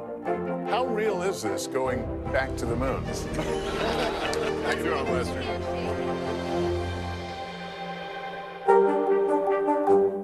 I feel like every single person is an inspirational leader or teacher in some way. What can I do in my life? What can I take from this person's story? I think we all want a fresh start. Join Hoda Kotb for season 3 of her podcast, Making Space. Welcome back. Music's biggest night of the year is this Sunday, and we can't wait to see who takes home some of the biggest Grammy Awards. Yeah, who will be named Best New Artist? What will the Song of the Year be? And also, which album gets the gold record player, the best album? We are ready to make our predictions, and here to help us is Bravo personality and host of Shaken and Disturbed, Darren Karp. Darren, we missed you in studio. Our Baroness of Blazers. Didn't want to come in here and hang with us? Of course I did. I want you guys to take it easy on me. I miss you, my heart, part 5. You see what I'm doing with these songs of the years here for you guys? And I wore a leather jacket for you. Go off. All right, so who's favored to win Song of the Year? All too well. Okay, well, Adele's easy on me, I think, is probably going to actually take this. Okay. I couldn't stop listening to this. We've all been listening to it the whole year. Harry Styles, as it was, of course. Yeah. Now, this is also Taylor Swift's only nomination for All Too Well. The song originally came out in 2011, but if you remember, a year ago, she came out with that 10-minute version. So people are talking about Steve Lacy. But in truth, I think Adele's going to take this. I do think Kendrick Lamar, The Heart Part 5, should go home with this, but I don't think that's going to be likely. Wow, there was not enough love for Taylor in that answer from me, Darren. I'm sorry, but 10 minutes of a song that she sat on for years. I don't know. I'm just like, come on. And the line, she sat on this. You kept me like a secret, but I kept you like an oath. Darren, love it. Okay. Mind blown. Darren, a lot of amazing breakout stars are in this category, Best New Artist. So what do you want to see there? Okay, yeah, a lot of people are talking about this. This tends to go to popular artists, you know, and previously it was Olivia Rodrigo, it was Megan Thee Stallion. Lotto has a big chance to win this with her song Big Energy, which just blew up on TikTok. That's a great song. But let me just tell you, and I know the name is kind of weird, I want Wet Leg to take this. They're nominated in 2 more categories. They had such a fun indie rock album. I got to see them in Montreal. My mom even knows who they are, Savannah and Vicky, which is She's better than me. Here. Yeah, come on now. And so they peaked at #1 in the UK. So there's just a lot to be said for Wet Leg. Also, Maneskin is popular here. They won Eurovision. Amar Apollo, a lot of people love him. I think he's probably going to take it. But my vote's for Wet Leg. Okay, well, you've convinced me. I'm going to go home and listen to some Wet Leg. Yeah. Okay. Darren, can you just say Wet Leg again for us? No, please don't. All right. This year's nominees for Record of the Year include big names: Kendrick Lamar, Harry Styles, Beyonce. Ooh. This is really like a performance award, right, Darren? So do you predict any upsets here? I don't predict any upsets. I mean, I will say Adele is the only one in this category who has won it before. But I got to give this to Kendrick Lamar. I mean, he has no wins outside this rap category. He's a Pulitzer Prize winner. The Heart Part 5 was absolutely insane. My little gay heart wants Brandi Carlile to take this for You and Me on the Rock, but I'm just not sure it's going to happen. But it's possible. But, you know, Adele is always going to be up there. And again, she was nominated for this before and has won it. Darren, we love you. Okay, that was Record of the Year. Let's talk Album of the Year. Yeah, this is honestly Beyonce's to lose. I mean, Beyonce's Renaissance. Everyone across the board, everything I've read thinks she is going to take it. Obviously, I love Brandi Carlile and These Silent Days. We've got Lizzo. We've got Adele's 30. But this is Beyonce's award to lose here, people. The Renaissance album was truly chef's kiss. Oh, chef's kiss. Okay. And that is Darren's hot take. Okay, well, who's hosting this year? Is it Trevor Noah, my favorite? It is Trevor Noah, so it's going to be funny. It's going to be light. I also just wanted to, you know, because I've introduced you to Wet Leg, got to say it one more time. I just want to mention Best Alternative Music Album. Yeah, yeah, yeahs. Cool It Down. Yeah. I am praying they win. They are my favorite band. Oh, I love that. Yeah. Okay, anyone else we need to download and listen to this weekend? Yeah, give us a heads up. Okay, well, like I said, What Leg? Is this like a drinking game now? I know. Every time she says it, we have to take a sip of our waters. You have to take very a sip boring of water news. Shot. Drinking game. Bjork's album is also very good as well, and she's up for Best Alternative Music Album. Darren Carp, so much to run us through there. Darren, Wet Leg Carp. To Wet Leg. It sounds like a medical condition. Thank you, Darren. We appreciate you. Thank you, Darren. You are watching NBC News Daily.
podcast fans, ready to unlock our true crime mysteries? Try Dateline Premium on Apple Podcasts. You'll get early access to originals, plus bonus content, and everything is ad-free. So head to Apple Podcasts now to subscribe. I feel like every single person is an inspirational leader or teacher in some way. What can I do in my life? What can I take from this person's story? I think we all want a fresh start. Join Hoda Kotb for season 3 of her podcast, Making Space. Hey, podcast fans, ready to unlock our true crime mysteries? Try Dateline Premium on Apple Podcasts. You'll get early access to originals, plus bonus content, and everything is ad-free. So head to Apple Podcasts now to subscribe. Man's best friend is getting a VIP upgrade. More than 90 million of us, the two of us included, own a pet, and that's just right here in the United States. Yeah, people are willing to pay big bucks to pamper their furry friends. NBC News correspondent Emily Aketa shows us how the pet store industry is exploding. From crazy cat costumes going viral on TikTok to lounge chairs and luxury lathers for your dog and cat, it's no secret Americans love their furry friends. She's like my baby. She's my child. And even amid sky-high inflation, will spare no expense. I spent, I would say, $8,000 just this year, and the year just started. I buy them a new toy every time I go to get dog food. My boyfriend also cooks for him a lot. So. He cooks for him? Yeah. With the surge in pet ownership during COVID lockdowns, roughly 70% of households now have a pet to pamper, and businesses of all kinds are buying in, including Hill House Home, founded by Nell Diamond. What's appealing about dipping your toe in the pet industry? Since the day we launched, people have been asking for pet products so that they can match their pets at home. Known for its feminine designs and dresses, Hill House Home is now hightailing it to pets, launching its first animal accessories this year, including a toy bone and pet carrier. My favorite thing about this tote is that it's machine washable. Dogs, cats, any kind of animal, up to 20 pounds in our dog carrier. We try to be inclusive to every pet we could imagine. So, you know, I haven't seen an iguana in our pet carrier yet. I'll look for one. I'll look out for one. The $100 billion pet industry is expected to more than double by 2030. Families' Beagle and Burmese budgets on track to eat up nearly $2,000 a year.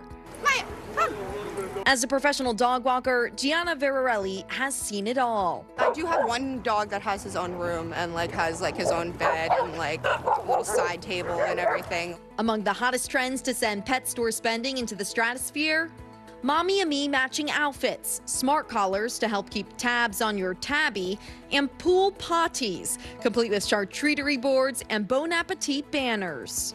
Pet wellness is also on the forefront, including spas, supplements, and even telehealth. Visits through POP surging a stunning 875% in the past year and a half. Your pet is sort of a reflection of you and your lifestyle. Chaz Olajide's chic dog wear from minority-led brands has already seen similar skyrocketing success. We had about a 50% sales increase from 2020 to 2021. Because our dogs have these little social lives now, I think that's another reason why we're seeing the pet industry blow up as much as it has. Even with their sloppy kisses and messy habits, it's hard to say no to these friendly faces that the vast majority of owners consider part of the family, up from just half in 2006. You're like a big teddy bear. As America's pandemic pet boom is proving to be one trend that's here to stay. Okay, so what is it about dogs that you love so much? Everything. Emily Aketa, NBC News. We do love our pets, don't we? Yeah, we do. I wouldn't do some of that. I'm not like $8,000 into it, but yeah. But she's a sweet dog. He gets a bath. We rescued her. We love her very much. All right, here's what's trending now. Queen Bee, Beyonce, and Ticketmaster are adding 7 more shows to her Renaissance World Tour. Due to, quote, huge demand, no surprise, the additional shows will take place in Toronto, Chicago, New Jersey, Washington, D.C., Atlanta, Houston. Maybe it will help out with people actually being able to get tickets. Let me know when you get the Taylor Swift tickets, please. Yeah, exactly. Still hold my breath. Right? Sylvester Stallone and his family, they are the latest to join the reality TV world. Paramount Plus says The Family Stallone is a show that will follow the Oscar nominee, his wife, Jennifer Flavin Stallone, and daughters, Sophia, Sistine, and Scarlett. The 8-part reality series is set to debut on the streaming platform this spring. They have such great names. I know. I love the names. Yeah, so cool. All right, and Alicia Silverstone from the hit 90s you have that blazer? You have that blazer. I knew you were going to say that. Is making an appearance in next week's Super Bowl commercials. There she is, Cher Horowitz. Silverstone will be reprising that role. It's for a fintech ad. You'll see her sporting that iconic suit. And yes, I do have one very similar, and so does Harry Styles, if you want to look that up. Maybe you can wear that on Super Bowl Sunday in honor of Cher. Yeah, exactly. Really Super Bowl attire. Right? Blazer. Right. Then you're neutral. You're not red or green. Yeah. I'm Vicki Nguyen. And I'm Savannah Sellers. You're watching NBC News Daily. And you can watch us anytime on NBC News Now, wherever you stream. News continues after this.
The big variable, the storm surge. How much water will ultimately be pushed inland? How many of you were up there? At least like 11. How real is this going back to the moon? What our top story tonight? You guys okay? Yeah. Oh my goodness. How you doing, Lester?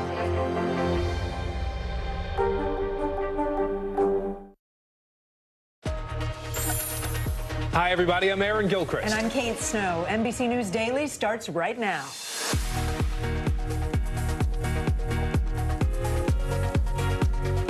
Today, Friday, February 3rd, 2023, Arctic blast. Millions of Americans in the grip of an epic cold front. The dangerous conditions impacting nearly a dozen states and how long this deep freeze will last. Booming numbers. The January jobs report more than doubling expectations. Where the gains were and the impact it could have on the economy. Breaking news, a suspected Chinese spy balloon spotted over the U.S. The Pentagon tracking it closely, and they've even discussed shooting it down. The high-stakes meeting just canceled, and how China is responding. And Consumer Alert, a popular brand of eye drops recalled after being linked to infections. The urgent warning now being issued by the CDC. It's 11 a.m. in Palm Springs, 1 p.m. in Tulsa, and 2 p.m. in New York City. It's 2 p.m. Right here. Yeah. We begin with the dangerous cold that is gripping parts of the northern U.S. 54 million people are facing wind chill alerts at this hour. The National Weather Service warns it could drop to negative 60 in Maine today. That would be the coldest air in decades. The threat of this Arctic blast and frigid air was enough to close Boston public schools today. Meteorologist Bill Cairns will have a forecast for us in just a moment. But first, we'll go to NBC News correspondent George Solis, who's out in it in New York City. George, New York is used to being cold in the winter, but not this cold. How worried are city leaders? What are they doing to prepare? And what are we seeing across the Northeast? Yeah, that's right, Kate. Don't let the sun fool you. As the wind picks up, you can really start to feel that wind chill. Here in the city, officials are reaching out to people without homes, making sure that they can go to safe shelters and warming centers so they can withstand this brutal Arctic blast that's coming this way. The city's also keeping tabs on those no hot water and no heat requests. They're also going to be mindful of water main breaks as well as any power outages that may happen as a result of that wind chill that picks up. Officials also want to make sure that they get the word out for people not to use things like space heaters in those spaces, as we know they can result in fires. They're also making sure that people with stoves don't use them to stay warm during this particular event. And it's really a rude awakening when you consider that we've had such a mild winter. The good news is this is supposed to be short-lived. Temperatures rebounding by Sunday. Of course, we'll have to keep a close eye. Punxsutawney Phil predicts another 6 weeks of winter. So we're looking at you closely. Guys, it's pretty cold. That's the bottom line. Yeah. I think we can get a better prediction here. Bill Cairns. Bill Cairns is actually looking at the data on this. So, Bill, talk to us about what you're seeing out there right now and when this stuff is going to be out of here. The dangerous cold has arrived. It's already in place in northern New England. This is more of an inconvenience from, say, southern Connecticut, New York City area southwards, but it's dangerous once you get north of there. And that's why for Hartford, Boston, to Albany, all the way up through Manchester, Rutland, and Burlington, Portland, we're all under wind chill warnings. And that's when they worry about getting hypothermia and frostbite if you're outside, even for a short period of time. So these are the current wind chills. It is still cold in Minneapolis. It's -16, but all of our wind chill advisories and warnings have been dropped in the Midwest. Chicago, the winds are light now. It's cold, 10, but there's no wind at all, so that's good. But the winds are howling in northern New England. And let's get a zoomed closer and look at some of these wind chills. And of course, the one that jumps out at you is the picture that we showed you live from the top of Mount Washington Observatory, 6,500 feet. The wind chill is -90 right now with 120-mile-per-hour winds. And yeah, that's where I'm showing you where it feels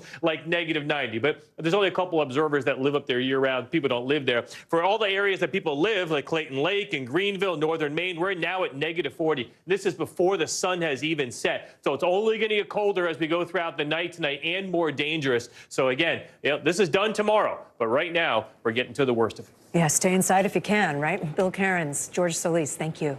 We're following breaking news on the economy now, where the jobs market appears to be red hot. 517,000 jobs were added in January. That shattered the Dow Jones projections of 187,000. The unemployment rate also fell to 3.4%. That's the lowest since 1969.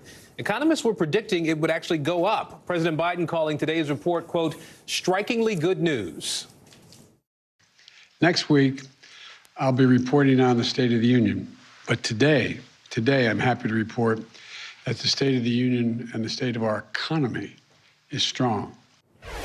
NBC News business and data reporter Brian Chung is joining us now. So, Brian, this report was just an absolute stunner, right? How do you explain the wide gap between expectations and reality, and what were some of the areas where we saw the biggest gains? Yeah, well, economists are still trying to parse through the numbers and figure out how they got it so wrong. Some of this could be the seasonality of it. Maybe they just underestimated some of the hiring that was done over the retail season that held through the beginning of the year. But either way you cut or slice it, this jobs report was good for the labor market. When you take a look at how many jobs were added specifically from leisure and hospitality, it's bars and restaurants that drove a lot of the gains, as well as professional business services, and then healthcare as well. And all of this really goes to tell that the overall American picture on the labor market doesn't appear to be impacted by the layoffs that we've been hearing so much about in the tech sector. The likes of Meta and Amazon and Microsoft all laying off thousands of workers over the last few months. Apparently, that hasn't done anything to the overall picture, not to discount the experience of what's happening in Silicon Valley with those livelihoods, but the unemployment rate ticking down to 3.4%. That is the lowest since 1969. If you wanted to get a lower unemployment rate, you would have to rewind to October 1953. So a historic jobs report by all measures. At the same time, Brian, we know the Federal Reserve just raised interest rates again this week on Wednesday. How could today's jobs report affect the Fed's plans going forward next month and beyond? Yeah, well, Wall Street's expectation after this report is that the Federal Reserve will have another interest rate hike, which the Federal Reserve said it would do on Wednesday when they raised interest rates by 0.25%. The Fed's not done hiking interest rates because inflation is still high. The last measure was 6.5% on a year-over-year basis. The Fed wants to see that number closer to 2%. So do average Americans who go to the store and see those higher prices. So those interest rate hikes continuing, and at least for right now, those higher borrowing costs don't appear to be dissuading the hiring firms around this country from wanting to staff up, because look at those jobs numbers we got this morning, still chugging along. All right, Brian Chung for us today. Brian, thank you. Now to more breaking news that we're following. The Pentagon says a Chinese surveillance balloon is being maneuvered over the middle of the country. U.S. Secretary of State Antony Blinken has now canceled a trip to China for what was set to be a round of high-stakes meetings this weekend. Blinken postponed his trip just hours before he was set to take off for that country. China is claiming this balloon is a civilian airship used for weather research and that it was blown off course. But the Pentagon this afternoon disputing that, and members of Congress are demanding briefings now. Let's bring in NBC News global security reporter Dan DeLuce. Dan, the Pentagon didn't want to give a lot of details at that briefing, but they acknowledged that they've considered shooting this balloon down. Based on your reporting, where might this balloon be? Should Americans be concerned? I mean, the Pentagon is not saying exactly where the balloon is now. It's somewhere in the middle of the continental United States, drifting eastward. But I think the message is coming from the Pentagon not to be concerned. There isn't a physical danger. This balloon is not armed. No one's expecting it to drop a bomb. But the reason why they're not shooting it down, they say, is because they're concerned this very large airship could actually cause a safety risk when the debris comes raining down. So at the moment, they have chosen not to down the balloon. And Dan, Canada says that it's also monitoring a potential surveillance balloon over Canadian airspace. Is that related? Do we know? I think it is related. We don't know if they spotted the same balloon earlier. After all, when it was announced here, it was in Montana, so it's possible that is the same balloon. We don't know if there was a second airship drifting over Canada. I think one thing the Pentagon is also making clear is they don't accept the Chinese explanation as this is some kind of harmless weather balloon. They see this as a spy balloon, and that really the indication is this was not an accident. It is maneuverable. They can be controlled, and so this looks intentional. All right, Dan, thank you. Let me bring in Janice Mackey-Frayer. She's with us from Beijing. So Secretary Blinken was set to leave for Beijing tonight, Janice, for what would have been his first official trip to China. What do we know about this last-minute postponement? And I don't know if there's been any reaction from the Chinese government. It's the middle of the night, so we haven't had reaction officially from the Chinese government. But we do know that Chinese officials spent most of the day trying to defuse tension with Washington. We know this situation started brewing on Wednesday. It isn't clear if the Chinese side had alerted the U.S. To the whereabouts of this balloon. Earlier today, a foreign ministry spokesperson had said that they were still gathering information, and they wanted to make the point of saying that China doesn't intend to violate the sovereignty or airspace of any country. But then the statement appeared on the Foreign Ministry's website admitting that this airship does belong to China. They claim that it's for scientific purposes. And we now know that that's not being believed on the U.S. side. It's a major setback, the postponement of Mr. Blinken's visit. This was supposed to reset relations between the U.S. and China, which are strained at best. And it's an embarrassment for the Chinese side, considering this visit. The first by a Secretary of State in at least 5 years came out of that summit between Chinese President Xi Jinping and President Biden. So, but the optics of having Secretary Blinken sit in the room with Chinese officials as this spy balloon is hovering over the United States were simply unacceptable. And the Chinese side knows that. Janice Mackey-Frayer for us in Beijing. Appreciate you being up with us all night. And Dan DeLuce, thanks so much.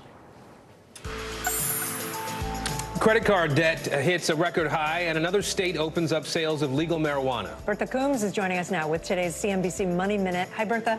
Hi, Kate. Aaron, let's start with credit card debt. It has jumped more than 18% to a record $930 billion, nearly $1 trillion. As more Americans turn to their cards to handle financial stress from inflation, and higher interest rates are also taking a bite.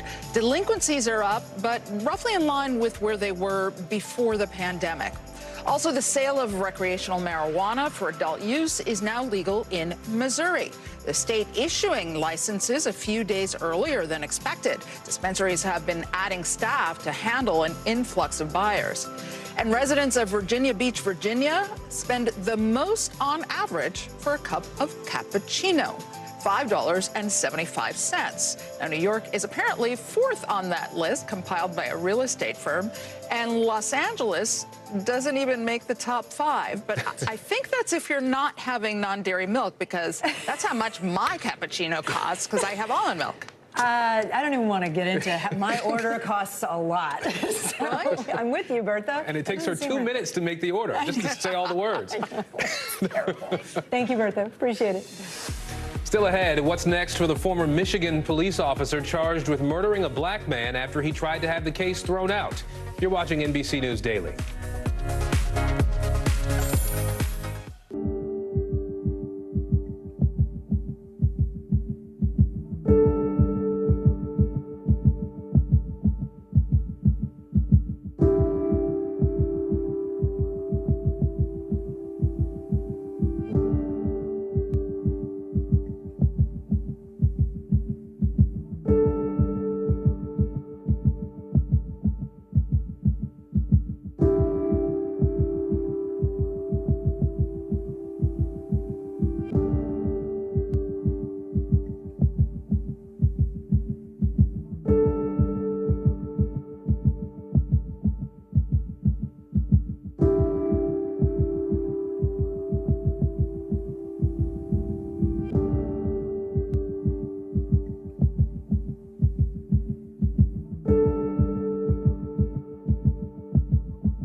Podcast fans, ready to unlock our true crime mysteries? Try Dateline Premium on Apple Podcasts. You'll get early access to originals, plus bonus content, and everything is ad-free. So head to Apple Podcasts now to subscribe.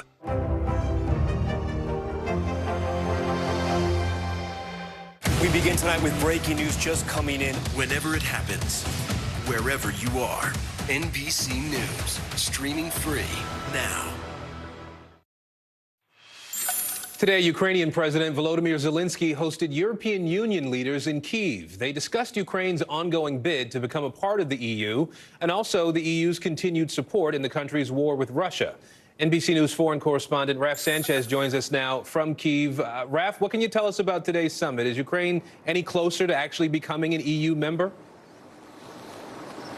Aaron, they may be a little closer. They still have a very, very long way to go. Joining the European Union usually takes years. President Macron of France has said in Ukraine's case, it may take decades. And President Zelensky today in this meeting with EU officials was hoping to get some kind of commitment from them to a fast-tracked process, that the whole thing could be sped up. He didn't get that. He did get a statement from the EU. They said, we reiterated that the future of Ukraine and its citizens lies within the European Union. So over the long term, the EU wants Ukraine in, but it is not looking like it is going to happen anytime soon. Aaron. And Raph, there are these concerns, obviously, about a new Russian offensive coming. You've been doing some reporting about kids in Ukraine. There's a new effort to protect children in particular, right? Yeah, Aaron, this is a gut punch. Kids here in Ukraine are being fitted for specially designed bulletproof vests. They are made for kids as young as 4 years old, and they're designed for those crucial moments when you are evacuating children from a home, trying to get them to a vehicle, when they have to cross into the open, when they could be exposed to Russian artillery fire. These vests are made in the west of Ukraine by a group called the Lviv Defense Cluster. Take a listen to a little bit of the conversation I had with the director of that organization. What age child wears a vest like this? This vest is for children from 4 till 6 years old. 4 to 6 years old. Yeah. Wearing a bulletproof vest. It's a bulletproof vest it's working against shrapnel. It's the military standards. And the Lviv Defense Cluster has made about 550 of these vests so far. They're raising money to make more of them. They cost about $700 each. And Aaron, with this potential new offensive looming, they may need a whole lot more of them. Aaron. Raph Sanchez for us in Kyiv, Ukraine today. Raph, thank you. The trial of a former Michigan police officer charged with murdering a black man will go forward. A judge making that ruling after attorneys for the former cop tried to have the case thrown out. Christopher Schur is charged with second-degree murder in the shooting death of Patrick Lyoya after the two of them had a physical altercation following a traffic stop in April of last year. NBC News correspondent Jesse Kirsch is tracking this case for us. Jesse, break down what happened in court today. Yeah, so Kate, the defense was in court as well as prosecution. The judge was considering a motion to quash, essentially trying to have this charge of second-degree murder thrown out. The judge denied the motion to quash here, and so this case is going to move forward to trial. The former Grand Rapids police officer in this case, Christopher Schur, faces 1 count of second-degree murder in the shooting death of Patrick Lyoya, and here's what his defense attorney said after the hearing today about this case. I don't know how anybody can look at that video and say he wasn't either trying to escape during the entire time or using force to try to get away. I mean, you can argue whether or not he was trying to hurt Officer Schur. It can't be the only time an officer can use his firearm is when he's about to be hurt. Maybe that could be the law, but that's not the common law. The defense is also raising questions around the idea that as to whether or not a police officer should be seen as the same or different from a typical citizen in this kind of scenario. The officer's attorney says bluntly, the former officer's attorney says bluntly that he was doing his job. This started with a traffic stop in April. Patrick Lyoya then is seen fleeing briefly and then eventually is shot in the head. And this has sparked a lot of protests in the community as well, Kate. And so what happens next? What happens procedurally next? So we're waiting to see if this does, in fact, continue to proceed toward trial. And again, what we're looking at here is a former police officer facing 1 count of second-degree murder. And separately, the family of Patrick Lyoya has filed a federal lawsuit in this case as well, a civil suit as well. So certainly plenty of legal matters still present in this case, and obviously one of those issues that is debated frequently in this country, Kate. Jesse Kirsch, thank you. Coming up, what we're learning about Alec Murdaugh's ties to another woman's death inside his home years before his wife and son's murders.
At least like 11. How real is this going back to the moon? How you doing, Lester?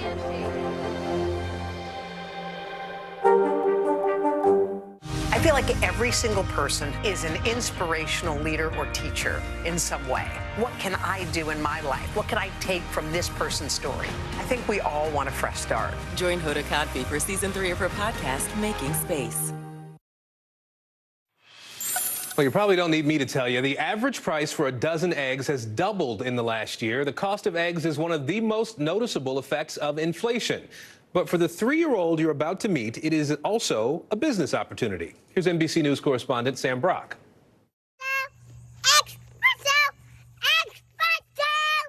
Little Aubrey Jo may just be 3 years old, but she already has some pretty big responsibilities. Ew, ew, ew, ew. Taking care of the family chickens is part of her daily routine, with a little help from Mom Bridget. You got to make sure it's clean, you know, and food, water, they need scratch grain. So it's a lot of work. But what started out with baby chicks. We're just going to hold her for just a minute. Then we'll put her back in there with her family. Yeah. Has turned into a full chicken coop, complete with a rooster.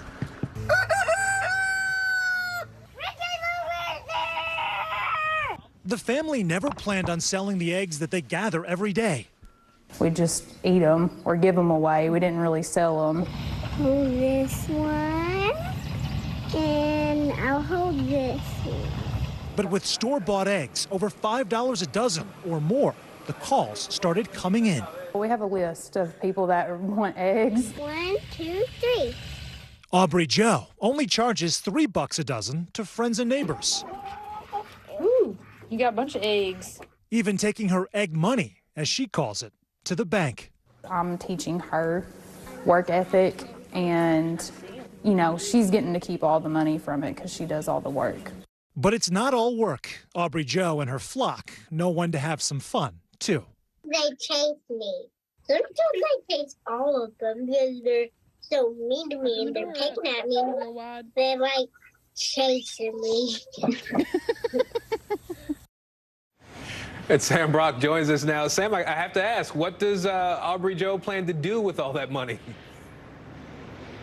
All that dough, Aaron. You saw her holding up a big stack of tens there. So it turns out that running a coop is actually pretty expensive. When you factor in the cost for animals, feed, and other supplies, you're looking at about $700. So some of the money is set aside for that. Then the rest of it goes to Aubrey Jo's savings account. And the flip side of high inflation right now and higher interest rates, Aaron, is the fact that she's earning more money in that savings account. So she's a young entrepreneur, but already getting some very valuable lessons. Yeah, Aaron. a real business toddler there for sure. Sam Brock with us today. Thank you, Sam.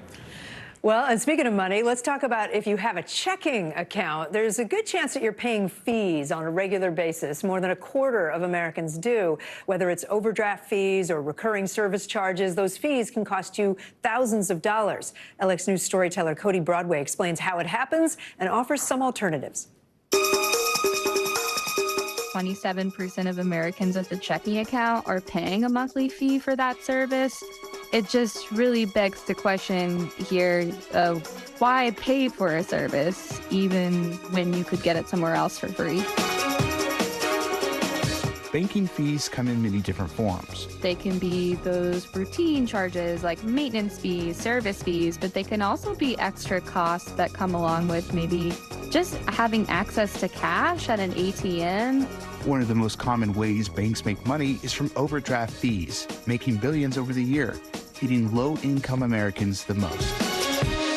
Americans, they tend to stick with their bank accounts for a long time, even if that's not really the best one for them. We also found that Americans tend to stick with the same checking account for 17 years on average. If you're someone who's paying, $24 a month, which is what we found in our survey, that could add up to about $5,000 over the course of that 17 years. It comes down to the fine print and making sure you understand what you're signing up for. Many banks do allow you to opt out of some of these fees. Maybe you're someone who doesn't like to go to a branch very often. Maybe you prioritize working with an online bank, which coincidentally they tend to charge lower fees than others because they don't have those brick and mortar costs. Out-of-network ATM fees are really interesting because there are some banks out there on the market that don't charge for that. Even though it might be time-consuming and overwhelming, because we know it impacts Americans so much, it's really just a good idea to make sure that you're constantly thinking about who you're working with and if there's something better out there for you. Cody Broadway reporting there. Still ahead, helping struggling restaurants one viral video at a time. You're watching NBC News Daily.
This is what it looks and feels What's the latest, Phil? The bigger piece to the puzzle. We begin tonight with breaking news. How much water ultimately will be forced inland? Whenever it happens, wherever you are, NBC News, streaming free now.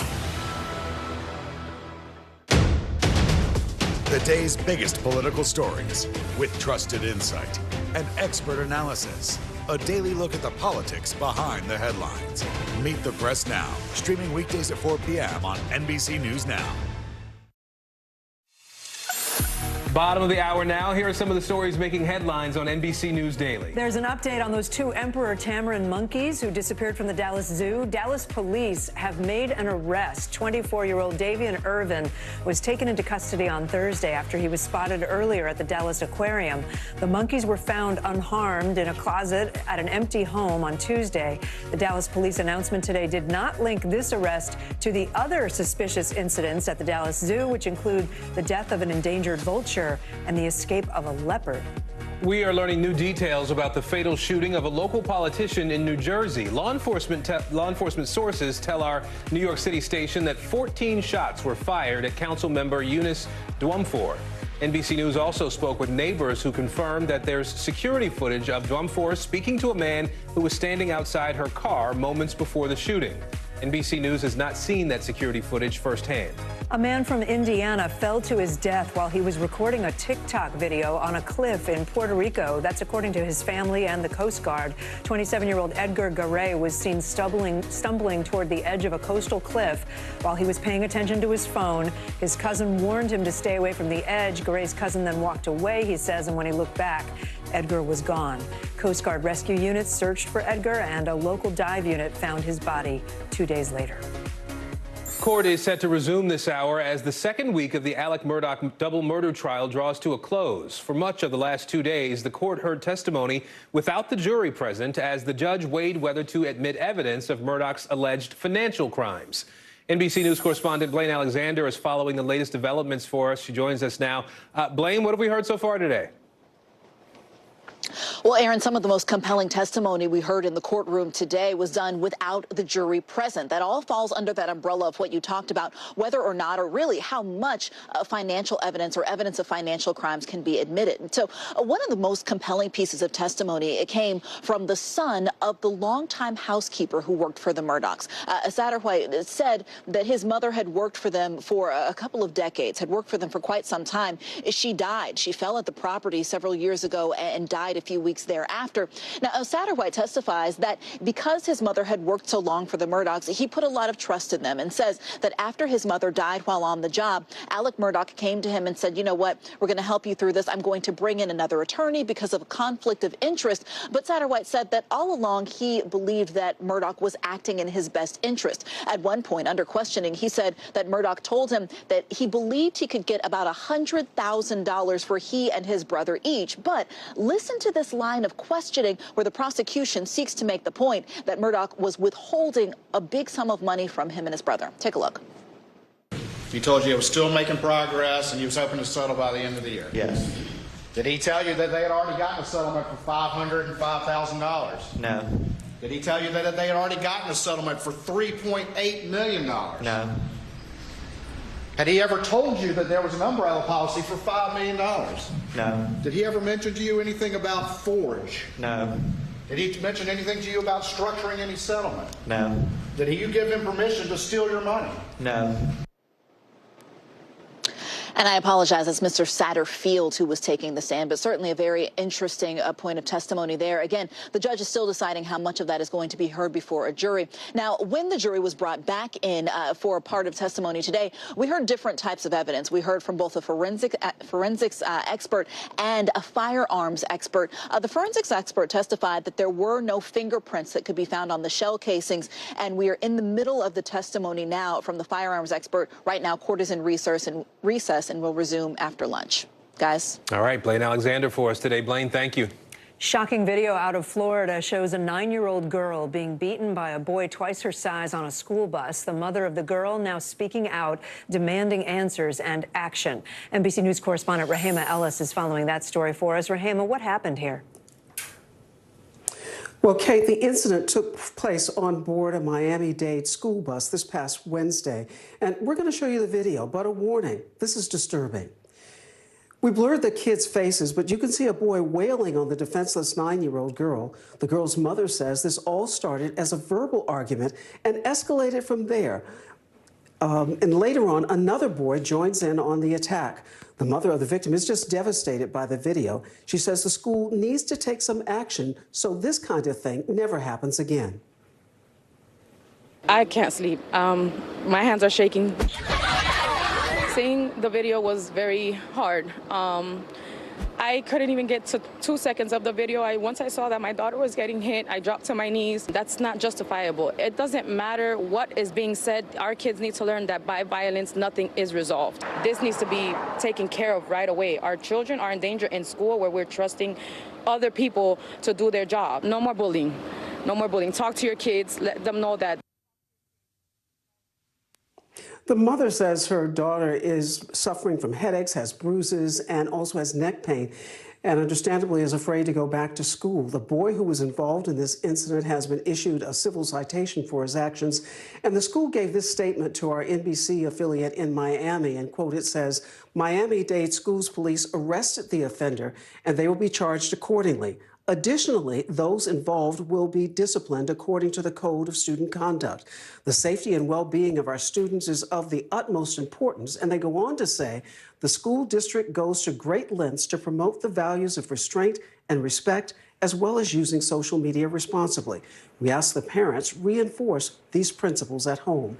And Kate, I should mention to you, we looked up what civil citation means, and it could include family counsel and mental health treatment. It could also even include a letter of apology to the victim. Kate? All right. Rahema Ellis, tough story. Thank you. Tensions are escalating in Puerto Rico amid ongoing protests over land ownership. Over the weekend, one protester was shot in the leg by a security guard. Clashes have intensified in recent months as private developers continue to build on public land. NBC News correspondent Valerie Castro joins us now with more on this. Valerie, what happened?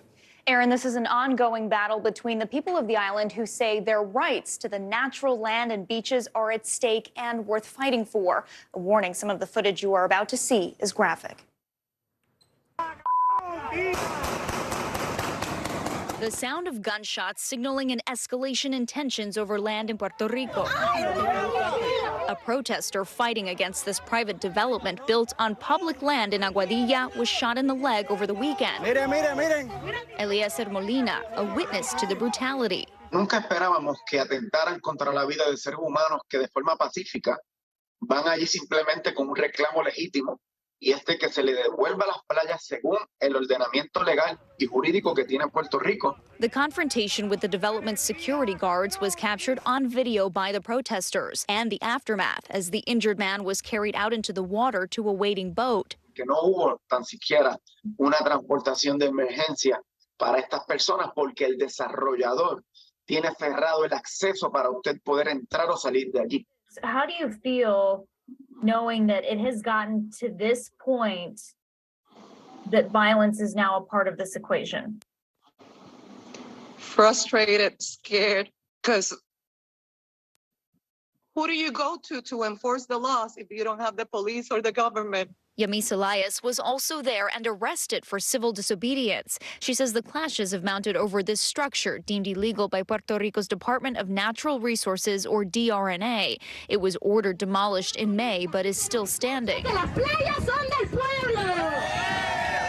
Pedro Cardona is the former vice president of the island's planning board, the agency responsible for economic planning and land use zoning. That property shouldn't have been used by the developer. However, this person has been enjoying that property and has been actually renting it out, all sorts of parties and venues in this place. NBC News has reached out to the developer, but he has not responded for comment. For years, many Boricuas have been fighting to save their island from investors and construction sites that they say are destroying their paradise. Beaches are considered public land. Activists say there are an innumerable amount of unpermitted construction sites across Puerto Rico, claiming it's fueled by government corruption. When we look at the Aguadilla case, it's very similar to what is going on in other parts of the island. However, there is one unprecedented circumstance here. We had never seen a private security company open fire against protesters. The office for the governor in a statement saying an investigation is ongoing. Just last year, NBC News documented a peaceful protest at this site, which some say led to that demolition order.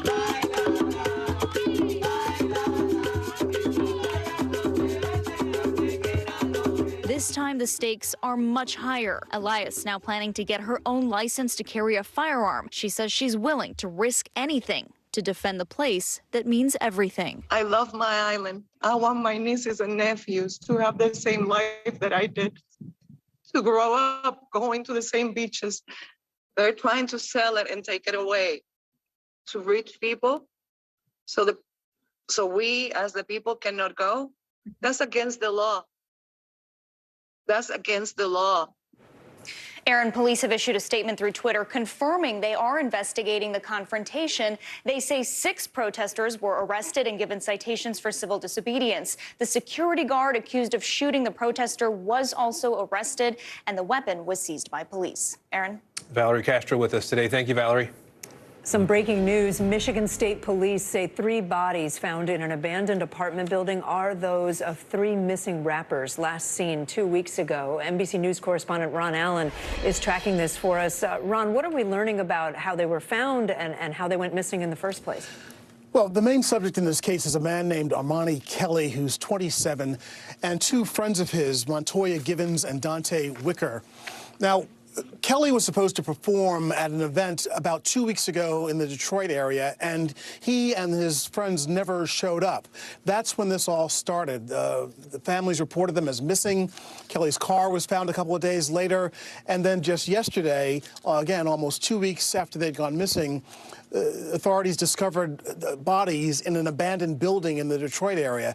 And over the last 24 hours or so, they have been able to identify them as these 3 individuals. You know, they called this case alarming, concerning, extraordinary from the start because 3 adult men went missing at the same time without any explanation. Their families obviously have been very worried, been really pushing hard on the authorities to keep this case in the public eye. And now, today, we are finding out the identities of these bodies that were just found yesterday in what was described as horrible conditions, an abandoned building that was rat-infested. It was cold. It was very difficult to identify the remains there. It took some time. So now the case has moved forward to this identification and the continuing now homicide investigation. All right. Feel for those families. Ron Allen, thank you. Up next, why the CDC is warning consumers to stop using a popular eye drop immediately. More NBC News Daily right after this.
The big variable, the storm surge. How much water will ultimately be pushed inland? How many of you were up there? At least like 11. How real is this going back to the moon?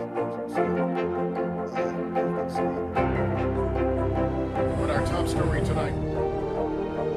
You guys okay? Yeah. Oh my goodness. How you doing, Lester?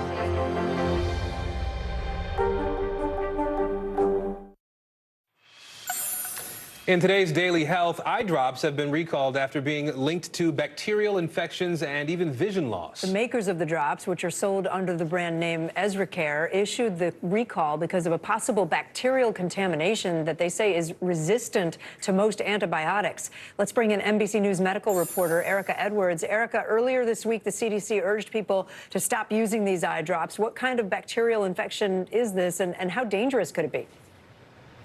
Yeah, hi, Kate. This is a specific type of bacteria called Pseudomonas, and it's pretty common actually living in our soil, our water, even on our hands. The problem, though, is if it gets in our eyes, our lungs, our bloodstream, it can lead to infections that are very difficult to treat with antibiotics, and people with weak immune systems may be particularly vulnerable. Kate, Aaron?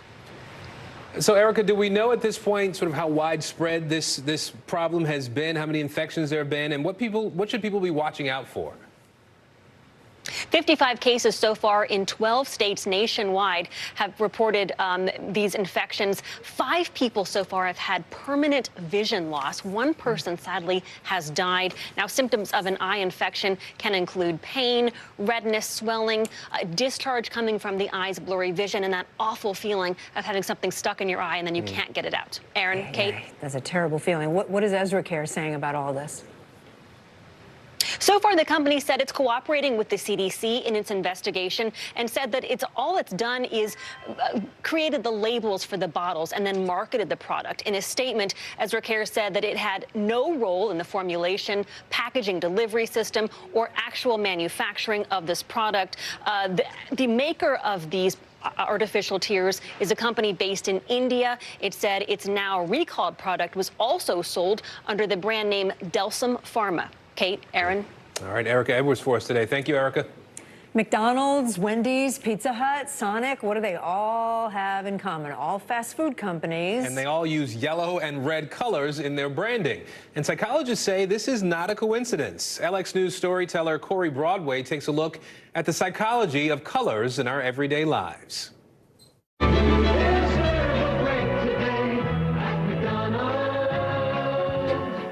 Studies show that people decide on a brand within 90 seconds of engagement, and 60 to 90% of that decision is based on color alone. So color psychology plays a much bigger role than we probably recognize. That we know that everything from athletes and coaches often pick the color of uniforms to the opposing team's locker room color based on color psychology. But companies use it too in their branding, their marketing, because they know that evoking certain feelings might make us more likely to buy a product. Yellow creates feelings of happiness and positivity, while red grabs attention. For example, a red stop sign or traffic light. The combination of yellow and red is known as the mustard and ketchup theory. We tend to eat more when we're around the color red. Color like yellow will often make us hurry. We're more likely to eat fast when we're faced with those bright colors. We move faster, we eat more, and then we'll get out of the restaurant faster. For years, fast food companies have been utilizing color psychology to attract customers, with red being the primary color used. Feeling hungry, we're driving down the road, we might see some sort of logo with red and yellow, which a lot of fast food chains tend to use. It'll definitely provoke maybe those stronger emotions, maybe even provoke a hunger response. And so it can leave us really susceptible, especially when these fast foods do tend to be, we kind of know they're higher in maybe salt and fat content. Red stimulates the senses and evokes feelings of energy, excitement, and hunger. So we know if you want to eat a lot, paint your walls red. It stimulates your appetite, gives you energy, and people tend to eat more. Fast food chains use yellow to create feelings of hunger and excitement. Paired with red, it adds vibrancy and positivity. It's fascinating. Not only is like the food flavor, getting in your head, now the colors are telling you what to eat and how to eat it. I never even really noticed that red and yellow are always in all the logos for the fast food companies. That's what they're doing. Yeah. Now I know. I'm fighting it. Now we know. There is more news ahead. You're watching NBC News Daily.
Hey, I'm Hallie. It's good to be with you tonight. There's another legal filing today, and I want to cut through some of the weedsy stuff. And let's just get to the point. They have started to vote on the PACT Act. If you're like Hallie, stop speaking Washingtonese. This bill would basically give health care to veterans who have exposed to these toxic chemicals. So, Scott, I'm trying to make this as not DC as possible. The increased sort of anger that we've seen now in politics. I saw you searching for, I think, your microphone, Dan. You are. I was trying to do it on the slide. Live TV, man. It's okay. Keith Lee is an influencer who has gone viral on TikTok for his food reviews. Many of the restaurants he's visited have seen their business spike from just one post. NBC News reporter Maya Eaglin has more on what fans are calling the Keith effect. I got it. Let's try it and rate it 1 to 10. If you've been on TikTok in the last month, chances are you've come across Keith Lee. That burger, get a 9.5 out of 10. Lee has become a viral sensation for his food reviews, bringing new customers to small businesses for no charge at all. I just say, oh, this is good. God bless you. Have an amazing day. And I walk away. And that'd be that. And that translates to people going to try it. All it takes is one raving review for his fans to change someone's life overnight. 30 grand. That's what I'm talking about, yeah. Lee's review of Southern Taste Seafood went viral last month, racking up over 6 million views. His followers donated $30,000 to the Las Vegas-based food truck within 24 hours of the review being posted. Surreal to say the least. It don't be feeling like I did that. I just went to go try the food. And that's genuinely how I feel. And his videos can come with a side of brutal honesty. I'm not a huge fan. They don't taste like anything. But Keith delivers heartwarming food reviews to his 10 million followers. I never set out with a mission like, oh, let me help every restaurant. It just was like, I'm about to go eat at this restaurant. Oh, it's a little slow right now. Why is this restaurant slow? Is it the marketing? Is it the customer service? Is it the food? Let's find out. And it's working. Keith's fans are lining up around the block at restaurants that were days away from closing their doors forever. We went from, not being able to pay the bills to now having to hire people to come and help us. We call the Keith, the Keith effect. We were probably only doing, I would say about 10 customers a day, if that. And that easily turned into 40 customers a day. But Keith's no stranger to being in the spotlight and knows the toll it can take on a person. You've mentioned having social anxiety in a few of your videos. Do you think this platform and process has helped you at all with that? 100%. Now I'm more comfortable to go out to places where I know people will be at and people will recognize me. Keith's explosive popularity on TikTok led him to team up with the most subscribed person on YouTube, Mr. Beast. That is crazy. And the two joined forces to shine a light on even more restaurants. What advice would you give someone looking to make a change in their community? Be you. Be authentic. It's one thing to have an impact for now, but our main goal is to have impact forever. And I think the way you do that is to stay true to yourself. Maya Eaglin, NBC News. Well, if you have small children in your life, they probably have taken your cell phone to play games on it. A million times. And usually those games are pretty harmless. Just make sure they don't have access maybe to food delivery apps. Kim DeGiulio from our Detroit affiliate explains how one dad learned that lesson the hard way. And time after time again, and it's piles and bags of food. And what is going on? And they're dropping them off at the door, so I'm not communicating with the drivers. Keith and Kristen Stonehouse had no idea who could have ordered all of this food until Keith eventually stopped one of the Grubhub drivers. And I said, what is going on? Why are you bringing me food? He said, I don't know, you ordered from the shawarma place. I said, no. Oh. That's when it clicked. He let his 6-year-old son, Mason, play with his phone before his bedtime. So I think I had left the app open, and he saw that when he was playing with my phone and just started going to town. He ordered multiple orders, chili cheese fries, the chicken pita wraps. He ordered multiple orders of that, multiple orders of ice cream, pizza. Nearly $1,000 worth of food was ordered. Thankfully, their bank stopped some of it. And then I get an alert on my phone. My card has been declined for fraud from a pizza place for $439. Keith said he had to take some deep breaths before going to talk to Mason about what he did, trying to find a way to explain to him that this food costs money. We grabbed his piggy bank and showed him all this money that comes out from the piggy bank one by one. That was this bag of food, that was this, and you could see his face, you know. I think it sunk in when we were actually taking his money to try to pay back some of it, just as like a lesson. I'm like, I know what this money in your piggy bank means to you, so like, this is only a fraction of what you spent. It's going to take some time for Mason to get his phone privileges back. I don't know what to say. Yeah. I could totally see one of my kids doing that long ago. Yeah, right. You're watching NBC News Daily.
Stay on top of breaking news and the biggest stories of the day with NBC News Daily. Thank you so much for joining us. I'm Morgan Radford. And I'm Vicki Wynn. I'm Aaron Gilchrist. And I'm Kate Snow. Get in-depth reporting from across the country. What's your reaction to the president's comments? And around the world. Are Ukrainians continuing to make advances? And ways you can take care of your health. Who should be getting tested, and frankly, how often? And your wallet. Costs are skyrocketing. How to manage soaring prices. NBC News Daily. Weekdays from 12 to 4 p.m. Eastern on NBC News Now.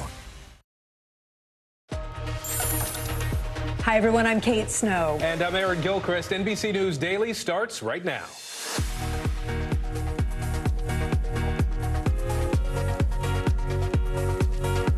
Today, Friday, February 3rd, 2023. Blowout. The nation's jobs report crushing expectations with unemployment hitting a 53-year low.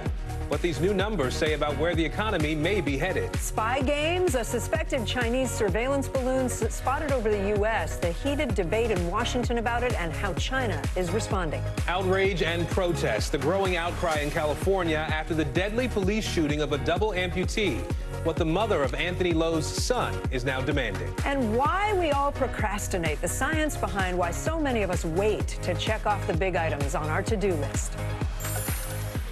We begin, though, with breaking news on the economy. The January jobs report shattering expectations today. 517,000 jobs added in the month of January, well above the 187,000 that were expected. The unemployment rate ticked down to 3.4%, the lowest level it's been at since 1969. Economists were predicting that unemployment would actually go up. President Biden praising the job numbers, saying the state of our economy is strong. While we may face setbacks along the way, and there will be some, there's more work to do, it's clear. Our plan is working because of the grit and resolve of the American worker. Joining us now, NBC News business and data reporter Brian Chung, and also editor-in-chief of Investopedia, Caleb Silver, is with us. Brian, I'll go to you first. It sounds like these estimates were pretty far off from what people were, what Wall Street was expecting, what economists were expecting. Why is that, and where are we seeing these job gains? Yeah, I mean, this seems to be a running theme, and maybe it's because people are just more pessimistic about the impact of what the Federal Reserve was doing last year by raising interest rates at the fastest pace that we've seen in decades. Maybe they thought that would make businesses pull back from hiring and lay a lot of people off. And in some sectors, that's happening. But broadly speaking, when you look at leisure and hospitality, aka bars and restaurants, that was a big driver of the job gains that we saw in the report this morning, as well as professional and business services, and then healthcare. And on the unemployment rate, it can't be understated how significant it is. It went down to 3.4%. It matches levels that we saw in 1969. But if you wanted to see an unemployment rate that was lower than that, you'd have to rewind to 1953. So it's a historic report that we got this morning. So, Brian, help us square one.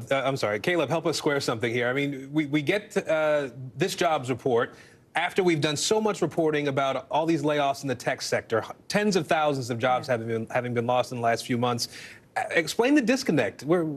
Make it make sense. Yeah, to Brian's point, the hiring has been in the areas that were hurt the most during the pandemic and that have taken the longest to recover. Leisure and hospitality, government jobs are coming back right now, healthcare jobs are coming back right now. So you're seeing some aggressive hiring there, and and the wage growth, which have been so strong, tapering off a little bit. But you still see sectors that need workers. There's 11 million job openings in the United States as of the JOLTS report, the Job Openings and Labor Turnover Survey as of last December. 4 million people straight up quit their jobs in December, but there's still so much slack in the labor market. And I keep thinking, is this going to mean that the Fed keeps having to raise interest rates? That's the expectation. Yep. Yeah. All right, Brian Chung and Caleb, I almost reversed your names. Brian Chung, Caleb Silver, thank you. Well, there's a dangerous blast of cold air hitting parts of the northern U.S. More than 20 million Americans are facing wind chill alerts today. In Maine, the wind chill could hit negative 60 degrees. Oof. New York City, Boston, and Providence could all set record lows. And take a look at this video. The Mount Washington Observatory in New Hampshire recorded a wind chill of negative 91 earlier today. We'll get to meteorologist Bill Cairns in just a moment, but first let's go to NBC News correspondent George Solis. He's out in New York City. George, what are leaders in New York and the region doing to try to keep people safe during this deep freeze? Yeah, good afternoon, Kate and Aaron. First and foremost, this is such a rude awakening right after such a mild winter, but officials around the region are stressing to limit your time outside. And if you are going to go out, make sure you take all the necessary precautions. That's hats, scarves, gloves, all of the layers. And here in New York City and much around the region, officials are checking in on those without homes to make sure they have a safe and warm place. We're talking city shelters and warming centers. And here in New York City, officials also keeping close tabs on those no hot water and no heat requests. Add to that, of course, checking in on things like water mains to make sure there's no breakage, and also keeping close tabs on the power grid. Officials also making sure that people are mindful of things like space heaters. As we know, year after year, we hear of tragedies related to these devices, and of course, making sure that people who may not have heat in their homes to not use the gas stoves to keep themselves warm. And of course, the good news in all this is it's expected to be short-lived unless a certain groundhog who shall remain nameless is correct about the outlook of winter. Guys? Let's turn to Bill Cairns now. Bill, who's going to get the worst of this particular blast of cold air, and how long is it going to last? It's already here, and now it's a question of how long will it continue. It looks like tomorrow afternoon things will relax dramatically in the areas that are getting hit the hardest. So 25 million, the areas here in northern New York, all through areas from the Capital District, Vermont, New Hampshire, Maine, most of Massachusetts, most of Connecticut, Rhode Island. Those are the warning areas. Those are the areas where we're worried about people going outside and getting too much exposure and getting frostbite, or at worst case, hyperthermia too. So the wind chills right now, we're in the negative 11, 3. DC's not too bad. New York, it's cold, but it's not really that dangerous at 8. Once the sun sets, those areas will see the temperatures dipping, and then we'll see the extreme dips in areas to the north. We're already in the negative upper 30s to negative 42 right now in northern Maine. Northern Vermont's negative 32. So you get the idea where all this bitterly cold air is. And once the sun goes down, these numbers will probably jump up by about 5 or 10 degrees. I should say, dive down, not jump up. And then tomorrow morning, this is kind of the peak of the cold. New York at 10, Boston negative 6. But then the incredible warm-up. I mean, this is going to be one of the fastest warm-ups we've ever seen in some areas. Boston gets up to mid-40s by the time we get to Sunday. Yeah, that's going to be whiplash. Bill Cairns, George Solis, thank you so much. Well, tomorrow marks 2 weeks since a gunman stormed into a dance studio in Monterey Park, California, killing 11 people, injuring 9 others during a night that was the eve of Lunar New Year. And now we're hearing some of the chilling 911 calls from that deadly attack. NBC News correspondent Steve Patterson joins me now. Steve, what do we know? Yeah, Kate, these calls were released from the city clerk's office via public records request yesterday, and there's no other way to say it. I mean, these are haunting. They're all within about the span of 3 minutes since the first shots rang out. One of them I listened to is the boyfriend of My Nan, one of the 11 victims that was killed as they were trying to flee in their car. She shot through the window. I don't ever want to hear that call again. I'm not going to play it for you now, but one that I think is important to hear is the first call that comes through. It's at about 10:22. This is a man that thinks he's gotten to somewhat of a place of safety as the shooter is reloading, and he makes this call. You can hear the panic in his voice. He's trying to calm himself down, and the operator is trying to do the same. Listen to this. No, what's going on, sir? Somebody using a gun shooting people inside the studio. Is it Star Dance Studio? Yeah, that's the one. That guy is reloading the... Is anyone hurt? How long ago? Just 2 minutes ago. Okay, did he run away on foot or did he go in a vehicle? Of course, the gunman, 72-year-old Hu Can Tran, was later found with a self-inflicted gunshot wound after storming yet another ballroom and being disarmed. Authorities are doing all they can to find a motive. 2 weeks later, still no motive. We know they've been interviewing people who have connections to that ballroom going back 5 years, and they still haven't found a connection to the gunman. That is something that is their primary top of mind in the investigation. Kate. Yeah, Steve, having been there with you 2 weeks ago, it's just chilling to hear those calls. Thank you for bringing that to us. Now to more breaking news we're following. The Pentagon says a suspected Chinese surveillance balloon is flying over the middle of the country. China claims that balloon is a Chinese civilian airship used for weather research and was blown off course. But the Pentagon this afternoon disputing that, and members of Congress are demanding briefings. That as U.S. Secretary of State Antony Blinken postponed a scheduled trip to China just hours before he was set to leave today. We're joined now by NBC News Pentagon correspondent Courtney Kuby in D.C. and foreign correspondent Janice Mackey-Frere in Beijing for us today. Courtney, I'll start with you here. China obviously says this was a weather balloon that went off course. Why is the Pentagon convinced otherwise, and is there a way to know for sure? So the Pentagon won't tell us why they are so confident that this is not only a surveillance craft, but that it belongs to the Chinese. Those are details they just won't provide to us. But when specifically asked today about whether this Chinese claim that it's some sort of a meteorological balloon that's been straying off course due to the winds, the Pentagon Press Secretary, Brigadier General Pat Ryder, said simply, we're confident this is a surveillance asset. And what we do know a little bit more today than we did yesterday about what it's doing and where it's moving. We know on Wednesday that it was over Billings, Montana. We now know it's moving in an eastward direction, and it's over the central part of the continental U.S. So what's so critical about that, Aaron, is it's still over the continental U.S.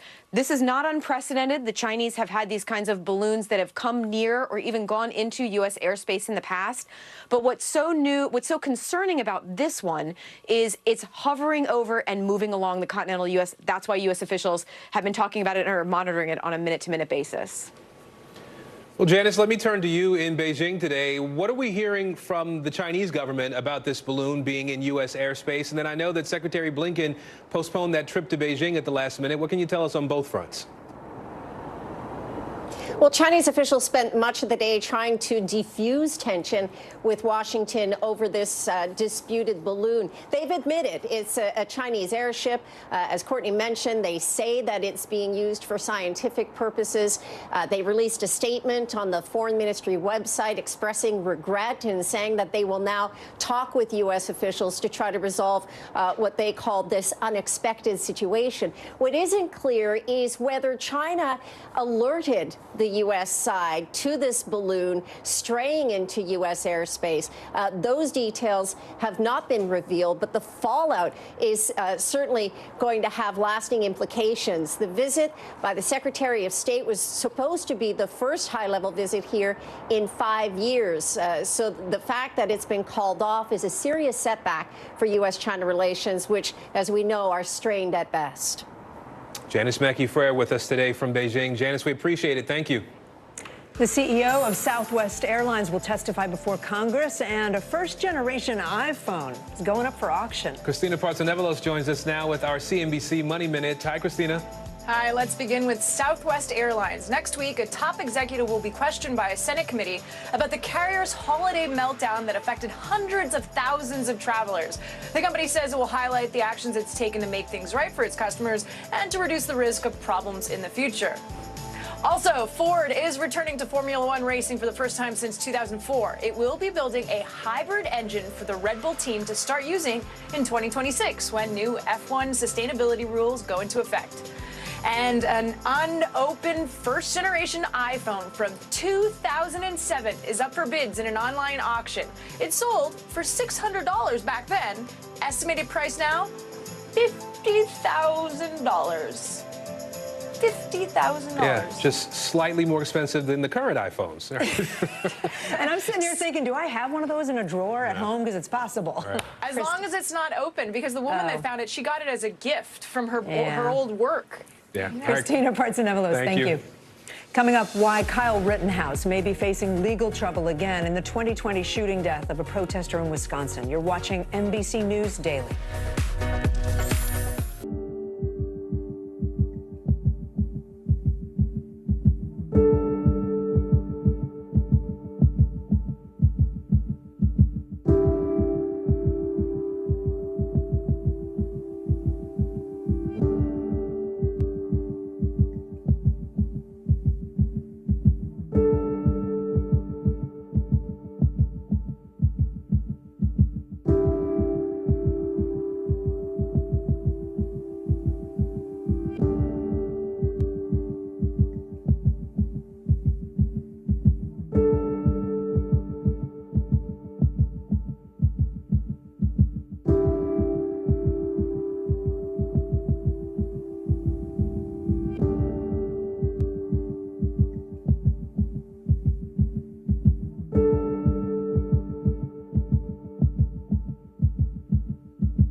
Watch NBC Nightly News with Lester Holt or listen wherever you get your podcasts. I feel like every single person is an inspirational leader or teacher in some way. What can I do in my life? What can I take from this person's story? I think we all want a fresh start. Join Hoda Kotb for season 3 of her podcast, Making Space. We begin tonight with breaking news just coming in. Whenever it happens, wherever you are, NBC News, streaming free now. The trial of a former Michigan police officer charged with murdering a black man will go forward. A judge made the ruling after attorneys for the former cop tried to have the case thrown out. Former Grand Rapids police officer Christopher Schur is charged with second-degree murder in connection to the death of Patrick Lyoya, who was shot after the two physically struggled following a traffic stop in April of last year. Schur will appear in court tomorrow. A judge says a wrongful death lawsuit is allowed to move forward against Kyle Rittenhouse. He's the person who shot protesters in Kenosha, Wisconsin back in 2020. Rittenhouse was acquitted of all charges in the fatal shootings of two people when he was 17 years old. He argued he acted in self-defense. Well, now the father of one of the men killed has filed a civil suit. He argues officers allowed for a dangerous situation that night, which violated his son's constitutional rights which then resulted in his death. And they also argue that they conspired with Rittenhouse, the officers, to cause harm to protesters. Rittenhouse's attorney says his actions that night were not wrongful. NBC News legal analyst Danny Ceballos is here now to try to break all this down for us. Why is the father, explain what we just said, the father's pointing the finger at law enforcement in this civil suit? On the one hand, he's alleging that he must believe that law enforcement conspired with Rittenhouse to bring about the death of his child. On the other hand, the general rule of pleading is you try to name agencies or corporations or someone that are what we call deep pockets. And the reality is very few individuals, Kyle Rittenhouse as an individual, have enough money to pay a judgment. So you find a way to bring in an agency like the police department. And he was acquitted, as we said, on all charges, criminal charges, back in 2021. So how will that interact with this civil case? Look no further than the O.J. case, where a very similar thing happened. O.J. Simpson was acquitted of the crime of murder, but then later on found liable for the deaths of Nicole Brown Simpson and Ron Goldman in a civil suit, because the burden of proof is lower. In a criminal case, it's beyond a reasonable doubt. In a civil case, it is only the preponderance of the evidence. It doesn't necessarily mean that the plaintiff's going to win. In fact, I think they have a hard road here to a finding of liability. But consider the opposite. Had Kyle Rittenhouse been convicted, then you could argue that, hey, if they could prove beyond a reasonable doubt, then they probably could prove preponderance of the evidence, which is basically 51%, more likely than not. It's an easy standard for civil cases. All right. Danny, thank you. Danny Ceballos. At a gay bar in New York City, police say criminals used facial recognition technology to steal thousands of dollars from patrons. They believe the tech was used to access the victims' phones and their money. Matt Levitas is a reporter with NBC Out and joins us now with this exclusive reporting. Matt, you've been digging into this. Help us understand exactly what happened here. Walk us through it. Yeah, so the NYPD is confirming that there were 5 new incidents of these types of robberies, 3 of them against men who were attending a popular gay bar in Manhattan's Chelsea neighborhood, the Eagle, 2 at a straight bar on the Lower East Side. What authorities are saying is that these criminals are luring the bar patrons out of the bar into their cars by offering them narcotics or invites to after parties, things of that nature. From there, the victims are knocked out, and then the criminals use their incapacitated faces to break into their phones and steal the cash. And so they feel like there's a connection with at least some of these cases. They haven't made any arrests at this point. And this is not the first time we've seen this sort of technique used in these settings to try to take advantage of people. Right. So notably last year, there were 2 deaths affiliated with these types of robberies, the deaths of Julio Ramirez and John Umberger. Now, interestingly, the NYPD is confirming that the newer cases are not related to those cases from last year, which tells us that this method and technique of using facial ID technology to hack into people's phones and steal their funds is being used and sort of copied by different groups of criminals. Are police saying anything to people in terms of how to protect themselves in these settings? Yeah, so authorities are advising sort of the nightlife basics, developing a buddy system, making sure your friends know where you are at all times. But beyond that, they're actually saying that people who are in these spaces on a regular basis should not be using Face ID technology unless they want to, make themselves vulnerable. Matt Levitas, we appreciate it. Thank you. Thank you. Coming up, what we're learning about Alec Murdaugh's ties to another death inside his home. You're watching NBC News Daily.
people need most right now. Did the state and/or law enforcement drop the ball?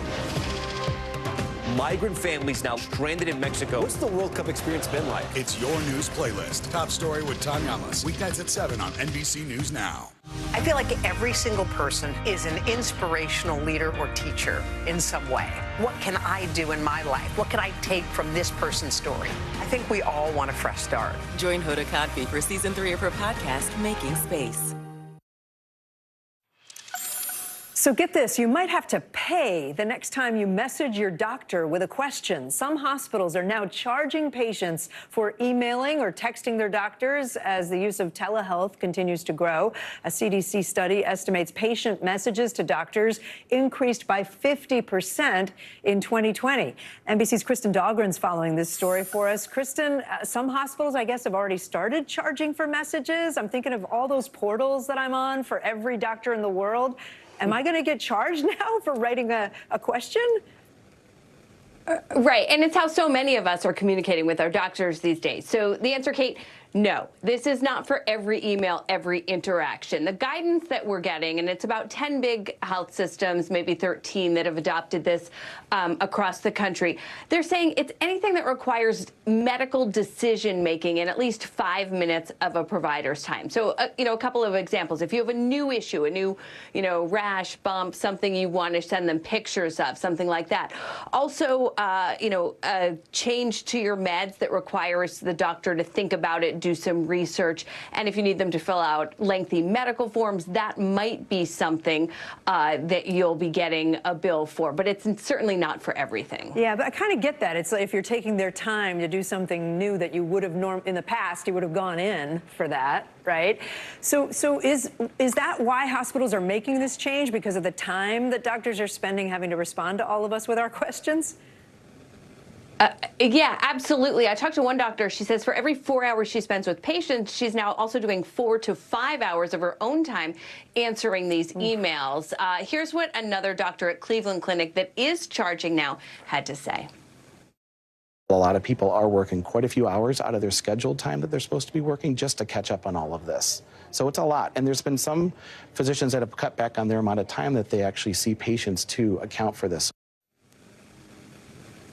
Most of it is covered by insurance. Cleveland Clinic says your bill will never be more than $50 for the interactions, Kate. Okay. All right. Kristen Dahlgren, thank you. You can catch more of Kristen's reporting tonight on NBC Nightly News with Lester Holt. Well, Americans are tipping more, but that doesn't mean we haven't reached a tipping point. The frequency of tips at places where customers may feel a bit conflicted about whether to give, like coffee shops, fast food chains, those were up 16% last year. JJ McCorvey is NBC's business and innovation reporter and joins us now. So, JJ, we've sort of noticed that there are more tipping options, if you will, presented at the cash register for a lot of folks. Why are we seeing this now? Yeah, so you're seeing it for several reasons. I think some of this kind of pandemic generosity that kind of stuck over the past couple of years is playing into why restaurateurs are offering so many options for you to pay and for you to tip, right? So we want to, after the pandemic, we wanted to make sure our restaurants stayed open. We were super generous. And now, even though things have started to normalize, we still want to kind of overcompensate for that. And so I think business owners are not acknowledging that and taking account of it.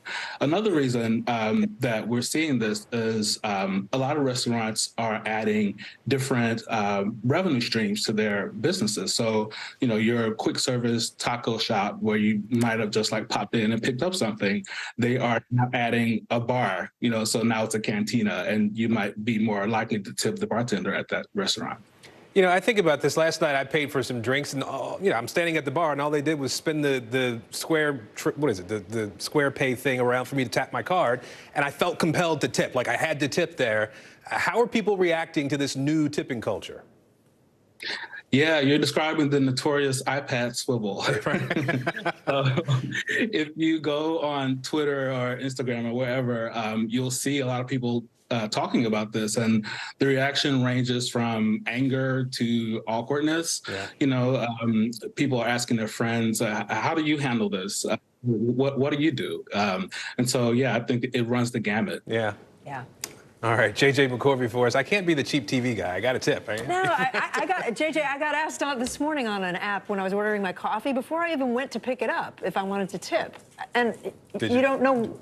I won't put you on the spot. You don't know what the service is. It hasn't happened yet. Right. That's the part that's hard for me. Let's move on. Coming up, we're going to tell you how a crew of civilians is pushing the limits on Earth before blasting off into space. You're watching NBC News Daily.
We begin top story with that breaking news. This is just in, a lot of stories to get to.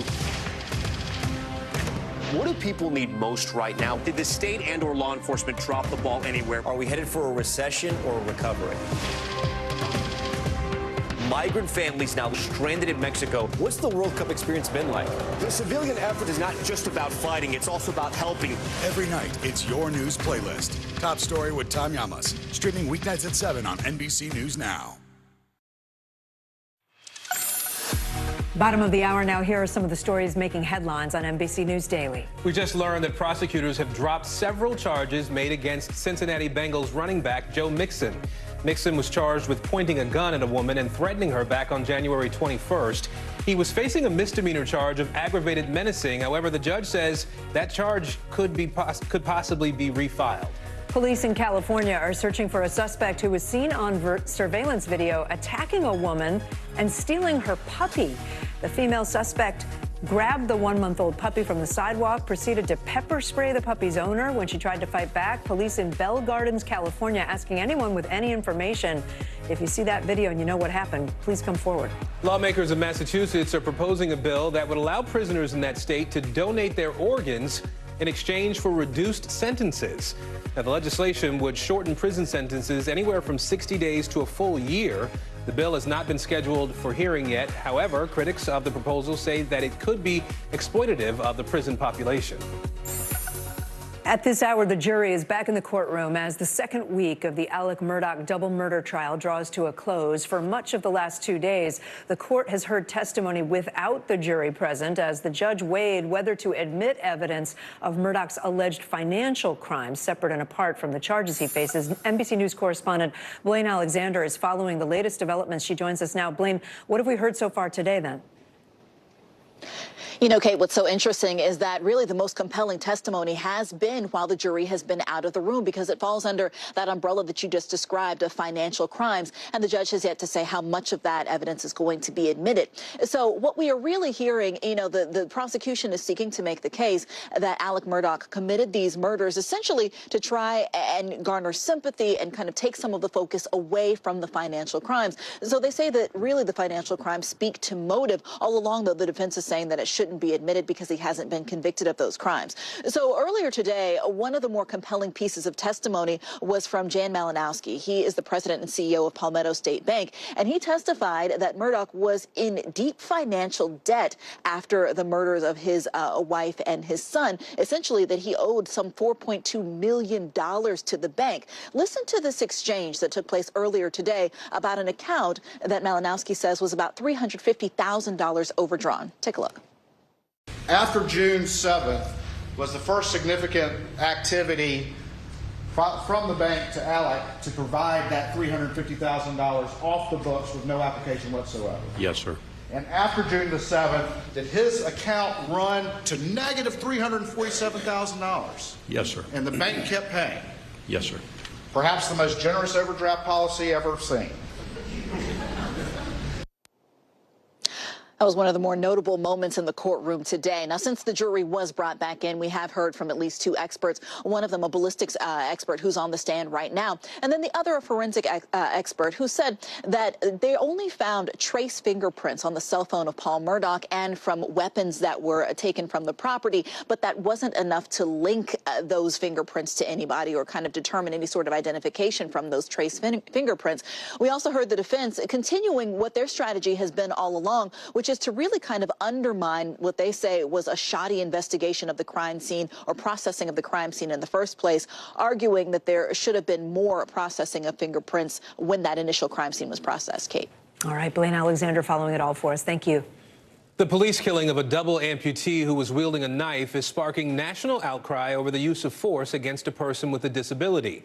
Police say Anthony Lowe stabbed a person last Thursday in a town outside Los Angeles. He attempted to get away from police before they shot him, and now his family wants to know why police had to kill him. NBC News correspondent Nyella Charles joins us now from our Los Angeles bureau. Nyella, what more are we learning today about what happened there and why police acted the way they did? Aaron, well, let's start with the bystander videos posted on social media. It's been more than a week since the deadly shooting, and so far it's the only videos that the public have seen. We must warn you, though, the video is graphic. One of them shows police confronting the double amputee, Anthony Lowe, weapons drawn. He's left his wheelchair appearing to hold a knife, moving away from officers. 4 days after the incident, police released a press release saying that day they received a 911 call about a stabbing. The victim said he was stabbed by a man in a wheelchair. Blocks away, they say they found Anthony Lowe holding a knife and attempted to detain him, but Lowe threatened them. Then police say officers deployed 2 separate tasers twice in an attempt to stop him, but the tasers were ineffective, resulting in the fatal shooting. In the other video, you can hear the gunshots that killed Lowe, who died at the scene. This is what the family said at the press conference Thursday. Very emotional. Take a listen. What's really heartbreaking is that you can tell that he was in fear for his life. You know, he had no legs. It could have been handled any other way. So I got to deal with this, you know, with my son, he broke down yesterday, you know, asking God, you know, can he just get one more time with his dad? The family is calling for accountability here. Aaron? Nyella, what comes next here now that the family is trying to get some answers? The family lawyer says there is a nearby business that captured video of the entire shooting, so they've subpoenaed it in hopes of seeing that video. The police department is holding a press conference for the very first time Monday, where they say audio and video of the incident will be released, but they have yet to release the names of the involved officers. Aaron? We'll be following this on Monday for sure. Nyella Charles for us in Los Angeles today. Thank you. Let's turn now to the congressional drama playing out today on Capitol Hill. The House now dealing with the fallout of Representative Ilhan Omar getting ousted from the Foreign Affairs Committee. House Speaker Kevin McCarthy says Omar was voted off because she made, in his words, anti-Semitic comments in the past, comments that she has since apologized for. NBC's Julie Sirkin joins us now from Capitol Hill. Julie, all 211 House Democrats are unified behind Omar, but they're in the minority. What's going on up there? Yeah, look, Kate, it was a party line vote to oust Omar, the congresswoman from Minnesota, a refugee from Somalia when she was a little girl, from the Foreign Affairs Committee. Now, this is in addition, of course, to Eric Swalwell, another member, and Adam Schiff, two people that Kevin McCarthy, the Speaker, could unilaterally boot off the Intelligence Committee. But with the Foreign Affairs Committee, it had to come up for a full House vote. Of course, Democrats giving a series of impassioned speeches on the floor. Take a listen to one of those, and we'll talk about it on the other side. There is nothing consistent with the Republican Party's continued attack except for the racism and incitement of violence against women of color in this body. It's not a public policy debate. It's not about accountability. It's about political revenge. So Democrats calling this hypocrisy. I should note that Congresswoman Alexandria Ocasio-Cortez, of course, received threats by Congressman Paul Gosar, who now sits on very powerful committees, including the House Oversight Committee. So they're saying that this is just hypocrisy for the reason that Omar was booted. And following the vote, House Speaker McCarthy said he's working on establishing rules, right, for representatives on conduct. What more do we know about that? Yeah, that's exactly right, Kay. He told reporters yesterday after the vote that this is something he wants to pursue. It could be a bipartisan commission to establish a code of conduct to give members on both sides of the aisle the chance to appeal their convictions if they are booted off their committees for whatever reason, and develop a more standard guideline by which they could go off. Currently, of course, there are rules against certain conduct preventing members from treating members in a disrespectful way, but really it's pretty vague. It's not clear at this point. I should know if Jeffries, the Democratic leader, is even going to go along with this, but this is something that McCarthy actually gave in concession to those 3+ Republican members who at the beginning of the week said they were a no on this vote. All right, Julie Sirkin on Capitol Hill for us. Julie, thank you. A new NBC News exclusive report has found that nearly 600,000 migrants who crossed the U.S. border since March of 2021 were released into the U.S. with no immigration court dates. Data obtained by NBC News also shows that thousands of those migrants have been dropped from the program that was supposed to track them once they entered. NBC News Homeland Security correspondent Julia Ainsley joins us now. So, Julia, walk us through what happened here and what the complications are as a result of what's going on for immigration authorities and lawyers. Well, Aaron, this is a policy that started in March of 2021 for good reasons. The Biden administration had a number of unaccompanied migrant children in Border Patrol custody for days, far longer than they should have been there. So in an effort to try to clear out those facilities and make more space, they started releasing families and adults without court dates before they could put them into the immigration court system. The idea was to give them what was called a notice to report to an ICE office somewhere in the United States where they could eventually be given a court date. But what happened is what we're now learning is that of 800,000 people released without court dates, only about 213,000 of them even now were ever given court dates. And you could see that from a humanitarian perspective or a national security perspective. A more hawkish person on immigration might say this is a problem, these people should be charged and deported. But you could also see it from a humanitarian way. These people, by and large, are living in the shadows. They're unable to work here, and many of them have missed the one-year deadline that you have after crossing the border to claim asylum. They've been following the rules, many of them, showing up to ICE offices, reporting as they were supposed to, checking in on apps. They've been following all of these things, but they haven't gotten to a point where they would get in front of a judge and make their case for asylum, Aaron. So a lot of these people are finding themselves in legal limbo. So what's the fix here? What is DHS doing?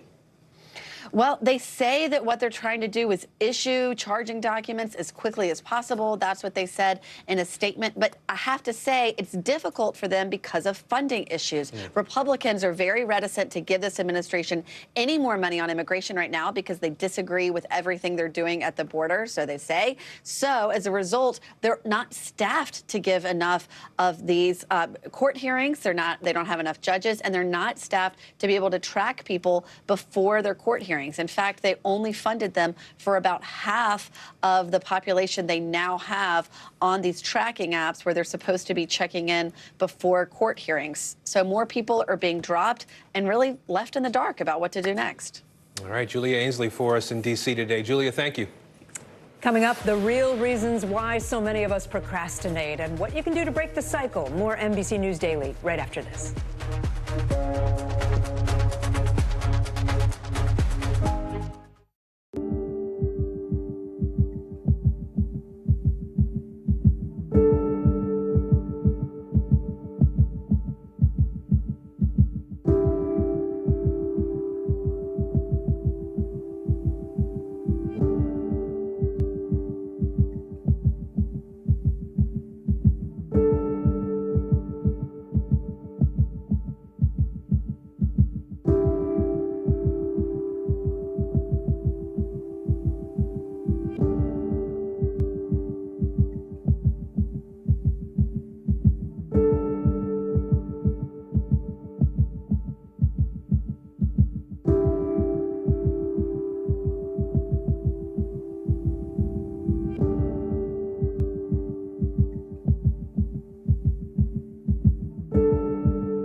Begin tonight with breaking news just coming in. Whenever it happens, wherever you are, NBC News, streaming free now. Watch NBC Nightly News with Lester Holt or listen wherever you get your podcasts. Hey, podcast fans, ready to unlock our true crime mysteries? Try Dateline Premium on Apple Podcasts. You'll get early access to originals, plus bonus content, and everything is ad-free. So head to Apple Podcasts now to subscribe. In today's mental health check, we are taking on procrastination. It's something that a lot of us, we're going to do it right now. A lot of us have probably experienced this desire to delay or put things off a bit. I think every human has done this, right? A lot of times people think about procrastination, though, as a sign of laziness, but that's not the full story. Experts say if you want to end procrastination, the key is to learn why you procrastinate. So joining us now is clinical psychologist Dr. Jenny Yip. Dr. Yip, thanks for being with us. Procrastinating can be seen as like a character flaw, right? But you say we shouldn't equate it with laziness. Why? Absolutely not. People who are just lazy, they really don't have a desire to achieve something. However, that's very different than people who are procrastinating. They really want to get something done, except it's really hard for them to get through the process. And then when they procrastinate, it has a negative emotional and mental impact on their well-being and sense of self. So Kate mentioned this idea of understanding why you procrastinate, right? What are some of the reasons that people procrastinate, some of the styles, if you will? Well, the most common reason why people procrastinate is that they're perfectionists and they want everything done perfectly. And anything short of perfection, it's not good enough, and therefore it might reflect poorly on me because they need that perfectionism. They fear people making negative judgments about them, criticizing them. And that's very similar to worriers as well. Worriers are very indecisive because, just like perfectionists, they want to make the perfect decision, and therefore they're going to delay and delay and delay. And by delaying, they're really not achieving anything or making any movements. Now, dreamers are people who aren't really procrastinating, but they're just waiting to make sure that what they want is easily achievable, or they feel like they want to get something done, but is it really what I want to do? So these are people who are like, existentialists, and they want to make sure what they do really makes sense for them. And then you have people who just really don't want to get a job done. These are the people who are more passive aggressive about how they approach the task, because they aren't the ones who really want to do it, but because of obligations, they have to do it. Right. Yeah. I know sometimes people who have anxiety, they're just so anxious that they put it off, and they don't want to deal. How do we end the cycle? How do we put an end to procrastinating? Absolutely. So the very first thing when you're feeling anxious about not getting the job done perfectly is to get a more flexible mindset. It's to zoom out of that black and white thinking that everything has to be just so, which is very rigid, and have a more flexible idea of what is good enough. And once you're able to do that, then it's about visualizing you actually being able to complete your task. If you visualize it, then you have a better idea that it's achievable. And at the end of the day, it's about your belief system. If you feel like you can, then you can. Yeah. All right. And if you feel like you can't, you can't. Yeah. Dr. Good Jenny tips. Yip, we appreciate it so much. Thank you. Well, with the mental health crisis impacting children across the country, doctors are seeking new ways to provide therapy. One hospital in San Diego is turning to music to help children deal with their trauma. Here's LX News contributor Greg Bledsoe. I'm a therapeutic musician. We're going to bounce our hand one time. I bring music to the hospital. Ready? 1, 2, 3. Good. Music can be that thing that we go to when we're feeling down. How do you feel? Everybody okay? It's a situation where they're dealing with a lot of emotional trauma. A little bit lighter. 1, 2, 3. This is an inpatient psychiatric unit. We call it CAPS here at Rady Children's Hospital. Try this, both hands, too. A lot of what we see is kids that are thinking about suicide or even attempted suicide. You listen. You take a deep breath. At any given point, there's about 18, 20 kids here, and usually there's a wait list to get in. It's heartbreaking. Absolutely, there is a mental health crisis for kids in our country. Kids coming in with psychiatric emergencies has gone up almost 28 times over the past 12 years. More and more kids are spending time on screens and social media and spending less time in in-person connection. And then the pandemic hits and it makes it much worse. They're told, stay away from your friends, stay away from school. So that really isolated a lot of kids, and for a lot of them, it was anxiety and depression was the result. And the numbers bear that out. Nationally, kids are reporting symptoms of depression at record rates. From 2019 to 2020, the suicide rates amongst kids in California went up 20%. It's a societal problem, and I think it's time for a societal solution. $4.7 billion. And with that money, California is now leading the way, announcing a plan this year to add 40,000 mental health workers to help diagnose and treat issues early on. Because according to at least one national study, 60% of kids with major depression received no treatment. But doctors also say part of the solution has to begin at home. Look, if I were to give a piece of advice to parents, it's your kids need friends. They need connection. All right, everybody. You're watching NBC News Daily.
Hey, I'm Hallie. It's good to be with you tonight. There's another legal filing today, and I want to cut through some of the weedsy stuff. And let's just get to the point. They have started to vote on the PACT Act. If you're like, Hallie, stop speaking Washingtonese. This bill would basically give health care to veterans who have exposed to these toxic chemicals. So, Scott, I'm trying to make this as not DC as possible. The increased sort of anger that we've seen now in politics. I saw you searching for, I think, your microphone, Danny. You were I was trying to do it on the slide. Live TV, man. It's okay.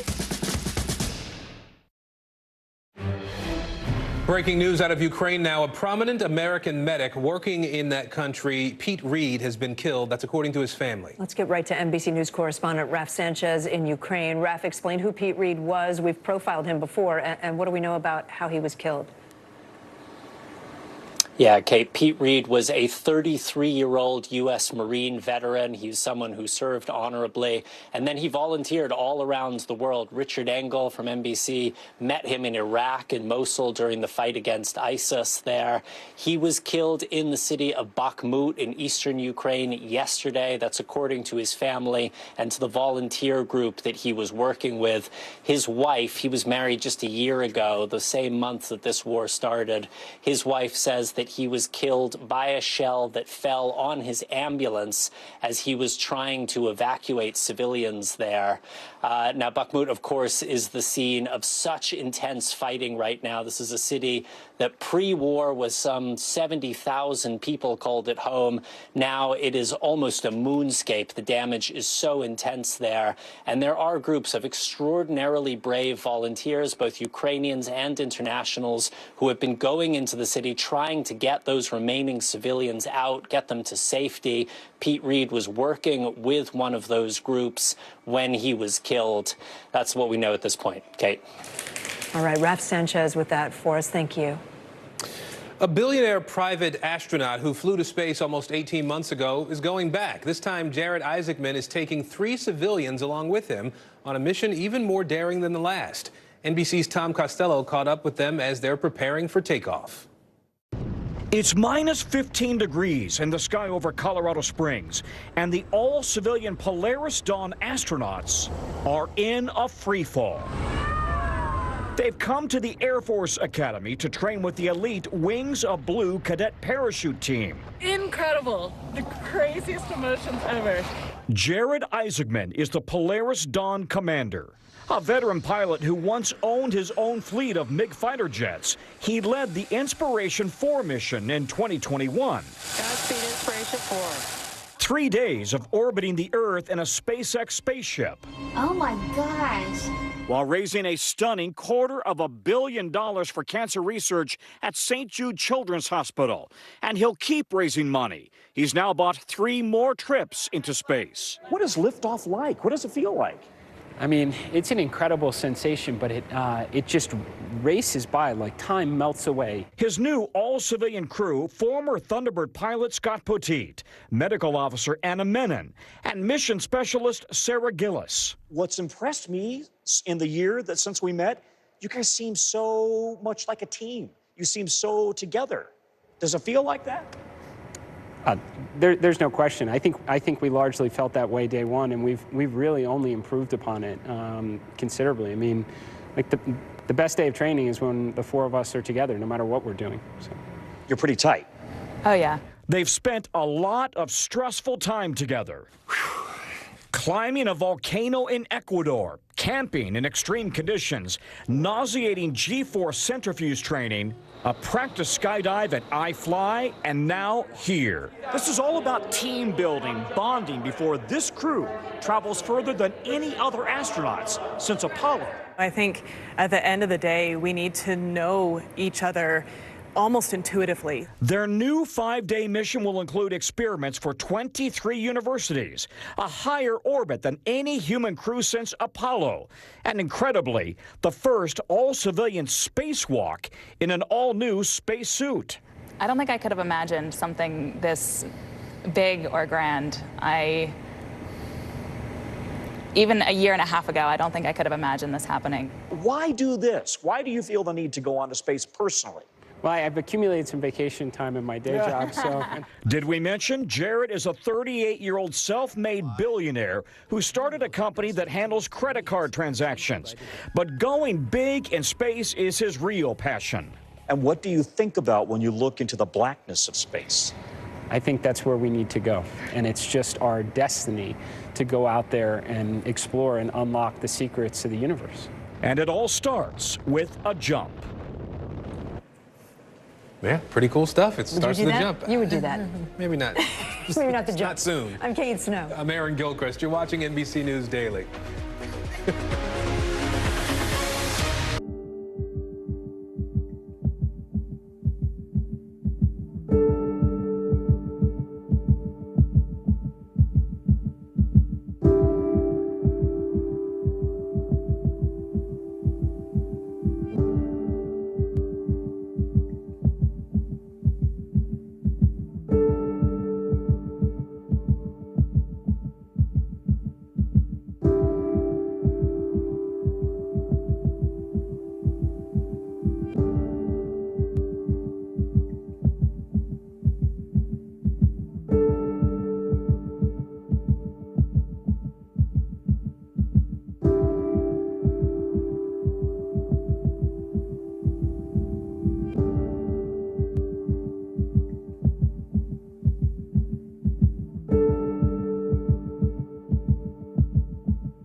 Watch NBC Nightly News with Lester Holt or listen wherever you get your podcasts. I feel like every single person is an inspirational leader or teacher in some way. What can I do in my life? What can I take from this person's story? I think we all want a fresh start. Join Hoda Kotb for season 3 of her podcast, Making Space. We begin tonight with breaking news just coming in. Whenever it happens, wherever you are, NBC News, streaming free now.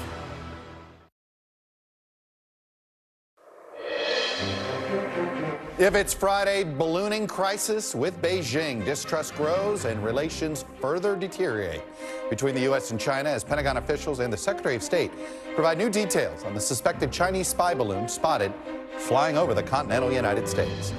Plus, it's not just the economy. President Biden touts a surprisingly strong jobs report today, ahead of his biggest political speech since the midterms. As our latest NBC News poll shows, the president has a polling problem heading into 2024. An NBC News exclusive reporting that more than 1 million migrants who crossed the U.S. border in the last 2 years don't have a court date, and thousands are now untraceable. We don't know where they are.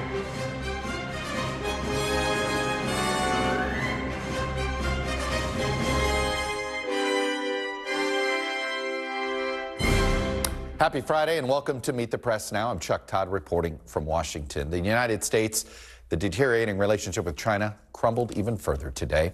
Any hopes of tamping down tensions between the countries is also diminishing. The State Department announced today that Secretary Blinken will not be visiting China next week. It was a planned visit. All of this cancellation has to do with the suspected Chinese spy balloon that has been spotted over the continental United States. Moments ago, Secretary Blinken, alongside his South Korean counterpart, discussed the situation. In my call today with Director Wang Yi, I made clear that the presence of this surveillance balloon in U.S. airspace is a clear violation of U.S. sovereignty and international law, that it's an irresponsible act and that the PRC's decision to take this action on the eve of my planned visit is detrimental to the substantive discussions that we were prepared to have. I told Director Wong that the United States remains committed to diplomatic engagement with China and that I plan to visit Beijing when conditions allow. Secretary Blinken said the U.S. is confident this is a Chinese surveillance balloon. You heard the expression just now.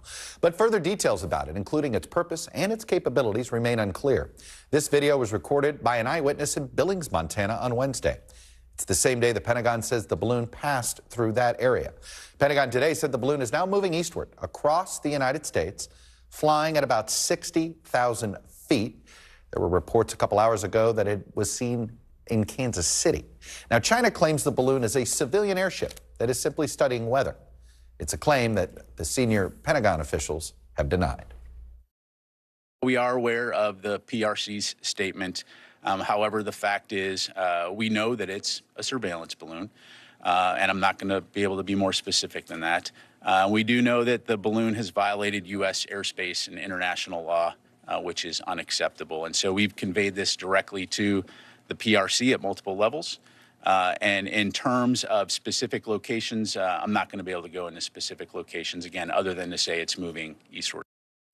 Speaker McCarthy is calling this, quote, a, quote, destabilizing action and has requested a briefing for the Gang of Eight, the sort of the congressional leaders and the heads of the intel chairs that get classified intelligence briefing, though their staffs were given a classified briefing late yesterday on this situation. Several Republicans are saying the Biden administration should have already shot the balloon down, which the Pentagon says it is opting against, at least for now. I still have unanswered questions about why we chose not to shoot it down. I'm not sure I'm persuaded by the argument that the debris was the issue. That's the question on every American's mind this morning, is why hasn't the Biden administration shot the spy balloon down? This is the first time in my lifetime I've ever seen anything like this. It's very concerning they didn't shoot it out of the air before it even reached the continental United States. Democratic Senator John Tester, who obviously represents Montana, where the balloon was first spotted, is calling this incident a provocation that is completely unacceptable. And as I said, this incident with the balloon comes amid a growing mutual distrust between the two superpowers, and the United States has been expanding our military presence in the region. In fact, just this week, the U.S. and the Philippines announced plans to expand America's military presence in that country, including increased access to military bases. And just last week, an Air Force general predicted we'd be at war with China by 2025. So, was this balloon a response from China? Was it a provocation? Is it a bit of both? And what happens now? Obviously, all of that remains to be seen, but we're going to go deep on this story. So joining me now is NBC News Pentagon correspondent Courtney Kube. We've got Janice Mackey-Frere, who is live for us in Beijing. Courtney, let me start with you. Where is the balloon right now? Are we tracking it? And have we completely ruled out shooting it down if it gets over water in the next couple of days? So we don't know exactly where it is, other than it's still over the continental U.S. and it's moving east. We know Wednesday it was over Billings, Montana. There have been reports, as you said, that it may have flown or been near Kansas City. We're still working to try to verify that. But what we do know is it's still over the continental U.S. And that's critical here, because while there have been cases in the past where Chinese balloons like this have made their way to the U.S. and even breached U.S. airspace, what's so different about this instance is it's been hovering there for several days, and it's maneuvering, again, making its way towards, close to, in some cases, strategic U.S. assets. That's why there's so much concern about this balloon from the U.S. You asked about whether the U.S. could shoot it down. Absolutely, that's still on the table. Officials who I'm speaking with here continue to say that they are very concerned about the debris field. And I want to point out just how enormous this balloon is. It's somewhere in the neighborhood of 2 school buses in size. So when you consider the fact that there's most likely helium involved in it, if they were to somehow take it out with any kind of an explosion, it could be a potentially enormous explosion. That's why the debris field could be so big here, and that's why the officials are worried about the potential for civilians on the ground to be injured or worse. But you asked about it flying over when it gets over the sea. officials believe that it is heading in that direction. And so the big question is, what happens if and when it gets over the water? Would the U.S. shoot it down or not? Another big question that no one seems to know the answer to is, do the Chinese have some plan here to scoop it back up at some point so that they can collect the data off of it? I think that there are many people in the military who are tracking this very closely, who have the same questions that we do about how this really is going to end. And Courtney, I know that they supposedly scrambled some fighter jets. How close of a look have we gotten at this balloon via air? So very close. They not only had the F-22s were brought in on Wednesday. There were two reasons for it. I think the big assumption was that they could be used to shoot down the balloon. Defense officials will not talk about how they would potentially bring this thing down if that decision were made, but theoretically F-22s could be used for that. But everyone forgets the F-22 also has a very sophisticated surveillance capability. So they could fly it up closer and they could get a really good look at it. They also brought in some AWACS, which is another surveillance capability. There are a lot of reports today on social media that there are still AWACS that are in the area. If it is down by Kansas City, or was, there's a big AWACS component at Tinker Air Force Base in Oklahoma. So the U.S. is tracking it both from the ground and from the air, and I suspect we will see them continue to do that the entire time it's over any U.S. airspace. Courtney, are officials surprised that the Chinese confirmed that this was their balloon? Yes, that has been one of the biggest surprise. There wasn't a lot of surprise when they claimed that it was some sort of a meteorological balloon. I think that was expected. But the fact that they owned it as belonging to the Chinese government had a lot of people here in the Pentagon surprised. They were expecting them to say it was some civilian, non-government asset. Well, that brings me to Janice Mackey-Frayer, who's in Beijing. So I want to start with that. I think the biggest surprise here is that the Chinese government is owning the fact that they own this surveillance balloon. What is your understanding of that, number one? And I am curious, how is it being portrayed in the public media out there? Well, China did admit that this civilian airship belongs to them. They spent most of the day trying to diffuse the tension that has obviously been building with Washington over the past several days. What isn't clear is whether at any point the Chinese side admitted to the U.S. that this balloon had floated inadvertently into U.S. airspace. That isn't clear, but judging from the statement given by the Chinese in saying that they would now talk to U.S. officials to try to resolve or properly resolve this unexpected situation, I think we also heard it in the statements from Secretary of State Blinken when he was talking about the rationale behind postponing his visit here. He seemed offended that this was all happening on the eve of a visit that had months of preparations, high-level talks on a regular basis in order to make a visit like this happen. So he spoke to the audacity of the behavior on the Chinese side in having this literally blow up the night that he's supposed to leave. So the optics around having the Secretary of State sitting in the same room with Chinese officials trying to reset U.S.-China relations, the optics just weren't acceptable. What also isn't clear is whether those talks around replanning this visit are going to get back on track, and what is it going to take to get those talks back on track. You asked about how this is playing in the public opinion here. U.S.-China relations are always a feisty topic of discussion on Chinese social media and certainly in state media. But it was remarkable today on Weibo, which is the social media space. A lot of people were talking about this Chinese balloon, and very few people here believed that it was gathering weather data over Billings, Montana. I'm curious, Janice, do you sense that the Chinese government is upset that Blinken canceled this visit, that this was, well, boy, this is not their intent, or are they not showing any sort of up or down on that decision? Well, this is an embarrassment for the Chinese government. This is a meeting, a visit that came out of that summit between President Biden and Chinese President Xi Jinping. This was supposed to be the diplomatic opportunity to try to reset relations, to try to lower the temperature on a range of issues, from trade to semiconductors to Taiwan to Russia. The list goes on and on. So this will be perceived as a foreign policy blunder on the Chinese side. Defense officials here haven't said anything yet, but there will certainly be some fallout among foreign affairs officials here that this is turned out the way it has. So, Janice, is it safe to say that the lack of bravado certainly is delivering the message that they think they made a mistake here? Well, the day started with official silence. That progressed to a couple of questions at the regular reporters briefing at the Ministry of Foreign Affairs, where a spokesperson said that they were still gathering information to verify it. But they did take the opportunity to say that China does not intend to violate the sovereignty or airspace of any country.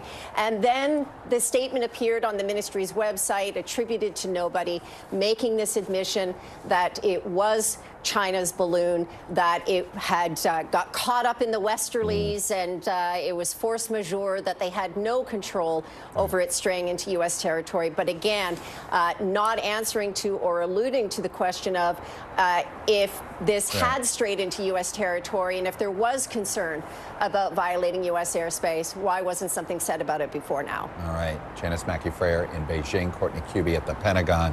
What a story. I know it's literally the middle of the night for you, Janice. I know you're pulling an all-nighter. This is one of those rare, crazy stories that inspire that. Thank you both. Let me bring in John Brennan. He's the former CIA director and, of course, an NBC News senior national security and intelligence analyst. I also got Richard Haass with us, president of the Council on Foreign Relations, and he's author of the book, The Bill of Obligations, The 10 Habits of Good Citizens. John, I want to start with you on the sort of spycraft here. China surveils us in a number of ways. Satellites, through, we think and fear, through TikTok, things like that. What does a surveillance balloon like this get them that their other technologies do not? Well, Chuck, I think it's unclear. Obviously, this balloon is now hovering 60,000 feet above U.S. territory. And I'm sure it has visual observation capability as well as technical collection capability. And so it's a lot closer to the Earth. And although the Chinese have pretty extensive satellite coverage in the United States, it's not 24/7 on every inch of U.S. territory. So I guess the question is whether or not there is going to be some type of additional intelligence that they can glean as a result of having this balloon. It also could be that there's no intelligence value to this, that they just are trying to see what the U.S. reaction is going to be, and to see whether or not the way we respond to it provides them some type of framework that there are some disputed areas in East Asia that along near Taiwan and China, both in terms of territorial waters and sea airspace. And so I do think it's been prudent so far for the administration to be closely monitoring this, to acknowledge it, to confront China directly, to cancel Secretary Blinken's trip, but also not to take impulsive action in terms of shooting it down. And that's why I think what they're trying to do is make sure that China understands that this is unacceptable. Do you think it's the issue of whether or not to shoot it down? How important is it for the United States government to know what that balloon was doing? And the reason I ask that question is it seems to me, I assume the answer is it's pretty important. And the only way to do that is we're going to have to get our hands on this thing. Oh, I'm sure this is probably the most intensive target of intelligence collection in quite some time. And so I think a fair number of our intelligence assets are directed against it. It's very clear, as the Pentagon said this morning, that they are confident that this is a surveillance balloon and the Chinese have control of it and that it has changed course. And so I think they are collecting regularly on this. Whether or not they're ultimately going to shoot it down, if they may decide to do that, and looking at the various options there, they don't want to endanger people or facilities on the ground. But I do think that every hour that goes by, they're probably getting more intelligence, both in terms of in the air against that balloon, as well as other intelligence assets that might give them some insight into what the Chinese really have in mind here, and whether or not Xi Jinping himself was personally aware of this balloon flight prior to it, I would think that the Chinese military would have raised this with him if it was an intentional flight pattern. But I guess anything is possible in terms of what the motivation and the initiative was here. John, I know that there's some things you can't share about sources and methods of how spycraft is done in this country. But I would like to ask in a general question, are surveillance balloons an effective tool anymore? Generally not, because technology has advanced to such a degree. I don't know the type of sensors and the rest of the payload on this balloon. Obviously, the Chinese are very advanced technologically. Might they have been able to develop some things to be able to map the technical, the cyber environment in the areas where some of our air bases and nuclear sites are? Who knows? But again, it's only 60,000 feet above the Earth, which is a lot lower than even the lowest Chinese satellites. So, I mean, and that's the part of this that I guess it does seem as if that it's not 100% clear what they're up to. And I guess it gets me to, don't we need to know what's on that balloon before we start changing policy and postponing further meetings? And I think that's what the U.S. intelligence community and the U.S. military is trying to do now, trying to understand as much as possible about what's inside that balloon. And I know that they can access some of that information from a distance. Would you like to get your hands on it? Absolutely. But you can also acquire a lot of insight into its capabilities from afar, and I'm sure that's what the U.S. Military and intelligence community are doing right now. Richard Haas, this didn't happen in a vacuum, and that's, of course, why I think we're all a bit tensed up today. I mean, I had, flashbacks to my childhood and the Cold War and Soviet tit for tats, but I think about just let's just take the last 12 days. Bans on TikTok. We've got a general predicting war by 2025, military bases in the Philippines. There's any number of things that have taken place in the relationship between the United States and China where you could ascribe this balloon as a provocative act, a responsive act, etc. What's your sense of where we are and how much of the Cold War flashbacks did you have today? I'm on a different page here, Chuck. Let's talk about the context. China has been on a decided charm offensive for several months. They've clearly wanted to lower the temperature, improve U.S.-Chinese relations. Blinken was about to be the first Secretary of State to meet with Xi Jinping in, 6 years or so. The idea that they would use this balloon intentionally to be a provocation on the eve of this trip, possible, but it's so inconsistent with everything that is going on of late. If I were the Chinese thinking of provocations, I would think something in Taiwan would be a much more obvious place to do it. This doesn't seem to me at all obvious. Indeed, I would raise fundamental questions of two things. What was the intentionality here? Yeah. Was it to fly this balloon at this altitude at this time? And then the decision making. All I'll say is it does not fit into the larger pattern of Chinese diplomacy of the last few months. Well, and let's go further on that. It's fascinating to me that the Chinese government has admitted it's theirs. That's not something that you would expect them to do right away. And they're not being belligerent in dealing with this. What does that tell you? Well, that reinforces my doubts that the administration is reacting correctly. I actually would have gone ahead with the Blinken visit. This is the most important critical relationship of this era of history. There are genuine reasons to be extraordinarily concerned about the trends. I'd begin with Taiwan, also the South China Sea. I've got any number of other issues. That's why you have these trips. The whole idea is to put a floor under this relationship. So I just don't see why canceling the trip makes sense. Again, I've seen the speculation online about the domestic politics of it. But again, I just wouldn't assume clear either authority behind this or intentionality. There's enough history to look at, including the Cuban Missile Crisis, where things happen that were not necessarily ordered at that point by the President of the United States. And this is why I think it's so important to actually find out what is actually been surveilled, what data are they gathering before we do this. But to go further down this road, if you're look at this from the Chinese perspective. If they didn't know it, they know now that the one thing that unites our politics these days is being tough on them. Oh, absolutely. And it's a rare area, shall we say, of bipartisan consensus. You'd be hard-pressed to see fundamental differences between the Trump foreign policy toward China and the Biden administration towards China. But again, China several months ago, after, given the COVID problems, after the 20th Party Congress, they have done a number of things, sent a number of messages to lower the temperature in U.S.-Chinese relationship. They wanted it as if they wanted to put off any crisis or confrontation, I think, for several years. So again, I just think that we've got to be very careful. And what you pointed to, the fact that the Chinese have reacted so quickly, that's fundamentally different from what happened 20 years ago when we had the aircraft incident early on in the George W. Bush's administration. The fact that they have not acted belligerently, again, they don't seem to be raising the stakes here. This, just putting out there the possibility they do recognize that they made a mistake. It was either a technology mistake or a decision-making mistake, because this does not.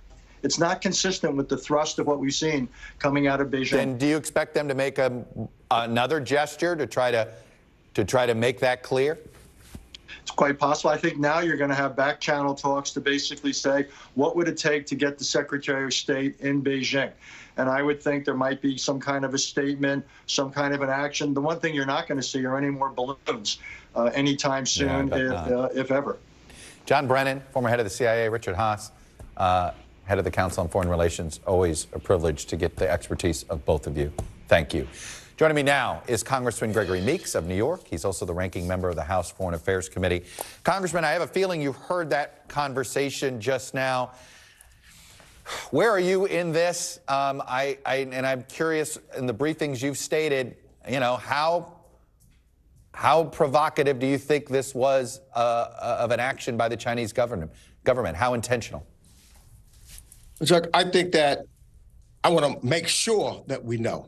Unfortunately, the House Foreign Affairs Committee has not organized yet. And so therefore, some of the classified meetings that I would be calling for immediately or would like to attend immediately, or even the current chair, we can't call until Tuesday or Wednesday when we officially are organizing. But we are in conversation with the administration. I want to make sure that I get the classified hearing so I know all the facts. What I do know is what they've told us, that there's no imminent danger from this this balloon, that is danger taking it down just because of damage that could hit the ground. But we've got some, it's concerning to me still, because a balloon floating across the ocean and going around into areas of sensitivity for us, you've got to be concerned. And the fact that Secretary Blinken, which I think was the right thing to do, to cancel his trip until we are sure what has taken place and the reactions of China as a result of this balloon being over our territory. So it's a violation of our sovereignty to have a flying object over here in the United States. We're having a debate about whether we should have allowed it to enter our airspace. But let me ask you this: should we allow it to leave our airspace? My gut is no. Let's find out what's in it. I think that at some point we're going to track it. And then I believe that we need to know exactly, it's again one of those things of trust and verify what was there, because we're hearing conspiracy theories and other theories that are taking place from some of my colleagues. And I think that the only way that we eliminate that is if, in fact, be verified that it is what the Chinese are saying it is, a weather balloon. And at some point in I would think that we need to have the opportunity to look at it and to examine it, and to see if it is what they said it is or if it's something different. So you could take it out of our space and maybe over the ocean or some other place, I don't know, and thereby inspect it, or ask if the Chinese still have control over it, they can take it down and let us inspect it to see if, in fact, it is what they say it is. So that for the comfort of the American people, as well as so that we don't have an accident that has occurred that brings us to a point of where diplomacy cannot be had. Do you concur with Richard Haass's assessment that the thing that makes this odd is they've been trying to ratchet down tensions. And so that this doesn't fit, they really wanted this meeting with Blinken, right? So this doesn't seem to fit within that pattern. Do you accept his rationale on that? Well, you know, I do think there's something of that nature. Having had a conversation with Secretary Blinken a few days ago, prior to his leaving for the Middle East, and then going to China, this would have been the first visit by the United States administration in 5 years, and the conversation at that particular point with, and I know the reason why Secretary Blinken was going over there to tap it down so that we can make sure that there's no lines that are crossed that could cause additional problems. All of the other indications, you know, that I have seen where China has been questioning, for example, its relationship and what has been and its position that it's taken with Russia and Ukraine and the mistakes that the Russians have made. And I think that they are troubled by, you know, the downturn in their economy. So it does not fit for me. I agree with that, with where I think that the dialogue has been going and why this, by Secretary Blinken, was talking about going to China in the first place, to tap it down. And I think it also was encouraging by our allies in the region, who wants to make sure that there is at least in giving diplomacy a chance and not immediately jumping into another Cold War or an actual war, as one of the generals has said that we might be in a war in 2024, something of that nature, which I don't think is the right analysis either. All right, but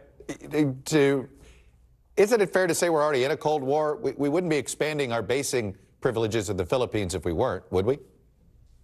Yeah, but we're still having the conversation. We, you know, again, it's part of trying to make sure that we're secure. Right. And we are.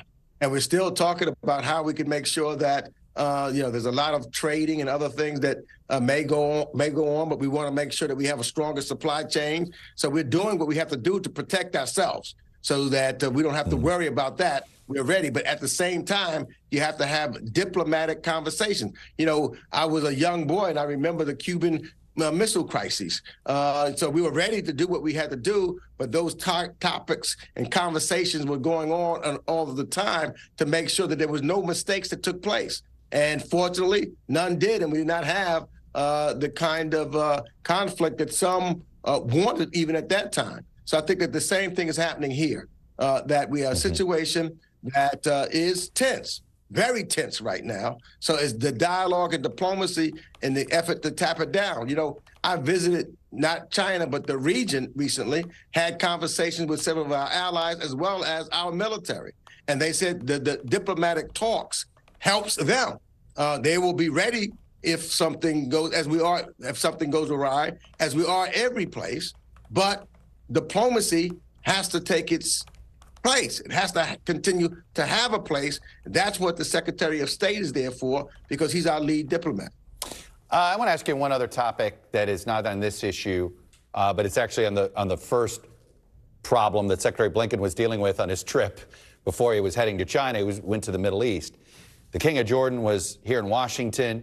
I don't want to presume you had a meeting with him or not. I know he was making some visits to Congress as well.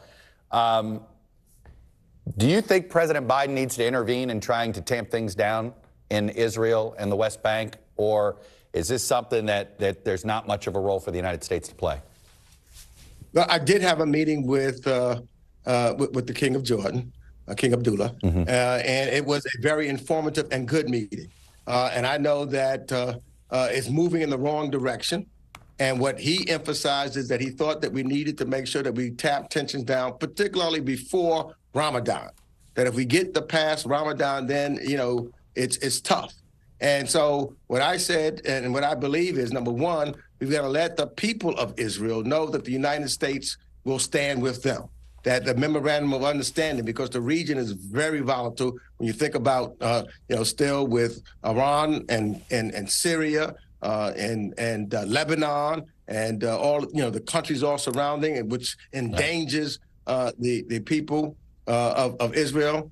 And you also have to know that the Palestinian leadership is very, very weak. So that makes it difficult also. Right. But Secretary, again, Biden was there. And I think that we do need to play a role to see if we can be helpful and tapping the tensions down, particularly with the issues dealing with the mosque. And when I talk to our allies, and I think that we could utilize, for example, many of the Arab countries that's part of the Abraham Accords. Yeah, the Gulf that they could play a role in this. And that was the whole idea of the Abraham Accords. They can play a role and help tap it down on the Palestinian side also, since we don't have a strong Palestinian government. Right. So that we can create that dialogue to make sure that we don't continue to have the rising deaths that are taking place now, unfortunately, on both sides. Well, that is for sure. I know the Gulf states, sometimes they care, sometimes they don't. And that is a frustration sometimes when dealing with the Gulf states on this front. Congressman Gregory Meeks. Which is why the Abraham Accords is very important. It is. It is. I hope they abide by them. Congressman Gregory Meeks, the ranking on House Foreign Relations on the Democratic side of the aisle. Good to see you. Thanks for coming on. Thank you, Pat. Up next, what's behind this giant January jobs surge? We're going to ask an expert. Plus, President Biden takes the credit for this low unemployment while blaming Trump for the high inflation. We'll watch him Meet the Press now.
Stay on top of breaking news and the biggest stories of the day with NBC News Daily. Thank you so much for joining us. I'm Morgan Radford. And I'm Vicki Wynn. I'm Aaron Gilchrist. And I'm Kate Snow. Get in-depth reporting from across the country. What's your reaction to the president's comments? And around the world. Are Ukrainians continuing to make advances? And ways you can take care of your health. Who should be getting tested? And frankly, how often? And your wallet. Costs are skyrocketing. How to manage soaring prices. NBC News Daily. Weekdays from 12 to 4 p.m. Eastern on NBC News Now.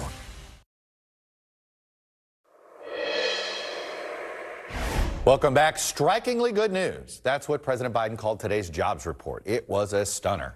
The Labor Department announced a whopping 517,000 jobs, 500,000 jobs in a month, were added to the economy in January. It crushed expectations. The unemployment rate also dropped 0.1 percentage point, 3.4%. That is the lowest in 54 years.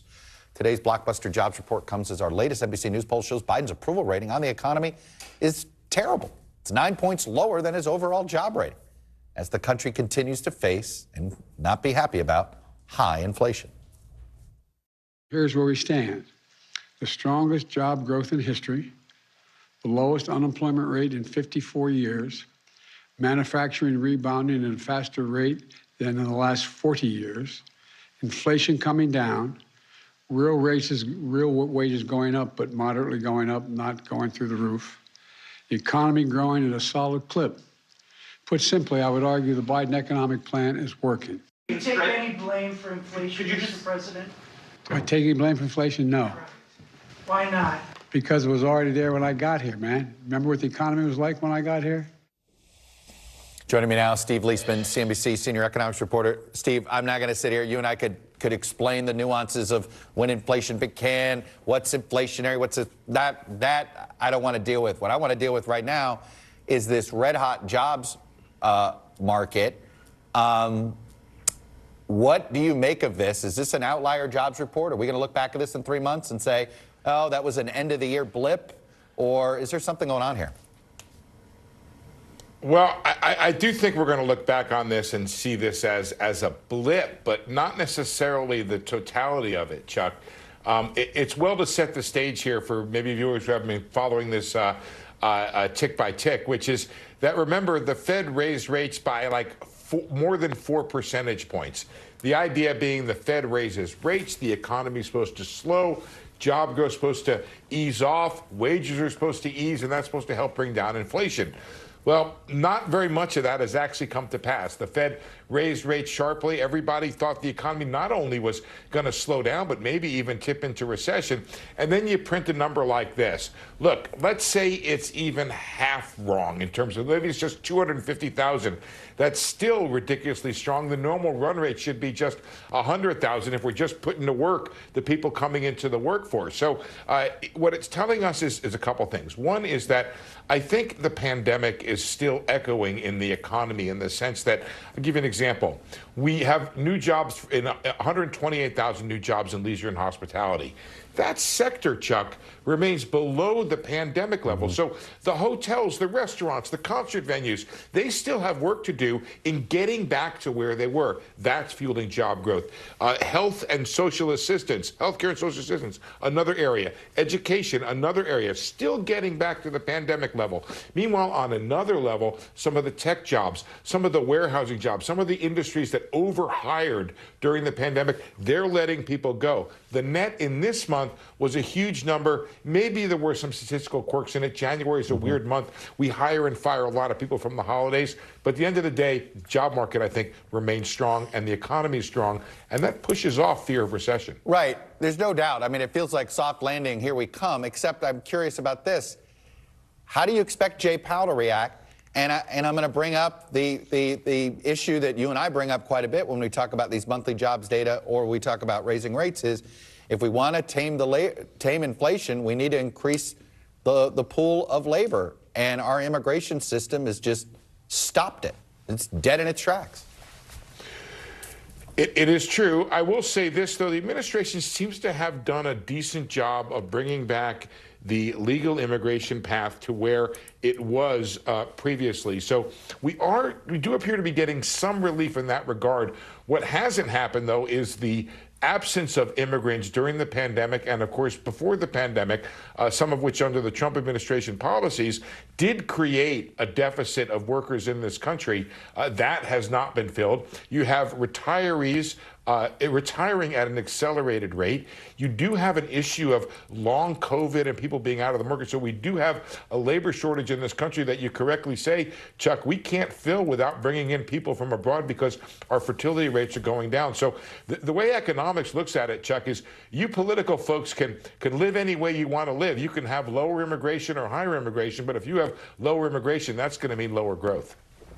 And it's going to potentially mean higher inflation because of this, of the fact that there's just not enough labor to go around. Steve Leisman, always appreciate you bringing some reality to these numbers. Thank you. After the break, President Biden delivers his biggest political speech since the midterms. It's ahead of what we expect to be the official launch of his re-election campaign fairly soon. Is it going to be by the end of this month? Panel's next. You're watching Meet the Press Now.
This is what it looks and feels. What's the latest, Phil? The bigger piece to the puzzle. We begin tonight with breaking news. How much water ultimately will be forced inland? Whenever it happens, wherever you are, NBC News, streaming free now. How many of you were up there? At least like 11. How real is this going back to the moon? How you doing, Lester?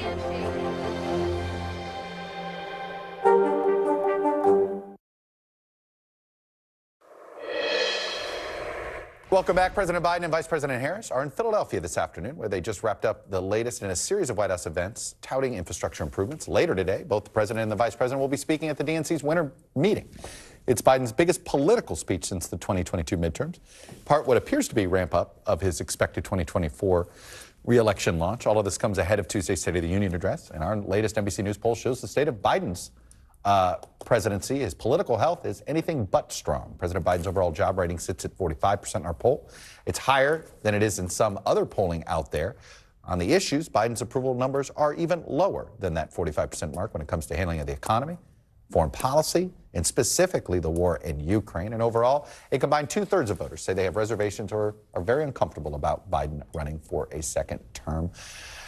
All right, my panel is here. Joining me now, Eugene Scott, senior politics reporter at Axios. Simone Sanders Townsend, a host of Simone on MSNBC and a former senior advisor to Vice President Harris.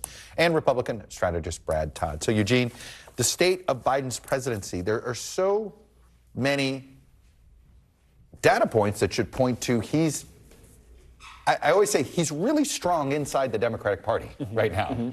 But when you look at him as a general election political figure, he looks weak. And that's worth paying attention to because lots of voters, most voters, do not identify as Democrats. And so these are voters that the Biden administration and campaign is going to have to pay attention to make sure they get their message out. That's why you see them talking about infrastructure and what these bills that have been passed in these first 2 years actually are going to lead to in terms of having real life implications for Americans. You know, Simone, you are no longer there, but I'm sure you hear things. This is sort of this. When you look at his numbers in isolation, if you ignore Donald Trump and the Republicans, these scream primary challenge. It doesn't look good.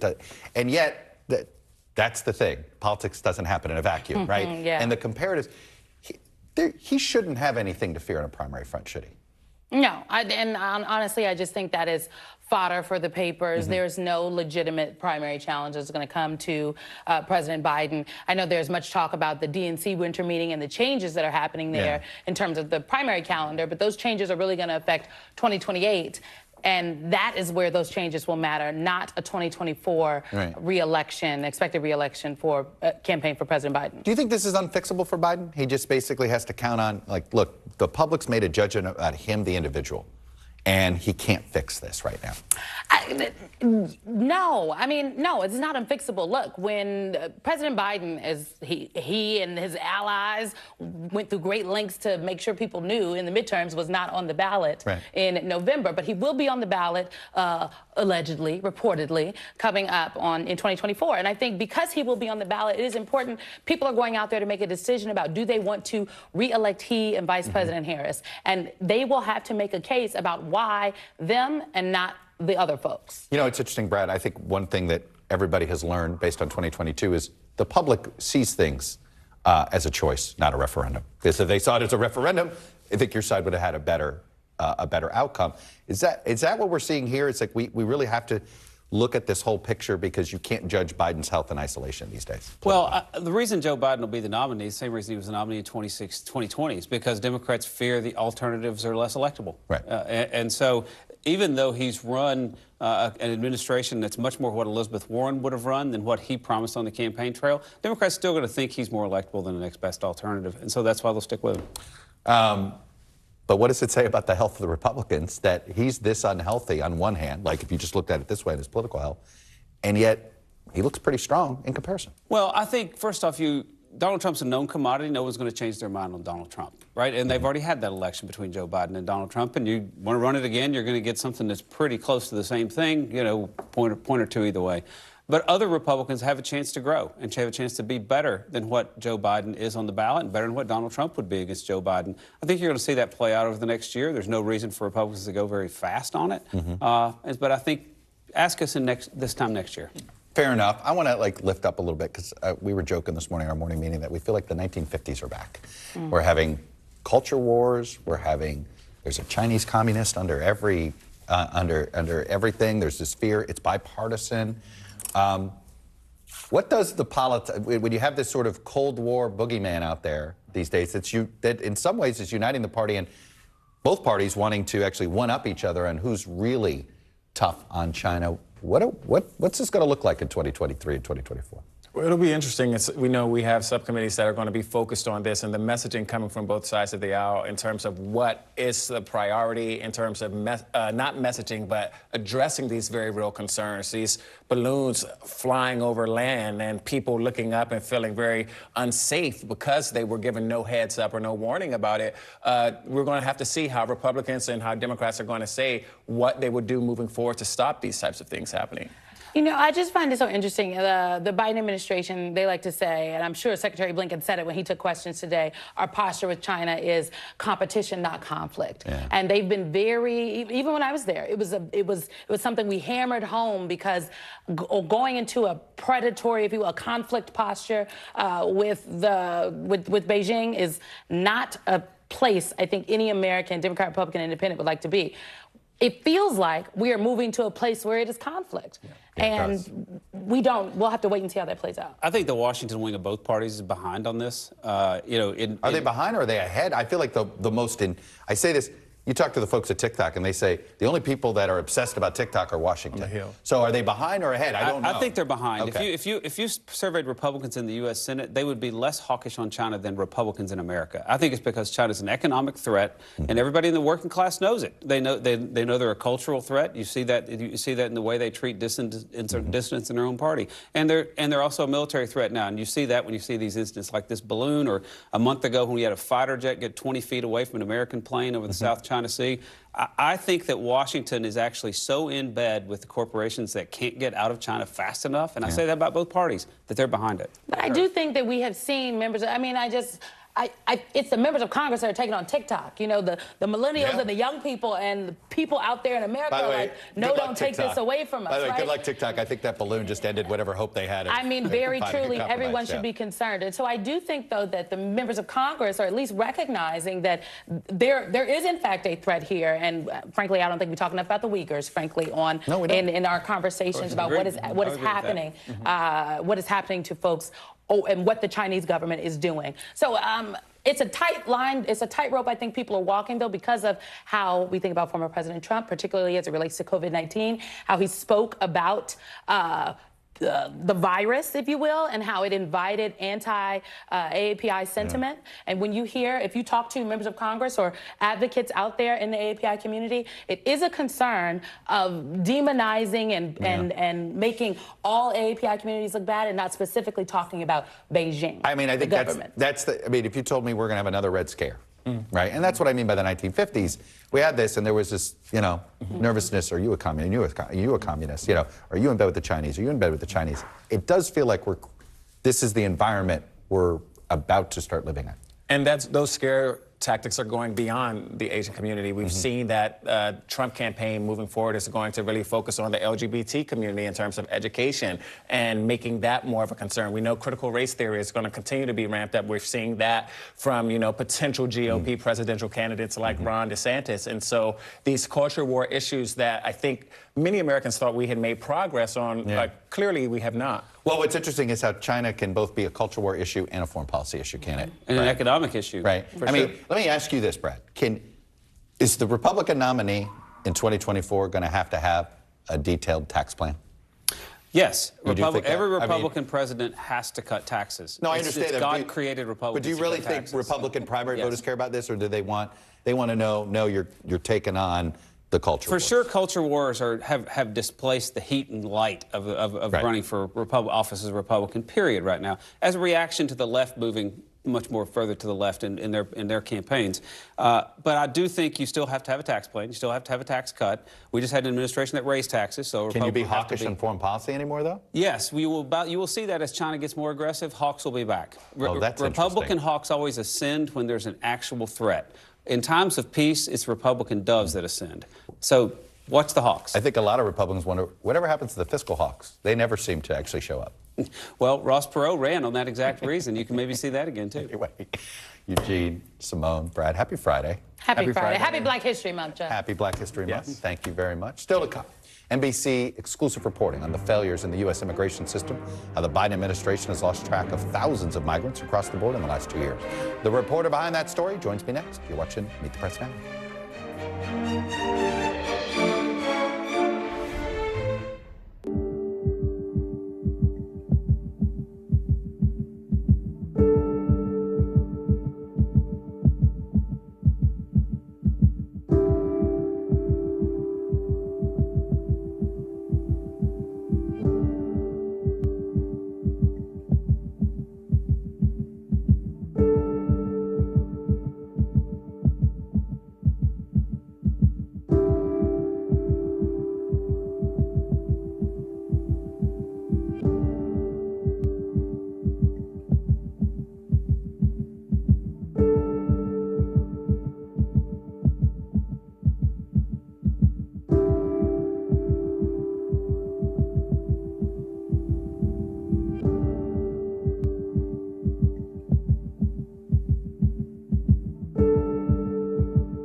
What do people need most right now? Did the state and/or law enforcement drop the ball?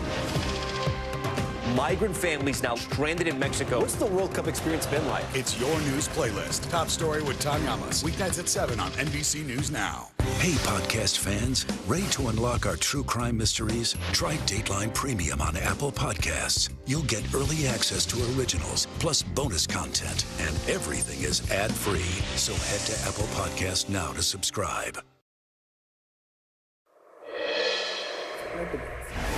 Welcome back. Turning now to the ongoing crisis at the border, exclusive new reporting from NBC News reveals that more than 500,000 migrants are living in legal limbo right now, released into the United States by Border Patrol without a court date or charging documents.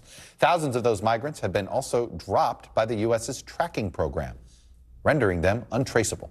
To say this is a huge problem is an understatement, not just for the Biden administration and the Department of Homeland Security, but for the hundreds of thousands of migrants who are left without a way to follow the legal path towards asylum if they want to do that. Currently, migrants let into the United States have a year to apply for asylum. And if migrants don't apply within that time frame, then they risk deportation. NBC News' Homeland Security correspondent Julia Ainsley joins me now. So, Julia, this is going to talk about alarming those that are worried about the border, who believe we're just letting people in randomly. This is just going to fuel a lot of concern. Yeah, I mean, there are two ways to look at this, right? I mean, that you could look at it from a national security hawkish perspective, that you've had 800,000 people released into the country without a charging document, and so far only a little over 200,000 of them have court dates now. This began in March of 2021. There's also the humanitarian perspective. If you're someone who's worried about the rights of people fleeing persecution, now these people are coming in, and by the time they find a lawyer who can help them, they've already missed their eligibility deadline. They could have applied before they actually go before a judge, but it's hard for them to manage that system, navigate it, and figure out who they're supposed to make their case to if they're not doing it in court, where it was typically done prior to this administration. Is this all folks from that first 3 months of basically, I want to say it was a bit chaotic because you had clearly the changeover in administrations allowed coyotes to say, hey, the doors are going to be open because the rules are changing. And then all of a sudden there was this flood and we had all this. Is this the result of that initial wave? It's the result. The practice started then, but it hasn't stopped, and now it's getting worse because of funding issues. So if you can remember back March of 2021, it was the first real test for the Biden administration on immigration because you had all these unaccompanied children staying in Border Patrol stations far past the point they should have. So in order to empty out those stations, they started releasing adults and families with no paperwork, with no charging documents. And so they ended up expanding that policy. It covers the whole border. They still do it because, as you know, the numbers overall have only climbed since then, although the child piece has been taken care of to some extent, fewer unaccompanied children, but they continue to release without charging documents with the expectation that they would eventually get a court date from ICE. But our data that we found shows that is less likely to happen than is likely to happen. So there've always been all sorts of things. Okay, there'll be monitors, or some people have suggested ankle monitors for this. I think that's They have used them. Now they use an app. You can check in with your face and your geolocation. But because Republicans are so fed up with Biden's border policies, they don't want to give a dime to anything they're doing. So now they have to drop these people from the tracking program. No, this is what I feel like the conundrum is. It's like the Republicans upset about the administration, but the administration can't. They just don't have the.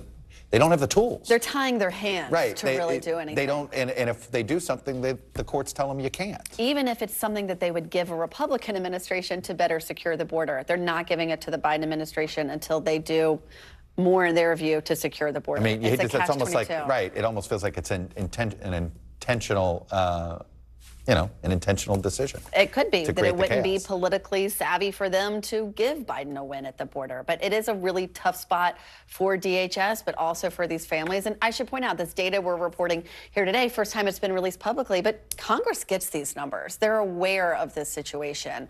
And it's interesting, we're so focused on the border, the numbers every month, we focus so much on that. But now we have a situation because of those numbers where you have all of these people, over 500,000, living in the country, unable to work, unable to claim asylum. Any evidence that this new Title 42 way is working at all, trying to get people to apply for asylum, say from Guatemala? Well, it's definitely bringing down the numbers at the border. I was able to speak to Secretary Mayorkas yesterday with a few other reporters. He says there's been a dramatic drop in January from those 4 countries, Haiti, Venezuela, Nicaragua, Cuba. Right. There we go.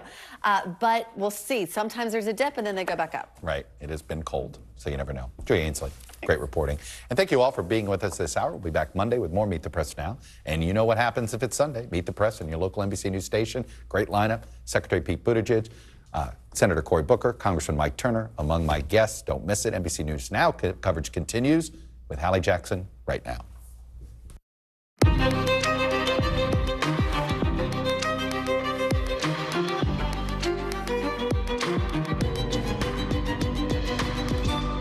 We're coming on the air with the first comments from the Secretary of State as he puts off a trip to China over that suspected spy balloon floating somewhere over the U.S. as we speak. How this military firestorm is turning into a political one now for President Biden, even as he's focusing way more on that stunning jobs report that blew up expectations, more than doubling what Wall Street thought it was going to be. But could it mean interest rates go up even more when the Fed meets next month? We're breaking that down. And however you're watching this show tonight, I really hope it's from inside, considering this Arctic outbreak slamming millions of us tonight. Super duper cold, so-called frost quakes, potentially from the Midwest to New England, with the wind chill in one part of New Hampshire hitting 107 degrees below zero. Not a joke. We've got the forecast. Plus, you know when you get a text and it says, like, data rates may apply? Imagine if that happens for a message to your doctor. That may be the reality soon, why patients are worried about fees for just sending a note. And we are manifesting all the good vibes for today's show, and hopefully we'll get lucky. We are lucky things go our way. Why being delusional seems to be kind of Gen Z's new philosophy. Later on in the show. Hey, I'm Hallie, and in just the last hour, we are hearing from Secretary of State Tony Blinken for the very first time about that suspected Chinese spy balloon floating over the U.S. We brought it to you as breaking news first here on this show 24 hours ago. Well, now we've learned that the secretary will put off his visit with the Chinese president, saying he's only going to go, in his words, when conditions will allow. But he says going now, that would undermine the whole purpose of the trip. Our own Andrea Mitchell asked if delaying this visit is enough of a consequence. Here's what Blinken said he told China. The presence of this surveillance balloon over the United States in our skies is a clear violation of our sovereignty a clear violation of international law and clearly unacceptable. I can only imagine what the reaction would be in China if they were on the other end. This balloon is not just sitting, floating above some part of the U.S. right now. It's hovering over President Biden himself, just days before his State of the Union address, as Republicans up the pressure on him, trying to accuse him of being soft on China because he's not going out and shooting down this thing. So break down what we know and what we don't know. We know that the Pentagon says the balloon is not, they say, a threat right now. You don't need to freak out when you're seeing all these videos online that show that balloon, which is massive, by the way. Now, China says that it's a civilian airship. They say this is a weather balloon. It's for weather research. We think, based on our meteorological team, that it probably passed over Missouri and Tennessee today. But here's what we don't know. We don't know what the White House actually plans to do about this balloon at this point, whether they'll let it continue floating, what happens if it gets over a more sensitive area. We don't know exactly when top lawmakers are going to get a briefing on it, although as we were walking in studio, a spokesperson for the Senate Majority Leader Chuck Schumer said it's going to happen next week. We literally just found that out. We don't ever even know for sure if the balloon we've been seeing all these videos of is really the balloon. You've seen it, right? The orb, the Pentagon isn't confirming that that is actually the balloon. We think it probably is, but Courtney QB is joining us now. So, Court, there is a real, we've been talking about how that is, this is a geopolitical issue, right? For the president, for China. I spoke with the former Chinese ambassador, the former ambassador to China, who said this is just a huge, huge blunder by China. The Pentagon's not talking sensitive intelligence, obviously, but we did get some clues from them based on your reporting and your conversations today. Yeah, that's right. So the Pentagon is insisting that the collection, the ability for this balloon to gather information is akin to or similar to what China gets from other assets that are already out there, including satellites. So China has satellites in low Earth orbit. This is sort of, it's not quite that high, so it may provide a slightly better picture, but according to the defense officials we've been speaking about we've been speaking to about this for the past several days, they insist that the collection capabilities are not that significant or concerning. What they are concerned about is where this thing is going to go. And they're taking some measures to mitigate that, Hallie. We can now say, according to a couple of senior defense officials, that the U.S. is taking some counterintelligence measures to mitigate the collection capability of that surveillance balloon. Now, what that means is they are using some of their abilities, counterintelligence abilities, to obscure its picture when needed. It's very high, it's very big, it has the ability to gather over large areas, but the U.S. is doing their best when it's anywhere near any kind of a sensitive or strategic location to ensure that they're not getting anything more than they already know from commercial satellites or their own satellites, Hallie. I mentioned former Ambassador Gary Locke. I want to play that soundbite, Courtney, because I thought it was illuminating. Watch. Is it possible this was done intentionally as a test of the response from the Biden administration? No, they would not have wanted to risk the cancellation of the visit by Secretary of State Blinken. So this was a huge blunder, whether it was a lack of coordination by the different elements of the Chinese government, the military, the diplomatic arm. But clearly this was absolutely not necessary. And it was quite frankly stupid and very clumsy. He calls it a huge blunder, Court. That is also very literal, right? I mean, this balloon itself is massive. And to your point, that's part of the reason why, even though many Republicans are saying, hey, shoot it down, right? Like, show China we're not going to let this happen. There could be a potential risk on that front.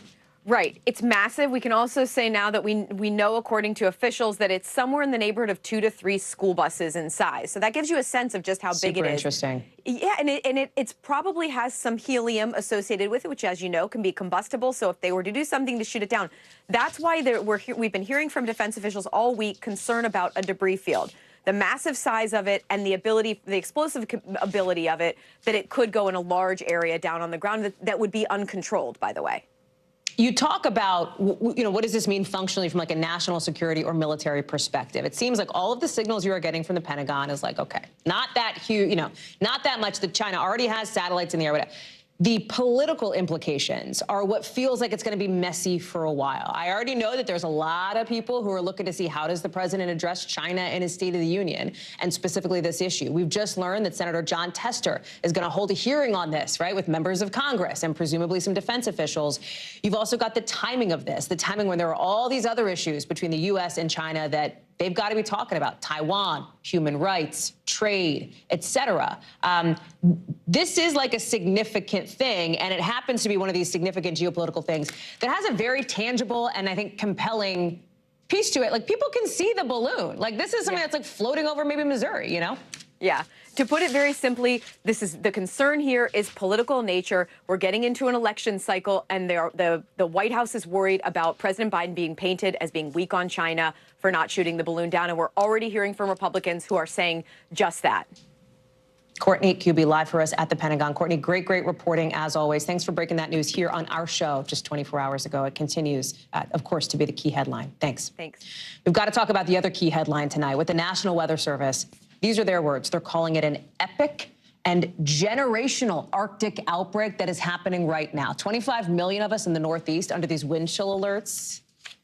Look at how cold it's supposed to get in some places by tomorrow morning. I mean, we're talking 60 below zero in some parts of Maine. Some of the most extreme weather the forecasters think will happen is on New Hampshire's Mount Washington. There's only like 3 people who live up there. They're all weather observers, but look how cold it is. Crazy winds. They're saying the wind chill forecast is 107 degrees below zero. You can get frostbite in like 1 minute. 1 minute just from being outside. Because of how cold it is, you've seen schools across New England closing for the day. Boston's opening up warming air centers. They're even declaring a cold emergency because of how dangerous it could get. And in New York, it's all about some of those commuter lines. They're putting in extra people, extra equipment on train tracks that could get messed up by the cold. Forecasters are also watching something that, have you ever heard of this before? A frost quake? It's basically when water or ice on the ground, like water, gets so cold so quickly that when the ice freezes like this fast, it expands, which can create these kind of booms. It sounds like fireworks. In Texas, yes, it is not quite so frigid there, but people are still dealing with the aftermath of this ice storm blowing through. 225,000 people still without power. Bill Cairns has an outlook on all of it. George Solis is in New York. George, let's start with you. And listen, like, it's winter, it's cold. That's not a news headline. It's winter, and it's near record cold temps that are dangerous, temperatures that can give you frostbite in 5 minutes, so bad they had to close schools. That is newsworthy. Yeah, that's right, Hallie. And you said it already from the National Weather Service, epic generational Arctic outbreak. That sounds more like the tagline for a Hollywood disaster movie, but that is the reality that we are facing this weekend. And many people out here today still braving this cold, but it's still not going to be as bad as it's going to feel like tomorrow, right, when the temperature really dips. Of course, people are still taking this seriously. Everyone out here that we've seen is taking all the necessary precautions. They are bundled up, which is always the recommendation when the temps dip this low. You can actually see, right? Like, it's hard for me to talk because that wind chill as it hits your face makes it harder and harder to talk out here.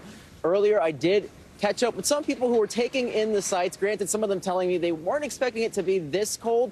We'll see how they're feeling tomorrow morning. Take a listen. It's horrible. Yeah, it's really bad. My cheeks feel like ice. I'm going to stay inside still as much as I can. Same onions.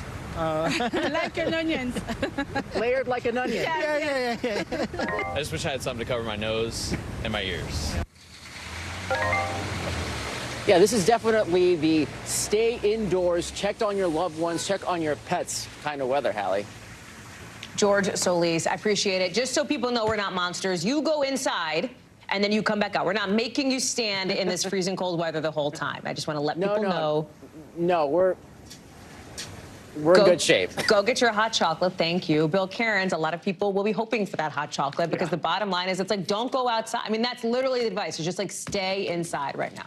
Yeah, anyone in the wind chill warnings, that's where you risk the, if you're outside and your car breaks down or something, that's when you get into a dangerous period. And that's what we're worried about through the overnight hours. The wind chill warning areas from central Connecticut northwards all through northern New England. And the bulk of the cold air, it's already here. I mean, it's already moved in. This morning it was in areas like Chicago, Marquette, even Minneapolis is still at 0 with -17 wind chill. It's not like it's warmed up that much, but it's not as windy. All of the harsh winds are now moving through northern New England. And we've done it on Mount Washington, 103 negative is the wind chill currently. We showed you the video earlier, the shake-in at the top of the summit there, 6,500 feet, the 3 weather observers in there. So this is where that 103 negative wind chill is occurring right now. It's one of the coldest they've ever measured on the mountain, and it's one of the coldest that's ever been measured anywhere in our country's history. So just to give you some idea. And again, that's at a high elevation. There's other spots, though. We're almost approaching negative 50 in northern Maine. We're close to negative 50 in northern Vermont. Even Saranac Lake, Messina, New York is at negative 40. So this is the dangerous stuff. That's where it's literally 5 minutes or less exposed skin, you're going to get frostbite. And it's that quick at those negative temperatures. Tomorrow morning is when New York City will be one of its coldest at about negative 8 wind chill. Boston close to negative 30. But the great news is by the time we get to Saturday afternoon, the wind dies off. The temperatures begin a rapid warm up. Boston's going to be almost near 50 by the time we get through Sunday afternoon. Bill Cairns watching the temperatures and, of course, the potential for any of those frost quakes we mentioned. Bill, thank you very much. Appreciate it. A rare joint appearance today, which we'll get to in a second, from President Biden and Kamala Harris, the vice president, talking about the economy with stunning, the word that economists use to describe this January jobs report that just shattered expectations. The president saying it's proof that his economic plan works, with a little bit of a clap back to the people who say, well, maybe it doesn't. Watch. Today's data makes crystal clear what I've always known in my gut. These critics and cynics are wrong. So let's look at the numbers. We saw 517,000 jobs added. That's the number on the right. You see the estimate? It was like 187. That is a bananas overperformance there.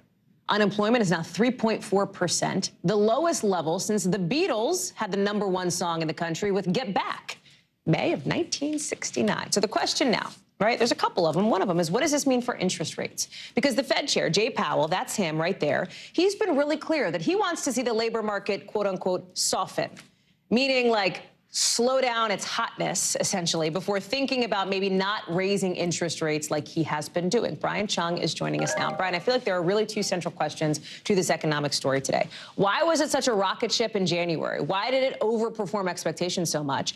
And does it mean that maybe we won't hit a recession this calendar year? Is that the signal? Yeah, well, I think both of those questions looped together. You can kind of draw this idea that, well, economists and everyone else that's been watching this economy kind of expected by now for unemployment to go up because the Fed has been moving so quickly to deliberately slow this economy, and it hasn't really happened in the labor market. So, again, just to rehash those numbers, the 3.4% unemployment rate matches a low that, as you mentioned, we haven't seen since 1969. But we have to remember that the traditional way that these Fed rate hikes kind of have an impact on the economy is that it makes borrowing costs more expensive. Hiring firms say, you know what, I might not open that second shop or expand my business, so I'm not going to hire people. And to just kind of hunker down for a potential slowdown in this economy, I might start to lay people off. Apparently, even 8 or 9 months into the beginning of that process for the Fed to hike rates last year, it hasn't happened yet. So again, 517,000 jobs in a single month added. It has some economists saying, well, yeah, we underestimated it. Maybe there's some seasonal factors that will lead the government to later on revise down these figures. But overall, leisure and hospitality, healthcare, business and professional services, all going gangbusters this month with that many jobs being added. The reason why this is kind of a mixed bag, though, right, because you look at it, right, it's not just January where there were good numbers. This report, we have something called revisions, went back and looked at November and December. Those got revised upward. So, like, again, for 7 months in a row, the economy, the labor market is doing better than people thought. That doesn't mean that the Fed is psyched about that. In fact, doesn't this make the Fed nervous, right? They want the labor market to cool down a bit. Otherwise, they're going to keep raising interest rates. It's like, you know, on the one hand, yay, on the other hand, boo. In the most layman of terms, you know? And we have to remember that. That was so dumb. I'm sorry that I said that. I'm just a weirdo. No, I mean, look, at the end of the day, the high numbers are good for America, right? When you have more people getting jobs, that's a good thing. But as you mentioned, for the Federal Reserve, they're saying, how can this all be true? Our interest rate hikes usually have the effect. That's usually what happens of raising unemployment. So does that mean that it's also not working on the inflation side? That is very much an open question. But when you talk about revisions, just because they get revised upwards doesn't mean they'll always get revised upwards. I've seen a lot of economists say there might be some seasonal factors that lead the government to actually revise down these numbers in the future. We'll have to see. That's really interesting. Brian Chung, thank you very much. I always appreciate the breakdown. Thanks. So listen, we showed you how President Biden was talking about the economy today. That's not the only thing he's talking about, because not too long from now, It sounds like the focus will be more on 2024 for both him and Vice President Kamala Harris when he is set to speak at the DNC winter meeting in Philadelphia. This is the first public political event for the president since November. So it's kind of being seen as part of a ramp up to what everybody thinks will probably be an announcement that he will run for re-election. It's not just the president and Democrats. Republicans are looking ahead as well. We've got former South Carolina, former governor and UN Ambassador Nikki Haley expected to announce her run for the presidency later this month. Multiple sources confirmed to NBC she's going to head to the early states of New Hampshire and Iowa after that. NBC's Mike Memoli is joining us now. Okay, Mem, so you are there. You are where the action is happening. It is going to be happening soon. And if this is like a bit of an appetizer to the expected campaign announcement launch at some point, State of the Union is even more, right, of a push on that front. And he'll be doing some travel. Yeah, that's right, Hallie. I mean, I got to say, there's a major campaign vibe going on here. Right behind me on the stage, it actually says Biden-Harris on the screen behind the president. It's just missing the apostrophe 24. The president hasn't made that announcement quite yet, but this is the first real political speech we're hearing from him this year. We're going to see him with the vice president, something we don't see very often. And the message is going to be about what he has done, all the accomplishments of his first 2 years in office. And he's going to talk about that being really what's the only thing holding us back is the potential resurgence of what he's calling the MAGA Republican extreme agenda. So that's really the framing for the president this year as he travels the country, also doing things like he did earlier today in Philadelphia. Yes, saying fly, Eagles, fly, but also talking about major investments in lead pipe infrastructure, replacing lead pipes all over the country. And Hal, you mentioned the travel. Pennsylvania, you know, is a battleground state, so it's significant that he's here now. The State of the Union Tuesday night. Then he's going to Wisconsin, another major battleground state, to again bring an economic message there as part of the post-State of the Union Roadshow. And then from there, interesting to me, he's going to Florida. We know there's at least one and potentially two top-tier Republican candidates from that state. And in that state, President Biden, we're told, is going to be talking about his plan to make health care costs lower and to protect Social Security and Medicare. So these are all the very clear themes of a not just Joe Biden presidency, but a potential re-election campaign that are on full display as we wait for that decision about 2024 to be made official. A lot of newsy nuggets in that reporting, Mem. Did I hear one? Did he say fly, Eagles, fly? He said fly, Eagles, fly. I wanted to just reconfirm. Just wanted to check on that. Just wanted to check. He did say fly, Eagles, fly. And the vice president had to, I guess, eat a little crow and apologize on behalf of the 49ers fans for expressing her support going forward for the NFC champions. It's hard as a Giants fan for me to say that, but I gotta respect the champs. I'm so sorry. Listen, when we talk about these states that the president is visiting, right, and we talk about where these Republicans are going, what's so interesting here as it relates to the meeting where you are at is that the DNC also has to figure out what states are going to be the early states. South Carolina, right, could become the first one. New Hampshire doesn't want to see that. How's that going to go down? Yeah, so, I mean, it's all but done. We're going to see a year from today the first primary in South Carolina for Democrats, February 3rd, followed, according to the new rules that are going to be approved tomorrow, by New Hampshire and Nevada on February 6th, then Georgia, February 13th, and then Michigan, a new entry to that early window on February 27th. That's what the DNC is laying out, and they're also attaching some penalties, both for states and for any potential candidates who campaign there, who set their dates on before that window. Now, that's what the DNC wants, but you know how this works, Hallie. The New Hampshire Secretary of State has to follow state law, which says New Hampshire's primary goes 7 days before any other election. So we have the possibility going forward that New Hampshire will move their primary up to sometime in January, and the sitting president of the United States, Joe Biden, even if he is running, won't even file to put his name on the ballot. That's how these new rules work. That's what the White House would have to do. And so it's really a fascinating scenario. As Republicans, we know they're going to Iowa, they're going to New Hampshire, but not the Democrats next year. You said it. Republicans are going to Iowa and New Hampshire, right? They have an open field now, the Republicans do, but back in 2020, it was the Democrats who had that. And all the Democrats have visited. Look at how the Democrats who had visited Iowa before today, a year in that cycle, right? We are not seeing that now for some of the Republicans here. Nikki Haley is one of the first to visit. Explain that.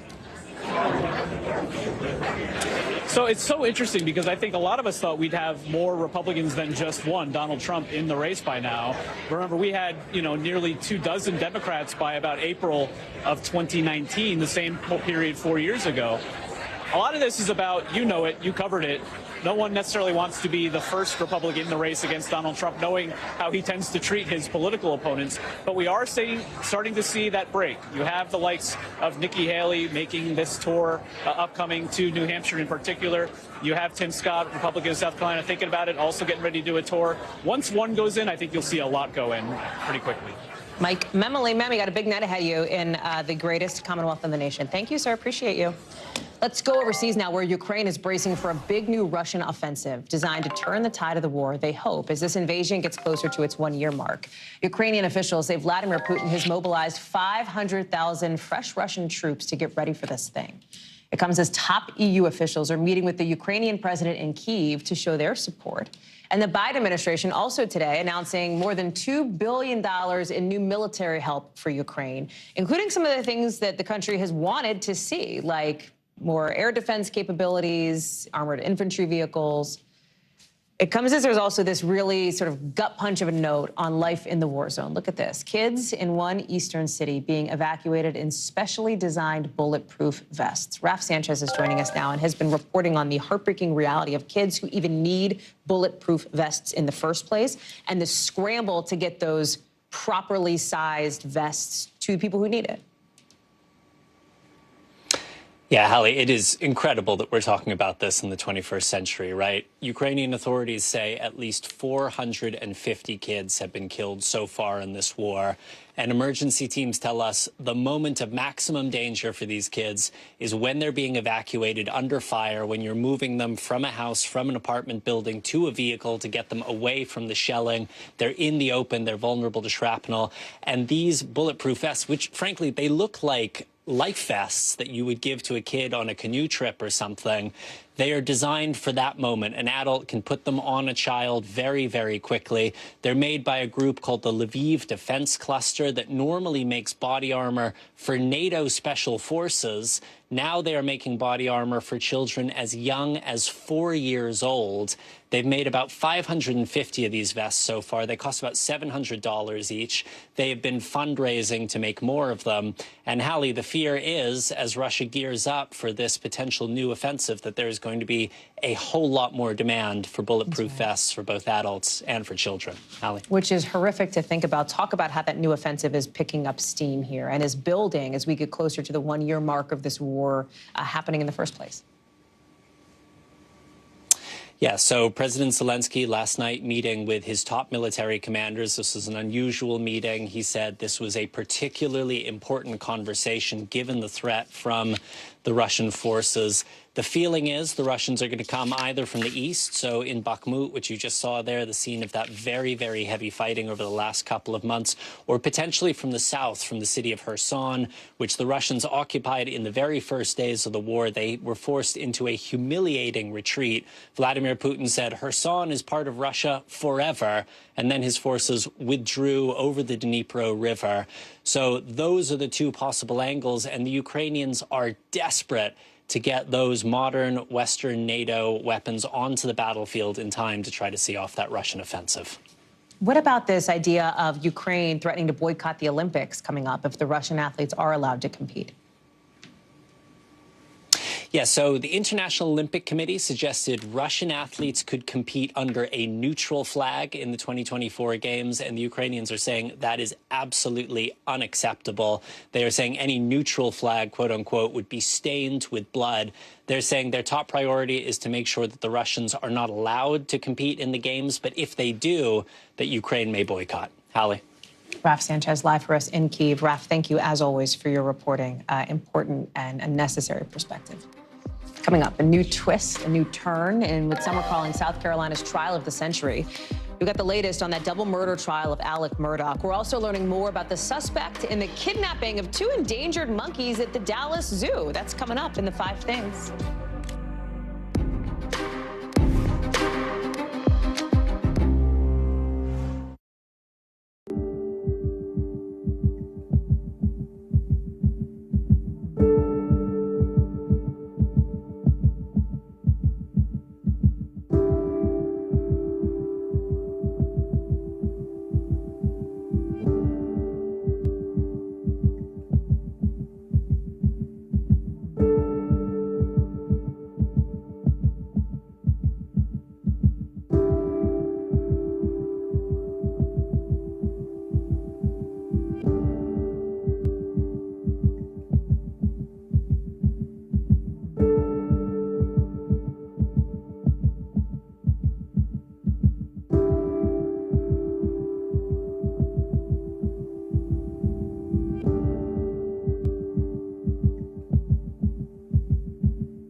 day's biggest political stories with trusted insight and expert analysis.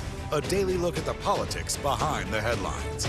Meet the Press Now, streaming weekdays at 4 p.m. on NBC News Now. Hey, podcast fans, ready to unlock our true crime mysteries? Try Dateline Premium on Apple Podcasts. You'll get early access to originals, plus bonus content, and everything is ad-free. So head to Apple Podcasts now to subscribe. Today, the Alec Murdaugh murder trial took a turn to an accusation that he pocketed $4 million of somebody else's money. You know the story we've been covering, that disbarred South Carolina attorney accused of killing his wife and son. Some are calling it the South's trial of the century. Well, today, the son of Murdaugh's former housekeeper testified, saying that Murdaugh took settlement money after his mother died in a fall, the housekeeper. This case might get a ruling soon, not on the murders, but on the alleged financial crimes that Murdaugh has been charged with. The prosecution wants to lay that out to the jury because they say it's critical to the motive, these financial crimes they say Murdaugh committed, but the judge still has to decide. Joining us now is NBC's Blaine Alexander, who's been following this trial. So talk to us. Let me start with the settlement money. After the housekeeper for the Murdaugh family apparently died in a fall. The son is saying now and testifying that settlement money he didn't see. What does that mean? You know, what's really interesting is that, one, she died in a fall on their property, so that's certainly important to note. But what's really interesting, this was some of the most compelling testimony this entire day, but it happened when the jury was not in the room. That's because the judge hasn't decided yet how much of this is going to be admitted. But essentially, this kind of goes toward really the son saying that he trusted the Murdaugh family, that his mother had worked for them for years. And so when his mother died while working at their property, he essentially trusted Alec Murdaugh as his attorney, even though he brought somebody else in. And he said all along that Murdaugh had been telling him, hey, we're working on getting settlements for you. We're working on getting money for you and your brother. Well, he found out later, according to testimony, that money had already come in, but he was never made aware of it. Take a look at that key exchange from today.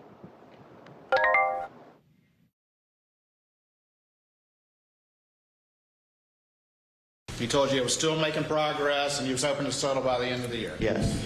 Did he tell you that they had already gotten a settlement for $505,000? No. Did he tell you that they had already gotten a settlement for $3.8 million? No. Had he ever told you that there was an umbrella policy for $5 million? No. Did he ever mention to you anything about Forge? No. Did he mention anything to you about structuring any settlement? No. Did you give him permission to steal your money? No. It was just really a striking moment there in the courtroom today, Hallie. Now, really, all of this, the prosecution says, speaks to motive. They say that Alec Murdaugh killed his wife and his adult son, essentially in an attempt to distract or gain sympathy and kind of distract from a number of financial crimes that he was accused of committing. We also saw some of the focus today shift to the evidence at the scene of the crime here, right? Yeah. Yeah.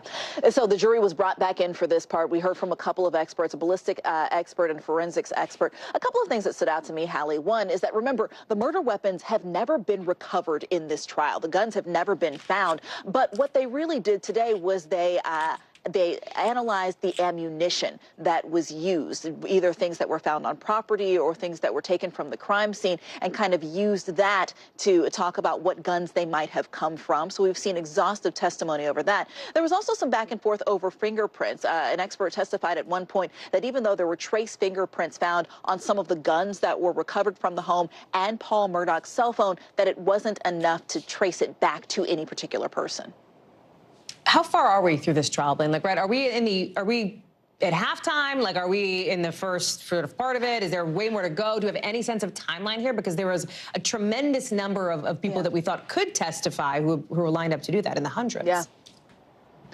The initial list was about 254 people, Hallie. Now, it's expected to go for at least 3 weeks. We're just ending week 2 today. So we're talking about possibly next Friday, ending at the earliest. But of course, everybody's watching to see how every day goes. Blaine Alexander, that is for sure. You included, us included as well. Thank you. Let's get you over to the 5 things our team thinks you should know about tonight. Number 1, a Michigan judge today denying a former police officer's push to throw out a murder charge against him. Christopher Schur was fired after shooting Patrick Lyoya in the back of the head after a traffic stop last year. Schur's lawyers say he was acting in self-defense. His case is set to go to trial next month.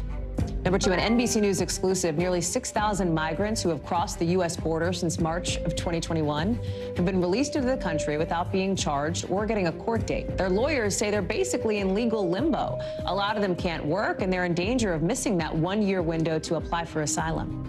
Number 3, a mafia hitman arrested in France has apparently been hiding out as a pizza maker under an assumed identity. Officials say he's a convicted murderer and that he has links to Italy's most powerful organized crime group. He escaped police custody in Italy back in 2006. Number 4, police in Texas say they've arrested a suspect connected to the alleged kidnapping of 2 monkeys from the Dallas Zoo we've been talking about. They say they found the 24-year-old suspect. You want to know where they found him?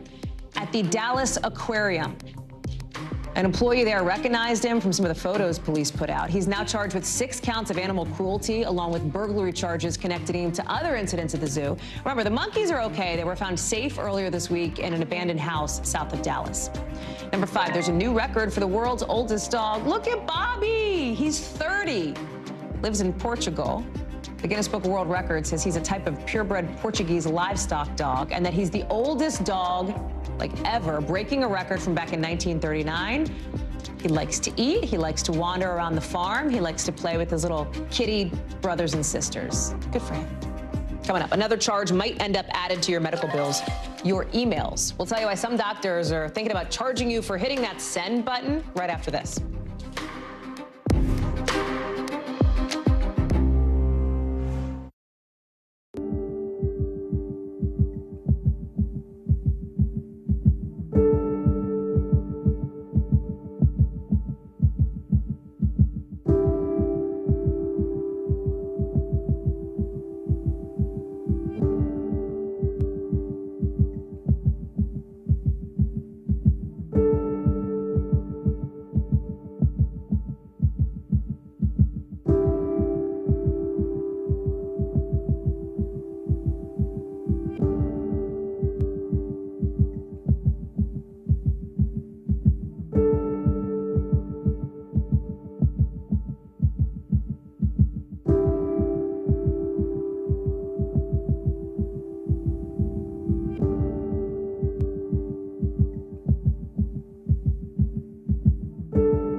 The day's biggest political stories with trusted insight and expert analysis.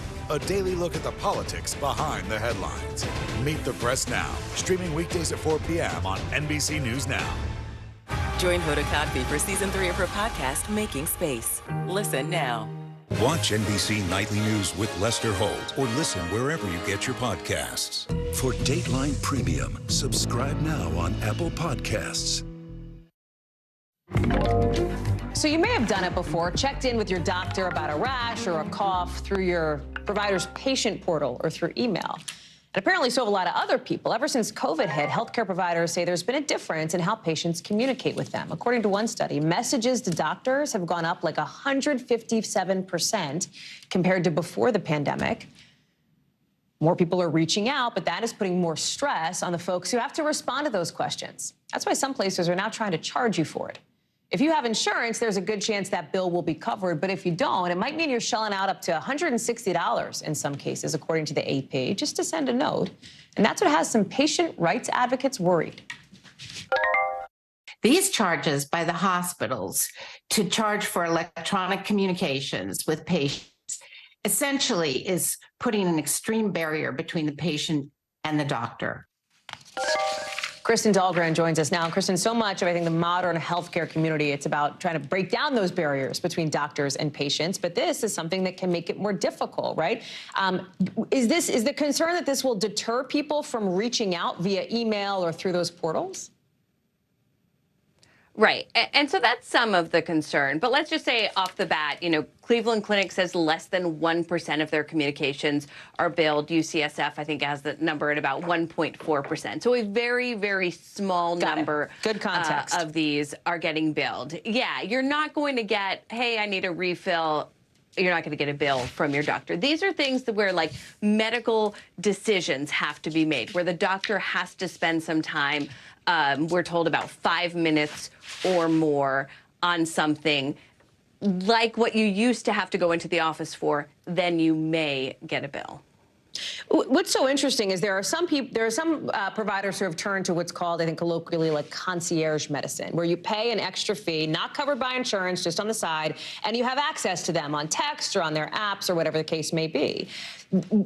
It speaks to, I think, something that folks that you talk to have seen, which is just an explosion in the number of people, and I wonder if some of it is generational, too, who are trying to communicate this way. I think the numbers from the Cleveland Clinic folks were that they were getting about 150,000 messages a month before the pandemic. Now it is like 350,000 messages a month. It's a big difference. Right. I mean, healthcare has changed, and so many of us are using this now, and the volume coming into doctors is just astronomical. And a lot of them were pointing out that they're not given the time to do this. One doctor I talked to said over her morning coffee, she's returning emails, refilling prescriptions. Before she goes to bed at night, she's also answering emails. And so they're not being compensated for this, and it's an extension of their day. And she did some research, and it was leading to burnout of doctors. I think 50 to 60% burnout, she was saying. And so, it really has caused a problem where some people have turned to those monthly fee concierge services. But it is the healthcare system as a whole that's now having to grapple with this sort of instant gratification. People want their answers today. They don't always have to schedule an appointment. But how do you make it so that the healthcare providers aren't just overwhelmed by that? Kristen Dahlgren, great reporting. Thank you very much. We're going to look forward to seeing more of it tonight on the Nightly News with Lester Holt, 6:30 Eastern, wherever you get your local NBC station. Don't miss it. Time now to get the backstory, our behind-the-scenes look at how a story comes together and how it fits into our bigger picture. And today, it's a so-called miracle weight loss drug, injections of semaglutides, the brand name Ozempic or Wegovy. They've been proven to help people lose weight. And the pharmaceutical industry says more than 100 million Americans could benefit from these drugs. But a lot of people can't get them, or at least can't get them affordably. Now, Ozempic is approved to treat diabetes. It's prescribed off-label for weight loss. Wegovy is approved for weight loss. They're both really expensive, and some insurance plans just aren't going to cover it for all people. About 70% of Americans are overweight or obese, putting folks at risk for stroke, heart diseases, other complications. Stephanie Goss joins us now. And Steph, you talked with a woman for this story, a very personal thing as a reporter. I think to find somebody who's willing to come on camera and disclose something that feels really vulnerable and, on weight loss, on health, on this, drug that is making all these headlines. There's, something really personal about it, Absolutely, and it's daunting to talk about those personal issues, but the best place to find someone who's willing to talk about personal issues? Social media. The internet. Exactly. So we found Artemis Bayandor on TikTok, where she was talking about her experience going on the drug Wegovy. Now, she suffers from some physiological issues that make it hard for her to keep a healthy weight. And so when she took Wegovy, it was fantastic. Here she is describing what that experience was like for her. It was exactly like this hype that everyone's talking about. When you've been struggling with your weight for the better part of 20 years, and then finally you find something that's working and your weight is coming off and you're feeling more energized. So she was paying $25 a month using this coupon. It lasted for 6 months. When the coupon ended, she was told by the pharmacy it was going to be $1,300 a month. She couldn't afford that. Her insurance company won't pay for it. She has gained the weight back and all the things that go with it, including high blood pressure, which put her in the hospital just last week. It's amazing to think about, Steph. And part of the other piece of this, too, that you did in the course of this reporting here is talk with a doctor who, seemed frustrated about people who can't get the medication that they need here. Yeah, Dr. Veronica Johnson works at Northwestern, and she decided to specialize in obesity. And, you know, you mentioned 70% of Americans are obese or overweight, but 40% of those are obese. And she sees patients who need this drug, and she can't get it to them. And she's frustrated, and they need to lose weight to get things like transplants or, you know, new surgery or whatever it might be. And this would be a fantastic way to do it. But insurance companies and Medicaid simply don't cover it for the majority of her patients. Can I just ask some questions, Steph? You're saying she can't get it not because of the shortages that we've been reporting on here, which Ozempic and the manufacturer says they're doing, but it's because it's so expensive. It's because people can't afford it because it's so much money. Is that right? The shortages are real as well, and that has contributed to some of this. But really, you have this very high price tag, and insurance companies don't pay for weight loss drugs. And you know, it raises the obvious question, but why? Why not? Yeah. Here's what she said when I asked her. I think the biggest thing is the stigma around the disease of obesity, and we still feel like obesity can be managed by lifestyle alone. In other words, Hallie, the perception is that it's by choice. But so many people, like Artemis Bayandor, don't really have a choice because they're dealing with a number of physiological issues. And so there is actually a bill in Congress. It's been sitting there for nearly a decade to change the way Medicaid and Medicare perceive these weight loss treatments in general. And as Medicaid and Medicare go, so do the insurance companies. So the hope is that there might be some movement on this because these people really need the help.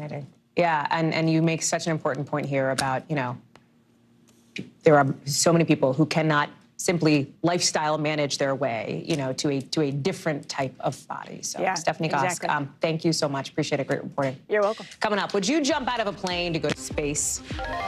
No, but would you? That's exactly what some folks are doing for a trip to the cosmos. NBC's Tom Costello. Who else has an exclusive look at this really intense training mission for the Polaris Dawn? That's coming up.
For Dateline Premium, subscribe now on Apple Podcasts. We begin tonight with breaking news just coming in. Whenever it happens, wherever you are, NBC News, streaming free now. For Dateline Premium, subscribe now on Apple Podcasts.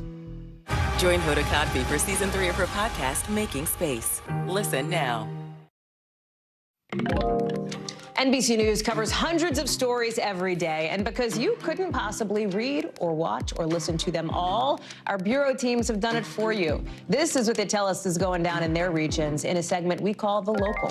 From our Western Bureau, San Francisco police are looking for somebody who they say pulled out a gun and fired possible blanks inside a Jewish synagogue earlier this week. This is terrifying here. Officials say nobody got hurt, nothing was damaged, but they think this person may be connected to another incident of somebody pulling out a gun at a local movie theater. From our Southeast Bureau, police in Georgia releasing this video of the moment their helicopter cockpit got hit by a laser strike. Watch this.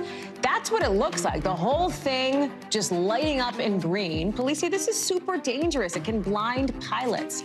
Our Atlanta affiliate reports it took the chopper only seconds to track down the suspect because of the tech on board. He's been charged with a felony. From our Northeast Bureau, more zoo news. The Central Park Zoo in New York City says a Eurasian eagle owl has escaped. There was apparently a cut in its stainless steel mesh habitat. Stop it, people! Stop cutting these animal habitats, right? Because people have now seen the owl, like on the sidewalk on Fifth Avenue. It flew off. Officials are still looking for it. They gotta be in, like, the right conditions, folks. Let's talk about billionaire Jared Isaacman, I should say. He's already been to space once. He led Inspiration 4, the first all-civilian space mission to orbit Earth. Now, he's doing it again, partnering with SpaceX and bringing 3 more people, regular people, civilians, bringing them with him. The first of the 3 missions is called Polaris Dawn. It's set to launch this spring with the goal of flying higher than any human crew has been since Apollo. This is really ambitious. The training is really intense. It is next level. Marathons, hiking volcanoes, jumping out of planes. Our Tom Costello got an exclusive look at one of the group's recent sessions in Colorado. He is joining us now with all the details. Did you skydive? Oh, heck no. But they did. No, they did. Because the training is amazing. It was negative 15 degrees over Colorado Springs. It was really cold, and I'm not doing that. It was a great event, though. We're at the Air Force Academy. Yeah. And this is the real deal. This is varsity. This is the elite parachute team at the Air Force Academy, and these young cadets are incredible.